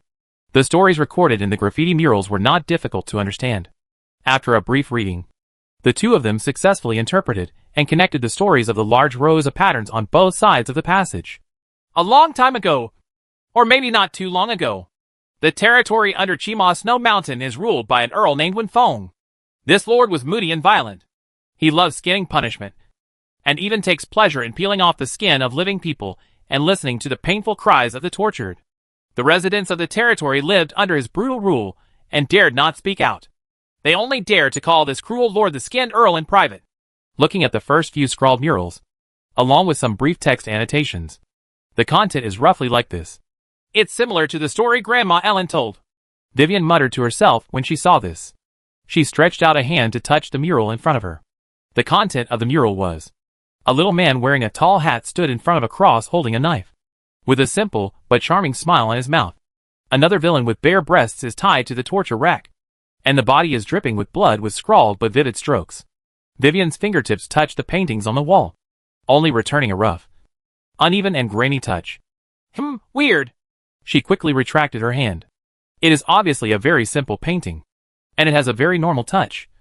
But after feeling it for a long time, I always feel that this painting is conveying a strange, uneasy feeling to people.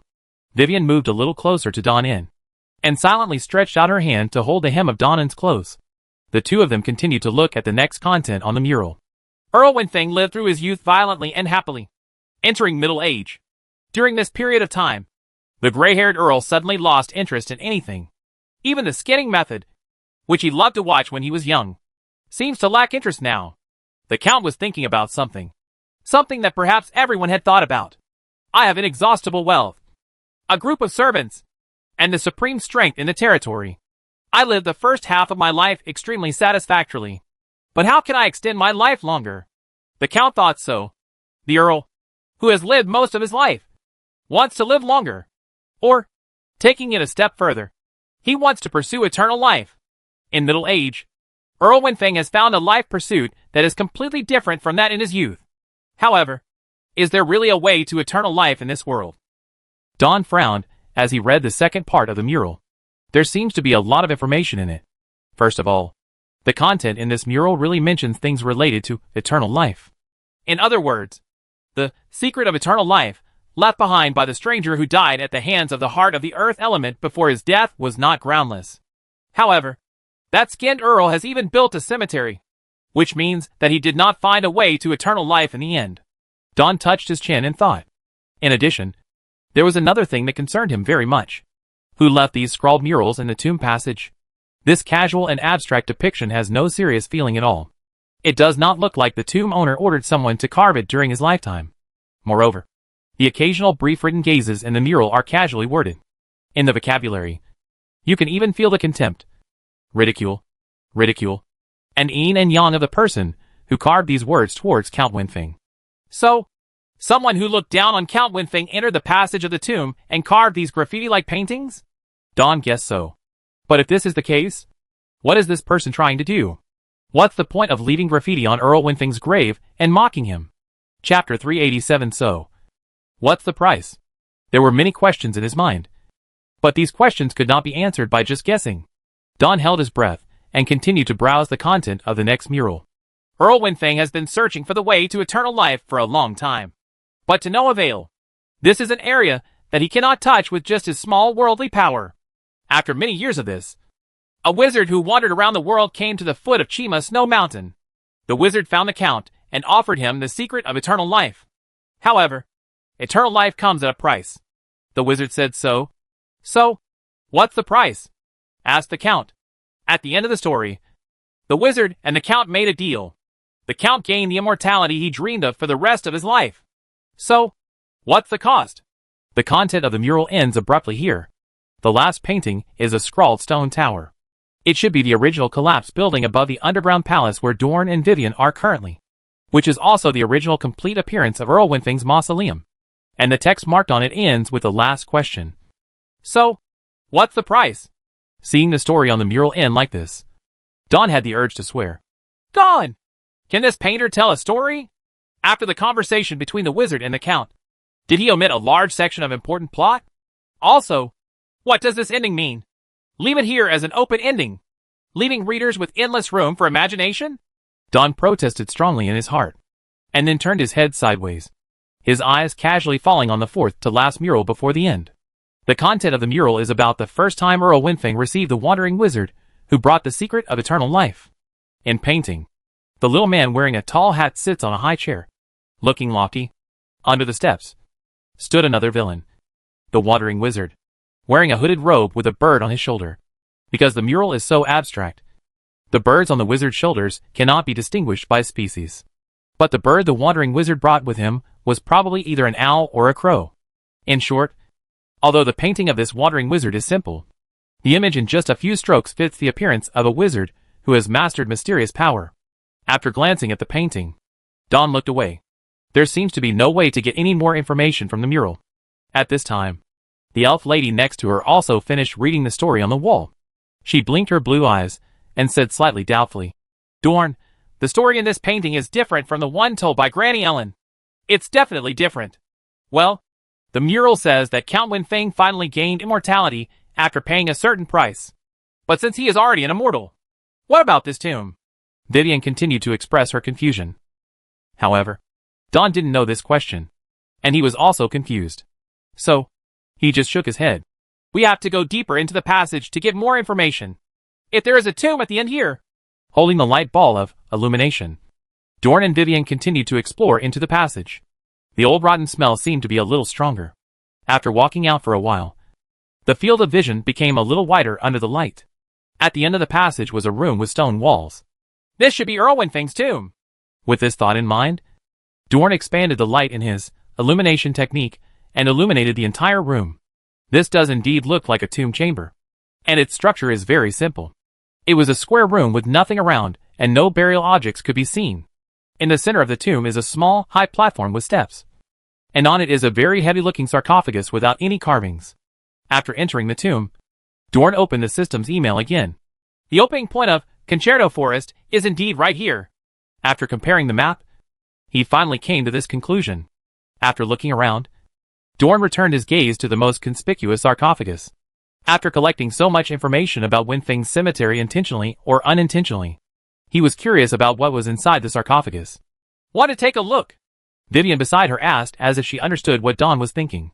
"Well, let's take a look." Dawn did not show any pretense or avoidance. "The so-called secret of eternal life may be under the sarcophagus." The two walked onto the small platform. After looking around the sarcophagus for a while, they started working together to lift the lid of the coffin. The sarcophagus is very heavy. However, under the petite figure of the fairy lady, she possesses unimaginable power. In addition, Dorn also used the brachial foot skill, growing a few more tentacles to assist. The extremely heavy sarcophagus was quickly pushed open a gap. Then, there was a strong, disgusting rotten smell overflowing from the small gap. The strong rancid smell was unbearable. Dorn and Vivian let go of their hands at the same time and took several steps back. The goblin lady even put wind shields on the two of them. Not to protect them from any harm, but just to keep the stench away from them. "Maybe we should wait until the smell in the sarcophagus dissipates a little," Dorn said.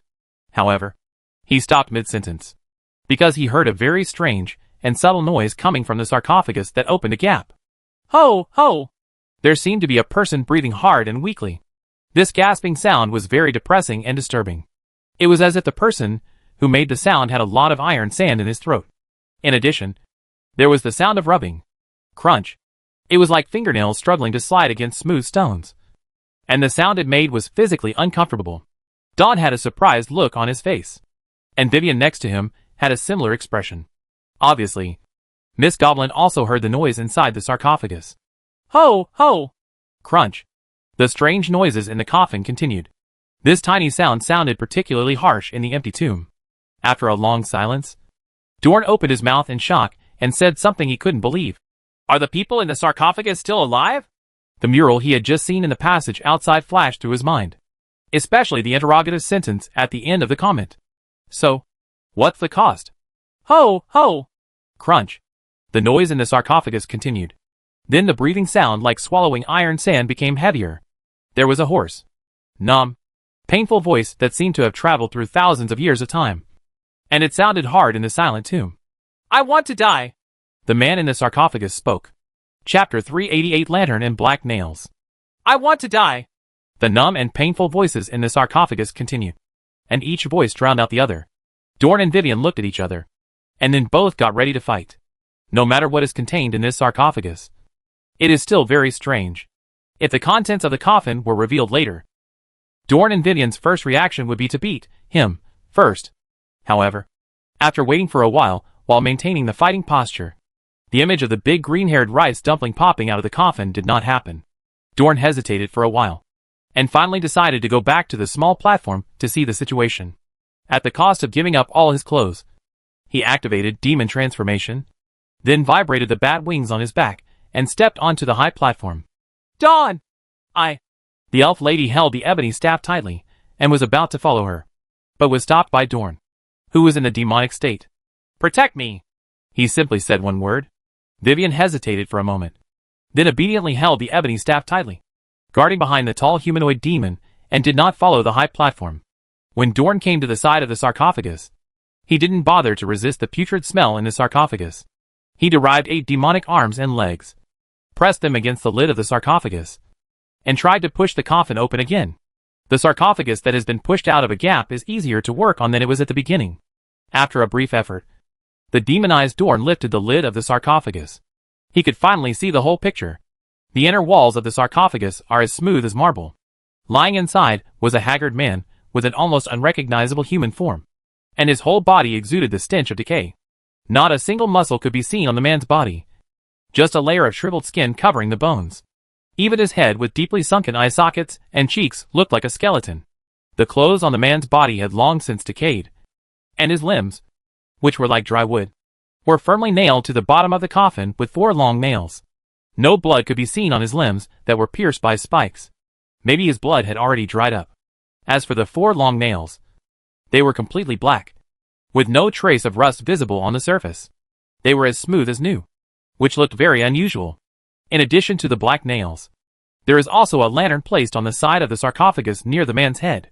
There was no open flame in this lamp, and there seemed to be only thick, constantly swirling fog inside. But the lamp body was emitting a miserable green light. No one can say exactly how long it stayed on. The dim green light of the lantern shone on the man's face.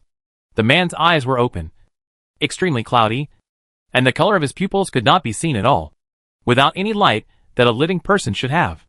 As if he noticed that the sarcophagus lid was opened, he opened his dry, toothless mouth and squeezed out a dry, hoarse sound from his throat. "I want to die! Kill me!"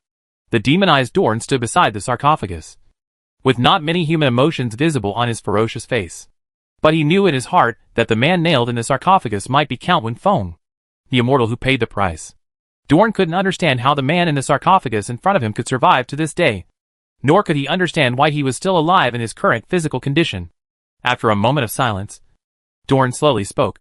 "Who trapped you here? Kill me! The lamp, move!" Count Wenfeng in the sarcophagus spoke, but he did not answer the question. He just repeated his original words mechanically and numbly.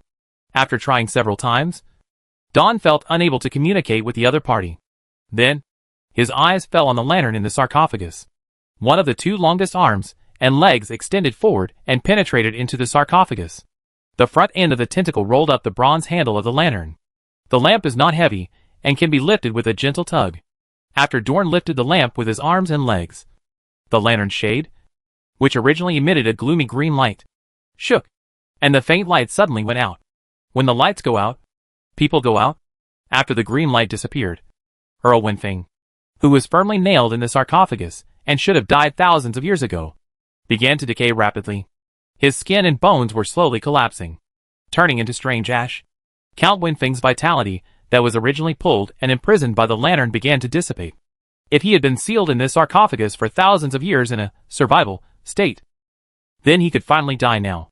On his deathbed, Earl Wenfeng, who may have lived in the world for thousands of years, opened his mouth, and a dry, ho-ho sound came out of his throat. He wanted to say something else. This is not to express attachment to life, nor to celebrate the relief brought by death. He just opened his mouth in numbness and pain, and struggled to say the words that he had repeated countless times for thousands of years. "I want to die!" Immediately afterwards, the remaining head of the Earl also rotted away and turned into ugly ashes. He finally died. Dorn stood beside the sarcophagus and said nothing. Because of demon transformation, his slightly ferocious face did not show much emotion. The wandering wizard who appears in the mural really has the ability to make people immortal? Is it through this lantern? Is he the one who nailed Earl Wenfeng, who was pursuing immortality, into a sarcophagus? There is a price for eternal life. Then why did the wizard do this? Who is the wizard? Is a person with such cunning power now lost in the long river of history? Or does he still exist in this world in some way? There were many questions surging in Don's mind, but they had no answers for the time being. Dead silence returned to the tomb. After a long time, Vivian, who was standing under the small platform where the sarcophagus was placed, spoke. "Dorn." Although Miss Goblin was not standing close to the sarcophagus just now, she could still see clearly what happened in the tomb. Dorn, who was in a daze, finally brought his thoughts back to reality and looked back. "Vivian, things here seem to be over." "Yes, it's over. Even though there are still some questions left with no answers. There is nothing worth exploring in the tomb." And inside the sarcophagus, there were only 4 black and unusual-looking long nails left, and the strange bronze lantern that Dorn had just lifted up and put back with his tentacles, but now no longer glows. Are these things the legacy of the unknown wizard or the immortal Earl Wenfeng? However, no matter who they belonged to before, it seems that they can be counted as mine now. Dorn's eyes fell back to the 2 sets of strange and powerful objects in the sarcophagus, and he fell into deep thought again. The black nails and lantern were all trophies he and Vivian had acquired after exploring the cemetery. There was no problem at all in taking them all. The only thing that made Dorn hesitate was, did they look a little dangerous? Chapter 389, I am old as Isekai. After looking at the items in the sarcophagus and hesitating for a few seconds, Dorn had a bold idea in his mind. The brave ones will be starved to death. And the timid ones will be starved to death. Licking bag. Be it 4 black nails or a bronze lantern. I want them all. Afterwards, he informed the elf lady beside him of his intention to recover the loot. To Dawn's surprise, Vivian's thoughts were highly consistent with his. Well, we should put away these black nails and this lantern. I know that a gentle person like you, Dorn, will not leave things here alone. The goblin lady nodded approvingly, her blue eyes shining. Dawn? However, Dorn himself slowly put a question mark on his head. I've been greedy for a bunch of dangerous-looking trophies. If you praise me for being brave, I can understand it. But why is it so gentle? Although these things are very dangerous at first glance, if we recover the sarcophagus, be more careful and actively look for ways to seal it. There should be no problems. And no matter what the risk, I will accompany you. Let's take it together. Miss Goblin was still talking, looking at Dorn with eyes full of affirmation and admiration. Dawn, I really don't understand the fairy lady's brain circuit very well. And this look makes people feel a little guilty. Afterwards, Vivian explained a few more words. And then Dawn suddenly realized what she was thinking. This is what the kind-hearted elf lady thinks. In Count Winfeng's mausoleum, the elemental heart that acted as a tomb-guarding beast for unknown reasons had been executed by 2 people. If the dangerous black nails and lanterns inside the sarcophagus were left alone. In the future, like the foreigner in Lake Village, if someone enters this place looking for the secret of eternal life, they can easily take away the contents of the sarcophagus. And this black nail and lantern, which looks extremely weird and powerful, will definitely cause disaster if it falls into the hands of someone with evil intentions. The best way to deal with these 2 sets of props is to either destroy them or take them away. However, that lantern is definitely not something that Vivian and Dorn can destroy with their current strength. Taking these 2 sets of props away for storage is the best solution to avoid future disasters. This. After hearing Vivian's thoughts, Dawn was surprised and a little ashamed. Good guy. Can this problem still be solved this way? However, Miss Goblin's idea does make sense. Dangerous props cannot be left alone. Otherwise they can easily cause disasters. Vivian and Dorn are relatively capable people. What do you mean? With great power comes great responsibility. Well, I really should keep these black nails and the lantern. Following Miss Elf's thoughts, Dorn gradually felt less ashamed. The main reason why he wanted to keep these 2 powerful props was to try to increase his strength, considering that there may be a divine war that will bring horrific disasters to the world in the future. Dorn is very interested in strengthening its own strength.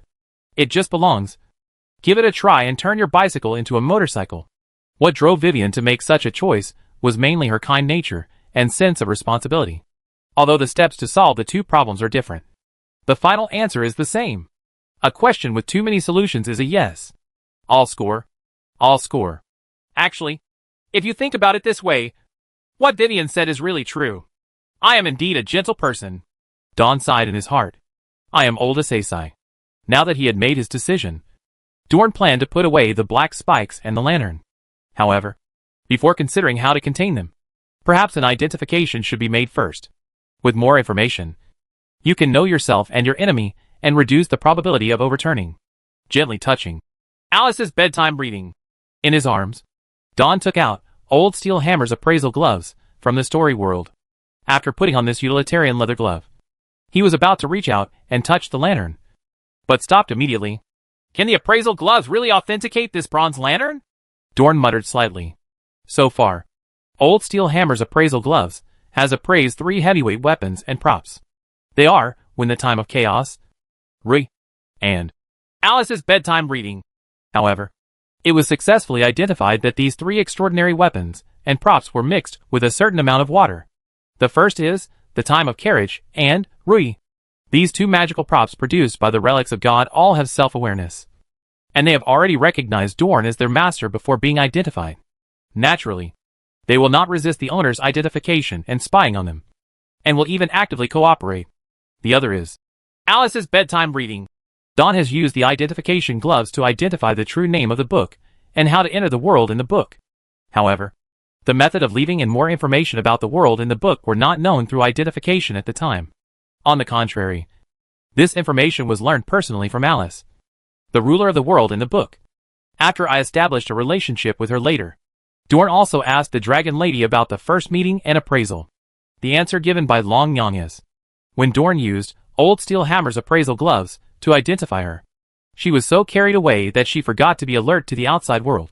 Because Alice's situation at that time was that she found the best person to play the role of the princess in the story she created, Miss Henrietta. By the time the dragon lady realized that her information was being spied on and was about to resist, Dorn had already entered the story world directly because the real name of the book appeared in her mind.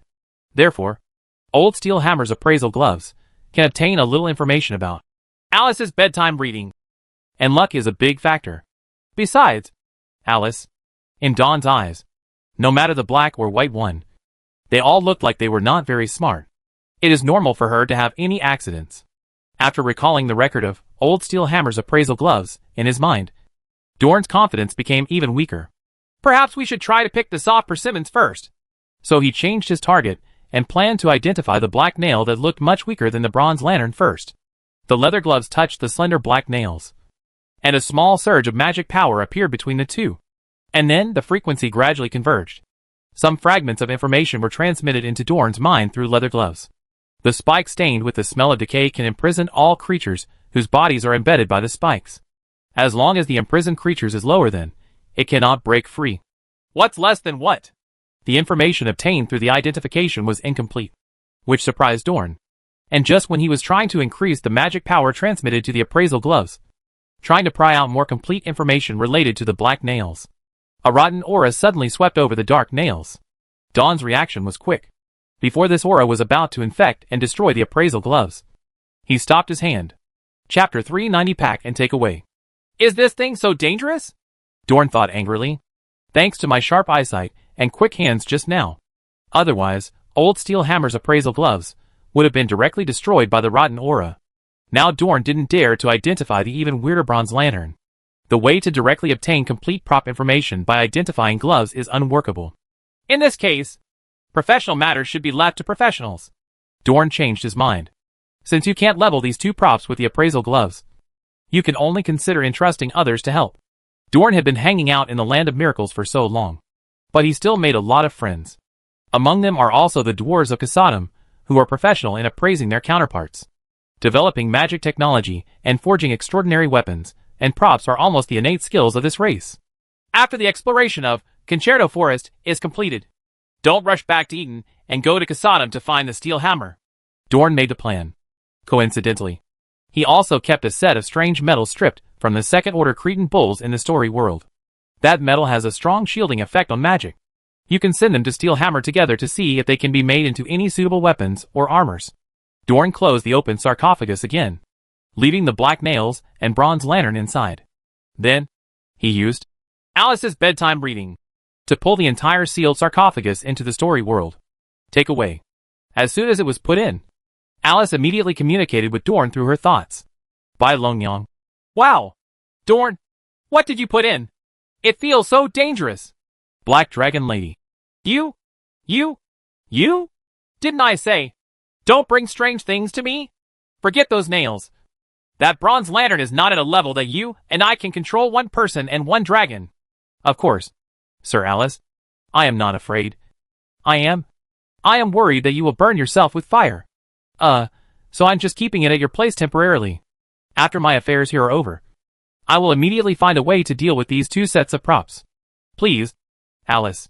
Dorn can only respond like this. If you want to take away the black spikes and the lantern, transporting them in the story world is currently the most appropriate method. After all, Alice's bedtime reading deceived even the relics of God, and is like a bug. The thoughts of Long Yam coming from the book paused for a long time. Black Dragon Lady. You always ask me when something happens. However, for the sake of your humility and sincerity, I will be merciful and help you look after this thing for only 3 or 4 months. If this time is exceeded, Lady Alice will leave you alone. By Longyang. Well, now that you have said so, Dorn. But you have to find a way to deal with it quickly. There should be no problem if you leave that lantern here for 3 or 4 months.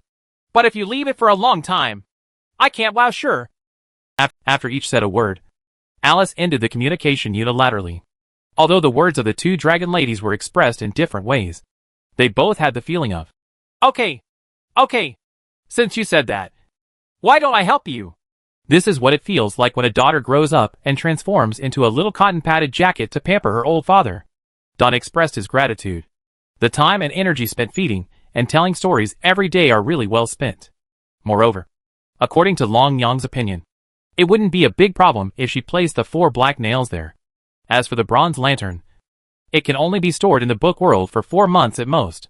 If it exceeds this time, she may not be able to suppress the lantern. But 4 months is actually a long and sufficient time.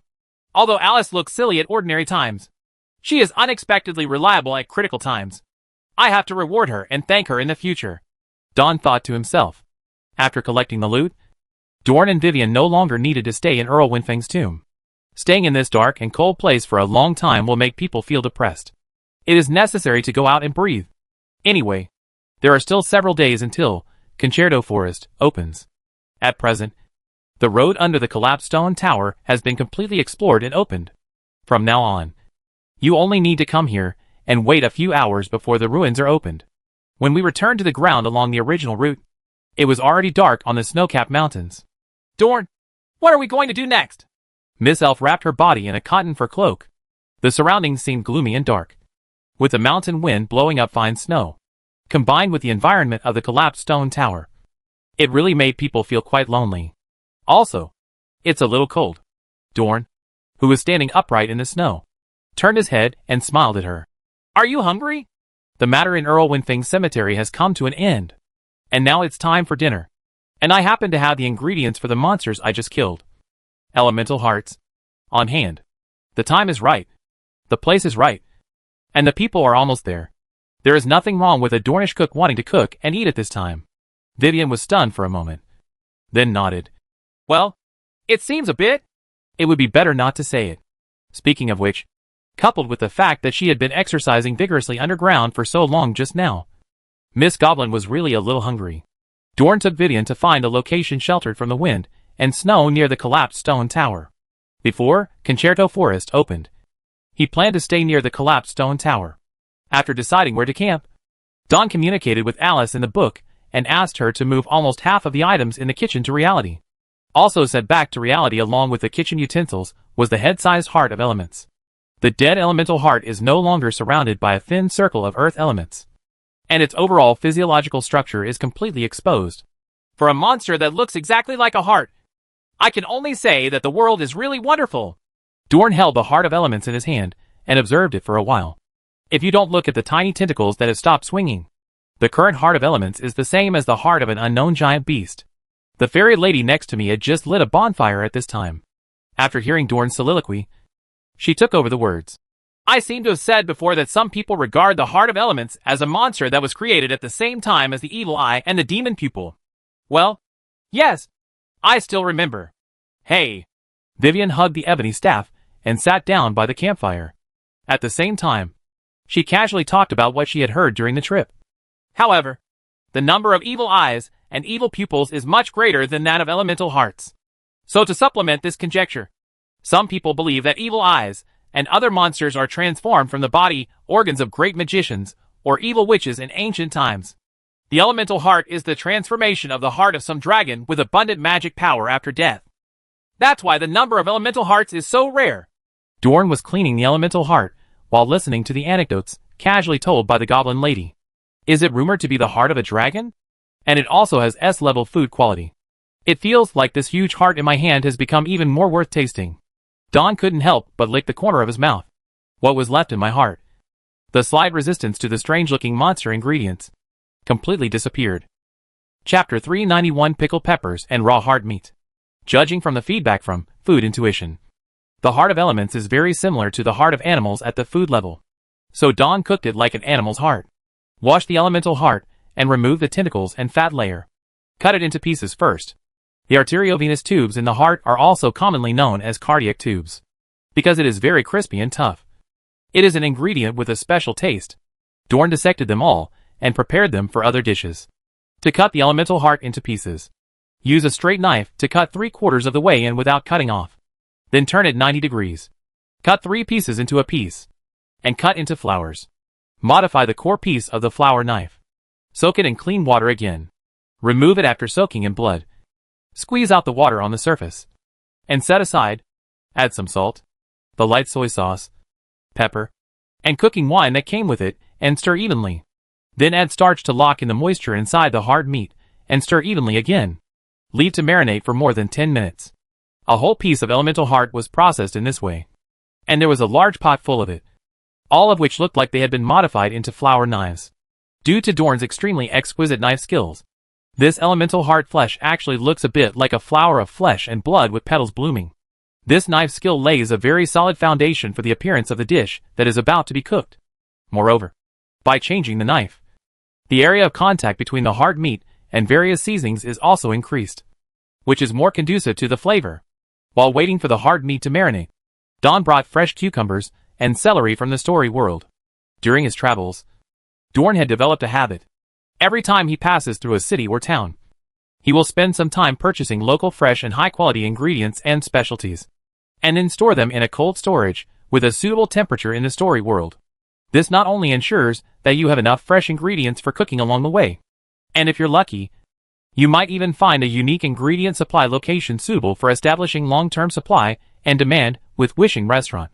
This is how the curry, rice, and other ingredients currently used in the restaurant come from. After cooking the cucumbers in boiling water, cut them in half and remove the pulp. Then cut into small pieces. During the cutting process, you can clearly feel that the cucumbers Don selected contain plenty of juice. Just cut the celery and set aside. After handling the vegetables, Don took out the homemade pickled red peppers and pickled millet peppers from the book. While taking it, he sighed in his heart. Although I have praised it many times, it is really convenient to cook outdoors with Alice here. This book is comparable to Fatty Blue's fourth-dimensional pocket. I would like to call Dragon Girl my Doraemon. As for pickled peppers, a unique sour and spicy ingredient, it is estimated that only Dorn in the entire Miracle Land can use it. Unique file. Even his two direct disciples, who specialize in Cantonese cuisine that doesn't like spicy food, have not had much exposure to this strange ingredient. The soaked red peppers and millet peppers are also cut off, and the full, sour and spicy juices contained in them flow out. When everything is ready, heat the oil in the pan. First sprinkle ginger and garlic into the oil pan and saute until fragrant. After the hot oil spreads the unique aroma of ginger and garlic, add the marinated hard meat and stir-fry over high heat. The marinated hard meat, once fried in oil, emits a unique meaty aroma. Stir-fry for a few rounds, and then pour a high degree of rice wine along the edge of the pot. As soon as this rice wine is put into the hot pot, the alcohol is heated and turns directly into an orange flame. While the flames in the pot are rising, stir-fry quickly. As soon as the open flame was lit, the cooked meat aroma of the elemental hard meat became even stronger. The hard meat sizzles in the shallow oil soup, and all the fishy smell is taken away by the high concentration of alcohol. At this time, add the cut cucumbers and red and yellow pickled peppers. Continue to stir-fry over high heat, using high heat to fully bring out the spicy and sour aroma of the ingredients. Then pour a spoonful of draft beer and add a little salt and sugar to taste. Finally, add the celery segments and minced green onions and stir-fry until fragrant. Pour a spoonful of oil on it. Continue to stir-fry until the celery is cooked through, and take it out of the pan. However, this is not the end. Don took out several more black casseroles that were also unique to his restaurant. At the bottom of the casserole, place a layer of onion segments as the base, and top with the fried hard meat. In the cold snowy mountains in winter, the casserole is used to heat the dishes, which has an excellent heat preservation effect and ensures that the dishes are hot from beginning to end. Warms the heart and warms the stomach. In this way, a large portion of spicy and sour raw fried hard meat with pickled peppers is officially completed. A quiet shelter in the snowy mountains. The bonfire was bright and crackling, with sparks dancing on it, emitting warmth. Next to it, dining tables and chairs taken from the story world are placed in the open air. There are also several light feather nets hung around to act as a stable light source, making the surrounding snow flash with soft light. Dorn set 2 portions of the pickled pepper explosive elemental heart to Alice in the story world, and then brought a large portion and placed it on the table. The goblin lady was already sitting at the dining table. Don, even though I've been with you for so long, you still always make new dishes that I've never seen before. Well, it smells delicious. She looked at the steaming casserole on the table, her small nose twitching slightly. The spicy and sour fragrance that hits your nose is very appetizing. and just smelling it makes Vivian feel warm in her body in the snow. There is no end to delicious food. Dawn smiled easily and sat down opposite Vivian. Miss Goblin nodded in agreement. Then, she blinked her sparkling lake blue eyes and looked at Dorn opposite. Perhaps the two of us are the first people in the world to eat the heart of elements. Maybe. Really. Monsters like the heart of elements are different from monsters like slimes that are cultivated on a large scale in the land of miracles. Or monsters like wild owlbears that have been eaten by previous people. Its number is so rare that the number of people who have seen it is naturally even fewer. And those who have seen it may not be able to beat it. Those who have seen the heart of elements and defeated it may not necessarily eat it. So, to a certain extent, Dawn and Alice are probably really the first couple to eat crabs. In this world, if you think about it this way, this dinner in the open air on a snowy night really has a unique meaning. But even if no one has ever eaten the elemental heart before, the first person to eat it is probably not Dorn or Vivian. Unlike the two people who were still talking before the meal in the outside world, the dragon lady in the story world has probably already eaten. If we really want to talk about the first person, Alice might have eaten earlier than us. But she is a dragon. Dawn ended with such a joke, ending the rather interesting pre-dinner conversation initiated by Miss Goblin. After hearing this, Vivian smiled knowingly, her long silver hair swaying around her ears. Then, the two of them raised their chopsticks tacitly. Dawn also pushed the casserole closer to Vivian. Then, pickled peppers and fried hard meat. Eat it while it's hot? Chapter 392, Warming Wine and Roasting Hard Tubes.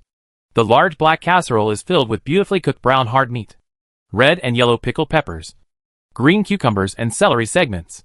These rich colors, so loosely piled together, are overwhelming.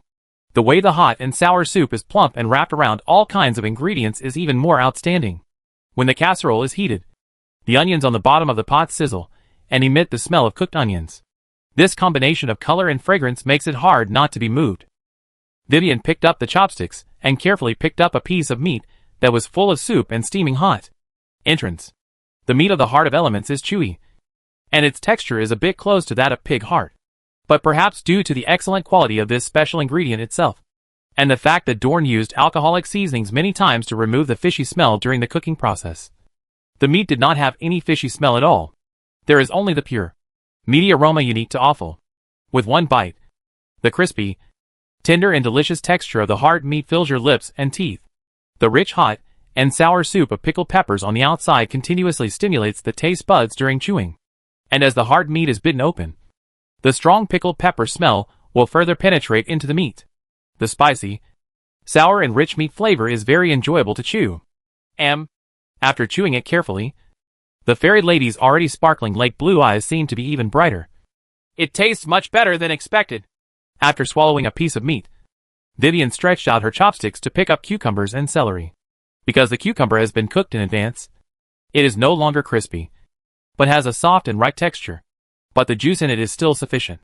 The juice in this cucumber not only brings the fresh and refreshing taste of the vegetable itself, but also is mixed with the hot and sour soup, which is spicy but not greasy. Celery has a crunchy texture and makes a crunching sound when bitten.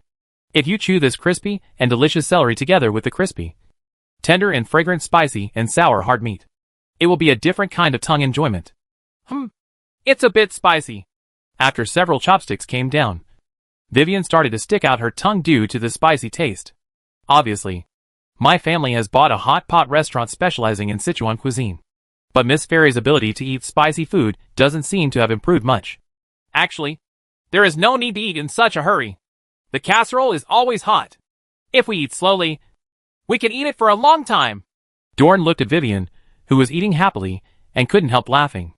Before I met Dorn, I was very slow to eat. Vivian protested in a low voice, and then continued to use her chopsticks to pick up the hard meat in the pot. Dorn himself ate a few chopsticks, stir-fried hard meat with pickled peppers, and then stood up from the dining table and returned to the makeshift open-air kitchen. The drink he prepared for tonight is almost ready to drink after it has cooled down. There is a wine cellar in the story world, so Dorn often drinks less alcoholic drinks during his travels. Achieve the effect of having a drink and being slightly tipsy but not drunk. The drink I want to drink tonight is also wine. After all, it has a strong taste. The sour and spicy stir-fried hard meat with pickled peppers is really suitable for drinking. However, because he was in a snow-capped mountain and the weather was freezing. Dorn prepared warm wine. There are a total of 2 different wines, all of which have undergone different heating treatments based on his own intuitive judgment of ingredients. First up is the slime liqueur. This strange monster wine is similar to fruit wine. Adding some cloves, lemons, chunks of oranges and apples to it can enhance its original fruity flavor. It tastes a bit like a fruity version of warm wine. Take a sip in this icy and snowy environment. The warm, slightly sour and sweet fruity aroma will not only warm your body, but also make the accumulated fatigue disappear. The other portion of warm wine was draft beer, which was Dorn's personal preference. Pour the beer and the remaining fermented rice wine into the pot. Add sugar and lemon, and drink after boiling. The alcohol in the boiled draft beer has basically evaporated. So drinking this kind of warm wine is very suitable even for Vivian, who has a small amount of alcohol. Dorn poured himself a small cup of matched draft beer and tasted it. The taste was pure and mellow. The aroma was rich, and it tasted sweet and mild. It's almost cooled down, and the temperature is perfect for drinking. Both kinds of wine are deliberately cooled after being cooked. After all, warm wine should be warm rather than hot. After confirming that the temperature of both wines was suitable for drinking, Dorn first controlled the amount and gave some to the dragon lady in the story world. Alice can only drink so much. If you give her too much, she will drink too much. Then, he returned to the table with 2 portions of warm wine.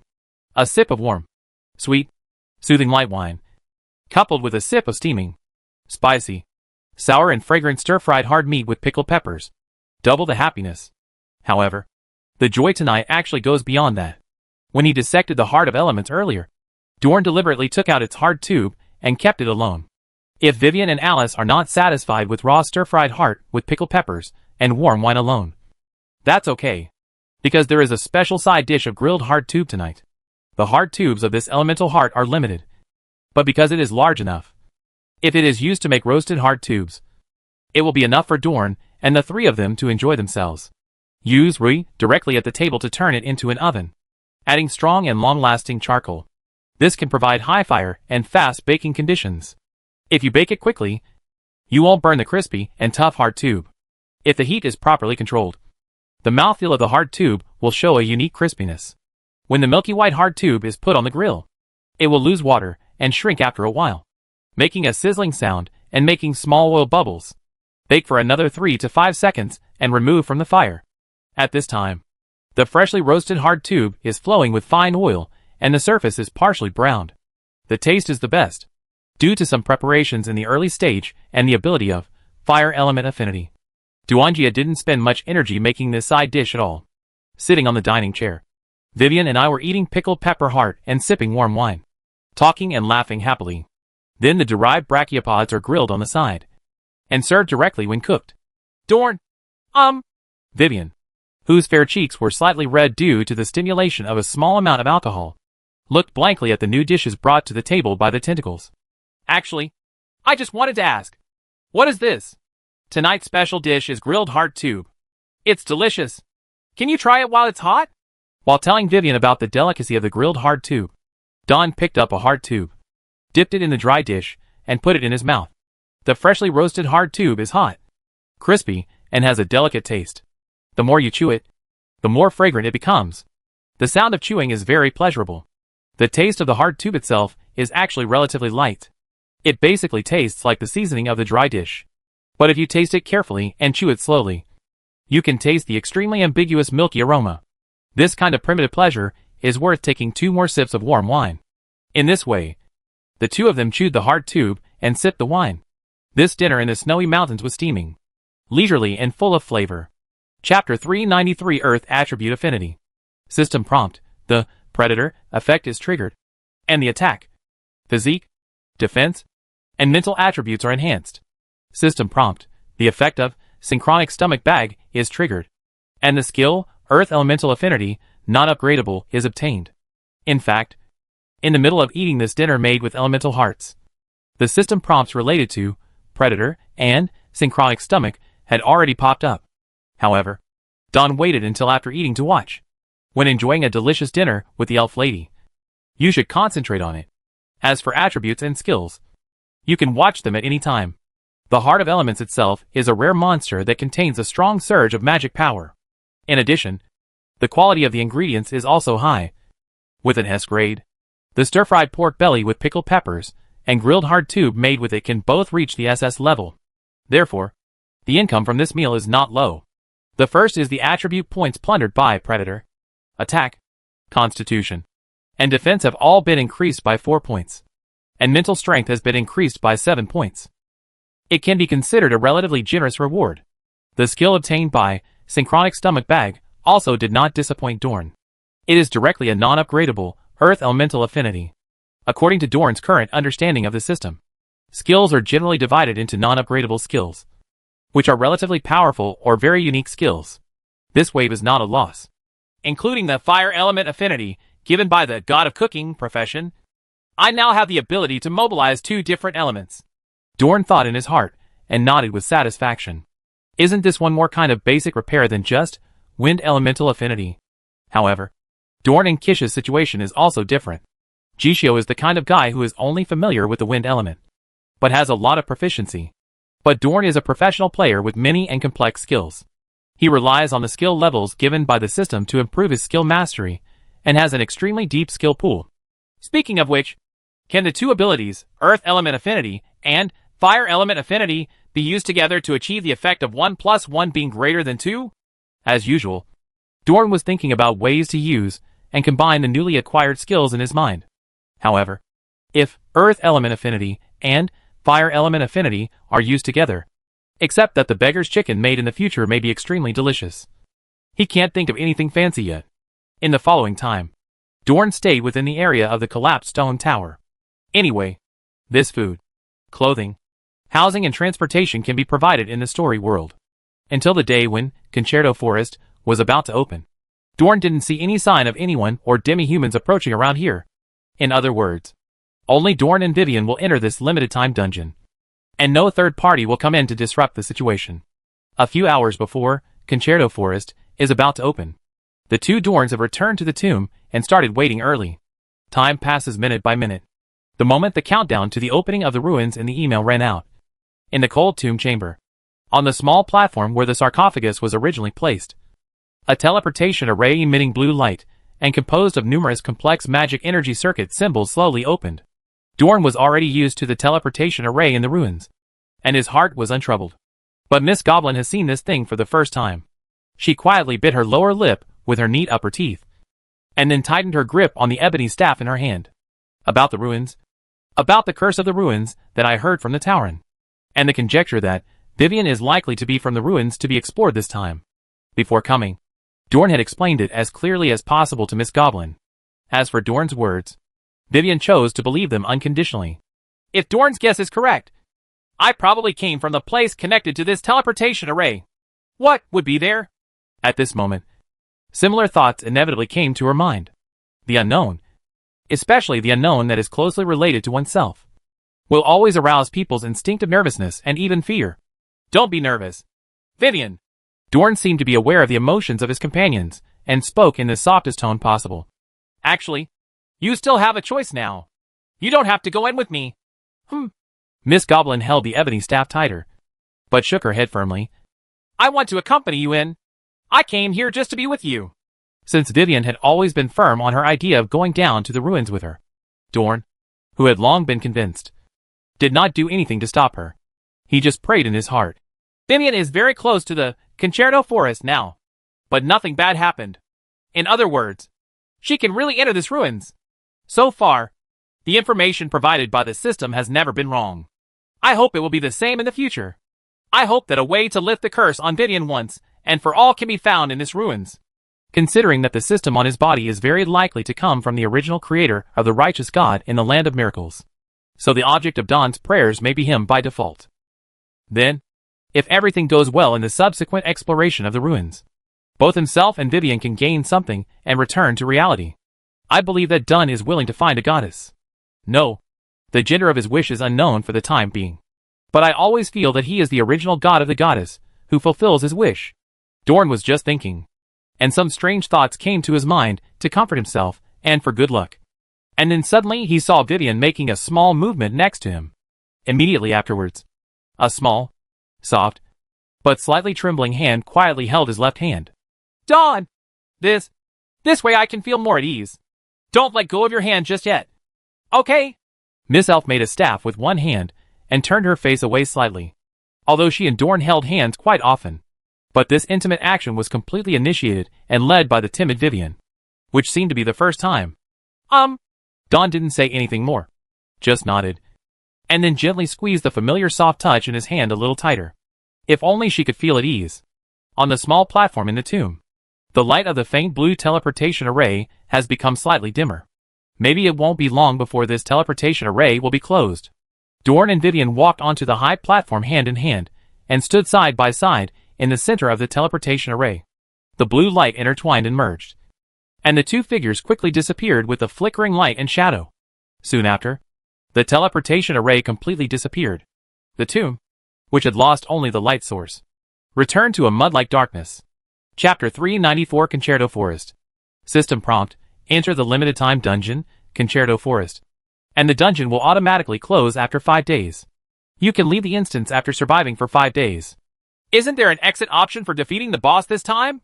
The system prompt popped up, and Dorn reacted immediately in his mind. Usually when entering a normal dungeon, the system will pop up a prompt showing 2 ways to leave the dungeon. One of them is to survive for 5 days, and the other is to conquer the final boss.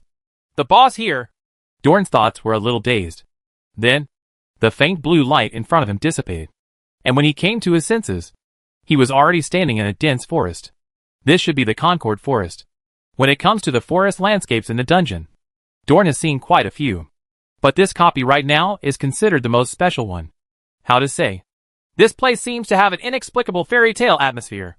Dorn thought silently after seeing the surrounding environment. There is plenty of light in the huge forest, and the whole thing is shrouded in amber. Warm light. The lush and ancient leaves of the trees on the top secrete natural jade dew, which falls drop by drop. The green leaves, red flowers, and yellow trunks are brightly colored and overlap together.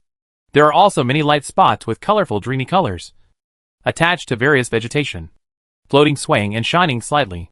After seeing the change in the environment, Dorn's first reaction was to check the status of Vivian next to him. Concerto Forest is very likely to be the birthplace of the fairy lady. What will happen if she returns here? No one can say for sure. Fortunately, nothing unexpectedly bad happened. Vivian was still standing beside her as tall as she was before entering the ruins, and she was still holding her left hand gently. It's so beautiful here. She looked around and said this. Her blue eyes were very gentle, and it seemed that the tension before entering the ruins had dissipated a lot. Dorn secretly breathed a sigh of relief, then became concerned again. Have you felt any changes since you came in? For example, your body feels different? For example, you remember some things that you didn't remember before? Miss Goblin blinked her eyes, thinking, and after a short while, nodded and shook her head. I'm thinking of something, maybe, but I can't tell you specifically. I just think it's very beautiful here, and it's kind of friendly. Is it friendly? Dorn became more convinced that this was Vivian's birthplace. Take your time. Let's try to explore the surroundings of this ruins first. Maybe we will find more. Yeah. It's all up to you. Vivian naturally chose to obey Dorn. After all, he had rich experience in ruin exploration. The two of them explored the area near the dungeon's birth point together. A few hours passed, and a path was forcibly found in the Concerto Forest where there was no road. I didn't find any monsters along the way, but I did see a lot of strange-looking plants. Dawn! I seem to recognize this. What is that? Well, my impression is that it is called sianai. Look, the red fruit on it is edible, and it is sweet and delicious, but unripe and overripe fruits are poisonous. So, be sure to choose the right one before eating. What Vivian introduced to Dorn were several tall trees with lush branches and leaves, colorful light spots floating on the tree cover, and green or red fruits. Evil fruit. Looks very similar to apples. Intuition about ingredients. The eating methods reported back are the same as those introduced by Vivian. The goblin lady seemed very happy and energetic when she was talking about this evil fruit. Dawn! The two of them explored another way. Dorn! I seem to have remembered the thorns ahead. What is it? Don't get close. It's very dangerous. I remember it's called the sleeping thorn. If you are pricked by its thorns, you will sleep for a long time. The fruits it grows can also be eaten. They taste sour and astringent, but not unpalatable. What Vivian was pointing at this time was a black thorn bush, with branches and vines growing wildly and carrying malicious spikes.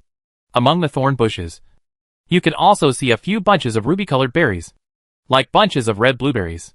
Each berry is plump and looks full of juice. Food intuition, the feedback is that the taste of this red berry is sour, but not unpleasant. When the goblin lady introduced this sleeping thorn bush, her expression was filled with luck and fear. It was as if she had been pricked by the thorns of this strange plant. Dawn! Dawn! There's this! I have an impression of this too. We call it resting wood, although it cannot be eaten. The smell of burning wood and the light of its fire will make people see happy and beautiful things. This time it was a tree that looked dead. There are no branches and leaves, and the trunk is waxy yellow with a peculiar wood fragrance. Food intuition, there was no feedback to Dorn this time, because the resting wood was indeed inedible. I used to use it to roast fruits, which are very fragrant. And once the fire is lit, I seem to be able to see the outside world and feel that there are still people with me. I will. Miss Goblin was still talking, but as she was talking, she suddenly couldn't continue.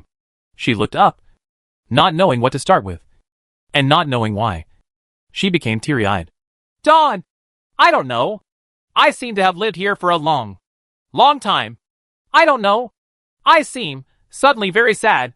Vivian sobbed and whimpered, frantically wiping away her tears with her palms and fingers. But she couldn't stop crying. Finally, she choked and howled like a helpless little girl, crying so hard. Even she herself didn't know why she was so sad. This sudden situation left Dorn at a loss. After being stunned for a few tenths of a second, he instinctively leaned down and gently hugged Miss Goblin's petite body that was shaking from sobbing. The gorgeous forest with a strong fairy tale atmosphere was originally very quiet. The trees are lush, but you can't hear the chirping of insects and birds. There are many clear streams, but you can't hear the sound of trickling water. This wonderful forest called Concerto is strangely silent. It wasn't until Vivian began to cry helplessly that the forest seemed to come to life again, and some subtle sounds were restored. The flowing stream will make a soft sound when it hits the rocks. The insects hiding somewhere begin to make a faint and inaudible insect sound. The forest seems to be sad too. Chapter 395 Living White Mist. Dorn, who was calming Vivian's emotions, naturally noticed the changes in the sounds in the forest. However, since there was still a lot of unknown information, he could not react much. The only thing that can be determined now is that Vivian has a close connection with this ruins. Dawn's thoughts were a little confused. Will Vivian be the final boss of this ruins? If this is the case, when entering the dungeon, the system prompt does not provide a way to kill the boss and escape from the ruins. Maybe it is a good thing? Also, the King of the Goblins, mentioned in the dungeon introduction, during the current period of exploration in Concerto Forest, he has not seen any creatures that can be called goblins. Dawn hugged Vivian gently for a long time until she slowly stopped crying. Dawn! Hug! I'm sorry. I don't know why. Vivian reached out to wipe the tears on her face. Her eyes were a little red from crying. It's a bit distressing to watch. Dawn didn't speak. He just communicated with the dragon lady and took the warm towel prepared from the story world and handed it to the other party. Vivian gently took the towel and spoke again. Dorn, I want to look around a little more, although I don't quite understand the reason. I feel like I'm from here, and I feel like I'm very familiar with this forest. If I look around more, I might remember more things about the past. About this forest. Yeah. Dawn nodded. Exploring the ruins was originally what they wanted to do on this trip. The first day spent in Concerto Forest. Dawn and Vivian explored a large forest area. During this period, the elf lady holding the staff would still point out some plants with memory in her hands from time to time and introduce them to Dorn. However, I didn't lose control and cry again. In addition, on the first day of exploring the Concerto Forest, Dorn did not find any offensive monsters. This was very different from the ruins he had conquered before. Whether it's Poisonous Swamp, Devil's Lair, or the Great Labyrinth of the Minotaur, the ecology in the ruins is completely different. But there are some delicious monsters that act as little monsters. After a night of repairs, early the next morning, Dorn and Vivian regained their energy and began their second round of exploration of the ruins. The results of this exploration were not much different from the first. Vivian has not yet found the key memory of her life in this ruins, and has not recalled her previous identity in this ruins.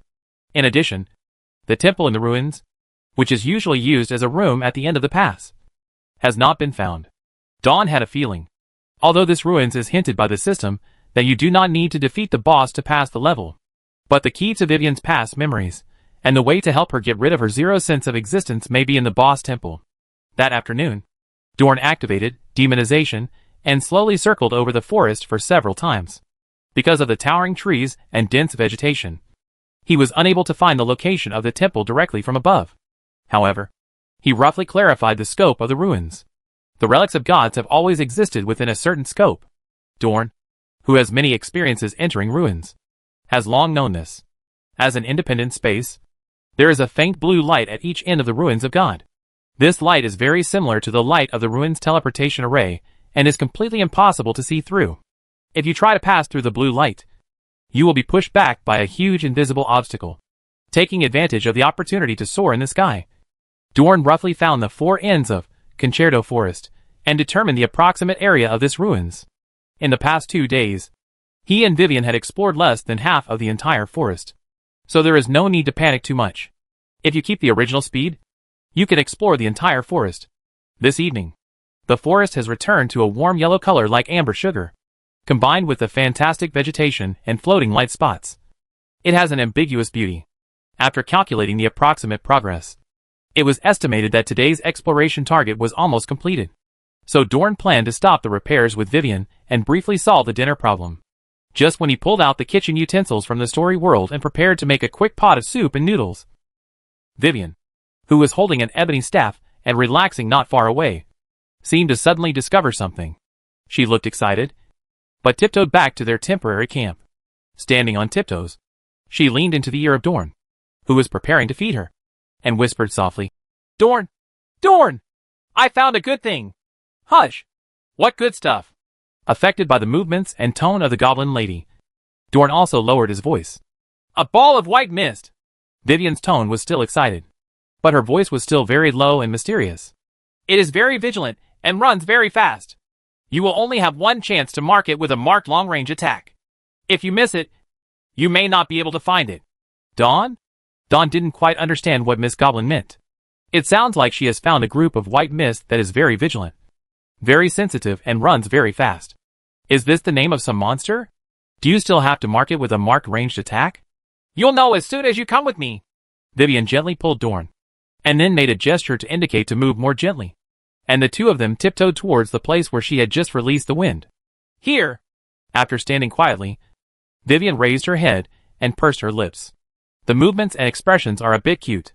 Dawn looked in the direction she pointed and found something very strange. It was a white mist. It's not a monster that looks like a ball of white mist. From the appearance, it is a thick white mist, like a white sheepswool ball. The fog seemed to be alive, and it was floating in midair under the cover of an ancient tree with green leaves. Above this huge ancient tree, brilliant light spots floated, and the lush leaves were secreting sweet dew. The white mist is curling up, and each blade is approaching it in turn, moving dexterously, like a bee working hard to collect sweet dew. From time to time, the round mist body will shake with great satisfaction. Moreover, what is even more interesting is that the mist is obviously a milky white mass. Even if it is really a living thing, it is impossible to tell which is the head and which is the buttocks. But looking at its appearance, Dorn had a very intuitive feeling and judgment that it was sucking those sweet dews and eating them very deliciously. Even Dorn's food intuition moved in a timely manner at this time. Food intuition judgment is that the white mist is edible. The marshmallow-like mist. The ingredients are rated SS level. Chapter 396 Marshmallow Block. Sweet. Very delicious. Perhaps because Dorn was stunned and didn't move, Vivian leaned into his ear again and whispered softly, her pair of lake blue eyes flashing with a strange light. "Dawn, it seems that the things that the fairy lady has recalled in Concerto Forest so far are more or less related to food. No wonder she was already a chef who could make sea-level dishes when we first met her at Wish's restaurant. I bet she has been a foodie since a long time ago." I was complaining in my heart. But since food intuition and Vivian had double certified that the monster with the shape of white mist could be eaten, and it was delicious, naturally, Dorn would not let it go. A signature attack? Dorn mentally determined the skill he needed to use. As for this marked attack, he really knows a little bit about it. As early as when he conquered the Great Labyrinth of the Minotaur, Dorn acquired the ability of Fire Elemental Affinity. Afterwards, He returned to Maloport to meet with the clergy. And you must know that among the priests, there is one who can make great use of the ability of elemental affinity. Utilizing his own wind element affinity characteristic, Jishio can summon a bright green wind spirit to achieve an all-round combination of detection, marking, perception, and combat. During the time in Maloport, there were ready-made teachers. Why not make good use of this? After several days of consulting and studying, and staying up late at night to read, Don really learned a lot from Jishio, and thus greatly developed the method of using elemental affinity. The road goes straight and wide. For now, Dorn can still use fire elemental affinity and the newly mastered earth elemental affinity to drive elements to carry out mark attacks. Don't strike too hard. Just mark it. Seeing Dorn looking ready to take action, Vivian couldn't help but stood up on tiptoes and added in his ear. With their relationship and the fact that they are still taking risks together, the elf lady had a rough understanding of Dorn's abilities beforehand. In addition, it seems that she is very interested in this white mist-like monster. It's SS-level ingredients after all, so it seems reasonable to take them seriously. Then use the earth element. With this thought in his mind, Dorn turned his hand to activate the earth elemental spirit contained in the soil of the earth. In an instant, several khaki balls of light quietly emerged from under his feet. This is the spirit of the earth element. The small earth yellow light balls have a tough and steady feeling. If used well, they can provide good defensive support in battle. Compared with the more aggressive and violent fire element light ball, it is relatively suitable for marking. After all, Dorn didn't have much choice. Wave your hands. Several khaki, steady light balls around him jumped up and down silently. And then two chains made of sand and stones on the ground rose into the sky. It went straight towards Bai Wu, who was happily licking the sweet dew. Perhaps the joy of eating had numbed the sensitive nerves of this strange monster, and it didn't realize the attack was coming until two chains of sand leaped up. Guji! The white mist used a vocal organ that it didn't know where it was or even existed to make a slightly ethereal cry. At the same time, his marshmallow-like body shook. The thick white mist on its body suddenly spread, turning the entire ancient tree cover into a hazy place. Two chains of sand and stone penetrated the hazy mist and pierced into it, seemingly knocking down only a few sections of lush branches and leaves of ancient trees. When the fog dissipated, there was nothing under the tree cover. There was only a large piece of dead matter, like a ball of cotton, falling from the sky swaying. It seems he ran away? How did you do it? Dorn stepped forward from his hiding position to check. The marshmallow pieces, falling in midair, were not the white mist monster itself. Don knew this very well. After all, the two chains of sand and earth he summoned through the earth elemental spirit did not have strong attacks in themselves, and only had the effect of binding and touching the mark. The falling marshmallow pieces should be formed by the reaggregation of the hazy mist that just diffused from the white mist. It's like a gecko's tail being cut off. This thing is edible. It's even possible that the edible part of Bai Wu's body is originally this part. Dorn picked up the marshmallow chunks, produced by Bai Wu, and made a simple judgment. Because he got the hang of it, he was able to grasp more of the relationship between the marshmallow chunks and the white mist monster through ingredients intuition. This soft, light marshmallow piece is indeed the product of white mist, and it is also a sustainable output material. If Bai Wu is compared to a sheep, the marshmallow pieces are the wool it produces. A strange monster that can continuously produce SS-level ingredients? Want to? Dorn immediately thought about it. Shouldn't it be raised in a monster farm? Dorn! Hee hee! That's it. Bai Wu's candy. It's delicious. Vivian also dragged the ebony staff over. Also, have you marked Bai Wu? If so, you may not be able to find it. Well, it seems the mark has arrived. Dorn leaned over and briefly communicated with those calm and tough earth elemental elves. Unlike Jishio's way of smelling with his nose, he mainly relies on his thoughts to communicate with the two spirits summoned by himself. Each elemental affinity is said to have a different way of communicating with the elements. However, Dorn's communication efficiency is still not as good as Jishio's unique skill. Is the crystal core of the white mist marked? Such a big mist. The crystal core inside is only half the size of a fist. Then its current location. Wait a minute. Why is it on the other side of the forest? Through the information feedback from the earth element, Dorn roughly understood Bai Wu's body structure, which was a crystal core wrapped in marshmallow chunks of fog. The crystal core is the source of magic power and the source of life of the white mist. which is equivalent to its body. Although this body structure is strange, Dorn is not very surprised. After all, he has seen monsters with strange structures like slimes and elemental hearts. However, the feedback from the earth element regarding the current location of the marked white mist really surprised Dorn. In less than a minute, the white mist actually crossed from the current position to the other end of Concerto Forest. How did you do it? Movement through space latitudes? Don turned his head sideways and told Vivian the news with an expression of disbelief. However, Miss Goblin acted very calmly. She calmly swung her ebony staff. I just remember that it ran very fast. So I marked it while it was eating and letting its guard down. In my mind, it was white mist that could span space. Chapter 397 Capture. Across space? Yeah. Well, by passing through the white mist, you can cross from one end of the forest to the other. So, I always couldn't catch it when I wanted to. But it would be much easier if I could mark it. After a brief inquiry, Vivian described her memory and impression of Bai Wu's crossing space ability. It sounds like Bai Wu does have the ability to travel directly from one end of the forest to the other. It feels a bit mysterious. Moreover, it is not known what the upper limit of its ability is. After all, the area of movable space in Concerto Forest is limited. Besides, I remember that Bai Wu can directly change from 1 to 2. Vivian continued to talk, and even raised her green-white fingers to make a gesture. Then a gesture of 2. Wait a minute, what does it mean that 1 becomes 2? Wei Weian tried hard to remember, and then used her own words to retell the scattered memories that had been forgotten. During this process, her tone of voice remained excited. After Bai Wu matures, at a certain stage, the crystal nuclei in his body will split into 2.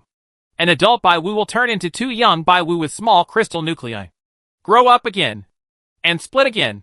So, I think if you can catch it and raise it, Dorn, you will definitely like it. It seems that the reason Miss Goblin has been excited for so long is not entirely because she can eat delicious food after discovering Bai Wu. After hearing what she said, Dawn also had some thoughts. The adult body splits into 2 and grows and develops again into 2 juvenile bodies? Vivian seems to be talking about the reproduction process of Bai Wu. Moreover, the method of reproduction is asexual reproduction, splitting directly into 2 parts. It's a bit like cell division, or the immortal lighthouse jellyfish reproduction process. Therefore, as long as you raise 1 monster like Bai Wu, you can get a steady stream of descendants without any accident. Then shall I catch it now? After learning more about Bai Wu, Dorn had a strong urge to capture him. Yeah. Miss Goblin nodded.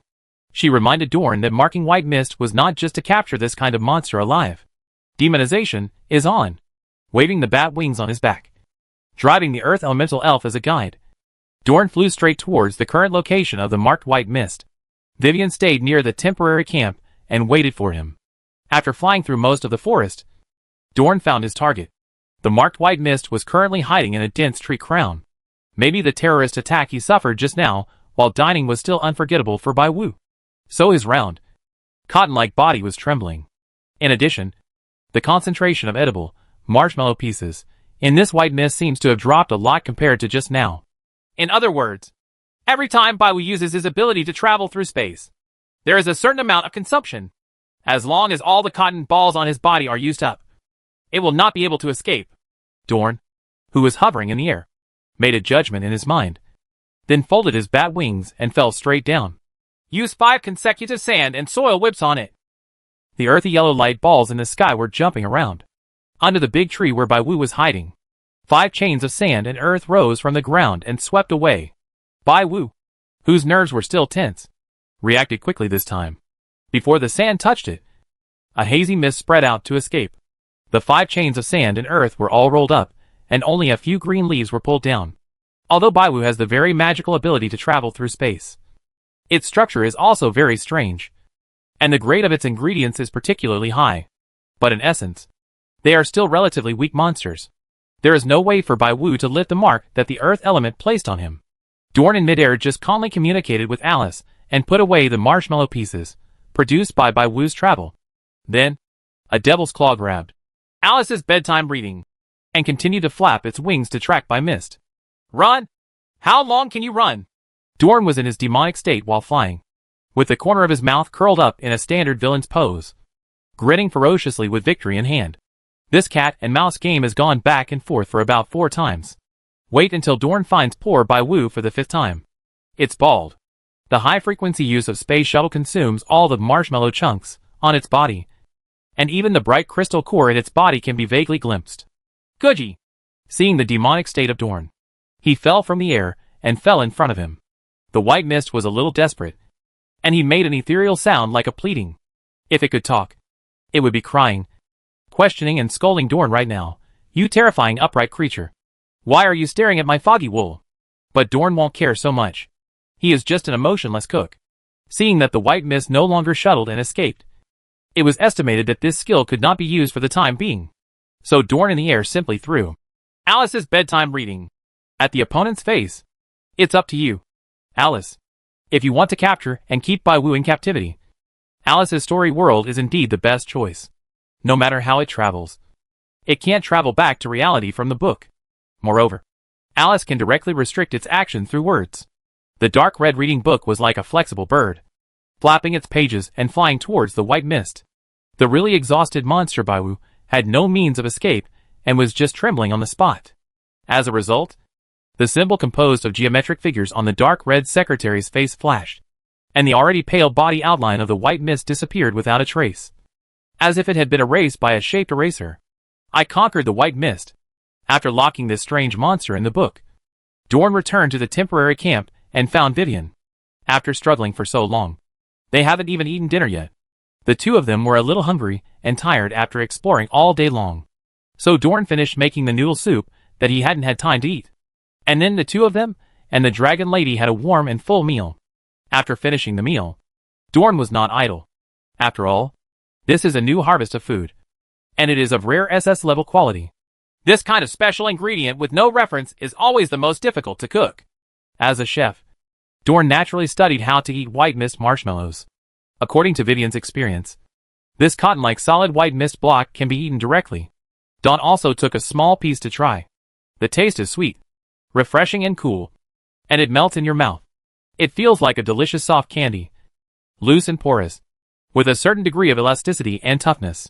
The taste and texture are similar to marshmallows to some extent. Chapter 398 Technology Makes Life Better. Jian and Miss Fairy shared some white mist candy pieces. Neither the predator nor the synchronic stomach were triggered after that. Dorn was not surprised by this situation. Having held these two title skills for so long, he has fully understood the mechanism of the skills.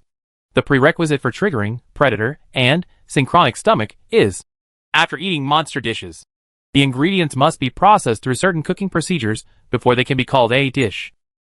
What Dorn currently knows is that these two skills have a very broad definition of dish, including staple food, side dishes, desserts, drinks, etc. So I have to use cooking methods to process this SS ingredient, Dorn thought while looking at the white mist candy piece that was broken into a small part in his hand. He sorted out the feedback on the ingredients characteristics of the white mist candy bars in his mind through intuition of ingredients. Then I noticed something. When the white mist sugar cubes are boiled under high temperature and high pressure, they will turn into a liquid with a strong milky flavor. This is quite interesting. Moreover, it is not difficult at all for me to complete the high temperature and high pressure conditions. Dawn casually took out the appearance of a delicate kitchen knife, Rui.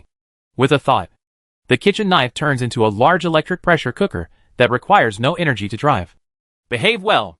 He patted Rui's pot lid, then put 2 full portions of white mist candy cubes directly into the electric pressure cooker. According to the information provided by Food Intuition, the high temperature and high pressure conditions applied to the white mist candy cubes do not require the addition of water. Even the sugar milk cooked without adding water will have a thicker and more mellow taste. So, with a click sound, Don directly pressed the start switch of the electric pressure cooker. Afterwards, he communicated with the dragon lady in the book and asked her to freeze all the fruits collected in the past 2 days in a sub-zero ice house. Concerto Forest, this dungeon has a strong fairy tale atmosphere, and there are many types of fruits in it. The goblin lady has highlighted the evil fruits that look like apples and have a sweet and crisp taste. But underripe or overripe fruits can be poisonous. The sour berries that grow among sleeping thorns and look like red blueberries. In addition, there are also normal strawberries that look like strawberries and eat like strawberries. Or a strange melon that looks very similar to a cantaloupe, but tastes closer to a mango. Maybe this one is called a mango melon. There are all kinds of strange things. In short, no matter what it was, as long as it was edible fruit, Dawn asked Alice to freeze a portion in the cold storage.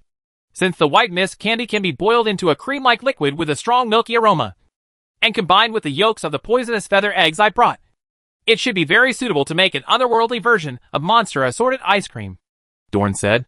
Calculate. Rui over there. Because what has changed is high-tech, high-power smart appliances. Conditions such as high temperature and high pressure are applied very quickly. After a while, the switch automatically flipped, and a cheerful and sweet sound of pure music was emitted. As one wishes. Rui, whose predecessor was an ever-changing magical weapon and always full of fighting spirit, probably never imagined that one day he would become a singing kitchen utensil. It felt like a general who dared to fight and invade with great achievements was suddenly sent to the rear by his superiors to embroider the quilts of the frontline soldiers. But let's embroider. Rui is tired. Rui is used to it. And Rui can no longer resist. It doesn't matter anymore how cheerful this electronic prompt is. How sad Rui's self-awareness is. Dawn didn't pay too much attention to the inner world of his kitchen utensils. After the electronic prompt sounded, he calmly pressed the switch and opened the lid of the electric pressure cooker. Immediately, a warm and rich milky fragrance lifted up the lid and came out of the shop. When eaten raw, it tastes like marshmallows. But after boiling it under high pressure, it tastes like extremely high-quality cream. All I can say is that it is indeed an SS-level magical monster ingredient. After Dawn sighed like this, he poured out all the foggy sugar cream in the pot and let it cool down. While waiting for it to cool down, he took out several poisonous feather eggs the size of ostrich eggs from the story world. The poison feather chicken is a monster that originated from the ruins, but is now farmed on a large scale at the Wishing Restaurant Farm. The eggs they lay have poisonous SHLS. Moreover, fertilized eggs have much higher L toxins than unfertilized eggs. However, the egg liquid inside is non-toxic and is a very easy to use, high-quality ingredient. Crack open the giant L and separate out the yolk. After the mist sugar cream is left to cool down, add fresh poisonous feather egg yolks. Then mix in the sugar and stir thoroughly until the liquid begins to thicken and turns into an egg yolk paste. The prepared egg yolk paste is placed in the cold storage for freezing. Then use carving time to speed up the freezing time. Wait for a while, and then you can take it out together with the various fruit jelly that you put in previously. Very convenient. The egg yolk paste that has been frozen for the first time has solidified into a block, with small air holes on the surface. You can already see the prototype of the ice cream. Sure enough, my judgment in making ice cream was correct. Dawn thought this, and reached out to pat Rui, who was still working as an electric pressure cooker. When he took his hand back, Rui had taken on a new look according to his needs and turned into an electric whipping machine. Dawn poured the frozen egg yolk paste into the whisk, and using the power of technology, he lazily started whipping it. The technological kitchen utensils from the earth buzzed, and the egg yolk paste inside was constantly stirred and rotated at high frequency, making it more viscous and more delicate. Technology makes life better. It's also worth mentioning that when Dawn was making assorted ice cream, cooking power was turned on the whole time. That warm power has always been floating in the temporary kitchen in the camp. When he was making lantern beef in the great labyrinth of the Minotaur, Dorn had almost exhausted all the cooking power he had before. After realizing the magic of cooking power, he began to spare no effort to collect this magical value. Eager to see strangers who have never tasted their own food, I immediately took out the food I made myself and stuffed it into their mouths. This can be seen through the fact that Dorn had to harvest the cooking power of a ship of Sparrow and his pirates on the way back to Marlow from Dawn. After returning to Eton, I worked hard to run the restaurant for several months. Coupled with Ms. Babash's promotion and the opening of a Cantonese restaurant, the number of new customers increased. Compared with before when there was no god of cooking skill, there was no system as a middleman to make the difference. In short, after all this hard work, Dorn's cooking power points barely managed to reach 10,000 points again, probably to the extent that it can catalyze another portion of SS ingredients to be made into top-notch SSS dishes. At first, he planned to save these 10,000 points for the next dungeon boss he wanted to conquer. But now I'm here in Concerto Forest. Firstly, the system suggests that I don't need to fight the boss to pass the level. Secondly, it's possible the boss is actually by my side. So right now, These 10,000 points of cooking power are not wasted. Baiwu's space traveling skill is really amazing. If I can spend 10,000 cooking power points to get an enhanced version of the space traveling skill, or even just a solid copy of the original one, I feel like it's not a loss. That's what Dawn thought about. Chapter 399 Assorted Ice Cream. When the mayonnaise was thickened and creamy, taking on the texture of yogurt, Dawn stopped the Rui operation. This newly obtained thick emulsion only needs to be frozen again, and it will be the finished ice cream. However, before that, there were still a large number of freeze-dried fruits that had not been used. Dorn stretched out his hand to caress Rui. His thoughts moved skillfully. And then the whipping machine under his hand suddenly turned into a blender. Dong dong. Various hardened fruits are freeze-dried and put into the blender, making a crisp collision sound with the container wall. Add some sienna fruit slices. Add some strawberries. Add a big spoonful of ice cream. And stir. Add some sleeping brambleberries. Add some mango slices. Add a big scoop of ice cream and stir. Add minced vanilla. Add fruit wine. Various ingredients are put into the mixer and are crushed into powder by the sharp and powerful sawtooth rotation, and then penetrate into the ice cream with a sweet or sour taste. Dawn spent a certain amount of time and concocted various flavors very casually. It should be said that ice cream is very tolerant to various condiments and flavors, as long as the flavors do not conflict. Basically anything can be put in it. Even the condiments may conflict with the taste of ice cream. When he was the master of Up on Earth, Dorn was lucky enough to taste Lao Ganma's flavored ice cream. However, he himself would not make it so uniquely. The fruits, vanilla, light fruit wine, etc. he used all go well with ice cream, which is normal. Put the various flavors of ice cream back into the cold storage in the story world, and use the time of chaos to speed up the process. Dorn himself stayed in the temporary kitchen in the ruins, making some other ingredients and preparing to eat them with ice cream. For example, grind some coffee beans and make some ice drip coffee. Then add some irregular ice cubes. Put the frozen ice cream ball into the coffee. Pour a little almond wine, and garnish with a vanilla. Just a cup of affogato with a rich taste. For example, bake a large piece of thick toast and cut 8 small square cubes from it. Melt the butter over water to release the frankincense, and add a little honey. Spread the thick honey butter on the toast thinly. Fill the cutout cube with honey butter on one side, and brush the inner wall with honey butter on the other. Return the toast to the oven and bake it again until crispy on the outside and fluffy on the inside. Top with fresh or dried fruit and frozen ice cream balls. Sprinkle with crystal sugar as a garnish. It's just a thick ice cream toast with rich flavor. Another example. Make butter puff pastry and bake into puffs in the oven. After it comes out of the oven, divide one portion into 2 and fill them with ice cream. It's an exquisite little ice cream puff. The ancient castle in the middle of the lake in the story world. In the restaurant, Vivian and 2 dragon ladies were sitting at the dining table opposite each other. Dorn served them a variety of exquisite drinks and desserts made from assorted ice creams. It's been quite a while since we had dinner, so it's not too much to get together for dessert. In addition, although in the real world outside, it is winter with falling snow, but it's not cold in Concerto Forest. In Alice's bedtime reading, it is even more true that the dragon lady can have as much sex as she wants. It's perfectly fine to eat ice cream without worrying about your head being stung by the cold. There may even be a little bit of psychological pleasure, like eating ice cream in a northern heating room. After Dawn had served all the desserts, he sat down at the dining table. Vivian and Alice seemed to be the kind of girls who have little resistance to colorful and delicate desserts. The pair of lake blue eyes that are always gentle, and the 2 pairs of dragon gold eyes that are sometimes not very bright, are all staring at the table, shining brightly. Okay, assorted ice cream. Let's, try them all? Upon seeing this, Dorn spoke with the air of a master. Although he didn't know why he stayed in Alice's castle with Vivian, he could somehow obtain an identity similar to that of the male host.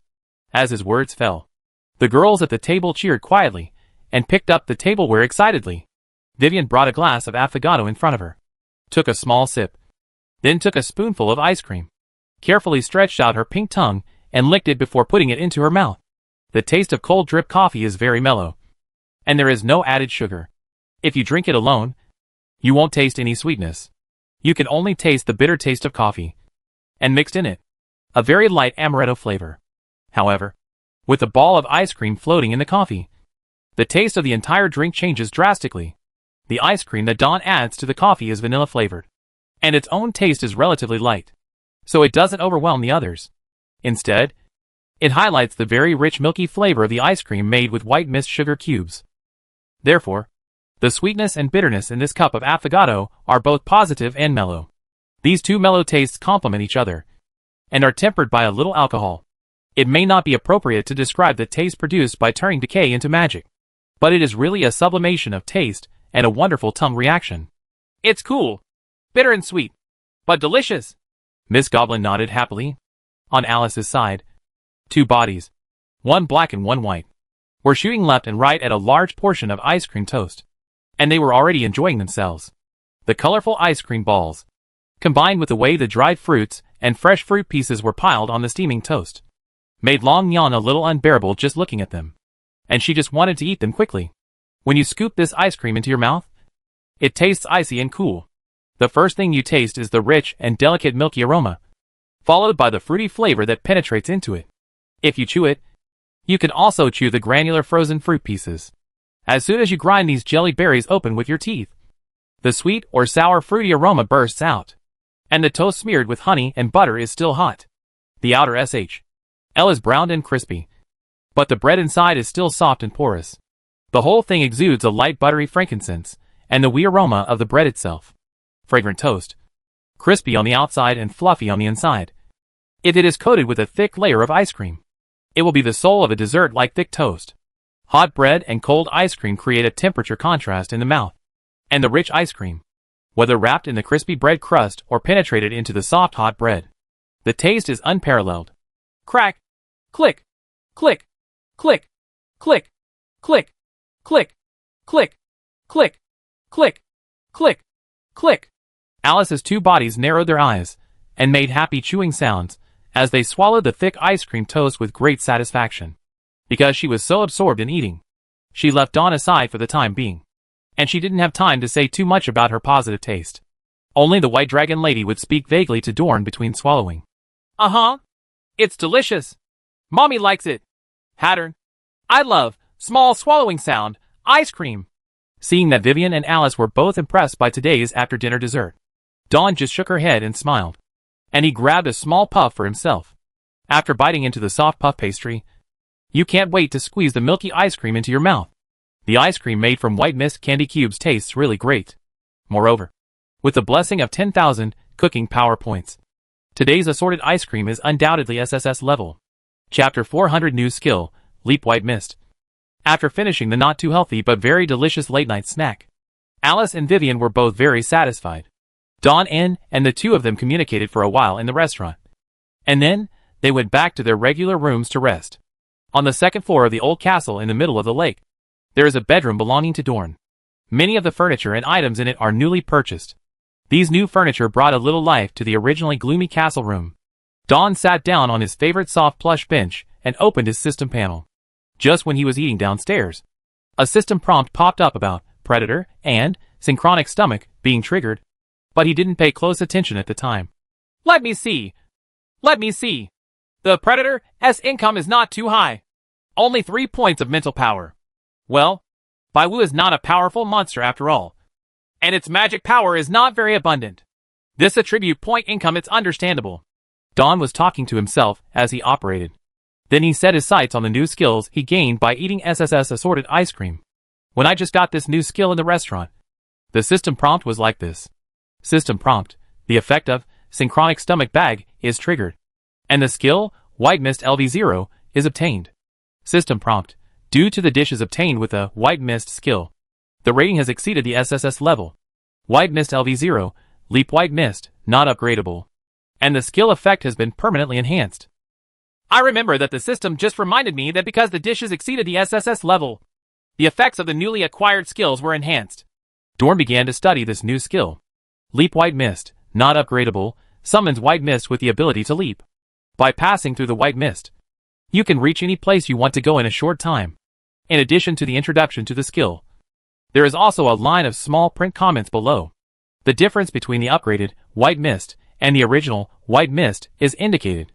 It can be seen that the system panel is relatively user-friendly, and the specific strengths of the enhanced version of the skills are also explained.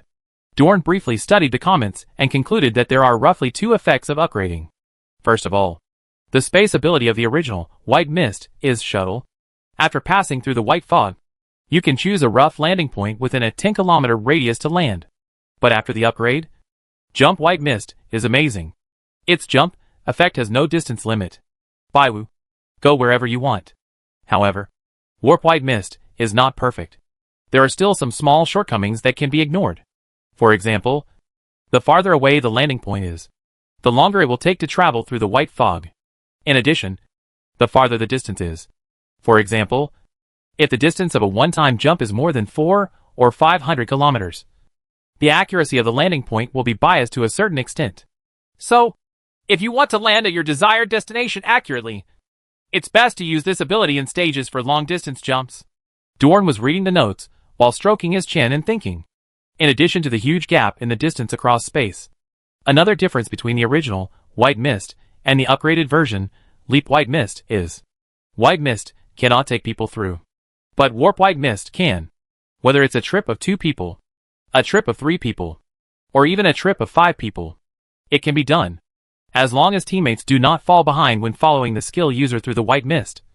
There will be no problem. Generally speaking, this Leap White Mist skill is not even a little bit better than the original White Mist skill. It's similar to what I guessed before. By eating SSS level dishes, the skills acquired will really be greatly enhanced. Dorn's spirit was lifted. The last skill he acquired in this way was the Cretan Bull's Strength. Once a month, you have the opportunity to resurrect with excess health after being killed.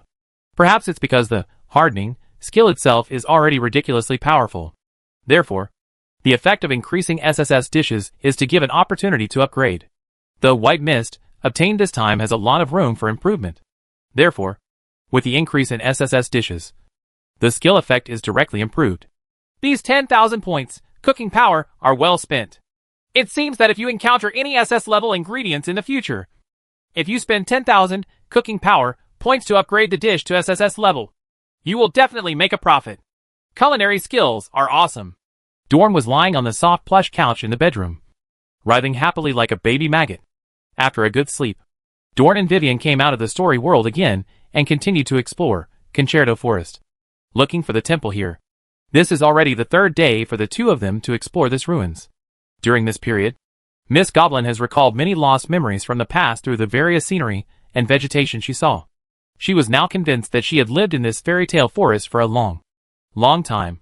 But unfortunately, the memories that Vivian recalled were all fragments and bits and pieces of past life experiences, and very few were directly related to her own identity. In the past, hordes of goblins lived here.